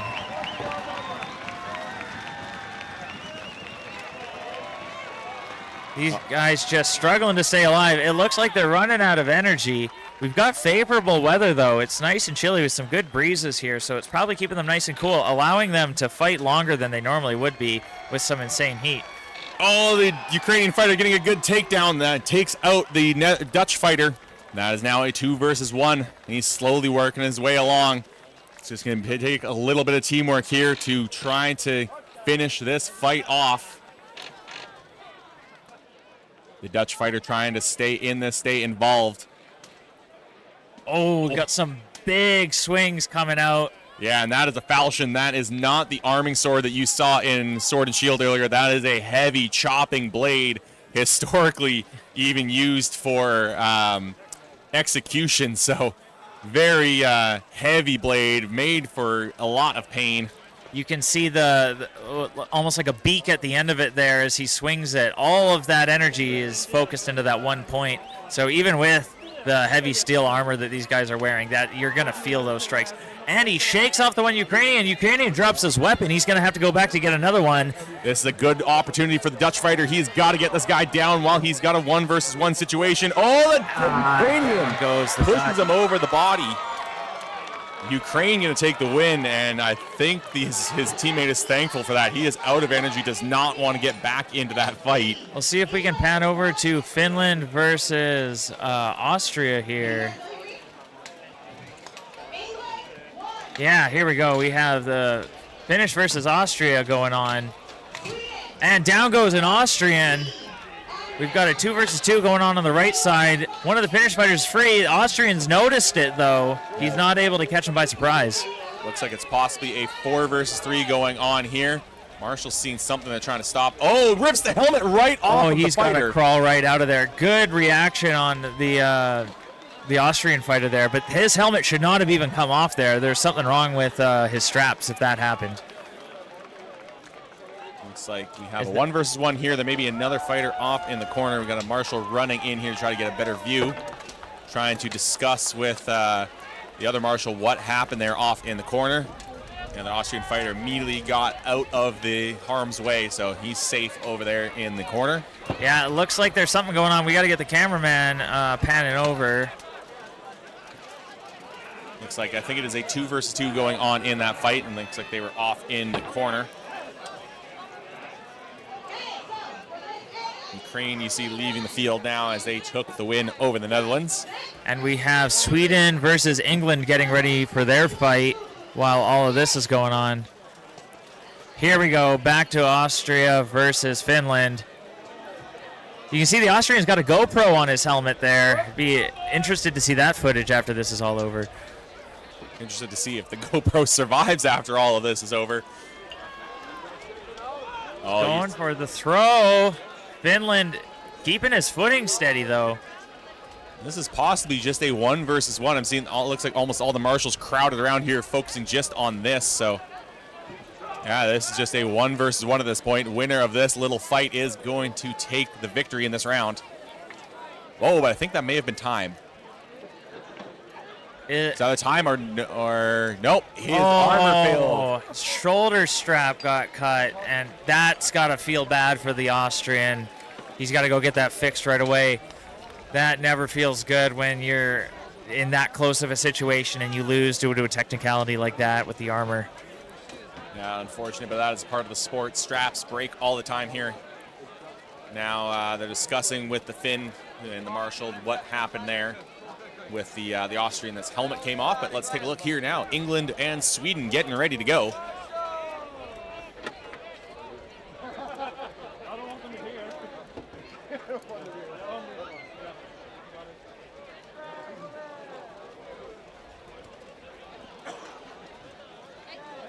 I believe Finland took the victory. It looks like they are marching off the field here, so that was their second win.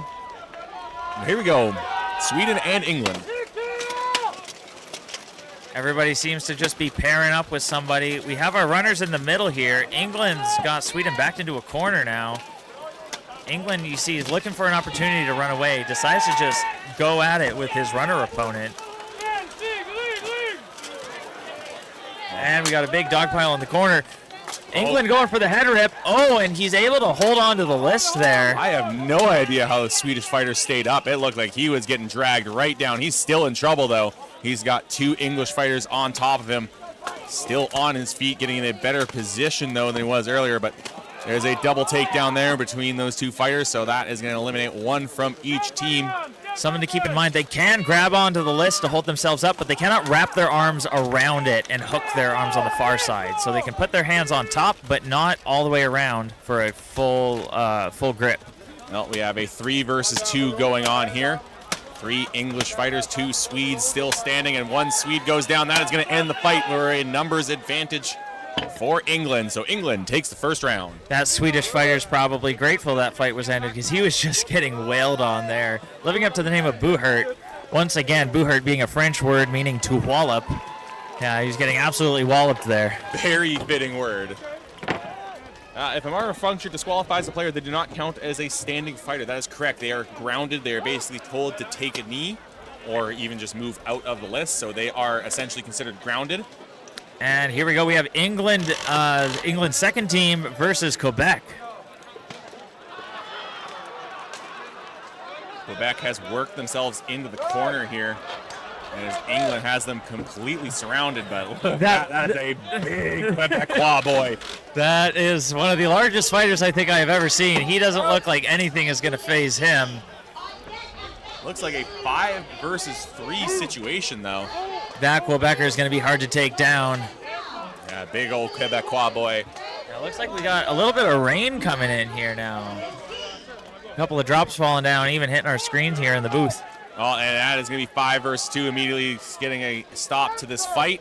And the victory of this round is going to go to England. I don't see any other Quebec fighters down, so are they only running this with 3 fighters?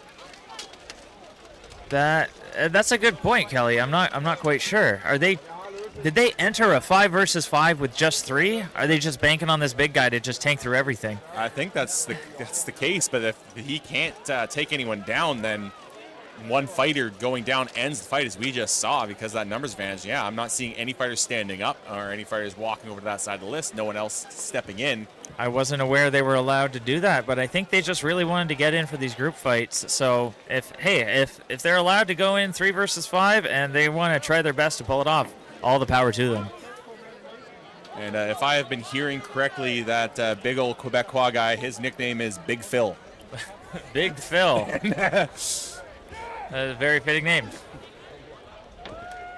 But Grand Phil.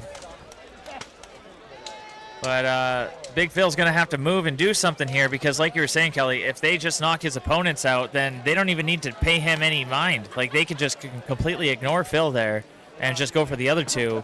And Quebec's just going to end up losing every time. So he's got to use that weight. He's got to throw himself in there. He's got to use himself as a big meat shield to prevent his teammates from getting taken down. And you see him trying to do that, trying to protect his teammates. They've got to figure out a way to nullify this numbers advantage. Phil has got to basically wrap up 3 fighters effectively as he takes a couple of shots to the helmet, completely unfazed. You can just see his helmet getting moved there. Oh, and an English fighter and a Quebecois fighter going down there at the same time. I think they stopped it there because they saw the Quebecois go down. But as soon as the English fighter hit the ground just a moment later, that is, since he did not complete the takedown without losing his balance, they're going to allow this one to continue. It is now 4 versus 2. And here we go. Phil's actually getting involved in the fight now. He's going to go for a throw here. Now it's just whether or not it's going to be hard for them to move all that weight and take him down. It's just whether or not he can actually take someone else down. A lot of flags coming in. I think one of the English fighters, his axe haft got under the helmet of the Quebecois fighter there and got onto the neck. Once again, that is an illegal spot. You cannot focus on the neck. Given some warning to one of the English fighters there. And again, another one, you can't hit the armpits in melees. So it looked like the English fighter had lifted the arm of Phil and was punching in on the armpit. So they told him, can't do that. Gotta hit the, there are some soft spots you're allowed to hit, but it's not the joints. Gotta hit the soft spots that have got some padding, like the rear end. Yeah, I'm not even sure if the big Quebecois fighter there, Big Phil, if he's even feeling any of these hits. He looks like it just doesn't faze him at all. Yeah, he's not only a big fighter, he's a tough fighter now as well. His teammate's able to get out of the corner. He's trying to break free. He lost his weapon, so he's going for another, but then he gets dragged down. English fighter goes down with him, though, so now it's down to a 2 versus 1. Yeah, wow. Quebec has made it a situation where they have to get Phil down, and the English fighter lost his weapon. Phil has got to get this guy down. Just marching towards him away. menacingly. He goes for the kick. How do you get a man that large on the ground? I'm not sure they're going to be able. This is just a battle of attrition at this point. I think they either just have to wear him out or wait for the 5 minutes to expire and just win because they have the numbers advantage. Trying to jump on his back, but not only is he wide, he is tall too. That's a long ways to go up, and you have to get your arms quite wide to get around him. So Phil just kind of standing there being a post, but he has to get at least one fighter down to keep his team in this fight.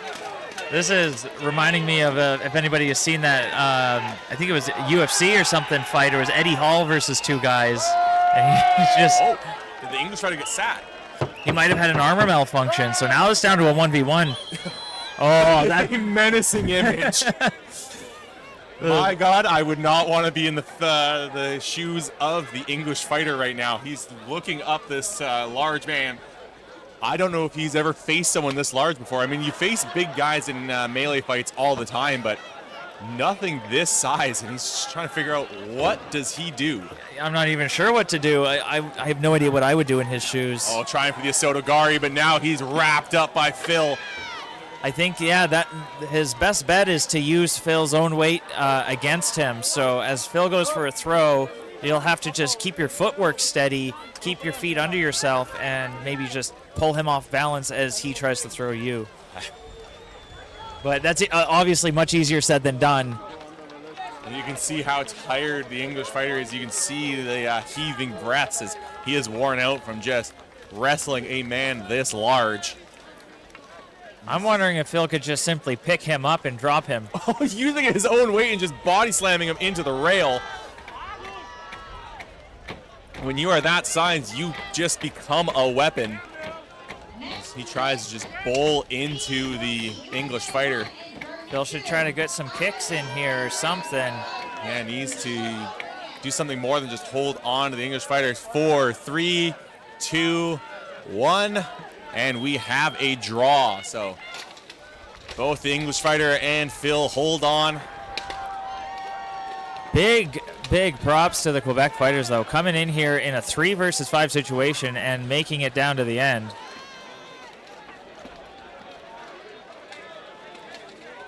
Fantastic job by those. Oh. And we're back to Denmark versus, Poland. My mistake. Poland versus Spain, I believe. Belgium. Or Belgium. Yeah. And I think this is, from what I saw, someone say Belgium's first time fielding a group fight team on the world stage. So big moment for the Belgian team. First time that they have fielded a full Belgian 5 versus 5 team.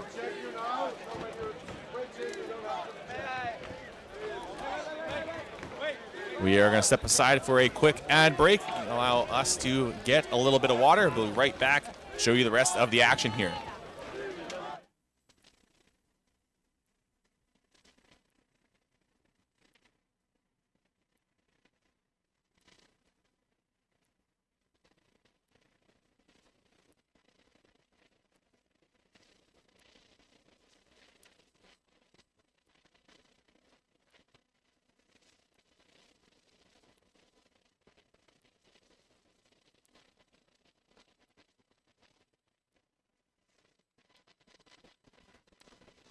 The tournament's sponsor is Go Hurt Medieval. Find best armor, quilted clothes, weapons, and accessories for armored combat at Go Hurt Medieval. Your go-to shop for armor. Don't wait. Visit gohurtshop.com now.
We are back here for more melee action in the men's 5 versus 5 category.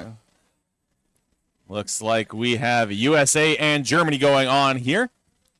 I think they just ended that round. Yeah, or they're holding them still here.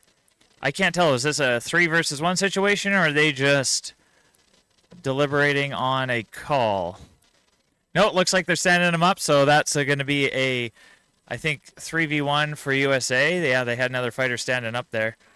Yes, when we mean no modern soles, no modern tread, is the boots have to have no grip. I've got mine here. They've got basically speckling. Oh, I actually lost a chunk out of it.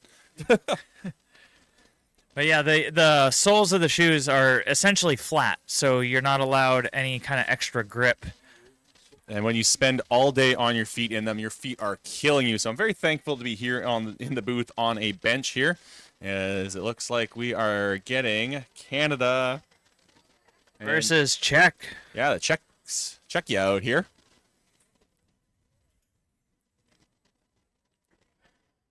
Now we're going to be impartial here in the booth, but we do have 2 Canadians here sitting here doing commentary.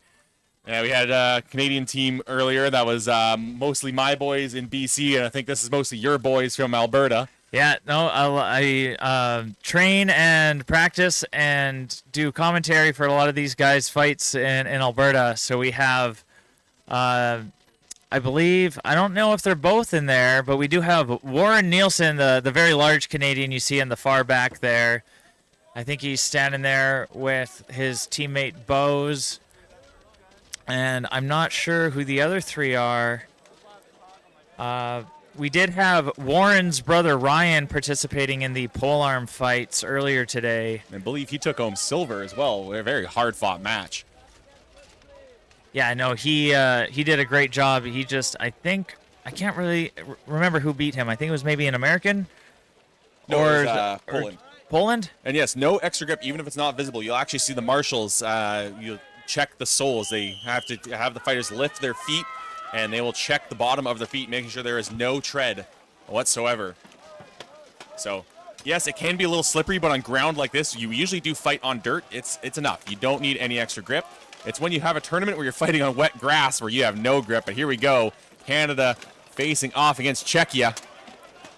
We know the Czechs eliminated Canada. Oh, big strike coming in there from the Czech fighter. And down goes, oh, and he didn't go down with him. So, oh, wow, Canada's just getting dumpstered here. Well, the Czechs have been a problem for the Canadians in the world stage in hockey, and now they're trying to be a problem here in Buhurt as well. That is a very quick victory for the Czech team there. Czechs looking really strong in this first round. Not only throwing a lot of fighters to the ground, I think one of them just came up and just whacked the weapon out of one of the Canadians' hands, forcing the Canadian to fight without a weapon. And you can't even fight without a weapon. You have to just drop everything, try to get back to your side and get a new weapon. And you can't even be handed one by a teammate. It has to be placed on the list, and then you can reach over and grab it off of the tabletop. As you can see on the side of the list there, you have some weapons sitting there, so they're ready to be grabbed. But yeah, like Kelly was saying, you just have to go grab it on your own. And sometimes you'll notice that all of the gauntlets these guys are wearing are the mitten-style gauntlets. It'd be very foolish to wear ones that have individual fingers. You just have broken fingers right away. So with those big mitten gauntlets, sometimes it's hard to even get a good grip and to grab it right away. You kind of got like lobster claws just trying to pinch at it. Yeah, and the reason for not being allowed to hand the weapon, that's just for the safety of the cornermen, the team support staff, so that they don't reach into a grapple with an unarmored hand. That's a recipe for a injured hand, a broken hand. Because otherwise we would have to ask that all the support staff be fully armored, because they would have to be getting right up into the action. So it's much safer, much simpler to just tell the fighters to just grab the weapons off the tabletop. I'm sad to see Canada's performance here. I've been rooting for them. They've showed up, and I think they did pretty well. I can't remember. They think they brought home a bronze or silver in the group fights last year. Or maybe that was the women, sorry. The women brought home silver in the group fights last year. Yeah, the men's team have not brought home a medal in the group fights. The women's team have brought home a few medals, both bronze and silver. Looks like we have France and Italy getting ready to go here.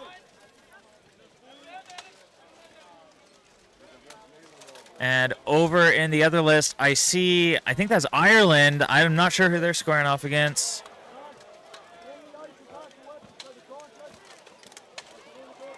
So both French teams going to be getting up here as the other French team going to be facing off against Ireland as Czechia goes after Canada once again. It looks to be a 5 versus 2 almost immediately. The Czech team just running through them. They look to have some really tough fighters. Look at the size of them. Those Czech fighters, absolutely great teamwork and just absolute strength and dominance. You see Canada, I'm sad to say it as a Canadian here, but they didn't seem to stand a chance there. We have Italy and France going on here now in list number 3. They're slowly squaring off a little more, not seeing fighters rushing here. Oh, French fighter flanking the Italian, but the Italian turning his head just in time. He was able to stay on his feet. We have a bit of a mess here. It looks like a 3 versus 3 over on in this corner. One of the French fighters you see on the left side grappling with the Italian. One Italian free, though, and able to hack at the French with this big, long axe of his. That thing looks like it's got a very heavy head. Now, Italian gets thrown by the French fighter there. Yeah, he loses a weapon, has to go grab another. Excellent deflection and throw there, though, while the Italian tried to charge in. Looks like a 5 versus 3 situation in favor of the Italians. So if they can keep in favor of the French. So if the French could just keep their fighters up, get one more Italian down to the ground. Ooh, those heavy axe swings you see at the top of your screen. Italian just trying to stay away from them. He's able to duck under that one swing, but he's just getting bullied now. And now they got him in a headlock here as the rain picks up, starting to come down more. Now we're down to, 5 versus 1. And down goes the last Italian anyways. France showing a lot of dominance here, and we're going to come over to the other French team going up against Ireland now. Yeah, France usually coming in with a really good melee teams these last few years, and looks like they have brought a couple of strong teams as well this year.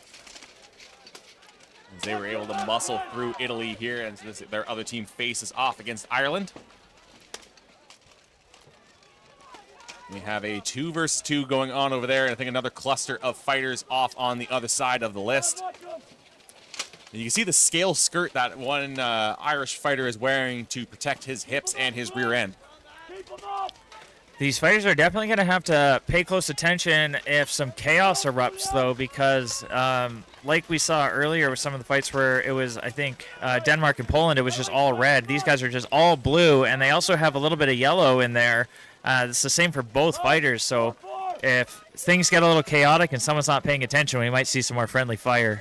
Saw someone asking if there's a weight limit on axe heads. Not the axe head specifically, but the overall weight of the weapon. I think it is 3.2 kilos for those long axes. As we see France and Italy still going at it, or France and Ireland still going at it. France and Italy still getting ready for the next round. Looks to be a 3 versus 3 situation here in list 2. Oh, now 3-2 as one of the Irish fighters goes down.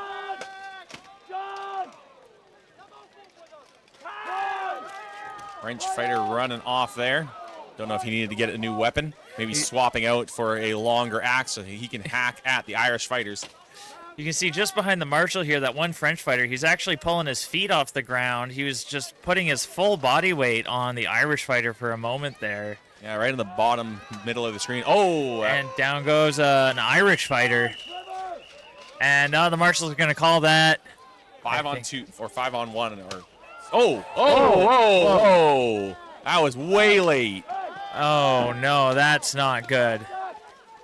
That was that was so far after the whistle, and that looks like a fight that injured the fighter. That's not a good look. Yeah, taking one of those shots is already hard. Taking a shot when you are not prepared for it is even worse. As he was not ready for that one to come in and came off the blind side. Oh, yeah, that's not a good look for France. We're going to have to check on that fighter. We'll come back with the results of that as we turn over to Czechia versus, is this, I see a Chinese flag there. Is this China, actually? China. Yeah, China versus Ukraine.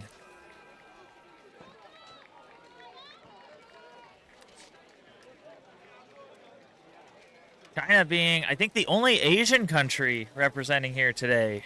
I believe you're correct. Yeah, I don't think anyone else has made the trek over from that side of the globe. We have plenty of Europeans, obviously, and then we've got Canada and U.S. from North America. Mexico didn't make it out, and then we got Chile and Brazil from South America. Chinese team doing a lot of fun things I see online. I follow one of their team captain on Facebook. He's going all over the place, get involved in tournaments all over the world, and they have quite the facility back in, I believe it's Shanghai. Can't remember off the top of my head. They believe it's Shanghai, may possibly Beijing. I may have to find him later on, get him to correct me, but they have got a beautiful facility. They're doing a lot of stuff with guys from Kingdom Come Deliverance 2 as well. So The Chinese are? Yeah. Oh, I did not know that. That's very interesting. Very good to know. They have a huge mural of that in their training area now as well. I do know there's a group of blacksmiths. They go under the name of Wolflund. They're from Prague, and they have the rights for making replica weapons from Kingdom Come Deliverance. I bought my longsword from them. They're not a sponsor. That's just my own. A little bit of a discussion going on here. I think just checking one of the pieces of gear on the Chinese fighter. I'm interested to see what's going on in that France versus Ireland fight. I think they're still looking at the injured fighter. I think they may have got him up to his feet. I see people clapping. So hopefully he is okay. That was a very rough shot there. I think that might have been a red card handed out to him, because that's yellow cards are usually due to accidents or incompetence, but that I don't want to say anything too much. That seemed slightly malicious. Well, he could have just, given the benefit of the doubt, he may not have heard the whistle. He may have just thought the fight was still going, but the fight had been stopped for a good 5 to 10 seconds before that shot was thrown. So yeah, it is both 5 versus 2 or 3 versus 1 that will end a fight, or obviously if all fighters from one team are on the ground.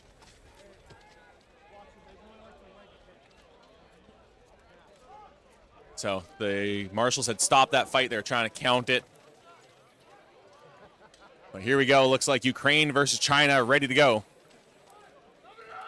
I've never seen the Chinese group fight before, so I'm excited to see this. I've watched plenty of videos of most of the European countries. Oh, down goes one of the Chinese right away. And the Ukrainian fighter's just holding on to that Chinese fighter's shield. I'm not quite sure how legal that is or not, but marshals don't seem to be calling anything on it. Yeah, as long as he's not bending his arm in too awkward of an angle as those two fighters go down there. Oh, may have been... No, Marshall is raising the Ukrainian. There's another Ukrainian being told to take a knee, so I believe it's 4 versus 3 in favor of Ukraine. Oh, and I think, yeah, now down goes another Chinese fighter.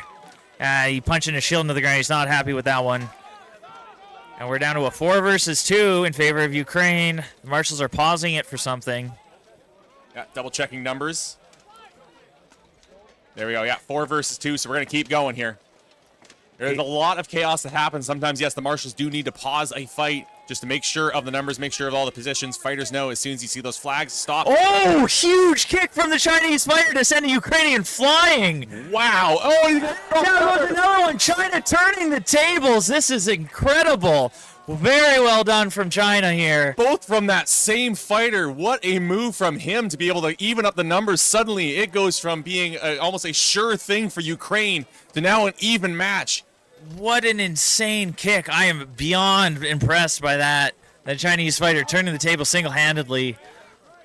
Marshals are pausing the fight for something here. I think he had a weapon on the neck, so they're making it. Oh, no, or he was grabbing the blade. That's the other thing. You can't grab the blade even of your own sword, so that's why a lot of fighters use axes, is because you can grab onto the axe haft, and you can kind of create a good grip point on another fighter, because you can't really grapple in gauntlets. Oh, they're going to force that Chinese fighter to take a knee due to that, which is sad because they were down to the 2 versus 2 now, but the one Chinese fighter remaining is the one who has been Oh, look at making this. all these decisive, really good footwork there from China. But sadly he goes down alongside the Ukrainian.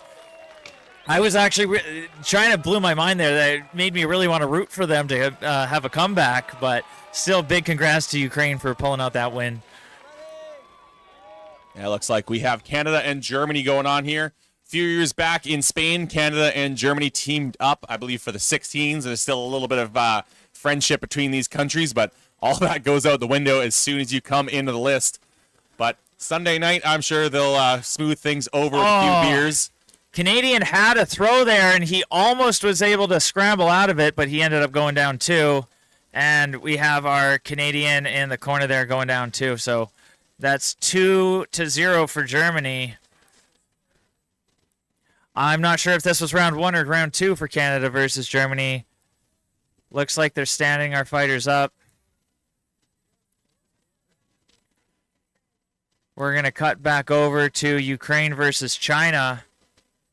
And you can see off in the distance, we still have France versus Ireland going on.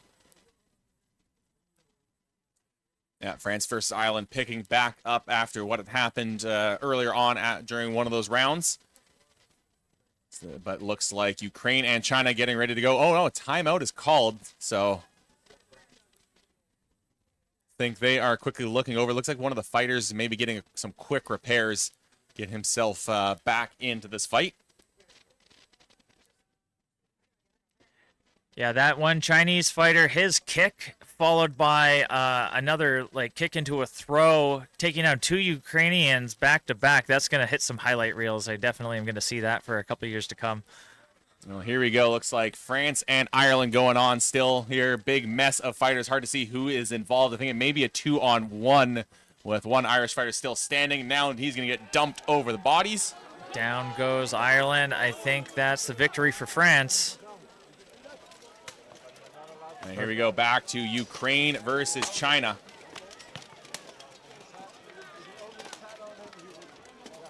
Ukrainians keeping it at a distance. China loses his weapon.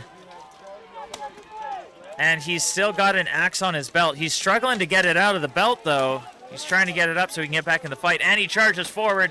He's getting under, going for the throw, but he goes down with him. That's not good for China. That's their best fighter right there going down. At 4 versus 4 now, I believe, in this China-Ukraine match. Marshall trying to just clear a weapon out of the way, make sure no one trips over that. There's a gauntlet that I think just got knocked off the side of the list. I don't believe that was from any of the fighters. Looks like we have a second Chinese fighter who's taken a knee, so we're down to 4 versus 3 now. Or is it 3 versus 2? I think I saw Marshall put up the hand signal or hand sign signaling 4 versus 3. As here comes Ukrainian. Oh, it's gonna quickly get stopped. As it looks like Ukraine was able to turn that into a 4 versus 1 situation. That will end this match. Congratulations to Ukraine for winning their 5v5 men's fight against China. I do got to say, though, I've never seen the Chinese fighters before. They seem like a bit of underdogs here, being their first time in the group fights. But they did incredible despite it being their first time here. You cannot engage offensively if you drop your weapon, but that fighter had a weapon on his belt, so he was able to draw that weapon from his belt and continue fighting. Yes, that is a good comment. You can defend yourself, if you do drop your weapon while you're retreating to retrieve a new weapon, you can be attacked by your opponents, and if they try to jump on you and pull you down, you still can attempt to get them off of you. You don't have to just submit and lose. Yeah, the most you can really do is just try to push yourself free, create some separation. You can't try to push them down to the ground. But I mean, if they end up going down with you, that's kind of more on them for not staying on their feet, as long as you aren't trying to continue that grapple. You basically just have to focus on disengaging from them until you get your weapon, and then you can go back to trying to throw them as well. All right, looks like I believe all of our lists are changing over between the fights, so we are going to take a quick break, and then we'll be right back for more fights.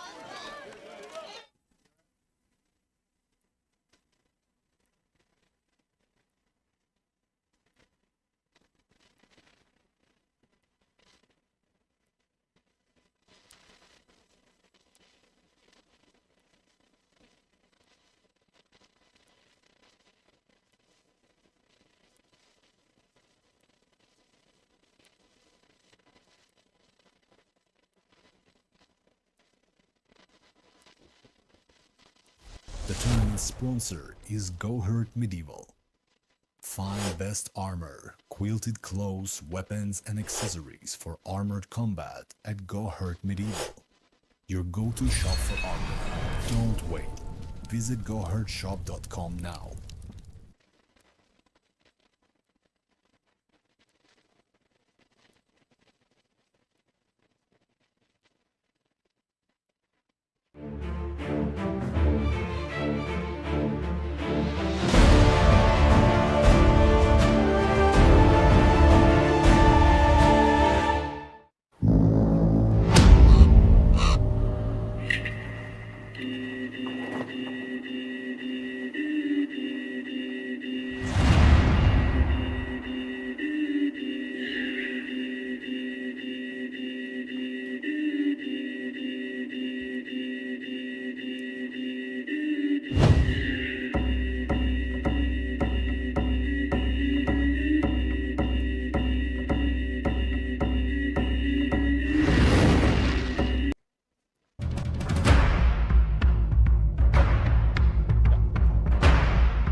Welcome back to the IMCF 2026 World Championships here at Spøttrup Borg in Denmark. And we are in the 5 versus 5 men's category. We're currently looking at Finland versus, what was that? Belgium. Belgium. I was about to say Bavaria, but that's not right. Belgium versus Finland. We have some other fights going on. If you can see in the far corner there, we have Italy currently fighting the Netherlands. And we'll see if we can get the action there from Italy and Netherlands. Looks like they are underway. We just wanted to highlight Belgium, as someone mentioned, is the first time they have fielded a melee team on the world stage. So great job from the Belgian fighters. It's good to see the community growing across the world, as we have looks like, I believe, the Czechs versus Spain going on, getting ready to go here. Trying to get the camera moving there to get over to Italy versus Netherlands. We've unfortunately had the rain come in, meaning that we've had to put some of our cameras away. So we are a little more limited on our camera angles now, as the rain has started to fall. The good news for the fighters, though, and for the spectators, is the rain will keep the dust down. I know that rain or the dust was irritating some of the fighters earlier on.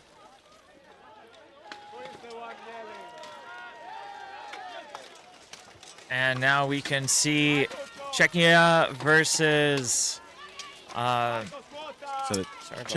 Czechia versus Spain, I believe, going on in the list 1, list 2 right here in front of us. Netherlands versus Italy. We got one Italian fighter down on the ground. We've got 2 Netherlands fighters going right after the Italian. Over there, another mismatch, as the there's a 3 versus 2 going on over here. And a whistle is blown right as they drop one more Italian fighter. I think that is going to be a victory for the Netherlands. Got a Spanish fighter charging across the list over there, but I think, yeah, the fight was in the middle of a pause. The marshals are stopping him last second before he collides. You can see the marshal with his hand up there being like, hey, bro, chill. Fight was over. I think it was one of the Czechs coming in to barrel into the Spanish fighter, as we go back here to Belgium and Finland. Belgian fighters down goes one of the Belgians, yeah. Oh, that's a 5-1 advantage, I think. So Finland's going to win that round. They're going to swap out some of their fighters. Once again, they can have 8 people per team, but only 5 in the list at a time.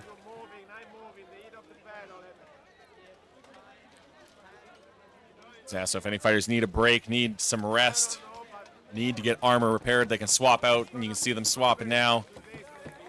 We did have a quick question from the YouTube chat, whether fighters are required to use arming garments like gambeson or padding. I don't think it's required. It's highly recommended, but I've seen some guys just wear like a standard hoodie under their armor and not much else. Yeah, usually, though, for these melees, the guys are wearing padding even underneath the padded gambesons and chausses. They have some more modern padding that's hidden underneath. A lot of guys using D3O padding, stuff that you see in motorcycle gear. That will keep these fighters safe, especially along the spine. Yeah, I use that myself. I've got some, it's like padded motocross padding, basically, that I wear under my gambeson. Well, here we go. Belgium and Finland, round 2 going on here. And we're trying to keep the cameras moving to show all the action. Cameras, we'll try to see if we can get some different placements for tomorrow, but we lost the other cameras from the rain. One of the Belgian fighters going down. The Finnish fighter on top of him. If you're able to stand up quick enough, so you saw the Finnish fighter there as he threw the Belgium. His hand did go down onto the ground. Normally, if you put your hand down, that's 3 points of contact. But if you're able to pull it up within, I think, a couple seconds of doing a throw, it doesn't count as going down yourself. I think as long as you don't fully support your weight, they count it as just maybe brushing the ground here, as I think there is a good numbers disadvantage going on here as they are hacking away at the Belgians, and you see the one Belgian fighter raising his hand saying, "That's it, I'm done." And that is what we call in the sport pain compliance. So you can signal that you yield and take yourself out of the fight as we get back over here to Czechia versus Spain. Oh, down goes one of the Czechs. No, oh, big hit from the Czechs to the Spanish fighter, and down he goes. Now one of the Czechs charging across the field. Big cross check, but that is going to do it. I think, yeah, that's numbers advantage for Spain. No, Czech. Do I have them back? I had the Davards backwards. My mistake, everybody. Fortunately, he's not bringing out any bannermen behind the list that make it a lot easier for everyone involved.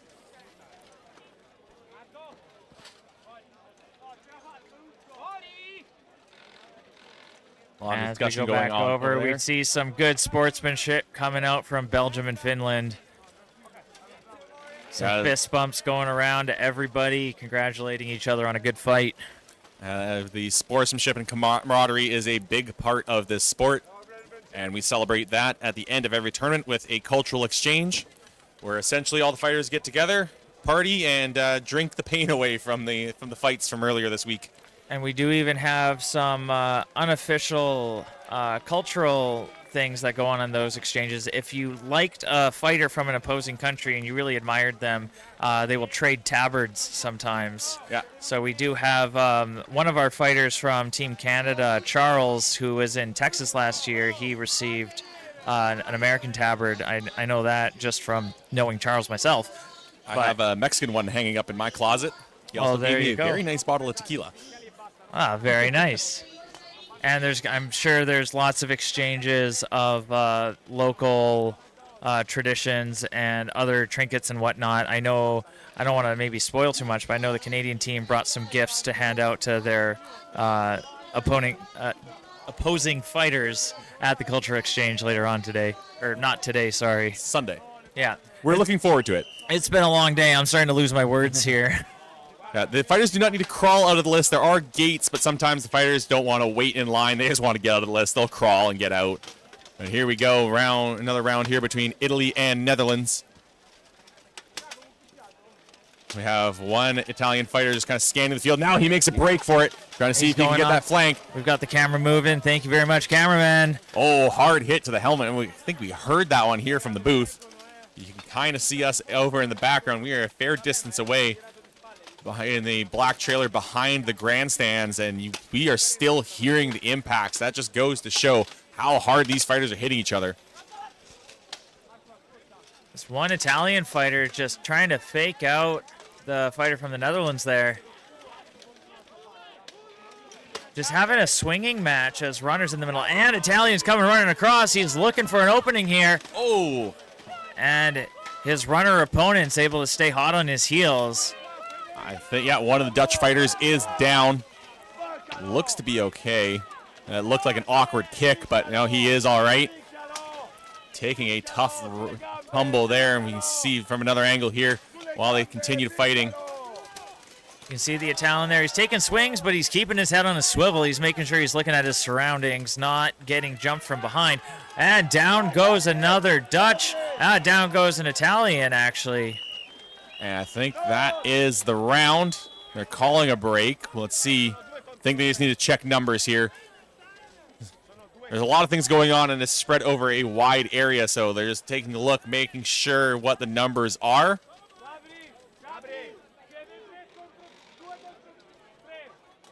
We're trying to see what the situation is here. I think it may be a 3 versus 2.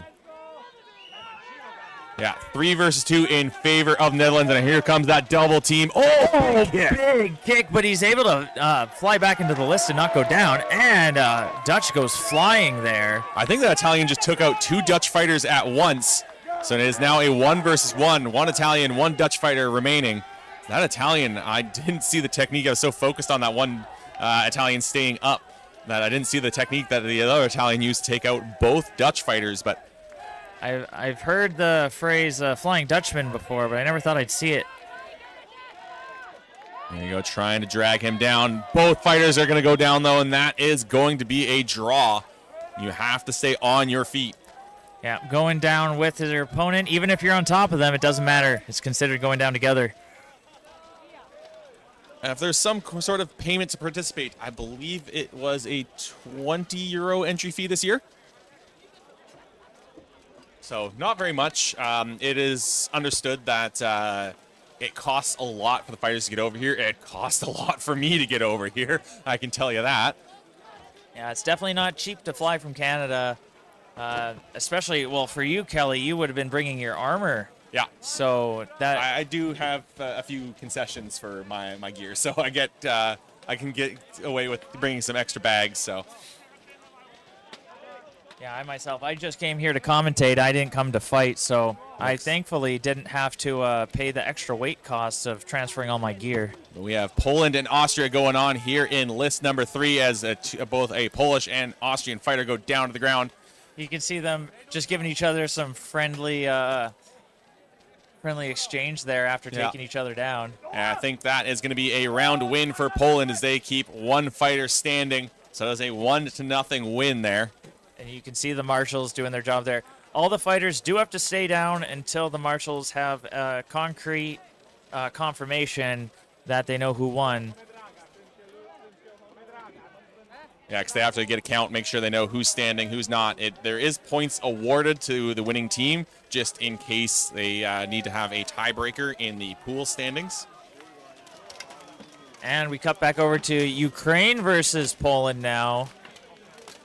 We got the Polish fighter in the center here going pretty aggressive on the Ukrainian, going for the throw. The Ukrainian doesn't want to go down easy, though. He's able to keep his feet under himself. We do have one of each down in the middle. Yeah, 4 versus 4 left here in Ukraine versus Poland. Now, something to keep in mind, the fighters who are down on the ground, they are just obstacles. They're still part of the fight. Poland taking a Ukrainian down. He goes down slightly with him, but the marshals aren't going to call that. He's going to be allowed to stay back up. Yeah, I think it was just a quick hand touch, and he's back up on his feet. Yeah, he didn't get taken down all the way, so I think that's legal for him to stay up. But something that these fighters can do, if they're able to maneuver their opponent properly, is they can take them over to the down fighters and push them over top of somebody lying on the ground, use the down fighters as a tripping obstacle. Yeah, I think we've got 3 versus 3 going on here. Yep, martial hands in the air signaling 3 versus 3. And it's really devolved into 3 sets of duels, 3 1 versus 1s going on. And in the background, you see the next round of Italy versus Netherlands getting started here as, one of the pairs goes down together. So it's now a 2 versus 2 here in Poland versus Ukraine. Both these teams, two very strong teams, as that Polish fighter gets that Ukrainian in a headlock, trying to just drag him off of the list down to the ground. Ukrainian seems at a disadvantage, but he is refusing to go down. He's giving it his all. He's got to find a way to duck out of this. He's able to stand back up, actually. Looks like he's at a size disadvantage. The marshals are going to stop that. I think the Ukrainian hooked his arm around the far side of the list. You're not allowed to do that. You can have your hands on the top of the list, but if they go to the far side and reach down to kind of hook and grab on, that's an illegal move, and I think that might just get you called, and you'll have to take a knee. Yeah, there's some sort of grabbing going on here that they are not liking. I don't know if they're thinking the Ukrainian maybe... You cannot intentionally try to rip your opponent's gear off either, so if they see someone kind of grabbing onto a piece of armor and pulling on it, they'll stop that as well.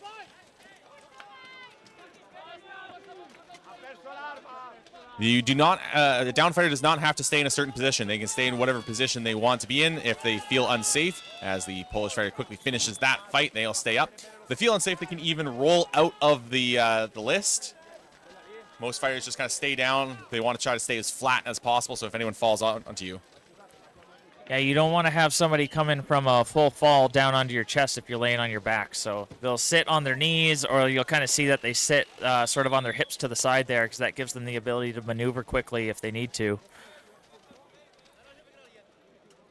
Or a lot of fighters will just sit up, watch the fight if it's on the other side of the list, and if it starts coming their way, they'll duck down, lay down.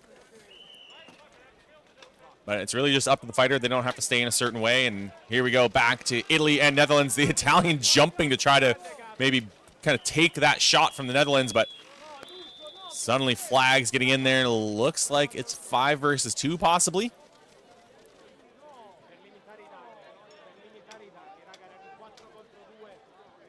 Quick count going on. It's 4 versus 2, 5 versus 2. I can't tell. Yeah, it looks like it is 5 versus 2. It's over. There's a team celebrating, congratulating each other on a well-fought match.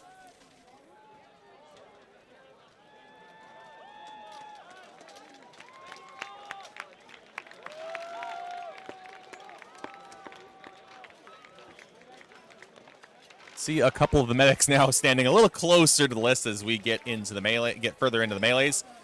We appreciate the medics giving their time coming out here, and haven't seen any major injuries yet. No, haven't put them up to too much work. As one of the Polish fighters nearly losing his balance, and I think used the Ukrainian to stay on his feet here. We get into Ukraine versus Poland once again. The Ukrainians are 2 versus 1 on the pole in the corner, but then a Polish team fighter coming in to help his teammate out. We got a 2 versus 2 in the corner there. We got our cameraman live down on the list side there. Ukrainian just feeding punches to the Polish fighter's head there. He's just eating those buckler punches to the face. Yeah, those do not feel good, as that Ukrainian fighter there is in a tough spot, has given up his head to the Polish fighter, and the Polish fighter has him in a headlock, just putting a ton of force down. And that does not feel good to the back and the neck, as we now get a numbers advantage to Poland. No, actually, another Polish fighter just went down. Oh, no. Oh, yeah, we got a Ukrainian down on the right. We have one down on the left. We only have one Polish fighder down. Yeah. Oh, we have 2 Ukrainians down on the right-hand side now. 4-2. So 4 versus 2. I don't think I think the Polish fighter there just noticed his teammate on the close side of the camera here. Marshals are pausing the fight. Yeah. And they're going to resume. Yeah, just had to make a quick count, make sure it wasn't 5 versus 2, and they get right back into it. Ukrainian's broken himself free, but he decides to lock up, and he goes for the throw. But he goes down with it. It's now a 3 versus 1. They are going to stop that, and that is going to be a victory for Poland here in this match. Yeah, that's not ideal, because 4 versus 2, you're allowed to keep fighting, but 3 versus 1 is an instant win, so you don't want to be going down trading throws with your opponent if that's the case. If you're down to a 2 versus 1, though, if you're on the 2-man side, that's probably the best case. You want to just drag them down with you.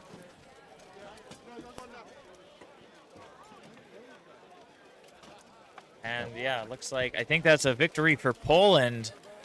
They haven't left the list yet. I don't remember if someone won, if Ukraine maybe won that first round, so we may be going to a third round here. And we have Germany and Italy marching along the backside of the list there. Yeah, so that is team 1 from Italy, team 1 from Germany making their way to list number 3, getting ready for another fight here. Oh, now they are finally, yeah, so it was a victory for Poland. They won the match. Now they're finally shooing the fighters out. And we are getting ready to go with USA 2 versus Wales here in list number 2. So list number 3 getting set up, I believe. List 2 almost ready to go. List 1 just getting cleared out. Lots of things happening here, trying to keep track of all of this going on. Just a personal special thanks to the Welsh. About 8 years ago, I took a trip there and saw my first ever live boohurt going on in a castle in Wales, and that's the reason why I'm here today.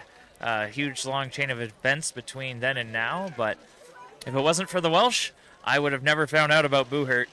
That's a way cooler entry story than mine. I just had my team captain bug me for 3 years till I finally went, fine, I'm trying it. Yeah, I had no idea the sport even existed, and I'm just a big fan of medieval lifestyle and the architecture, and I wanted to see some of the English and Welsh castles. So took a trip, and there happened to be a boohurt competition going on in Cardiff. Ouch, that's gotta hurt. Wow, big swings from the American there. Yeah, knocked the axe out of his hands, then took a shot to the arm there as the American takes down one of the Welsh fighters. At the very least, it is a 5 versus 2 now, maybe even a 5 versus 3. And another fighter going down, whistles blowing. That is going to be the end as the Marshals quickly jump on that one. As they saw, actually 4 Welsh fighters going down. And I think those last 2 went down at the same time. So that is going to be a 5-1 victory for the Americans. Very quick round for them. I would not want to be that one Welsh fighter who took those axe strikes from that American. That looked painful. And now we're back at Germany versus Italy. Yeah, it looks to be round 1 for Germany versus Italy here. We have, you'll see the formation is very similar every time. It is kind of the strategy here in 5 versus 5s to have 2 on each rail and then 1 supporting in the middle. Trying to look for a flank, look for a fighter that has got their back turned. Yeah, those center fighters, we call them the runners. They usually face off against each other, but they're not actually, they don't usually engage with each other. They look for an opening on their teammates on the side, and they look for an opportunity to run over and help them out, get for a quick, easy takedown. Yeah, they're usually just trying to stop each other as, one of the Germans had a good flank on the Italian, but could not get the takedown done cleanly. He got the Italian completely from behind, but the Italian with a great, strong base. You see them congratulating each other for a good grapple as they both end up on the ground.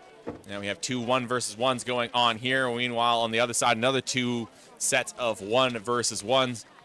As they're all grappled up in the corner. One Italian fighter stuck in the corner with a German on top of him trying to work for a good grip.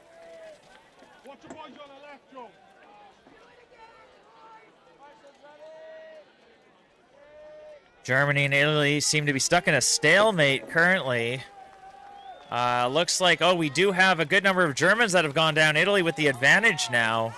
Yeah, I think it is 3-2 in favor of Italy. And we do have some extra fighters off screen right now. German eating some big punches to the face. The Italian looking around, making sure he's not getting run at from behind. Hearing a lot of stomping. I'm going to guess that means Denmark is making their way to the list. But we are still watching here. Italy and Germany going on as one of the Italian fighters goes running off to the other side. And yeah, it is a 3 versus 2 situation here. So there are one German stuck in one corner, one German stuck in the other. And you can see the Americans try to take down a Welshman in the background at the same time. That one Welsh fighter doing a good job staying up against the Americans. But he goes down. The Americans rushing over, and down goes another fighter from the Wales team, and that's going to be it. The Americans are going to win that one as we can draw our attention back over to the Germans and Italians.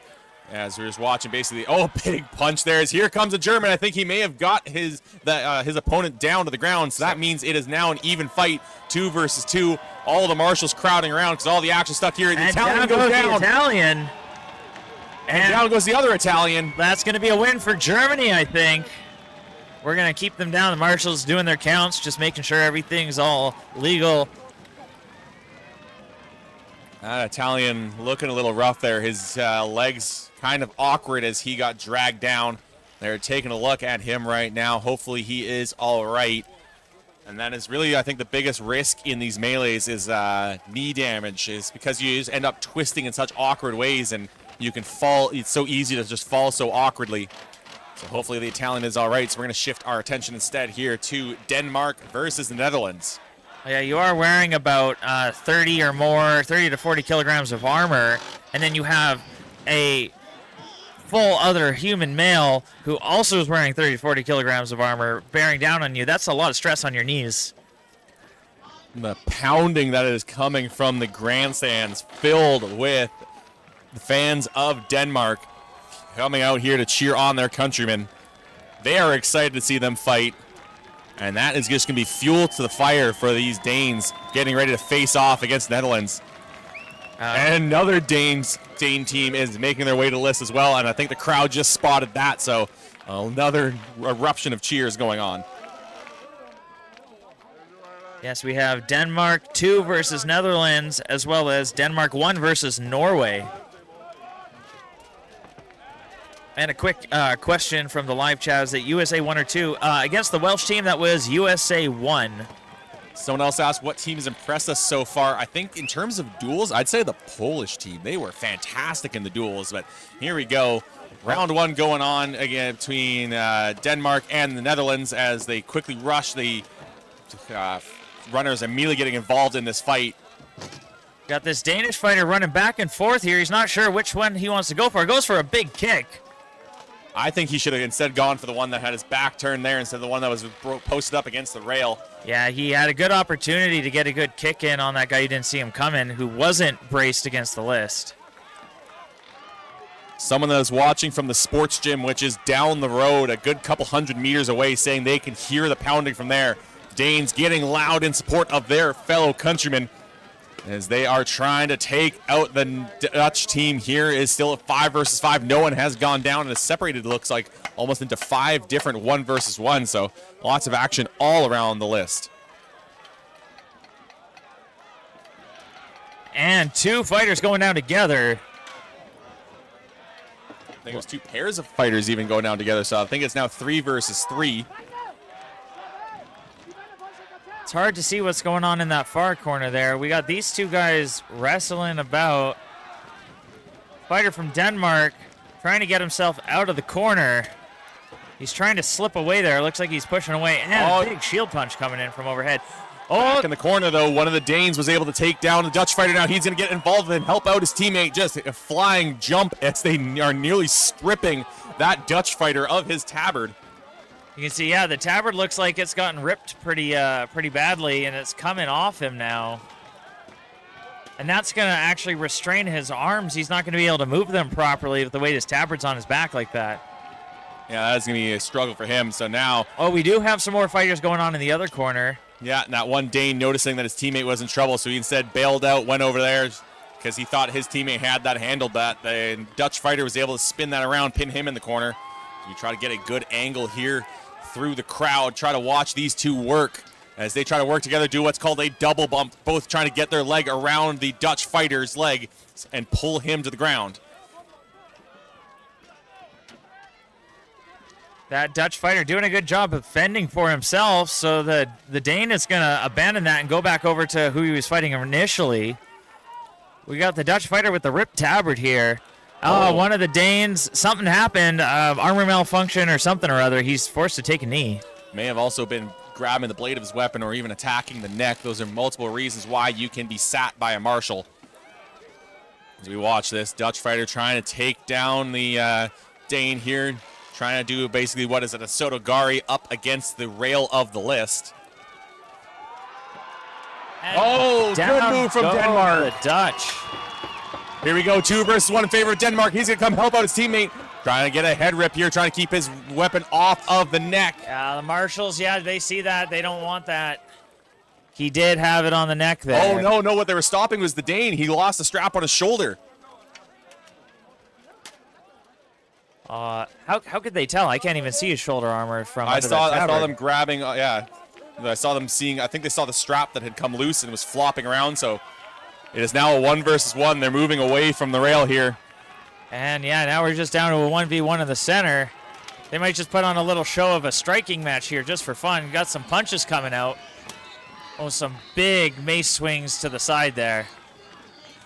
One guy holding the mace, one guy holding that big heavy falchion. Dane being willed on by his countrymen. They're both going to go down. Together. That's going to be a draw.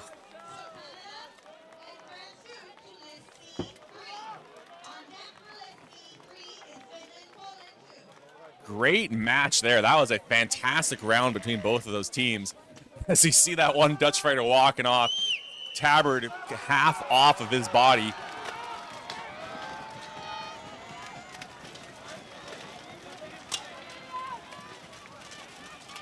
Going back here to the other Dane team here, facing off against, I think it is that is Norway. Oh, big trip, great move from the Danes. Another blindside hit. Norway. Oh, and Norway fighters just dropping like flies out here. We have the marshals trying to stop everybody from continuing the fight. Excellent work from Denmark. That was a incredible display of just decisive takedowns, just one after the other. Beautiful moves from the Danes there as they just ran through the Norwegians. Couple of good blindside hits, good couple of kicks to take the feet out from them. Denmark really giving their home team and their local crowd here just a show to behold. You can hear how loud the crowd is, and this is only half full from earlier when the weather was a bit nicer. That thing was packed anytime a Dane was out there. They were clapping, they were stomping. Denmark really rallying behind their team this year. It is always great to see. I wasn't in the States last year for the World Championships there. I can only imagine how much they supported their team. But when I was in Mexico 2 years ago, the Mexicans, anytime they were even announced to the list, didn't even have to say that they won. If they were called to the list, huge eruption of cheers and Viva Mexico coming from the crowd. They were fantastic. And Denmark showing as well a lot of love for their country, and it is great to see it. Here we go, Denmark and Netherlands, round 2 going on in list 1. Yeah, you don't even need to be a part of the country. I just love seeing some good wholesome patriotism coming from the locals here. They really love their fighters, and they're doing a great job of cheering them on. I think one of the Dutch fighters went down. That would explain the big cheer. I think it is 4 versus 3 going on here. One of the Danes had his weapon tied up in a fighter that he had taken down. So as you saw there, that Denmark fighter with belt number 9 there, he did have his pole arm under his opponent, and I think like his glove did touch the ground while he was trying to pull it up, but it wasn't him supporting himself on the ground, so it doesn't count as him going down with 3 points of contact. Looks like we're down to a 3 versus 1, and yeah, that's another victory for Denmark. And the crowd erupting yet again. Denmark really showing some good fights here. And we're back to Canada versus France now. We got the Canadians running around like crazy here. Yeah, Canada 1 versus France 2 going on. A lot of Canadians down on the ground. A Canadian stuck in the corner there. Another one facing a 2 versus 1, soon to be a 3 versus 1. As another fighter comes running in. And down he will go. That will be the end of the round as a 5 versus 1 is going to happen. The French have been exceptionally brutal in these fights. I don't mean that in a bad way. They're just extremely strong men out there, and they're just coming at it with their all. They're giving everything into these fights. Yeah, I know. You can see a nice, respectful hug coming out of the fighters there. Yeah, I know the last few years they have sent some very strong fighters out, some very strong teams, as Denmark is cheered by their crowd. They take the win here. Gonna get the weapons out of the way, open up that gate, and allow them to exit victoriously right in front of their crowd. As one of the Danes, I think, trying to climb the fence to celebrate with them. Yeah, it looks like he's gonna celebrate with his family over there on the right side. Great to see. And we have the Dutch fighters coming over here just to talk with the Danes and congratulate them on their win. Looks like the other Dane team getting ready to go against the Norwegians for their second round. Everyone seems to be lined up. A little bit of last-minute discussion here from the marshals. And I think Canada and France are getting ready for their second round. Yeah, they're still getting lined up, still getting fighters swapped out. Canada has been having some struggles here in the group fights. We did bring home a couple medals in some of the duels this year, but the group fighters really got to get their A game pulled together here. They've been getting not just losing, but getting knocked out rather fast so far. So I do want to cheer for my home country here, but it's hard to watch. Okay, so it looks like there's going to be a pause in list 2 from what we are seeing. Apparently there is some damage to the list. They're going to quickly repair that. So if you see kind of Denmark hanging around, you don't know why we're not showing them.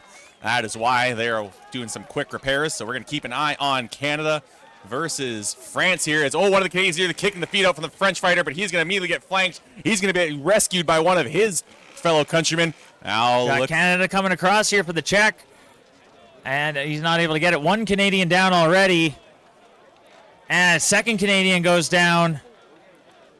We've got the one Canadian fighter here now getting surrounded by 3 of the French fighters, and a big takedown there from the French as they kick out the Canadians' feet from under them.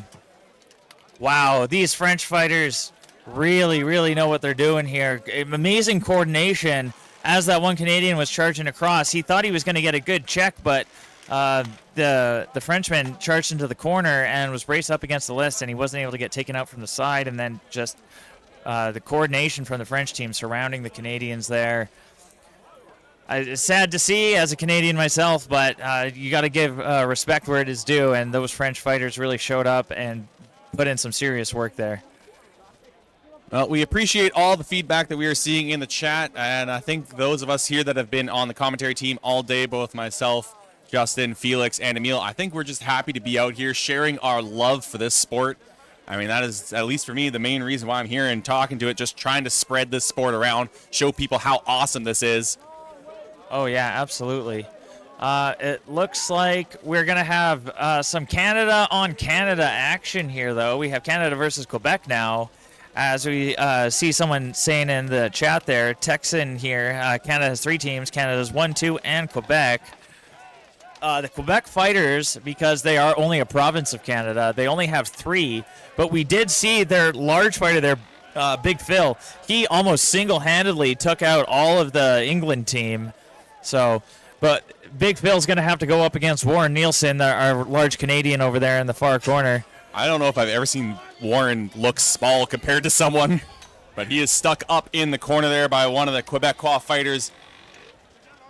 One Canadian just came in and kind of gave a bonk to Phil as he went by, and there's 2 fighters swinging away on him. Phil doesn't care. Now Phil getting involved in this big mess in the corner. And actually, I think one of the Canadians dragged down to the ground. Oh, and we've got some big punches coming out to Phil here. We've got the English Canadians versus the French Canadians.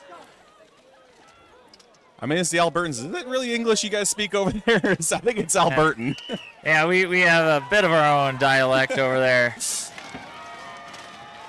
I say that as if we don't have Newfoundland. I was going to say, we got Burton speak, Newfie speak, and Quebecois speak, and then, the rest of Canada. Another Canadian going down, but I think a Quebecois fighter going down with him. No, he's being told to sit, so looks to be 3 versus 2. We got our one Canadian holding on by a thread there. Oh, he's able to step his foot back and get it back under himself. It looked like he was about to go down. I believe that is Charles, who just about fell there. He's the one with his back up against the list. And we've got Charles getting pinned up by Phil in the corner. Marshals are pointing at something here. They're stopping it. Is it down to 3 versus 1? I still think there's 2 Quebecers. Oh, they're sitting Phil I think he's got an armor failure. They're pointing at his shoulder. They're maybe going to check that shoulder. No, maybe he's okay. All right, he is He's good. okay. They're standing him back up. Yeah. Looks like they thought something was loose. They've checked it. It's okay. He's safe. Now Warren's going to check it himself as he lands a big shot. Oh! And down goes another Canadian. Not a good look for Team Canada here if they lose to the three-man Quebec team. But we got Warren Nielsen here. This is number 52 on the belt. He's one of our longest standing Canadian fighters for the group fights. He's been doing this for many, many years. Oh, Phil just getting wrenched back there.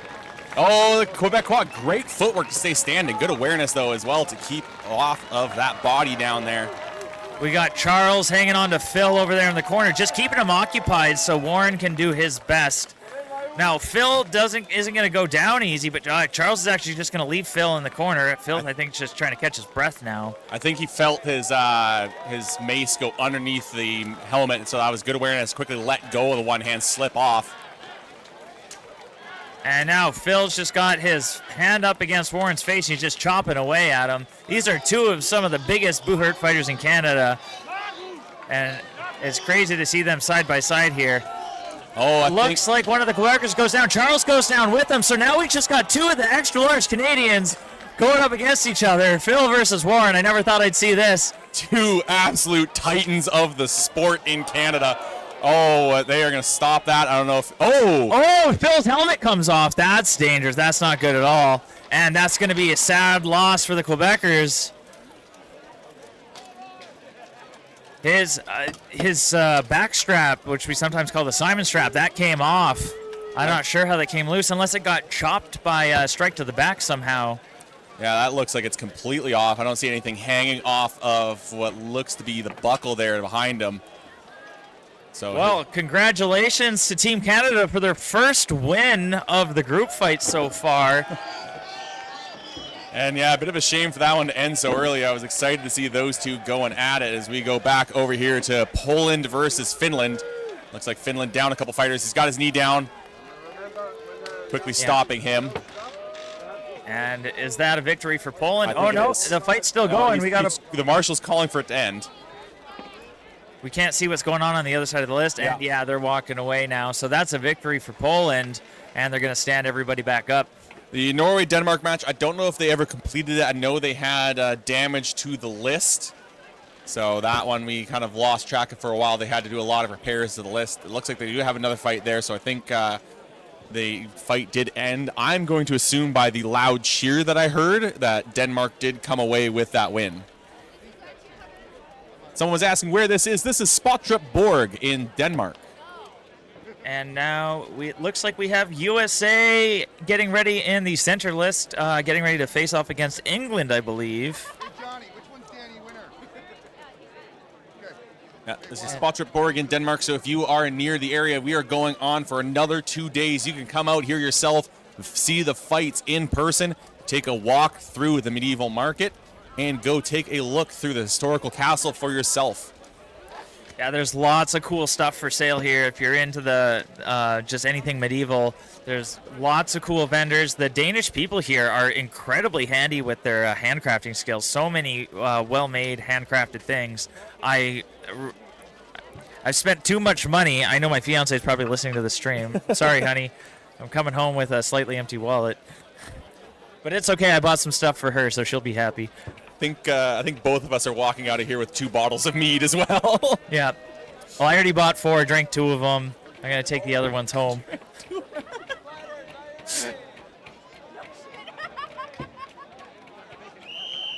All right, here we go. England versus USA. This is going to be a great match. 2 really big countries here in the sport.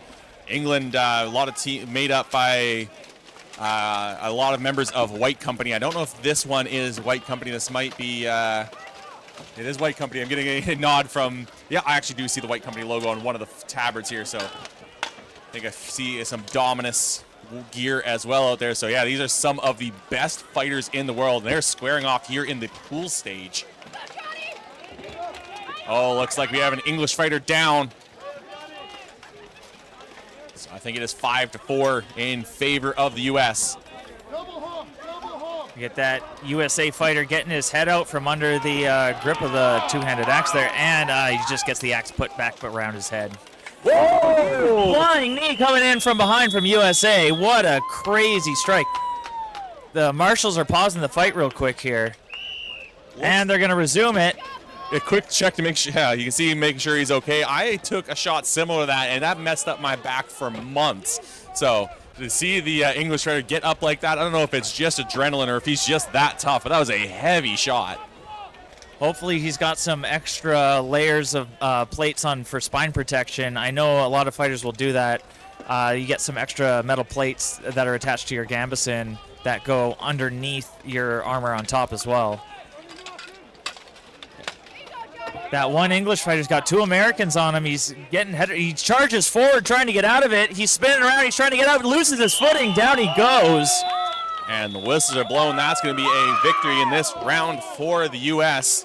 That flying knee came out of nowhere. That was almost the perfect camera angle for that because he just came flying from off screen. That was such a surprise. That was fun to watch. Someone saying that was Johnny Porter, and that would make a lot of sense. That definitely seems like a Johnny Porter thing to do.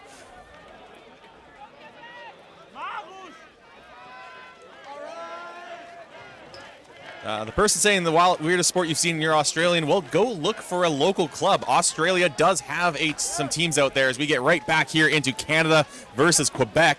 Don't know if this is round 2 or round 3 if we had a long pause in between to maybe fix Big Phil's helmet. But, I think we even have some Australians here. I don't know if I've seen any here. I do know they do travel a lot, but I don't know if any of them have been able to make the trip up here. I mean, my flag knowledge is okay, but it's not that great. I did think I saw an Australian flag at some point here, but maybe it was just some folks who happen to be in the area. Oh, big shot to the back of Big Phil's head and didn't care. That was a hard one from, I think that looks like one of the Keene boys. Yeah, that is Gunner there, I think, with the brown helmet. He's chopping away at Phil. It's like trying to chop down a redwood tree. It's going to take you a while. Well, how do you take down a tree? You go for the base. You see him taking a few swings down low as we have a couple Canadians fighting over there. And we got Gunner's brother Lars over in the other corner. They got two brothers fighting in this same group fight here. I actually can't tell which is which. They both have the brown barbute helmets. One's Lars, one is Gunner. Don't know which is which. And I was always going to say it could be Chris, but their father, Chris, but it looks like he is outside the list right now. And Chris has a brass trimming around the face on his barbute. That's how you can tell his apart. Well, one of the Quebec qualifiers is down. I think they're pausing it here. Do we have a 5 versus 2? Looks like 2.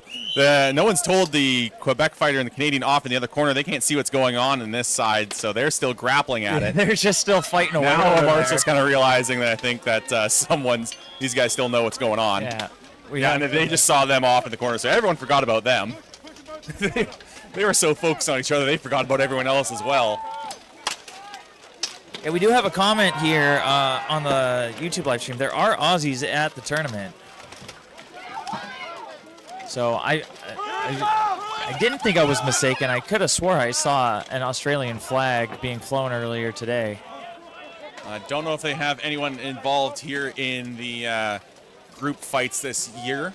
I don't think they may have only sent a couple fighters, and they definitely have not participated in any duels yet, but they may be here for sword and buckler and for longsword. Someone's saying there was a pro fighter. That makes sense. Australians do have a couple of really strong pro fighters. I've seen them in a few other events as we watch here. USA versus England going on. Just a big mess over in the corner as they are just trying to reef on each other, trying to drag each other down to the ground.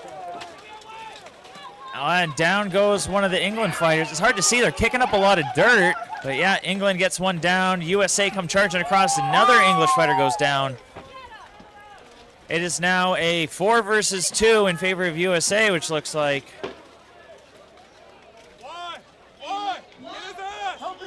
Or I think maybe a 5 versus 3. There's still some extra fighters. Oh, and he takes a shot to the butt. That's got to hurt. England goes down, and now that's numbers advantage for USA. Marshals are going to stop it. That's why a lot of fighters will wear an extra plate skirt or maybe a plate that goes across their butt there to protect themselves. That is a legal strike zone because there is so much padding there, natural padding, but it does not feel good to get hit there. We have a comment here on the live stream. What is happening? What am I watching? My friend just sent me a link and saying Poland's strong. Your friend is definitely right. Poland is strong. We got Poland going up there against the Finnish team. And they're dragging the Finland fighters down. And yeah, there we go. What you're watching here is the sport of buhurt. Buhurt being the French word for walloping. And that's exactly what's happening. There's a lot of walloping going on, and these guys are trying to throw each other to the ground in full medieval armor. These are real steel weapons, real steel armor. And we got Poland versus Finland here. They're just chopping away at the Finnish fighter. I think this is a 4 versus 2. Oh! And, that was 5 versus 3, actually. I didn't notice the second Finnish fighter in the corner there. He's mad. I think he's upset. He took some extra hits while he was on the ground. He's probably in some pain there. I saw him giving some gestures there to the Polish fighter. Looks like we have a stop being called there. So for those just joining us, what you are watching are the melee divisions here in the men's category. These are 5 versus 5s. Tomorrow we will have 10 versus 10s, and then Sunday 16 versus 16s. The point of this is to eliminate the other team. You eliminate a fighter by making them make 3 points of contact on the ground. I think that one Polish fighter might be getting a red card. Yeah, it looks like they pulled him out of the list. I think the Finnish fighter may be down, maybe injured, so hopefully he is all right. He was already down on the ground, and the Polish fighter threw an extra axe swing at him. So understandable. I think he seemed a little upset at that. Especially if that hurt, if that left him with an injury. That's definitely no fun to get injured while you were in a state where you should not have been taking a hit. Someone saying Quebec only has 3 because of a few members in the military and are deployed. I am all too familiar with that. And if they are Quebecois and in the military, I can go by my own assumption. Those guys are crazy. Because all the ones at least I met in my time were crazy. Fantastic guys, though. I mean, I myself, never having enlisted in any kind of military, I got nothing but respect for people who do. And yeah, I have to agree. Just, I'll fight in medieval armor, but I don't know if I'd want to fight with guns. There's nothing you can do to defend yourself if a bullet comes from out of nowhere. But back to the medieval fights, we have, is this China? No. Or sorry, that is Czechia. We got to work on our flags here. Yeah, this is list 1, England and Czechia. That is Czechia. That's what I thought. They got the... No. The fighter grabbed onto the rail. They're trying to gesture to him that he grabbed the far side of the rail. He has to sit because of that. You can put your arm on top of the list on the table to support yourself. As soon as you reach over and grab the other side, that is going to be a cause to be sat as the rain suddenly picked up. So I think we're going to have to pull some of our cameras once again here as the rain is really coming down now.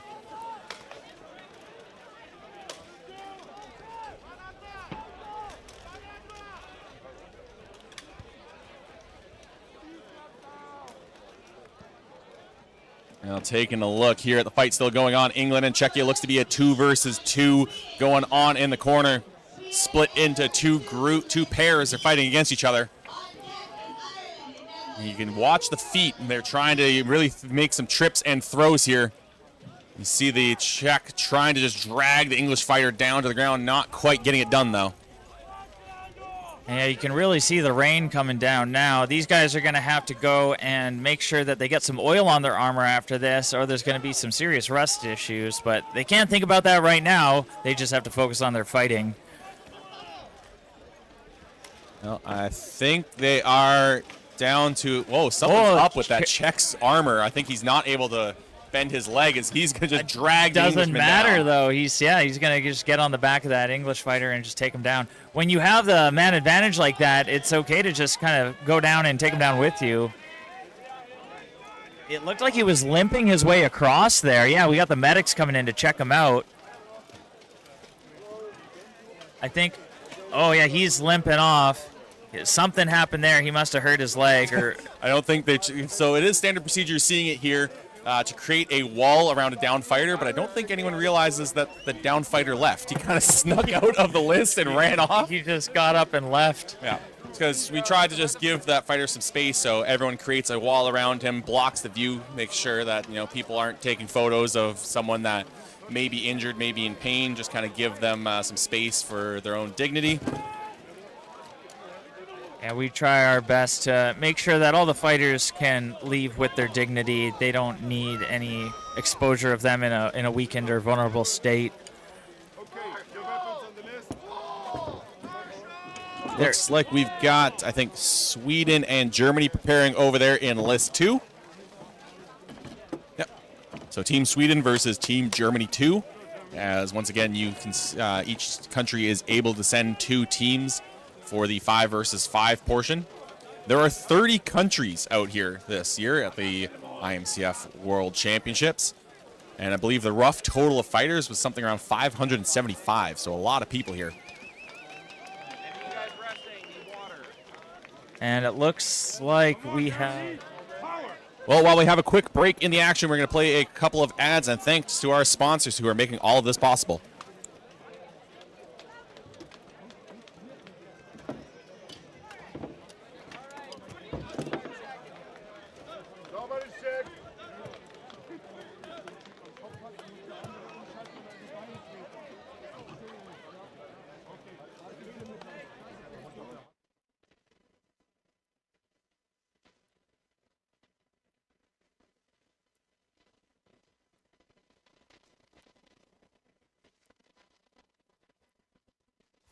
The tournament's sponsor is Go Hurt Medieval.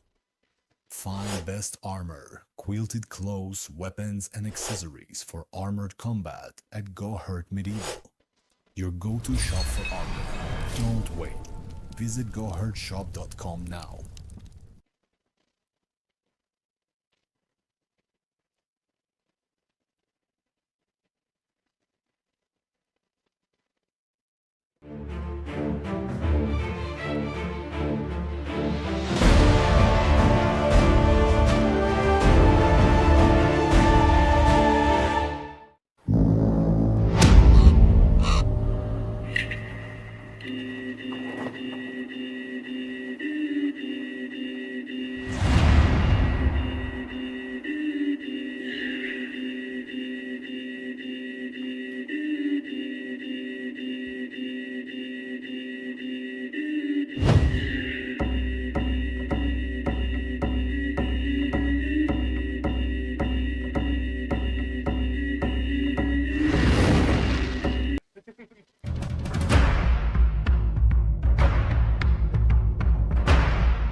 And we are back with the men's 5v5s in the 2026 IMCF World Finals here.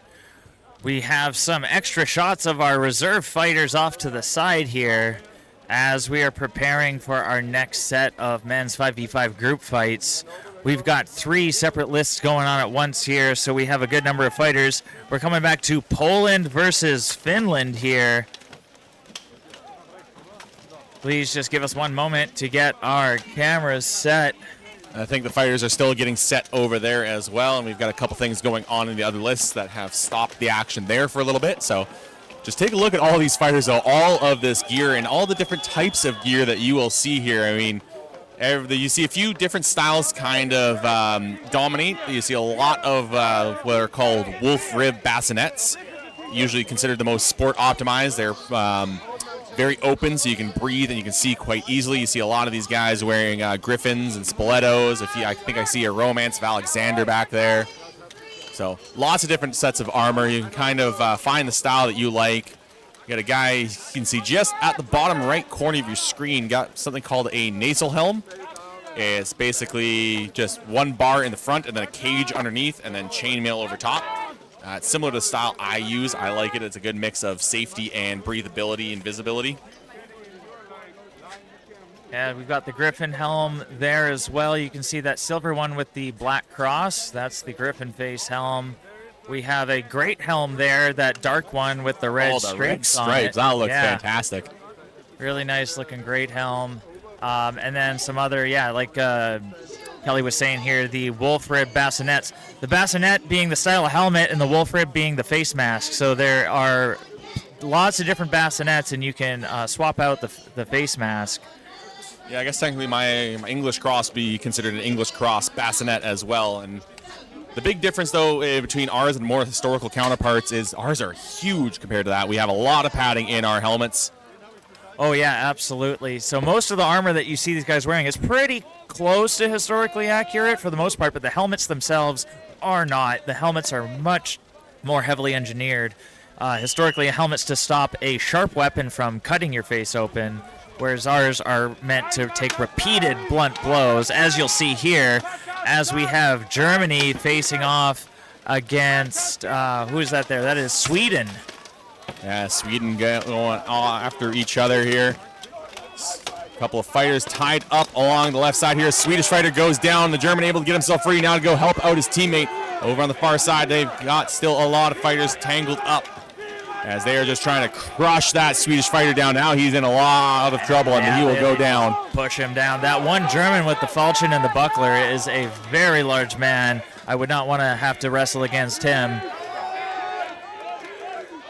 And he's going for another throw, and he's just going for some strikes to try and get some pain compliance in here. But the Swedish fighter breaks free, goes over and checks the other German up against the list. I think they had a stop. They're stopped in that one corner, just a bit of a local stop, trying to just get a fighter to let go of the neck, and then another fighter came in, so they're doing a full stop there. They're going to put one of the Swedish fighters down on a knee. He may have made some sort of illegal move, so he's going to get pushed out there. They're going to get the rest of them out of the corner here. That or maybe an armor failure. Looks like we have another Swede and German over here. So it may be 4 versus 2. That's what it looks like to me here, Kelly. Yeah, the Marshal step counter. The Marshals do a lot of work. These guys have been going all day. They put in so much work, and I think they're very thankful, though, that they don't have the sun beaten down on them this year. And we got a quick shot out. The Canucks are definitely winning the drip battle. The tabard design is sick. Hey, thank you for that. Canadians have not been doing the greatest in their group fights here, but I'm a big fan of the tabard as well. The Swede, though, getting a great takedown there on the German, bringing the numbers a little bit closer. It is 3-2 now in favor of the Germans, as they have got the Swedes tied up. One of the Swedes going down, going to bring the German with them, but the last Swedish fighter going to hit the dirt. 2 Germans going to stay standing. Well done to Germany there. Sweden put up a great resistance. They had a chance to turn it around, but 2 of them going down simultaneously at the end there. And we see in the far list off to the right, we have Ukraine. Ukraine is going to be going up against Spain. And they just got underway here. Ukraine obviously in the blue, Spain in the red. One of the Spanish fighters hits the dirt. And I think they're trying, the Spanish fighter maybe trying to look if he can get to put just some dirt on the Ukrainian. He's going to end up on the ground, but he's going to drop. Oh, and he's flipping over, almost doing a scorpion there with his feet flipping over to his head. Looks to be 4 versus 2 in favor of the Ukrainians, now just hacking away at the Spanish fighters. Ukrainian going off in search of a new weapon, getting himself a little down hand. Goes the knee of the Spanish fighter. That's 5-1. Or 4-1, sorry, but that's going to be the end of that. Yeah, as soon as that knee hit the ground, the Marshals coming out, they're stopping that fight. If we get a number disadvantage of 5-2, 4-1, or 3-1, then it's an instant win for the team with the advantage. And we're back to USA versus Belgium. Oh, sorry, Austria versus Belgium. My mistake here. And they do have a fairly similar tabard when it's a little bit bunched up, but now we get a good, clear view of that Austrian tabard. Belgium, once again, first time fielding a team at the World Championship. Big body check there from the Austrian, sending the Belgian fighter down. Yeah, I saw the red and white, and I thought the black was maybe blue. But that is definitely Austria versus Belgium. And that is going to end it for the Belgians. The Austrians going to take the win in that round. Good work by the Austrian fighters. Belgium, fantastic job to show up here with a small contingent. I think they only have one extra fighter, it seems, over there. As mentioned, first time fielding their own team and not being a part of a coalition with another team. So it's just good to see the sport growing and to continue growing the sport around the world. Hopefully next year we'll see even more Belgians coming out. And they can maybe become a bit more of a powerhouse in this community. Yeah, I absolutely love seeing every single IMCF Worlds tournament just gets better and better than the last one. There's always a lot of interruptions, hiccups, a lot of logistical issues with putting on these tournaments. And while some people aren't always happy with what goes on, I got to admit that trying to organize 30, 40 countries all together with 500 to 600 fighters sometimes, when not everybody speaks the same language, you're trying to get things lost in translation. Despite all of the hurdles that these guys have to go through, I'm really proud to see this sport grow every year, and it gets a little bit better every year, and one day we're going to push for that big just world stage presence that I know we can achieve.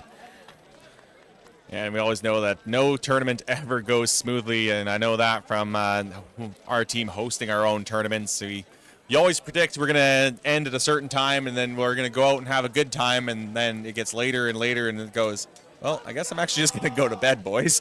So everyone has been doing a fantastic job, from the board to the marshals, just doing whatever they can. And we like to thank our sponsors once again: Viking Jewelry, Age of Craft, Soft Warrior Sparta, Alba Buhert Company, Fabry Armorum, Lemberg Armor, Go Hurt Medieval, Shield Maker, and Historicum, as we get right back in here with Ukraine versus Spain, as one of the Spanish fighters ends up on the ground. Two fighters going down in the middle, one from each country. Ukrainian charging in against the Spanish fighter there, and we have lost our feed here in the booth. Please just give us one moment. We still have the fights going on here. You can see over our shoulders as Spain ends up with another fighter down with Ukrainians. A couple of fighters going and hitting the dirt there. And I think Ukraine ends up taking that victory. One person, I think, quickly staying in there. If these are single elimination, not yet. We are currently in the group stage. We have a multiple pools going on right now.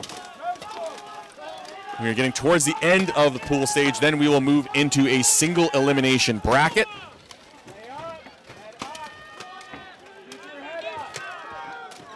As I think our camera got hit by a raindrop there. It's getting back into focus, but it has been raining off and on. The sun is coming back out, hopefully going to dry some things off. Hopefully I did not dry out the dirt too much. I think everyone's been enjoying the lack of dust these last little bit.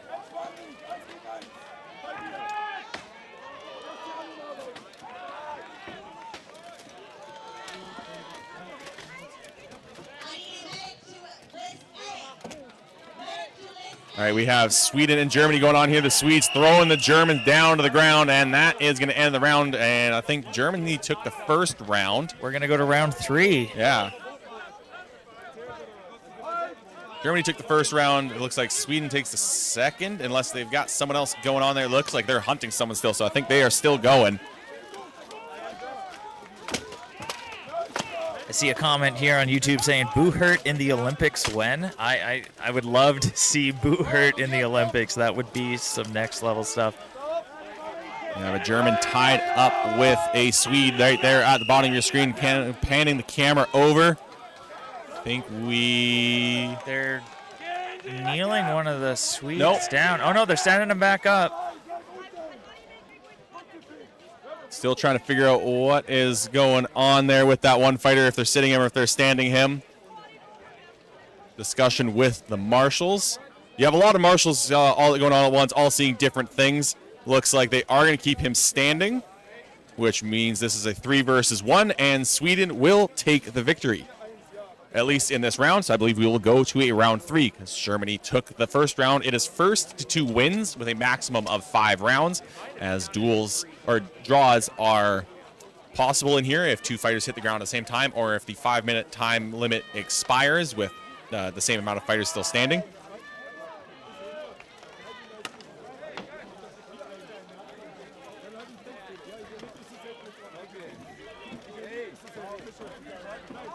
We're going to send our fighters back to each side.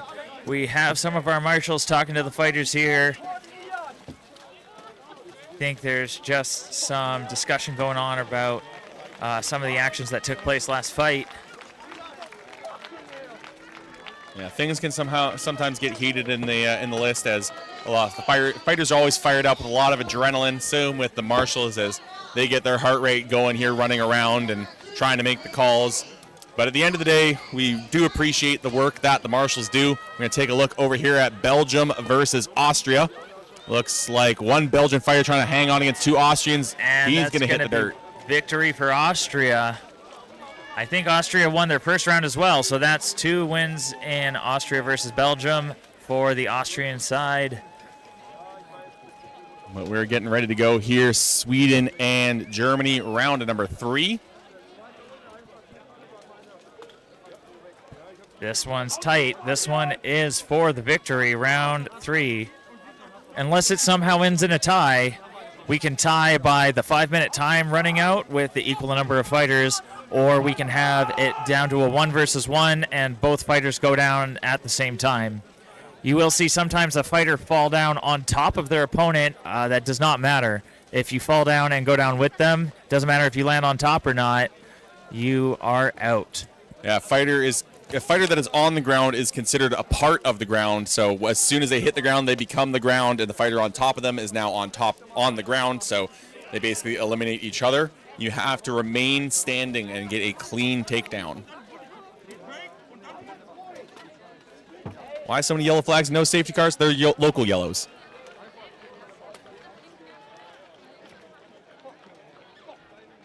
Not under full course caution just yet.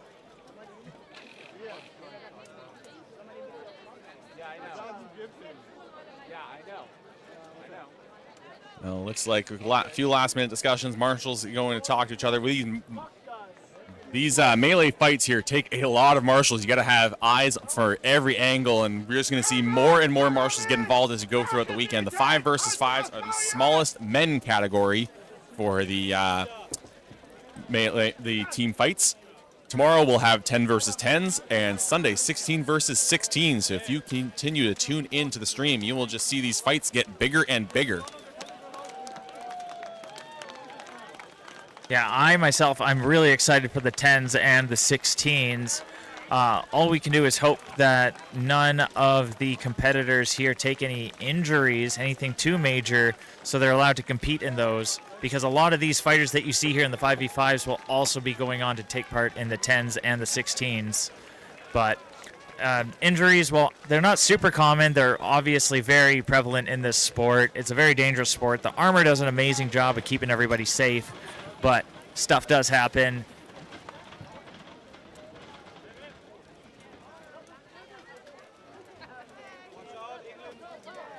Was there any team events yesterday? Yes, late yesterday we got it started on the women's 3 versus 3s. Those did not finish. They'll be coming up at the end of the day once we are finished with the men's 5s. I think we're getting towards the end of the pool stage according to our schedule here that we have in the booth. So a few more fights will be end of the pools. Maybe even look at the men to take a break then. We can get the women's 3s involved. And then I believe the women's 5s will be tomorrow. And then I think they may even have women's 10s for the first time. That would be nice to see. Yeah, the sport growing in the women's division as well.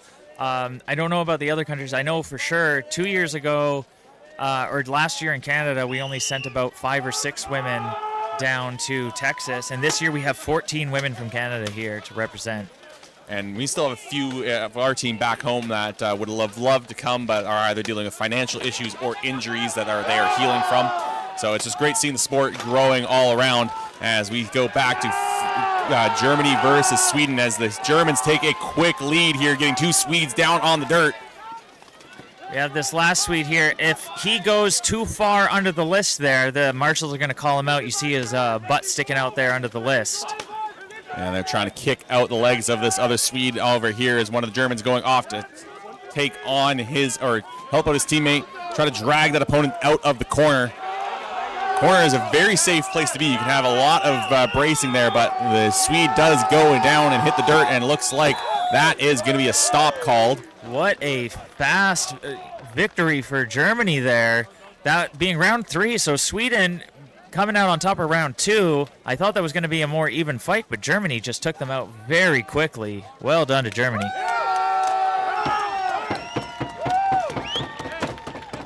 And that is going to do it. So that is going to be a win for Germany. They are going to walk off field victorious after giving the Swedes a couple of hugs. We're going to move over here to list 1, where it looks like Denmark and the Netherlands are getting set up.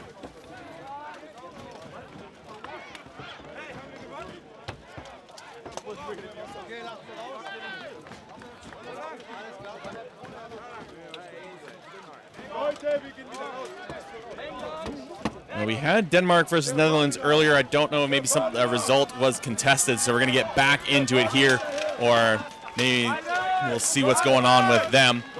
But this is going to be a extra little treat for the crowd there as a Dane tries to get a kick, misses, puts himself in an awkward spot now, trying to recover here as he slips out of the grip of the Dutch fighter. We have seen some really good flying kicks and flying knees so far. That one just didn't quite connect as hard as it could have. But thankfully, the fighter didn't go down in return. Another big flying kick coming out. Yeah, I took one of those to my back last September, and it really messed up my back. But then again, I'm not normally a melee fighter. I don't have the extra padding on the spine that these guys do. So these guys are the toughest fighters around, toughest fighters in the sport to be doing this. As a fighter took a hard knee to the helmet there right as we cut to the other camera angle. Oh, big heavy mace swing, and the mace has just got heavier this year, 1.3 kilos. That Dutch fighter in the corner trying to throw the Dane, but the Dane doesn't let himself go down. But it looks like the Dutch got a one-man advantage somehow. We got him coming in from off screen here, trying to throw the Danish fighter down. They're kicking out his legs. He drops his buckler on top of the list there as he's just getting pommeled by the mace. He's getting just destroyed here, 2 versus 1, but doing an amazing job of staying standing.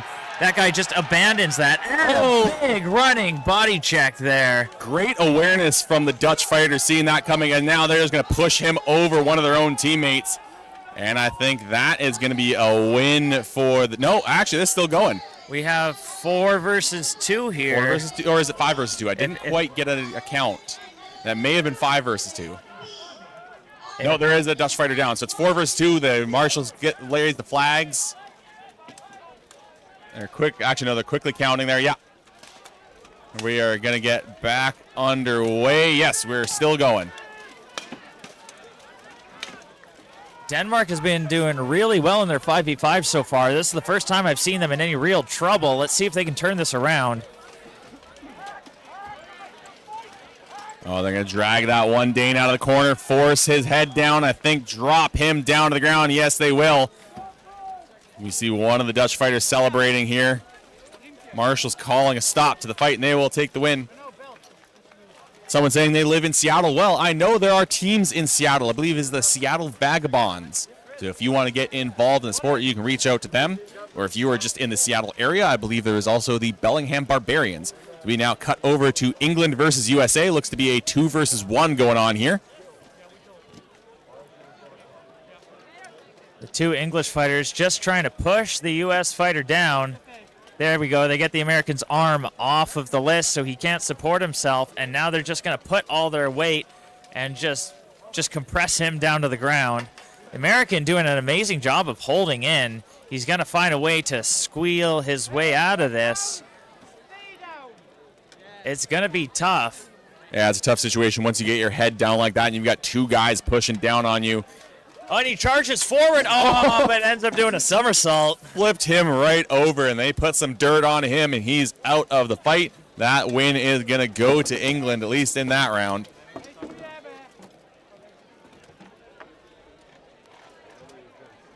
Someone saying the new maces are brutal and goes right through padding. I am glad to say that I don't know that from experience. I already thought the 1 kilo maces were insane, and then feeling some of the new maces that are 1.3, those things feel hefty. Getting lined up once again for Denmark versus Netherlands, the next round with them. We also have a second Netherlands team going off against Ireland, it looks like, in our other list over there. You can see them on the far side. Someone asking if there's anything like this in St. Louis, Missouri. I believe there is. I want to say there is. I don't know the name of the team off the top of my head. There are some resources out there. There's some team finders, so maybe search Team Finder or Boohurt Team Finder or something like that. Maybe search in your area St. Louis Armored Combat, St. Louis Boohurt. You should be able to find something. I know the Americans have what they call their AMMA, which is just Armored MMA. Yes, they have a team finder with that on the site, right? Yes. Yeah. So if you look up AMMA, if you're an American viewer, then you definitely can probably find a way to do something and get involved in some way, shape, or form. You got to keep in mind that the armor, you have to get your own armor, and it's rather expensive, but if you got some disposable income, it's definitely a fun sport to get involved in. Yeah, the first rule of Armored Fight Club, tell your friends about Armored Fight Club because it is a ton of fun.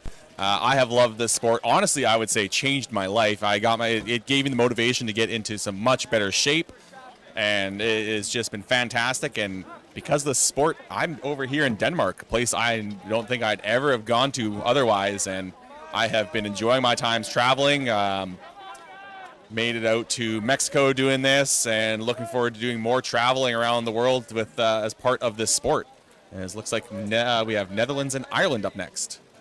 Oh, and absolutely, just to expand on what you were saying there, Kelly, I don't know if I'd ever would have came to Denmark on my own without this sport here, and I've made an incredible number of friends back in Canada due to Boohurt. So people who I hold very dear to my heart, and I never would have met them, never would have known who they were if it wasn't for this sport. So just big shout out to just Boohurt as a whole and everybody who's involved with it as we move over here to Netherlands versus Ireland. Looks like we already had a double takedown on the far side of the list there. And now we're looking at a 2v2 here. The Irish fighter pushing forward with some serious aggression. Their backup fighters just standing on the side there. We have Irish fighter checking with his teammate, making sure he's going to be okay to 2 versus 1. He was going to go over and help his other teammate, but looks like the Dutch fighter caught him there, and he's going to interrupt him so he can't get a full speed charge across the list. We have our Canadian Marshal William there, struggling to find out where he needs to go. Big rush in from the Irish fighters here, and now we've got them pairing up in some 1v1s again. Trying to help out their teammate. There's a lot of teamwork involved in these melees, as I think it is just down. No, I see some feet up there, so I think we're at a 3 versus 3. Looks like we have 2 pairs down on the ground, so it is be hard to keep an eye on all of this action. There's a lot happening all throughout this large list here. Oh, that looked like almost close to a groin shot. Seems like he's okay, though. And we've got these two in the corner, struggling to get a throw here. The one Dutch fighter just anchored himself in the corner as we pan over to the other two who are wrestling across the list. Got another good angle here where we can see 2 of the 1v1s going on. The Irish fighter on the far side there with his hand up on the list, holding himself, but it looks like he's losing his footing, and he's able to stay up. Yeah, the bodies just become obstacles as soon as they hit the ground, and it is legal to push your opponent across them. And there's definitely a strategy involved, and it is a skill to have the ring awareness, knowing what's going on, where your feet are, what's around you. As you see, it looks like the Irish fighter trying to drag the Dutch fighter over those bodies. Now here comes one of the Netherlands fighters coming across the field to help out his teammate. Gonna pull them both over instead. Not really what he was going for, but he's just gonna have to move on, try to help out his other teammate now, as we have dropped down to a 2 versus 2. Looks like we have had 3 sets of double takedowns this round.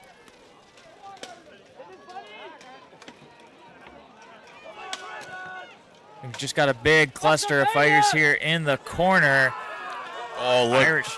That is a good move. I've practiced that one with my team. You push their head back up to arch their back along the list, and then you kick your leg under and sweep their shin from behind.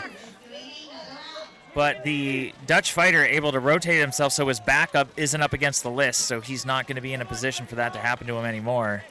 Those are two large Irish fighters left. It's going to be tough for the Dutch to take them down, but we'll see if what they can manage here as all fighters kind of find that takedown, dragging him across the leg. That Irish fighter in a good position, got the Dutch with his head under his arm, but the Dutch going to slip free. Oh, gets out, but gets a hard shot with that falchion for his troubles.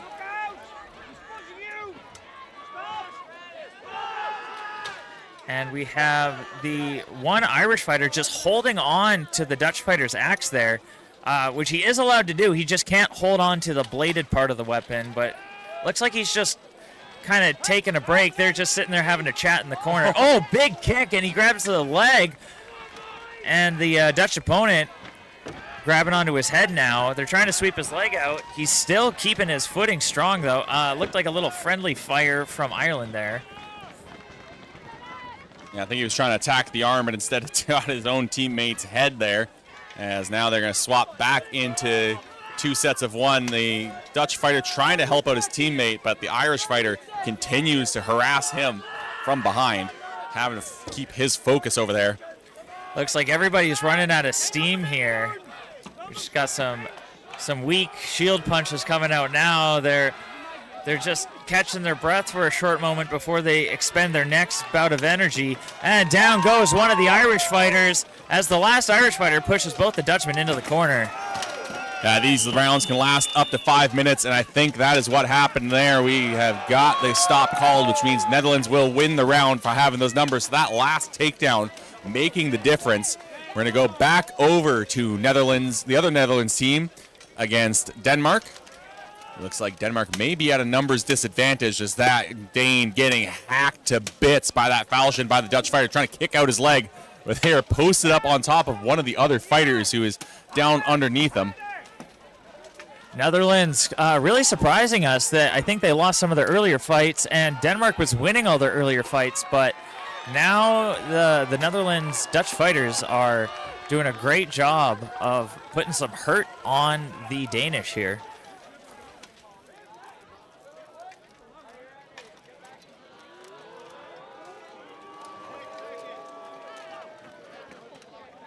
Looks like a Dutch fighter being sat now, so that is going to make it, I think, a 2 versus 2.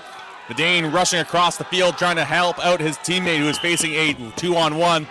Yeah, the marshal's hands in the air, signaling 2 versus 2. We can hear the crowd erupting. They're stomping on the stands out there. The local Denmark population here really excited for their fighters. They really want them to win. Denmark has been doing amazing so far in these 5v5s.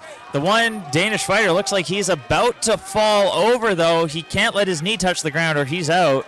Yeah, I think the other Dane got sat. Big shield punches coming out from the Dutch fighter there.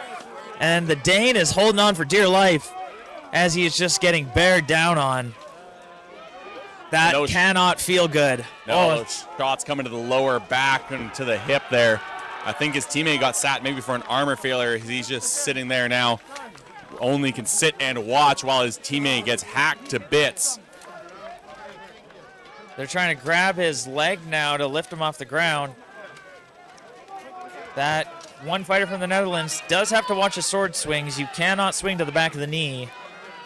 Someone asking about weight classes. There are not weight classes in the team fights because there's different weights that can do different things. There are weight classes in what we call pro fights, which are basically medieval MMA. Those took place yesterday. So you can watch all of that action by going back to yesterday's stream. As we watch that one Dane still holding on, trying to just do his best against these 2 Dutch fighters. He's got to figure out a way to get one of them onto the ground to stand any sort of chance here.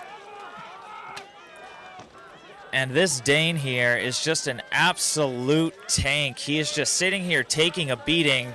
He's not letting it phase him at all. He's got to make a move, though. He can't just sit there leaning up against the Dutchman in the corner. He's got to try to find a way to get one of them down, turn it into a 1v1. The best chance for that would possibly be able to get away and be able to find out a way to drag one of those guys over one of the bodies that's down. Marshall's crowding around, watching closely, making sure that this is all clean and legal. Oh, I think that Dutch fighter is basically working against his own team. There he goes. He needs to push that way, and down goes the Dane. And that's going to be a victory for the Netherlands. Yeah, they were trying to sweep his leg there, but he kept on repositioning, and he was leaning on the list and also holding on to the one Dutch fighter in the corner. So he just was basically almost like a little backpack there for a bit, not refusing to go down. Well, here we go. Still another fight going on between Ireland and Netherlands in the second list. Looks like a number of fighters stuck up against the near rail while there's a pair going off in the corner. So I think seeing those two down there and the wide shot that we saw earlier, it is a 4 versus 2. The Dutch fighter stepping over his fallen comrade. Oh, good flanking from the Dutch fighter, getting onto the Irishman's head, trying to drag him down, can't quite get it. It's known as a head rip in our sport. And oh, I think he got sat, so I believe he may have got the neck. And down goes another Dutch fighter. So maybe, oh no, the Irishman being sat as well. And that means the Dutch fighter's going to get up. He's trying to, look at him, good sportsmanship. He committed a foul, he gets down, and he's still telling, he's helping tell the other guy that, yes, you're back up, buddy, you can get up. Yeah, the marshals are trying to let this guy know he can get back up. As you can probably tell, not very easy to hear in the helmets, especially melee helmets where they're very well padded. So that's the main reason for those yellow sticks. So what we saw there, that Irish fighter, he ended up getting, I think, the edge of his shield onto the neck of his opponent during that takedown, which is an illegal move. If you put your weapon over your opponent's head, it has to be on the helmet. It can't go down to the neck area. So if that happens and you fall down due to a weapon being around your neck, you get to stand back up. The guy who took you down goes down instead. So looks like 3 versus 3 going on here between Netherlands and Ireland, and it's kind of split into 3 separate little 1 versus 1 duels. Oh, look at the takedown at the top of your screen there, right on the left side. Oh, both of them are going to go down, so it's now 2-2. This is a close one. The Irish refusing to give up. The Dutch fighters from Netherlands doing an amazing job of coming back. I think they lost some of their earlier fights, but they've shown incredible tenacity against both Ireland and in their fight against Denmark that they just won in the other list. They have 2 teams here representing. Yeah, each country allowed to send 2 teams for the 5 versus 5 category, but only 1 for the 10s and 1 for the 16s. We are watching Ireland and Netherlands keep going at it. That Dutch fighter trying to pull on the head of the Irishman, gets him down. And down goes the Irish. It's down to a 2 versus 1. Ireland's in trouble here. He's got himself pushed up back against the list. The marshals are stopping something here. Don't know the reason for the stoppage. They're just making sure that there's no injuries. I think there possibly may have been, so we're going to cut away from that. We're going to switch our focus over here. I believe this is Czechia versus China. So Czechia 2 versus China.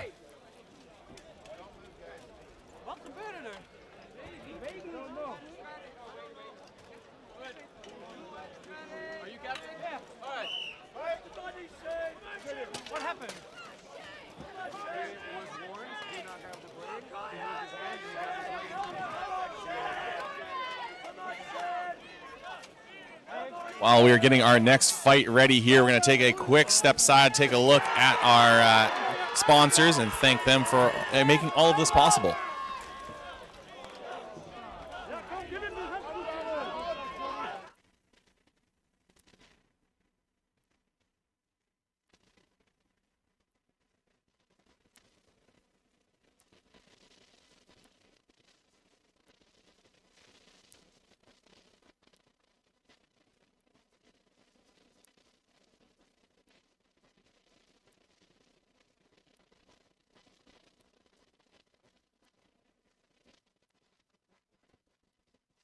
The tournament sponsor is Go Hurt Medieval.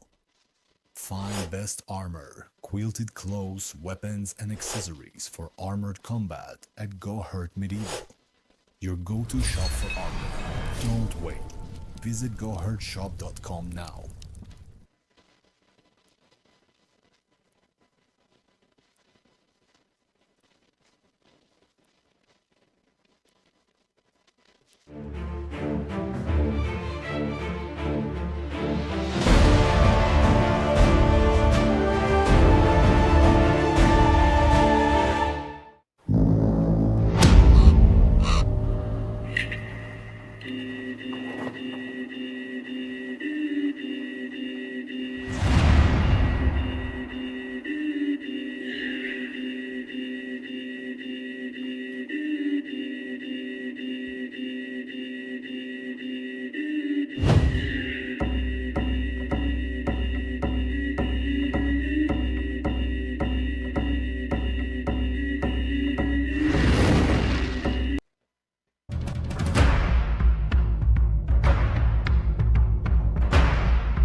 And we are back here at the start of, I think, Czechia versus China. They are swapping out their fighters here, just getting ready to start their next round.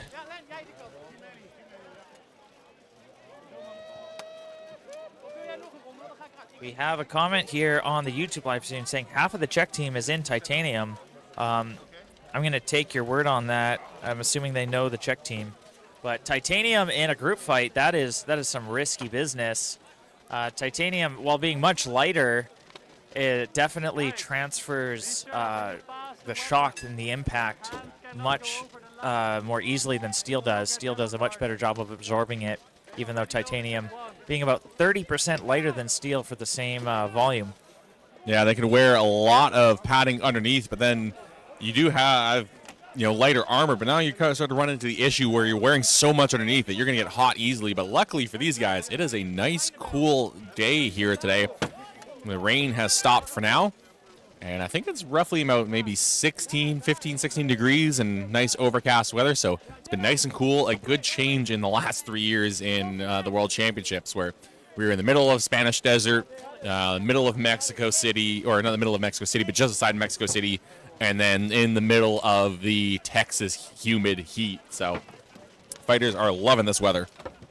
Yes, I was not at Texas last year, but I know a lot of the Canadian fighters who were, and everybody was complaining about the heat. It was next to unbearable trying to wear all this armor and do all this physical activity in that Texas heat. I can only imagine. I think it was over 30 degrees Celsius for the majority of that time there, which is just it does get that hot where we're from in Canada during the summer, but we usually don't do outdoor boo hurt during that time of heat. I mean, we will do outdoor in our club all times a year, but I mean, when it starts getting that hot, it starts becoming a safety issue for us. So we don't really do that. And it only really happens if that gets that hot with an extreme heat wave.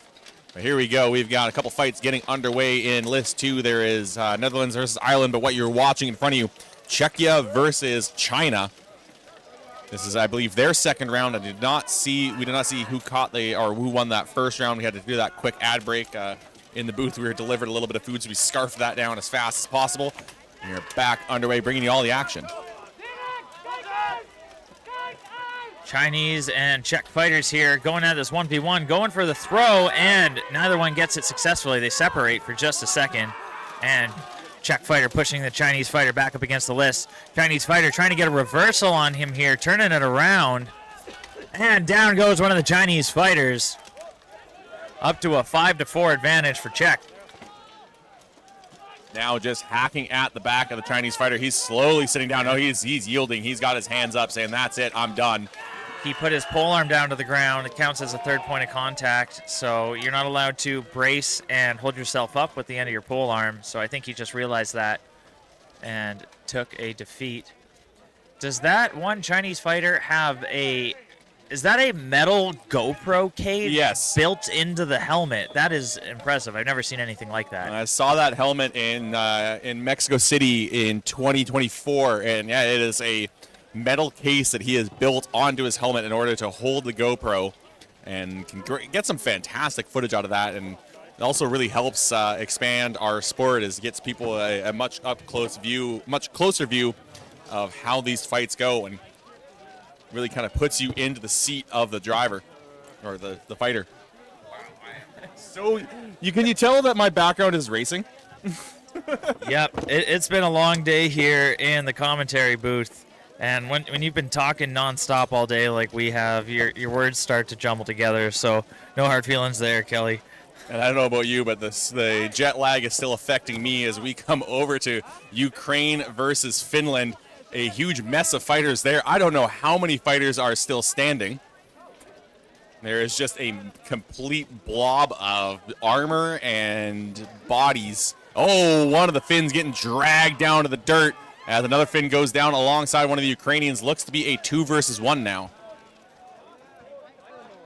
That one Finnish fighter just scrambling to get on his feet. I think he's just trying to catch his breath there. And we do have a 2 versus 1 going on right now in favor of Poland. We got our marshal checking on the Finnish fighter. Or sorry, I said Poland, that is Ukraine. I'm getting all my countries mixed up now. Don't know how I made that mistake. They got very different colors.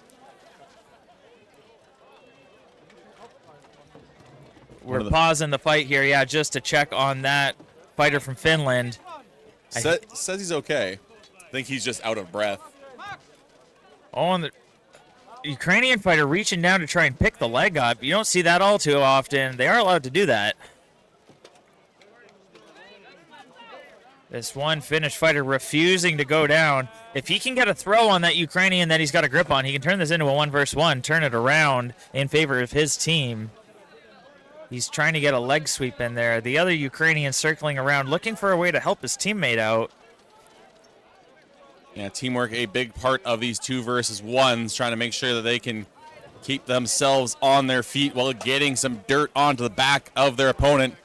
Trying to see how they can get that Finnish fighter down to the ground. The second Ukrainian here, he's almost looking a little confused. He's like, how do I help? I'm not quite sure what to do here. He's trying to find a way to get a good grip. Now, not something I would have thought of. Oh, and there they go down. So that is going to be a victory for Ukraine. But some of these fighters from different countries may have a slight advantage over, especially most likely us Americans and Canadians being mostly singular language here with only knowing English. So a lot of our Europeans here, they know their home language. They also know English, but they can speak and communicate to each other in the list in their home tongue. This looks to be like we're getting the ladies 3 versus 3s back underway. So I think that's what is going on here, because it doesn't look like there's 5 fighters anymore. I am a boo-hurt fighter, but I still think I can count to 5. Haven't taken enough hits to the head then, if that's the case. But that's good for you, Kelly. Yeah, apparently I'm bragging now that I can still count to 5. But yes, we did the women's 3v3s yesterday, but yesterday had a lot of schedule issues, so we didn't get to finish them all. So we're going to finish them here and now. But yes, like I was saying earlier, some of our bilingual fighters, they can communicate in the list in their mother tongue, which allows them to basically tell their teammates what they want to do and are going to do without their opponents knowing what they're saying, and I think that can definitely come in handy. I am hearing those mace impacts that you are seeing on screen. And once again, we are a good maybe like 50 meters away from the list number 2. So that is just goes to show how hard that they are hitting with that mace. Now the Irish fighter trying to drag the Dutch fighter down, just pressing them down, tiring them out, making that back give out, and down they go. That will make it 3-2 for Ireland. That Irish fighter with the scale skirt there, rather large individual. It's going to be hard to take her down. And some friendly bonks on the top of the head of the Dutch fighter there as she looks over to see where's that coming from. I think they're just having some friendly banter there.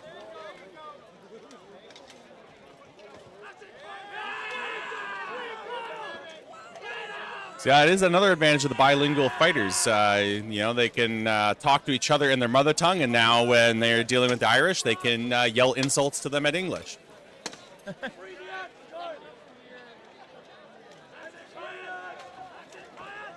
And the Dutch almost able to push themselves out there, but then they get pinned back into the corner.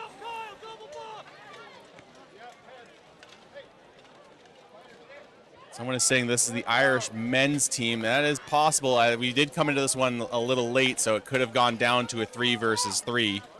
Yeah, we may not have seen that. We just saw the 3-3. And we knew the last one was 3s, so trying to keep up with what's going on here. Trying to roll with all the changes just like everyone else here at this tournament. As a good throw there from the Irish fighter. Will they be still allowed to stand? Marshall not making any motion, so yes, they did not support themselves. Good takedown there. They are able to get back up. I'm not quite sure what happened there with the sitting of the one Irish fighter. May have been grabbing the neck, possibly. I don't think it was an armor failure. I don't see anything hanging off. Usually if it's an armor failure, they ask for the fighter to scoot out of the list to get to safety.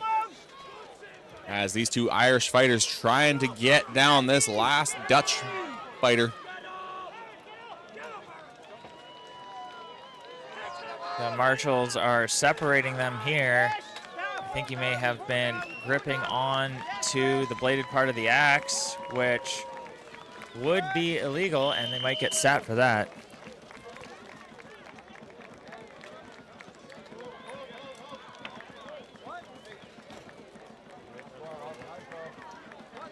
Just in the background, looks like Finland and Ukraine maybe finished up their first round there in the women's 3 versus 3s. So we know that list 3 is on the women's side now, and we've got the men's still going on here in the 5s. Looks like Denmark and Ukraine getting ready to go. Now the Ukrainians, I think they have a slight advantage just due to, I think they're one of the longest participating countries in the sport of Buhurt. It's very, very popular in the eastern side of Europe. And now that we see the full field there, I can now see why we thought this was 3s. They were just off in that one corner. That was a little blind spot for the camera that we were on. So there was, I think, 4 fighters, all 2 from each country, just in a massive kind of cuddle puddle down there on the ground in the corner. That was basically right underneath our camera. So they finish off. I think Ireland took the win in that one. Looks like they are finished their match, and we're going to keep an eye here on Denmark as they get ready to go against Ukraine.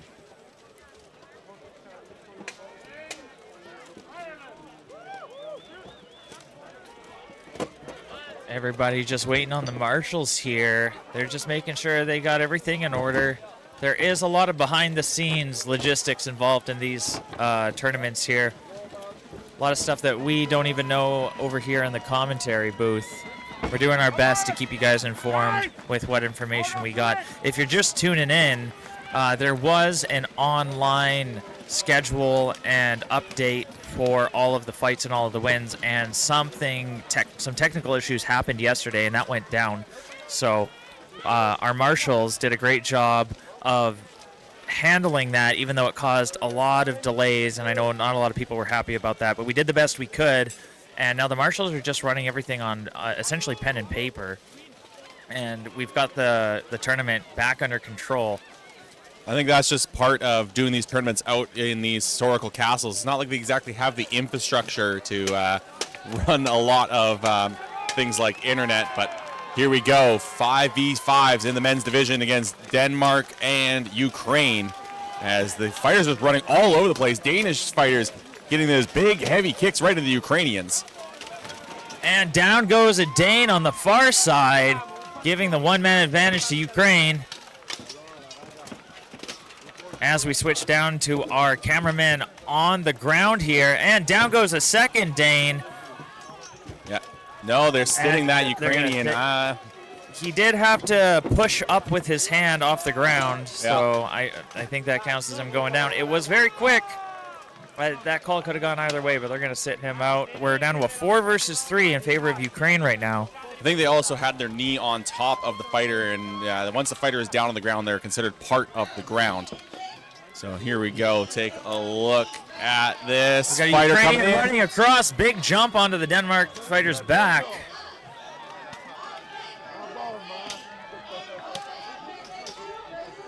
See a fighter nearly hitting the dirt there on one side. I think it was one of the Dane fighters in trouble. We have another one just swarmed by a number of, or there's 2 Danes against 3, now 4 Ukrainians coming in, hacking away at these Danes. The Danes trying to stay up, trying to give a good show to the crowd that has supported them so strongly.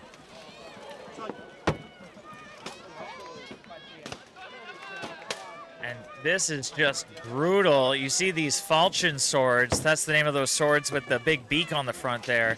It's essentially just an axe with a bladed shaft. And it just focuses all the energy into that point there. You see that one Ukrainian fighter just hacking away at the Danes. And they're receiving just series of blows and kicks. The pain compliance might have to come in. Drop in some pommel strikes onto the hand of the Denmark fighter there. I'm not quite sure. I've never seen that before. I don't know if there's any rules against it, though. Oh, one of the Ukrainians goes down, but a Dane goes down as well, and that's going to make it 3 versus 1. The Marshals jumping in to stop that fight, and Ukraine will take the win. Good showing from the Danes, but not able to take the victory there. Looks like in list number 2, we are getting ready with, appears to be Italy and France.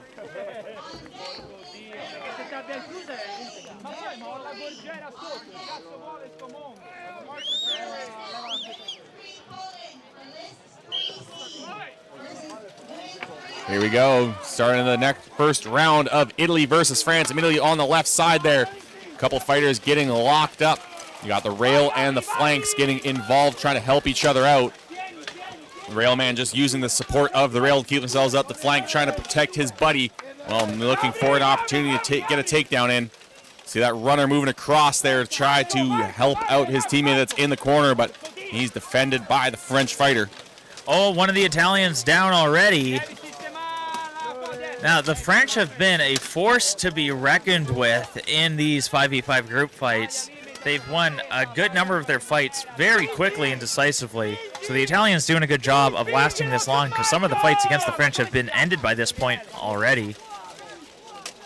Yeah, France has brought in a big team, and here comes a big, heavy hit from behind. Checks him right into the rail. That had to have knocked the wind out of him, and he was quickly dragged to the ground. Marshals are going to call that. I think that's down to a 5 versus 2. Yeah, that's looking like, or even 5v1. I don't see another Italian fighter up. Unless we got one on the far side. Nope. No, He's he just crawling got out. hauled out, so I think they may have cleared out that one Italian on one side, came in, quickly took down the other one. And now we have got the stop here. I think we have another women's team still making their way over to the list.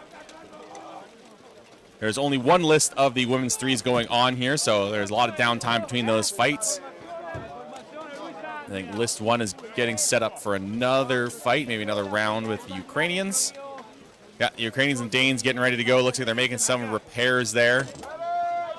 And you can see off on the right side of your screen, they're making the initial checks on the Polish women's team.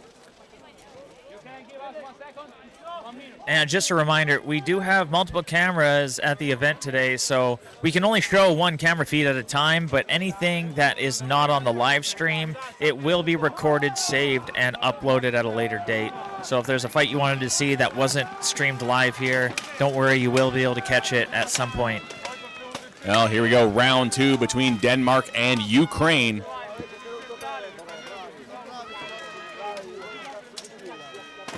Oh, hard hits with that long axe, just trying to hack at that railman that is sitting along the rail. 2 fighters coming, rush in, 1 from each team. Big hit along the rail, and a good demonstration on how well built this rail or the list is, as that thing didn't move an inch.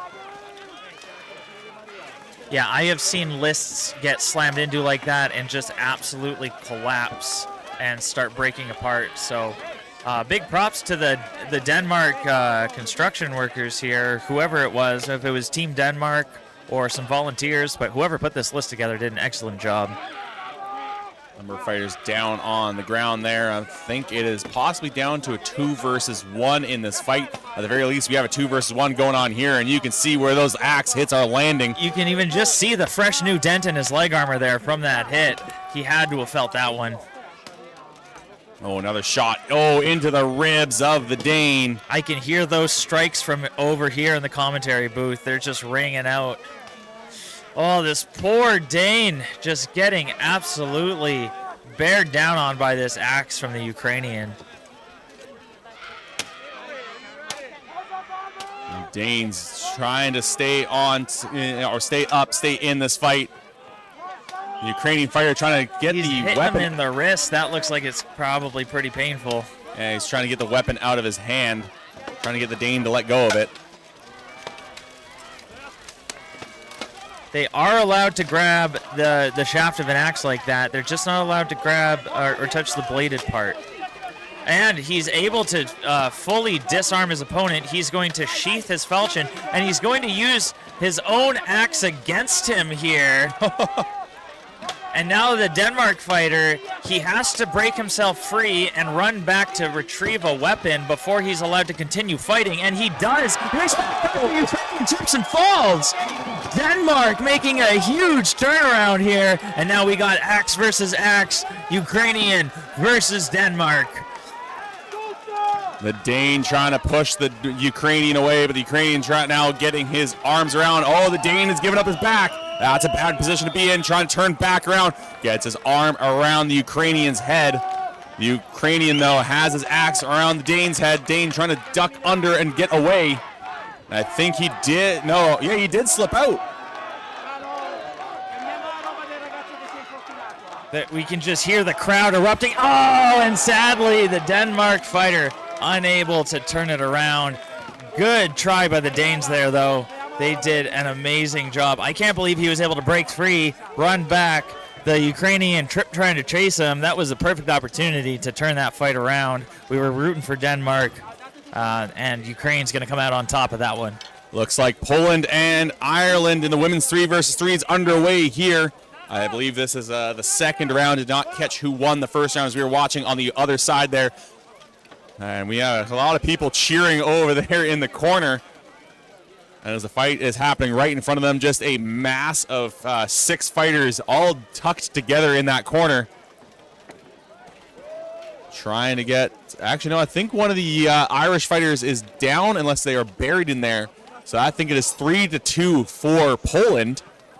So it's a good opportunity for them. It is going to be hard to come back as now Ireland loses another fighter, and that is going to be the end. 1, yep.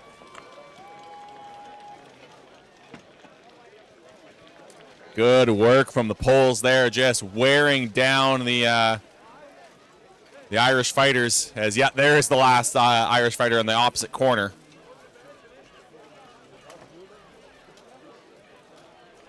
So looks like Poland is going to take that round. I do see the Polish fighters there cheering. That we did come into this late, so we're not sure if that's the first or second round. I think that was the second. I think I saw them do in the first round while we were watching another fight. I don't know who won it, though. We're waiting to see if they're going to start exiting the list. They seem to be celebrating as if they won the fight. They have could to just- essentially be released, I think, by the marshals saying, okay, yep, it's over. You guys can leave. They could just be celebrating the win of the round. They're not leaving the list, so that leads me to Nope, believe. there we Oh go. no, now they go. Yeah, there we go. I like the fighter ducking, the two fighters now ducking underneath what is an openable gate. Just Yeah. no one pulling the latch. But I mean, fighters are impatient. That white section there, yeah, that can flip up and they can just simply walk out. I think it was latched and they just didn't want to bother. Sometimes you just want to get out of the list and get out of there. Yeah. You can actually see on the close side of the list here where that X is. You can see the latch there. So they do need it open for them from the outside. Normally the gate is a bit of a weak point in the list, but they have made this very well, made it really strong. You can see a lot of support around that gate, so it has been standing firm, and I'm just impressed with how well built this list is. And I think it was all done by volunteers working on day 0 on Wednesday, working late into the night. But we are going to take a quick step aside. There is all 3 lists are getting new fresh fighters in, so we're going to go take a quick ad break, and we will be right back with more Boo Herd action.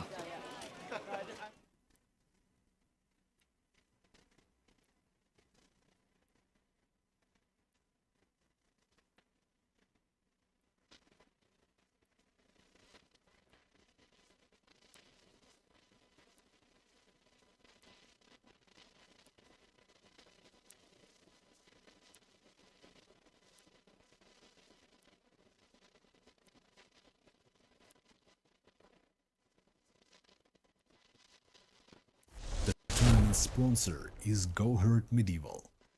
Find best armor, quilted clothes, weapons, and accessories for armored combat at Go Hurt Medieval. Your go-to shop for armor. Don't wait. Visit gohurtshop.com now.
Welcome back to Spøttrup Castle here in Denmark for the 2026 International Medieval Combat Federation's World Championships. We are getting ready to go with a round of 16 match here in the men's 5 versus 5 category. Looks to be Netherlands versus, I believe that is Poland. Oh no, this is not the round of 16s. They are still going on here in the group stage. I apologize. So we are still in the group stage here in this list. Netherlands versus Poland. As USA and Norway take on each other there in list number 2. I was a little hopeful we were a little bit later on in the schedule. But we are still going here in the group stage. You can see the marshals checking over each one of the fighters, making sure that they're wearing the proper footwear. They have to have sabatons over their feet, and they must be wearing historical shoes that do not have modern tread. So basically the bottoms of these feet, these shoes are essentially just flat.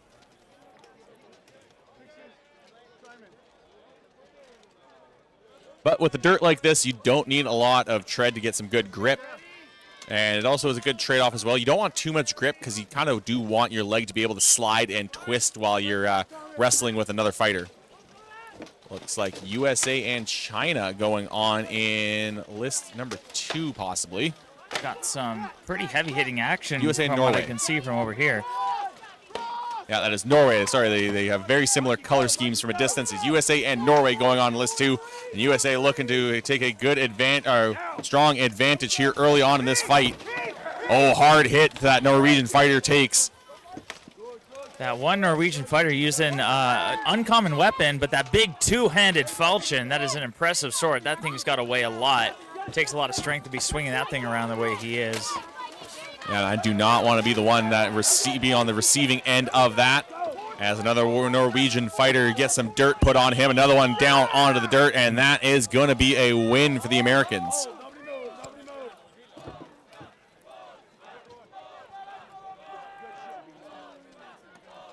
Waiting for the final confirmation. Yeah, there's a signal. The Americans take the win, and they will take the victory in the match.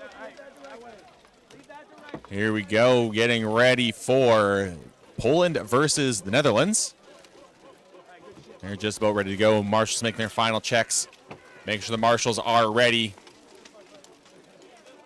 I think we have another women's threes fight getting ready in the far list here, but keep an eye on this one as we prepare to go.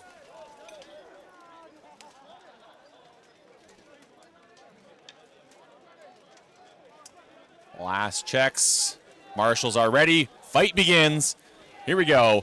Poland and Netherlands. One of the Netherlands fighters getting in behind the poles, and another fighter, Dutch fighter, comes charging across. Big heavy hit. Oh, but one of the Dutch hits the dirt early. We've got another Polish fighter coming across here, getting a good grip as he goes to throw the Dutchman down. He's not going down easy, though, and he's taking some big axe swings to the back. And as the camera cuts over, I think that one Dutch fighter did take a fall. Yeah, he's down there on the ground, and that's down to 5 versus 2 in favor of Poland, so we're going to stop the fight there. That's a victory for Poland. Yeah, I saw one Dutch fighter trying to run across at the top end, the far end there, and the Polish fighter was able to quickly step in, kick his feet out, take him down. And that could not have been nice on the knees. That's a lot of weight coming down, and he fell right on his knees. You learn early on as a fighter to try to fall as easily as possible, trying to tumble, take the weight off. But sometimes you just get in those throws or those trips where you do not have a moment to catch yourself, and you just fall hard on your joints. That is one of the downsides of sometimes when you are a free fighter and you see a good opportunity across the list and you go for that full sprint, you want to build up that momentum for as hard of a hit as possible. But if somebody else sees you doing that and they're able to break free, they can just run over and trip you real easy, because if you get even a small interruption to your legs while you're running that fast with all that armor on, it's very hard to regain your footing. And I've seen time and time again where sprinting fighters just get a quick kick to the legs and they just go tumbling down.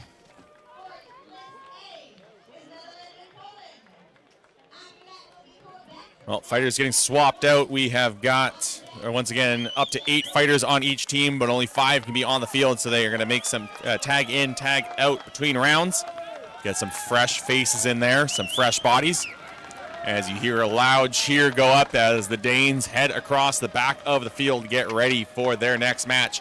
Looks like they'll be in list number 2 against the Welsh.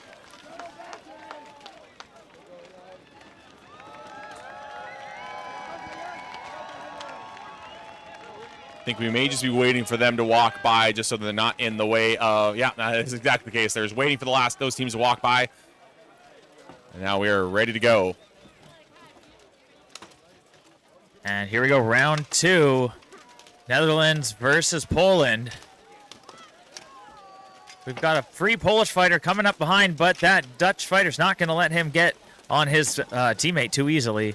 They're going to lock themselves up in the corner. We've got 2 fights going on in each corner here. As we have our camera primer now, we got a Poland fighter running across there. The Pole pushing the Dutch over, and a double takedown over there. Poland with the 1-man advantage now. Yeah, once you have that numbers advantage, it's not bad to do a double takedown here. As looks like we may have a 4 versus 2. As hard hit to the Dutch. He tried to go for that kick to keep him away, but didn't seem to be as effective as he hoped. And it goes down to 4 versus 1 in favor of Poland. They will take the win here, and they will take victory in the match. Can they use the axe handles to trip the feet, or does it have to? You can go for the ankle, or sorry, the shins with the axe. You cannot hit the feet. You cannot target the feet with your weapon.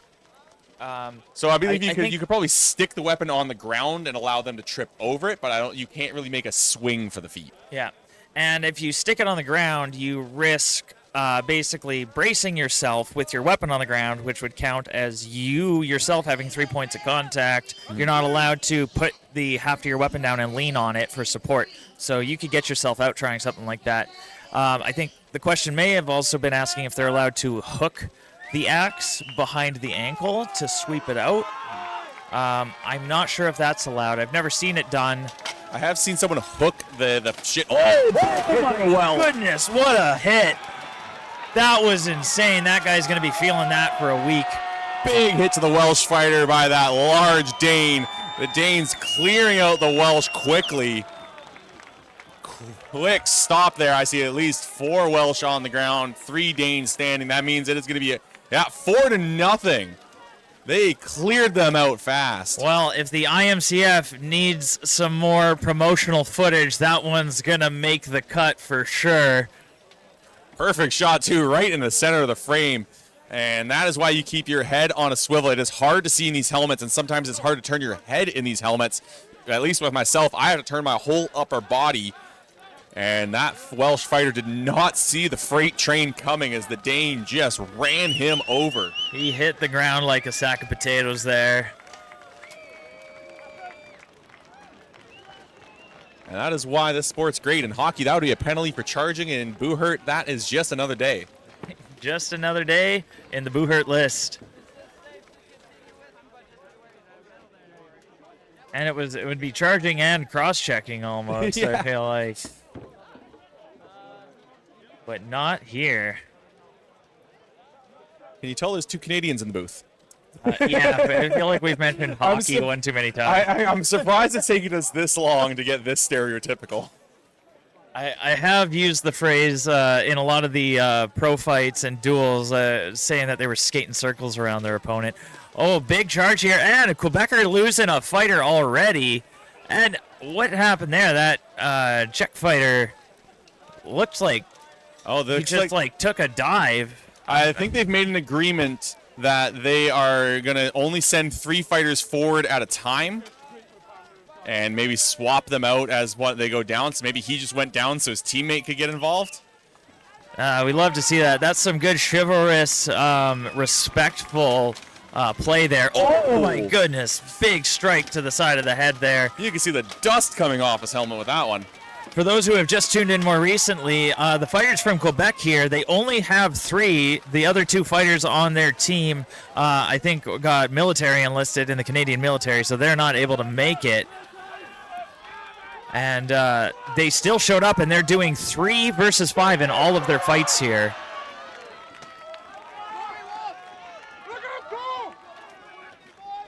Czech fighter basically standing guard over his teammate who is working over Big Phil in the corner. Czech's got to be careful putting their poles on the ground. If a marshal does not like how that looks, they could call them for bracing it, and that could count as 3 points of contact. He's using that axe like a walking stick. Yeah, he definitely has to be careful. The marshals could call him on that any minute now.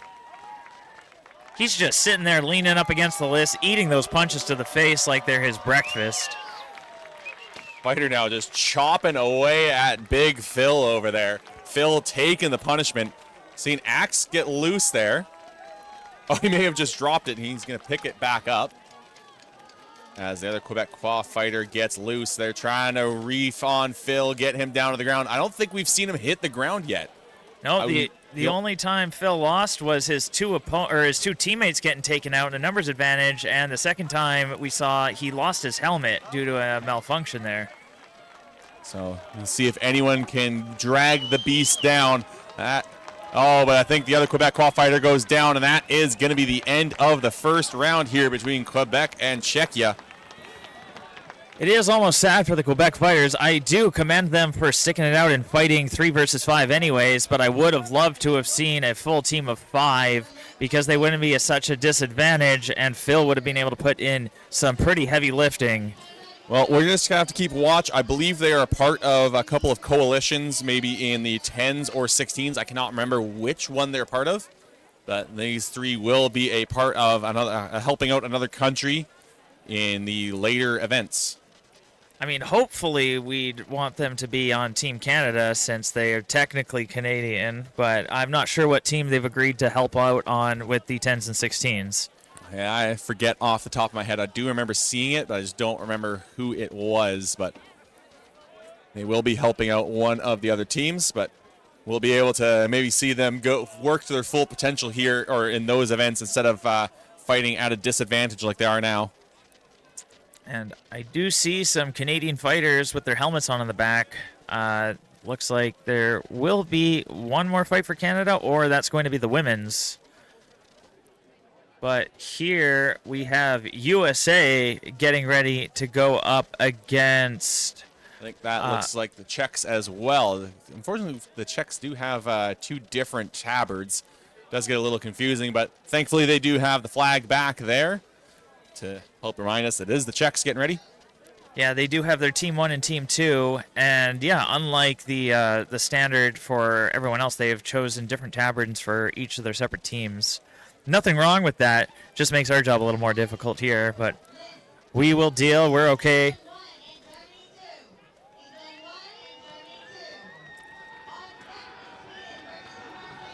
Well, looks like Germany making their way to list 2, and I believe they're going to be facing off against England, who we see them marching off behind them. Marshall's getting ready to go. I think they're just going to let those fighters pass behind. Maybe, I don't know, I guess if Quebec doesn't have much support staff, it doesn't matter if they're not able to get to the list side. So here we go. Round number 2, and once again, the Czechs only sending 3 fighters forward.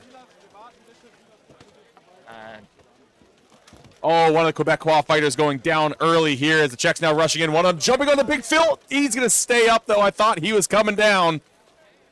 That would have been a first to see Big Phil go down, and be big props to whoever's able to take him down.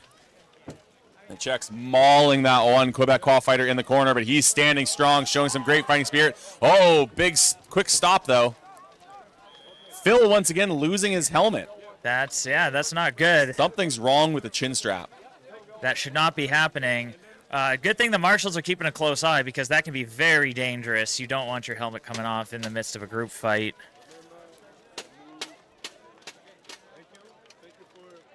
Unfortunately, yes, we are all too familiar with the Czech flag with recent hockey results against the Czechs. And we do have another comment here. So the Czech Team 1 has new tabards, and the Czech Team 2 has the old ones.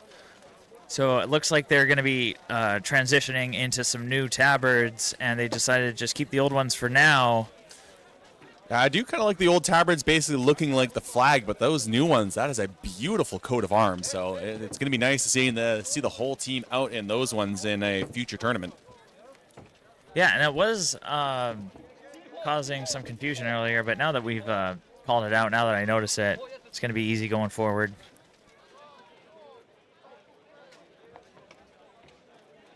Well, England and Germany getting ready here in list 2. I believe the Americans in list 3 for the women's division still chatting and figuring out what's going on there. So I guess we'll keep an eye on this list, see if we are ready to go. Marshall's making one last check.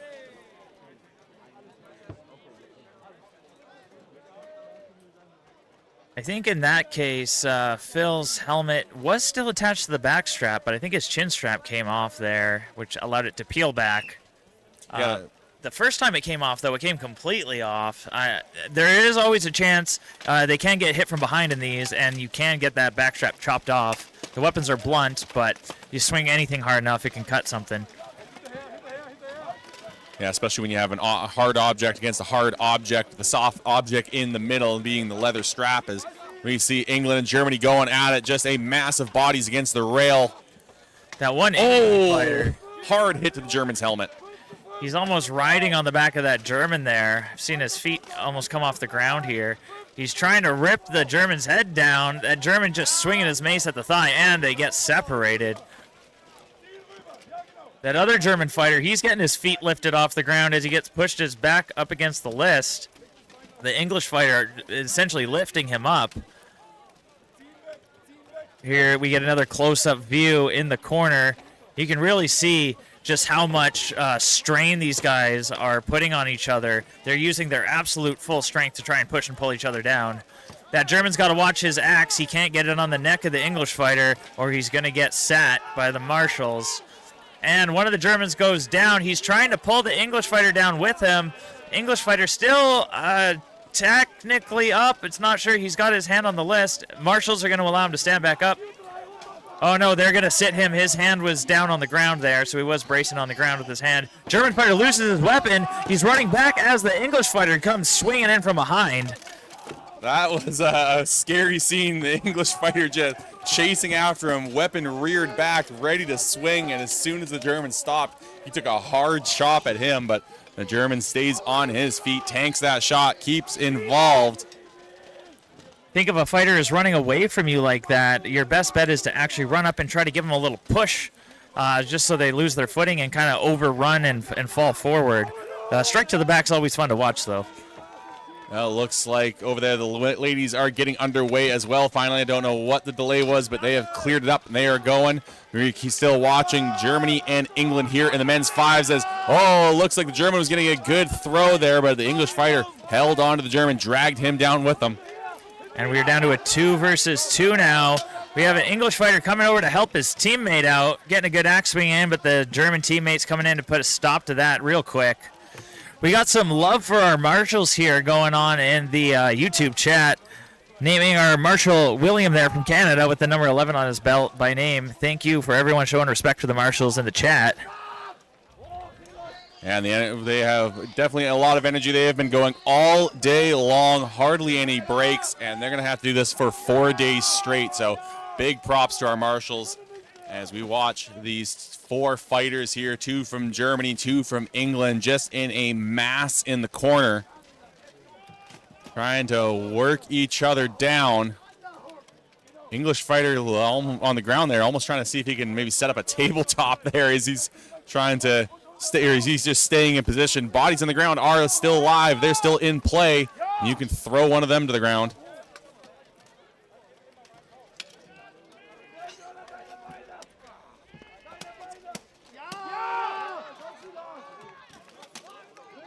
All right, they are still going out of their big punch there from the German, trying to push that Englishman off of him.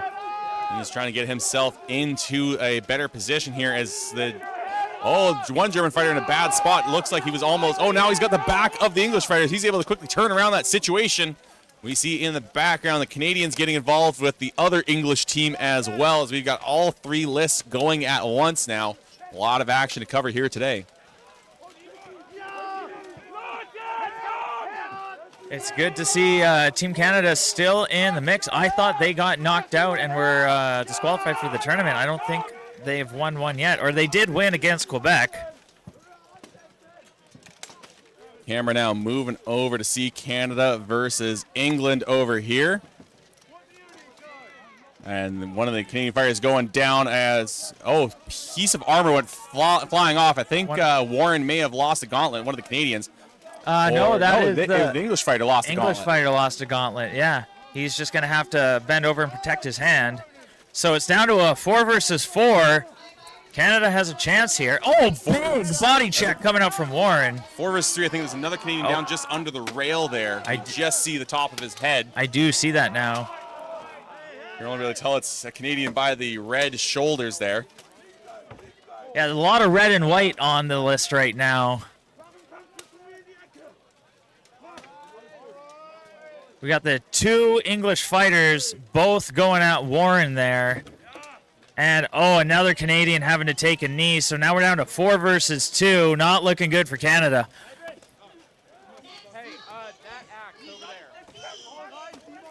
It's taking a lot of effort for these guys to get Warren down. If our other Canadian in the corner here can deal with his opponent, get him down, they may have a chance to pull this off here. And he does! He gets him down! This is looking better for Canada now. Warren can easily take 2 guys on in his own. I've seen him do it plenty of times. So now we've got our other Canadian fighter in there, swinging his axe away, trying to chop away. The English fighter dropping his arm there. I think that might have hurt him. He's going to push in, and now they're going to keep the 2 on Warren. I think the best bet is to put 2 on the lighter fighter from Canada if England wants to win here. 2 guys aren't going to be able to take Warren down. They just need 1 to keep him occupied while the other 2 work on the Canadian in the corner here. Yeah, the one Canadian in some trouble. The English fighter getting a good leg position there. Trying to haul him over the hip, and he is going to do so. Good throw. He's going to stay up, and that means it is going to be the end of the fight. Tough break for Canada. They did have a chance at turning that one around, but it's going to go 3-1, and that's a victory for England. Looks like we're getting set up for another women's fight there. The list looks empty. I think there's still a team marching over there. It looks like one of the Canadian teams making their way over there. We have England versus Germany still going on here. We get set for another round with them. The English runner trying to juke out his German opponent here. Cameraman not sure who to follow. And we got England running across. No, he turns around. And now they're just going to lock each other up in a 1 versus 1. We got 5 separate 1v1s going on now. The runners tied up, not able to get free. If any one of these 1 versus 1 fights is able to break free, they can run across and try to get a good check off on their opponent. And German fighter going down. England with the 1-man advantage now. Beautiful trip from the English fighter going on there. Now they are just going to get over top of the German and just try to haul him down to the ground, crush him out. As they put the squeeze on him. That is a lot of weight. Looks like over here we have got 2 pairs squaring off. Another German on the ground down there. Looks like I think a Englishman behind him. So I think that makes this a 4 versus 3 going on right now. And that German coming over. Oh, and we got more Englishmen coming over into the corner here. Only 1 coming across, so I'm going to assume that there was a double takedown on the far side, meaning this is now 3 versus 2. And look at the rearing back on those swings. He is getting a full rotation in on those hard axe swings. All of them landing in the arm, and you can see the German clutching his arm back. He is feeling those. Oh, that one in. Oh, no, he tried. Okay. That's some pain compliance right there. Yeah. That German just went down willingly. Oh, and that axe looked like it almost got under the armor there. Oh, big grab around the head. That looked like it might have been around the neck. Marshals are going to call that one. Yeah, it looks like it's a numbers game, though. They're actually the other 2 were up on the far side, and I think that just ended. So I think it is now a 4 versus. Oh, no, they're making him take a knee. And we do have a German still standing in the corner. Okay, so we're getting some instructions from the marshals here. Trying to figure out what is going on and what the numbers are still doing. But yeah, that one German fighter went down. The armpit is not a legal strike zone, but I mean, it was kind of on the German. As that strike was coming in, he raised his arm. I think he was trying to trap the axe, but just opened himself up to that one. And we still got Canada versus England going on in the other list. We can still see that over here, though, as we're watching Germany go at it. As we pan the camera back over to Canada versus England, though, we can still watch England versus Germany on the far side. Looks like Canada and the women's team is going to get going over there on the far side. You see them back there against, I think that is Ukraine. Yeah, we have Canadian women 3v3 versus Ukraine women 3v3. And German fighter going down. They're going to win that round, so maybe let's take a look at the women's side here. They are still going at it. Try to get the right camera there as we now actually move over to the men's 5s instead. That is still the Canadians and English going on. Looks like Canada has taken one of the English fighters down. Oh, big tackle from behind, though. But now, there we go. The women's 3s versus 3 still going on here. Canada versus Ukraine. Still both sides got all 3 of their fighters up. One fighter just using the forearm to hold them back. Our Canadian fighter here on the close side, belt number 33. I believe that is the Calgary team captain, Alexa. Her teammates looks like Kella and maybe Michela. I don't have a full read on everybody here. And we're going to go back over. No, this is still the women's. Trying to show all the fights here. Lots of people wanting to see these women go at it here as they get their fight continuing on here. Just grinding each other down. A couple of them look like they got stuck together. Their gauntlets kind of locked up. As now the Ukrainian gets free, gives the Canadian a few punches as she moves around, gets her arm around the head of the Canadian. Canadian grabbing onto the axe, though, trying to keep herself up on her feet. Oh, hard mace swing there, lands square right on the forehead of the Ukrainian. This is the women's 3v3 going on right now in front of you.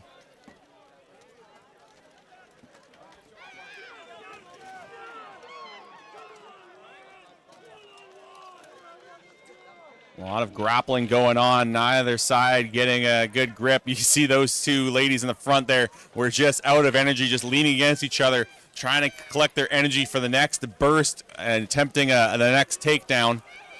And we have the Canadian Alexa here pulling a reversal, getting the Ukrainian back up against the list now. Yeah, just needs to try to maybe go for an Asoto against the rail here. Just got her in a good position. Just needs to try to attack one of those legs. She's got to get the head pushed back further to arch the back over the list, which will help raise the heels off the ground and give her an easy sweep of the legs.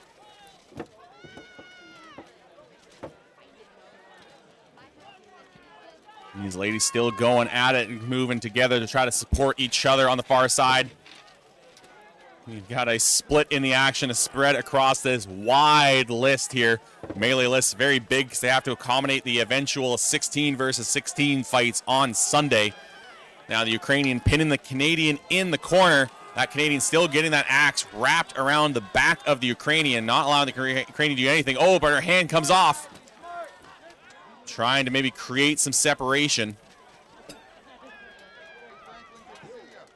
And we do have 2 teams of Canadians currently in the list. Big kick coming out from the Ukrainian there. We've got the men's going on the other side right now. Not sure how they're doing against England.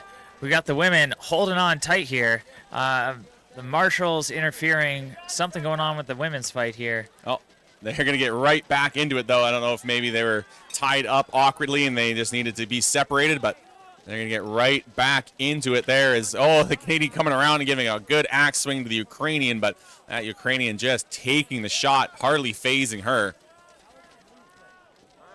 Now the Ukrainian pushing forward. You can see how exhausted these fighters are. It takes a lot of energy. These go up to 5 minutes. And 5 minutes in armor facing off against an opponent probably feels like a half an hour. Oh, and we have a Canadian breaking free to run across to help her teammate. And here she comes across the list. Oh. She gets caught up by the Ukrainian opponent. Yeah, the one in the Ukrainian in the corner had her head too far forward, did not give the Canadian an opportunity to pull off the head rip, but really opened herself up to being grabbed from behind by that other Ukrainian that she had just left. But I believe that is going to be a draw.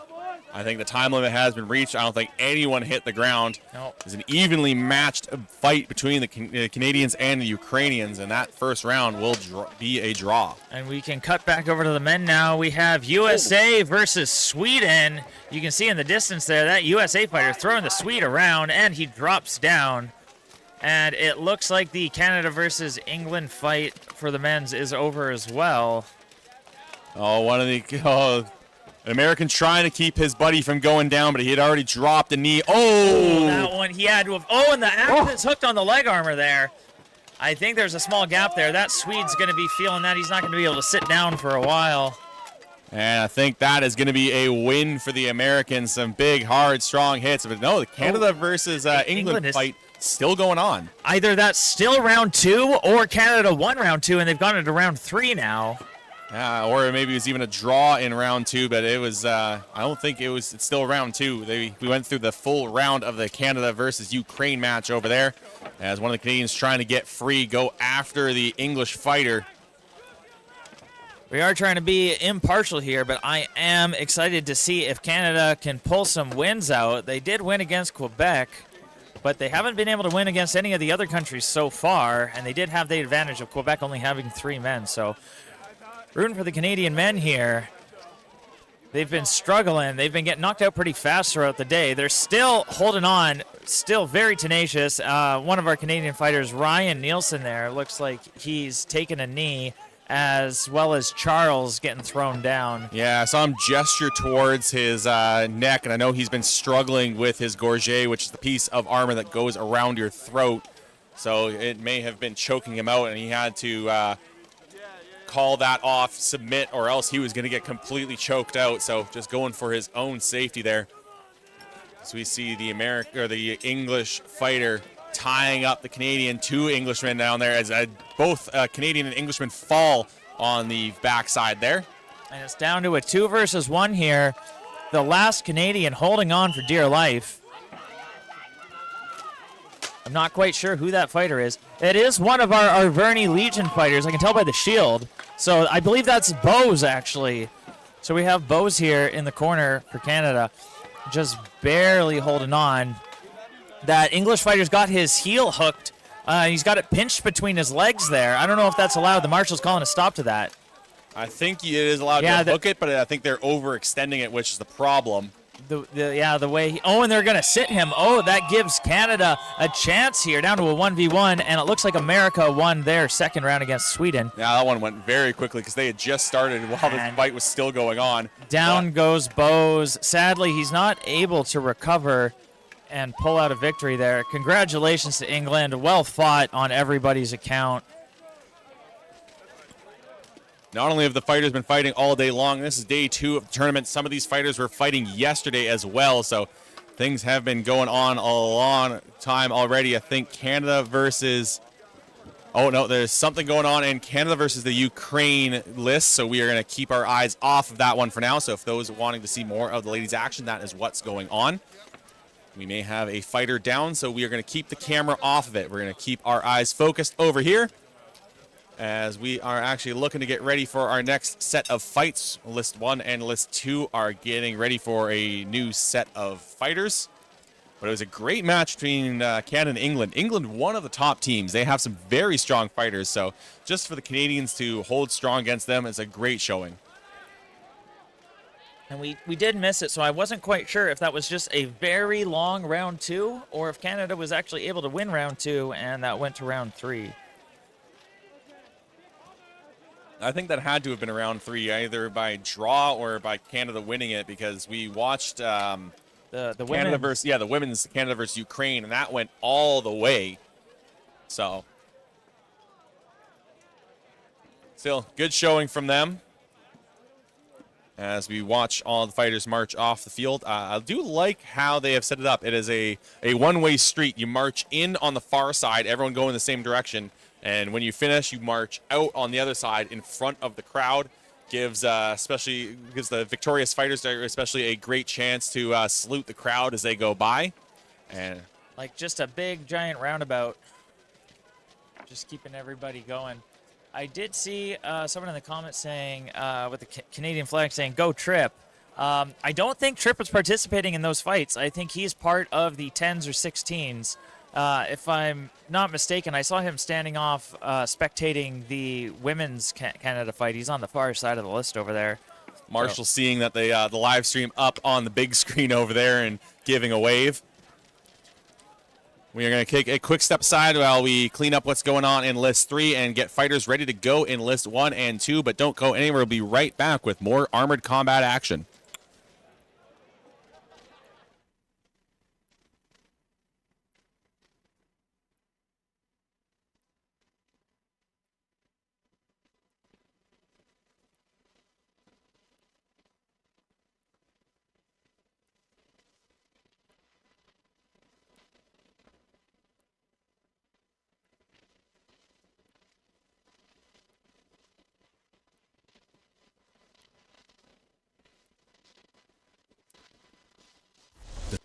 tonight's sponsor is Go Hurt Medieval. Find best armor, quilted clothes, weapons, and accessories for armored combat at Go Hurt Medieval. Your go-to shop for armor. Don't wait. Visit gohurtshop.com now.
And we are back with more Armored Combat action. Thank you from that quick word to our sponsors as we return to Czech versus Ukraine.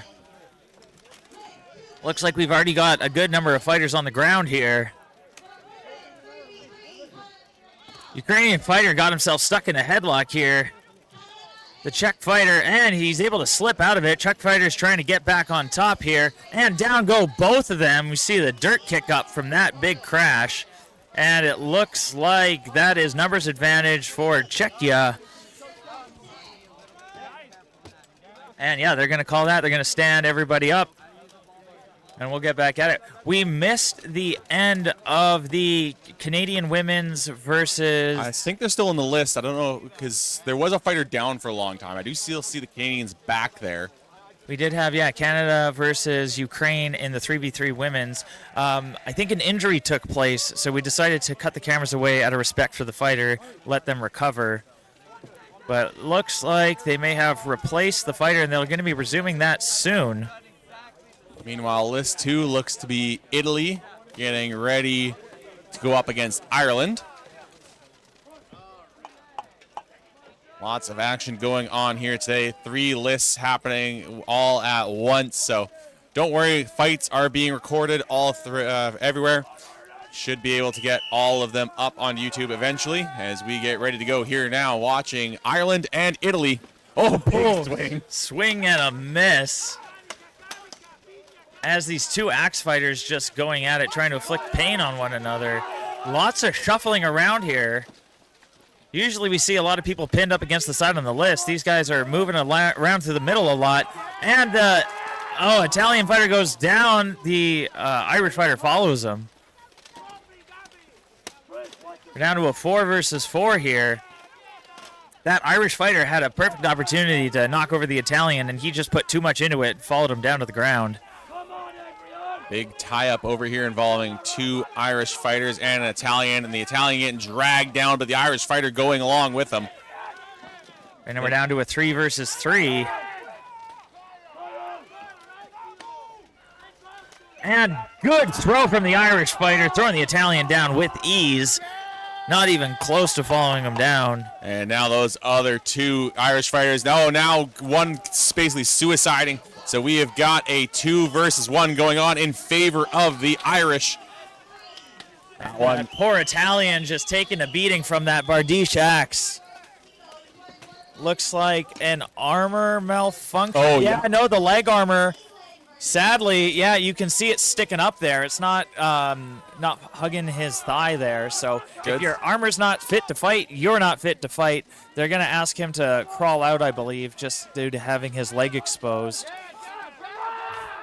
And it doesn't matter. The Irish fighter still throwing the Italian down.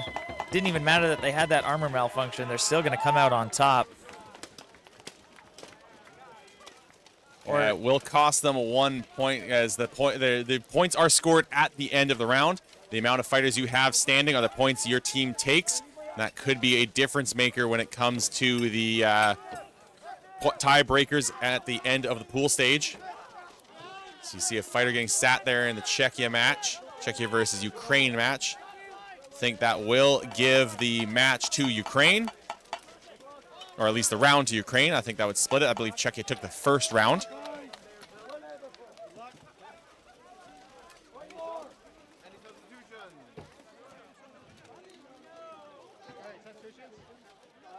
And it does seem like the Ukrainian and Canadian women have vacated the list on the far side. So I think that fight is over. I do see some bright yellow vests in there. So I think that is our medical team. So something must have happened. Yeah, I'm hoping that they were able to conclude that match and it wasn't anything else. But I do also see the Knight Marshal out there. So things are still going on in that list. If you're wondering why we are not showing the women's fights, that is why we do not wish to show any fighter that may be injured. So that is the reason why we are not showing list 3 at the moment, as the marshals have all now gathered in the middle of list 1, having a discussion about maybe a call that was made, who saw what. There's a lot going on. That's why we have a lot of marshals involved. Looks like we're just about ready to go in list 2, though, for the second round between Italy and Ireland. Yeah, Ireland coming out on top of the first round with only a single fighter standing, but 2 excellent takedowns by the Irish in that last round. I saw very clean throws. The Italians here. Oh, it looks like I saw an axe go flying. Yeah, Italian loses his weapon. He's running back to claim a new one from the list. I think he's able to get it. And we see an Italian here taking a major beating from one of the Irish. Over there, one of the Irish was taking a beating as well from the Italian. So there's a lot of big, heavy axe swings going both ways here, as one of the Italian fighters in a bad spot. Yeah, he's going to get put on his rear and sat down there. Another one dropped there. So I believe it is 5 versus 3 as Marshall scrambling to get out of the way of 2 charging fighters. Again, a lot of weight behind those fighters, as we have got another Italian. Looks like he's about to go down. He's doing his. He's standing back up. Actually, it looked like he was going down for sure there. Oh, that shot hurt him, and now he's going down. That is some pain compliance right there. So now we're down to a 4 versus 1, I believe, and that's just going to be an instant victory for Ireland. They're going to take the second round on top of the first round against Italy. Yeah, and you saw there right after that Italian fighter hit the dirt, the Irish fighter that gave him those hard shots came up to him, checked to make sure he was okay, and both of them congratulating each other on a great fight. So good sportsmanship shown between these 2 teams. And we cut back over to Czechia versus Ukraine.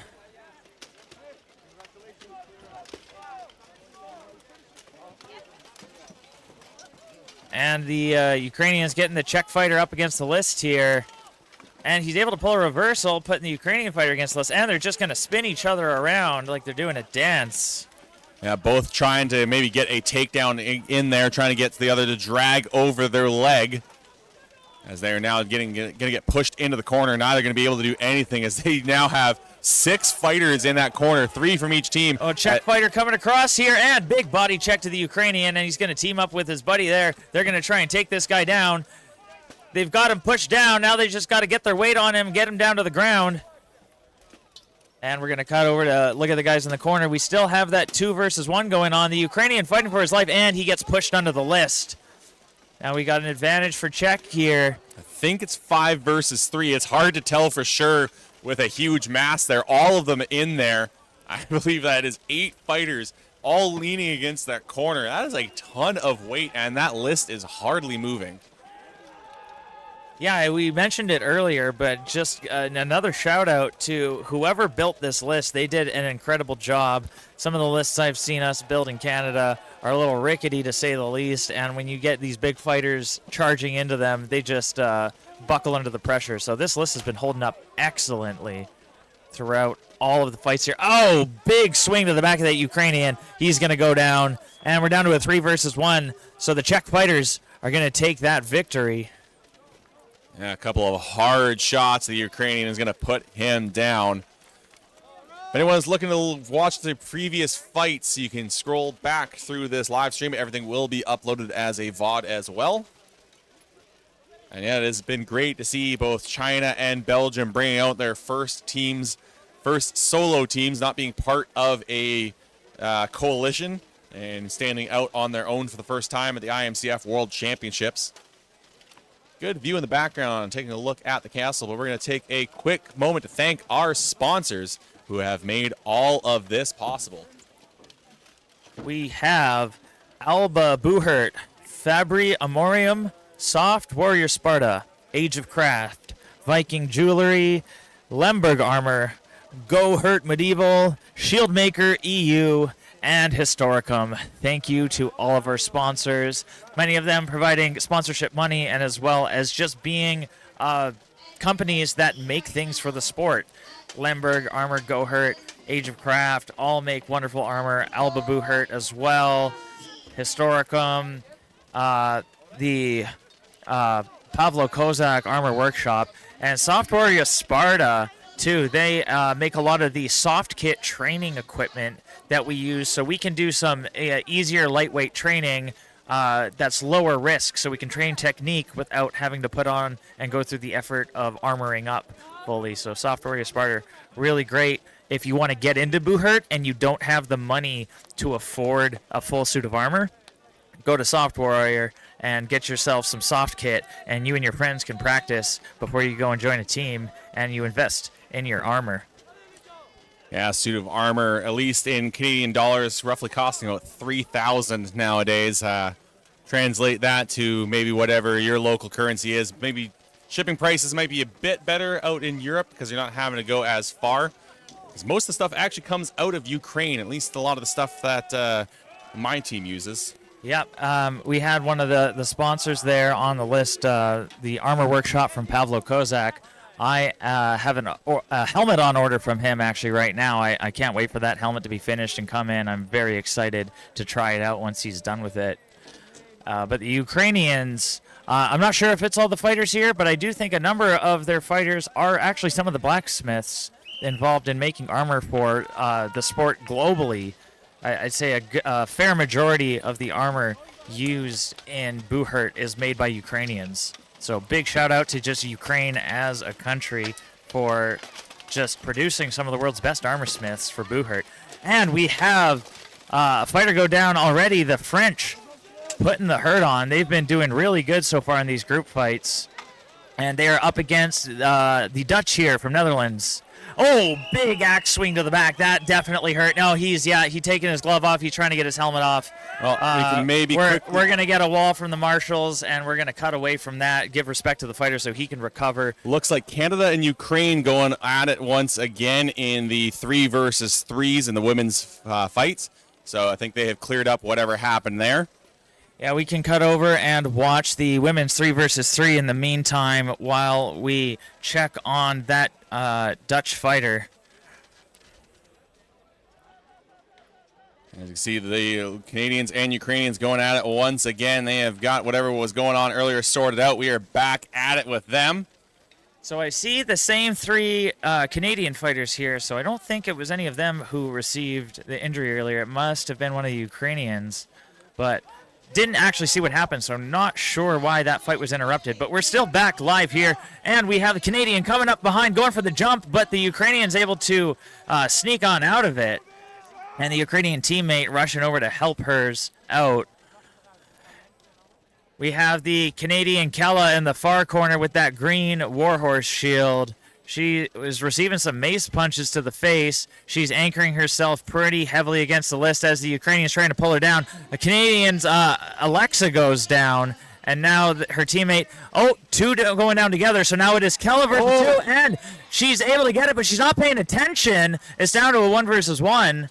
Good work staying on her feet, absorbing that hit. I think she's maybe still tangled up with the Ukrainian that was on the ground, but now she's free. It looks like her one leg is still, her foot is under the Ukrainian there. Yeah, the marshal's telling the Ukrainian to roll up so Kella can get her foot out. Oh, almost swinging back and hitting that marshal there with the mace. Yeah, marshals have to have quick reactions, stay out of the way. And both fighters, I think, just allowing each other to catch their breath. They're like, you know what, I'm tired, you're tired too, let's just lean on the list here. But you've got that Ukrainian on the ground as a tripping hazard between the two. They might have to move the fight elsewhere. I mean, each one is trying to kind of use the downed Ukrainian as an obstacle. Yeah, they're just circling around her. And now the marshal's saying, okay, move away from them. You guys aren't fighting. Let's get away from the body and get things going. So now they're standing in the open field, waiting to see which is going to make the first move. The Canadian slowly creeping forward, the Ukrainian moving back. They are pretty much dead center in the middle of the list. Neither one going to be able to use the safety of the railing at this point. There we go, weapons up. Our Canadian Kella here, she brought home silver medal for women's pro fight last year in Texas. She's a force to be reckoned with. She's only been in the sport for, I think, only about 2 years now, but she's come a long way. They're going for the throw here. It's nice to see some fights in the center of the list here instead of pushed up against the list. But as I say that, they go, and the Ukrainian with a great throw, and Kelly goes down. Well done to the Ukrainians. We did miss some of this fight earlier. I wasn't sure if that was round 2 or not. But we'll get back to that later if we do have another round to continue. Yeah, I don't know if that was maybe some a bracket. I know the women's are going into the bracket soon, so don't know if it was that or a continuation of the fight that was paused earlier. But now taking a look at, I believe that is Spain versus China, two very similar tabards. Yeah, lots of red and yellow going on in there. It's hard to tell who's who. Fighters are usually fairly familiar with each other, especially teams like China that always practice together. I don't. Marshals are putting a stop to that. Yeah, there's a lot going on in that corner. I think I saw the issue the marshal saw. Not a great kick from the Chinese fighter, now being told, get down on the ground. And, yeah, he is going to be sat. So now taking a look, trying to see what the numbers are. I think it's 2 versus 2. No, I think it's 3 versus 1. That's now they're stopping it because it's they're both teams are yellow and red, so it was very hard to tell what was going on. It took a moment. I think even the Chinese fighter had to stop and go, wait a second, I think there's 3 of my guys here.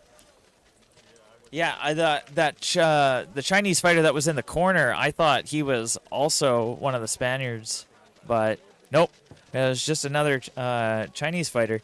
Oh, looks like we have another fight getting ready to go here for the women's 3 versus 3, Ireland versus Germany.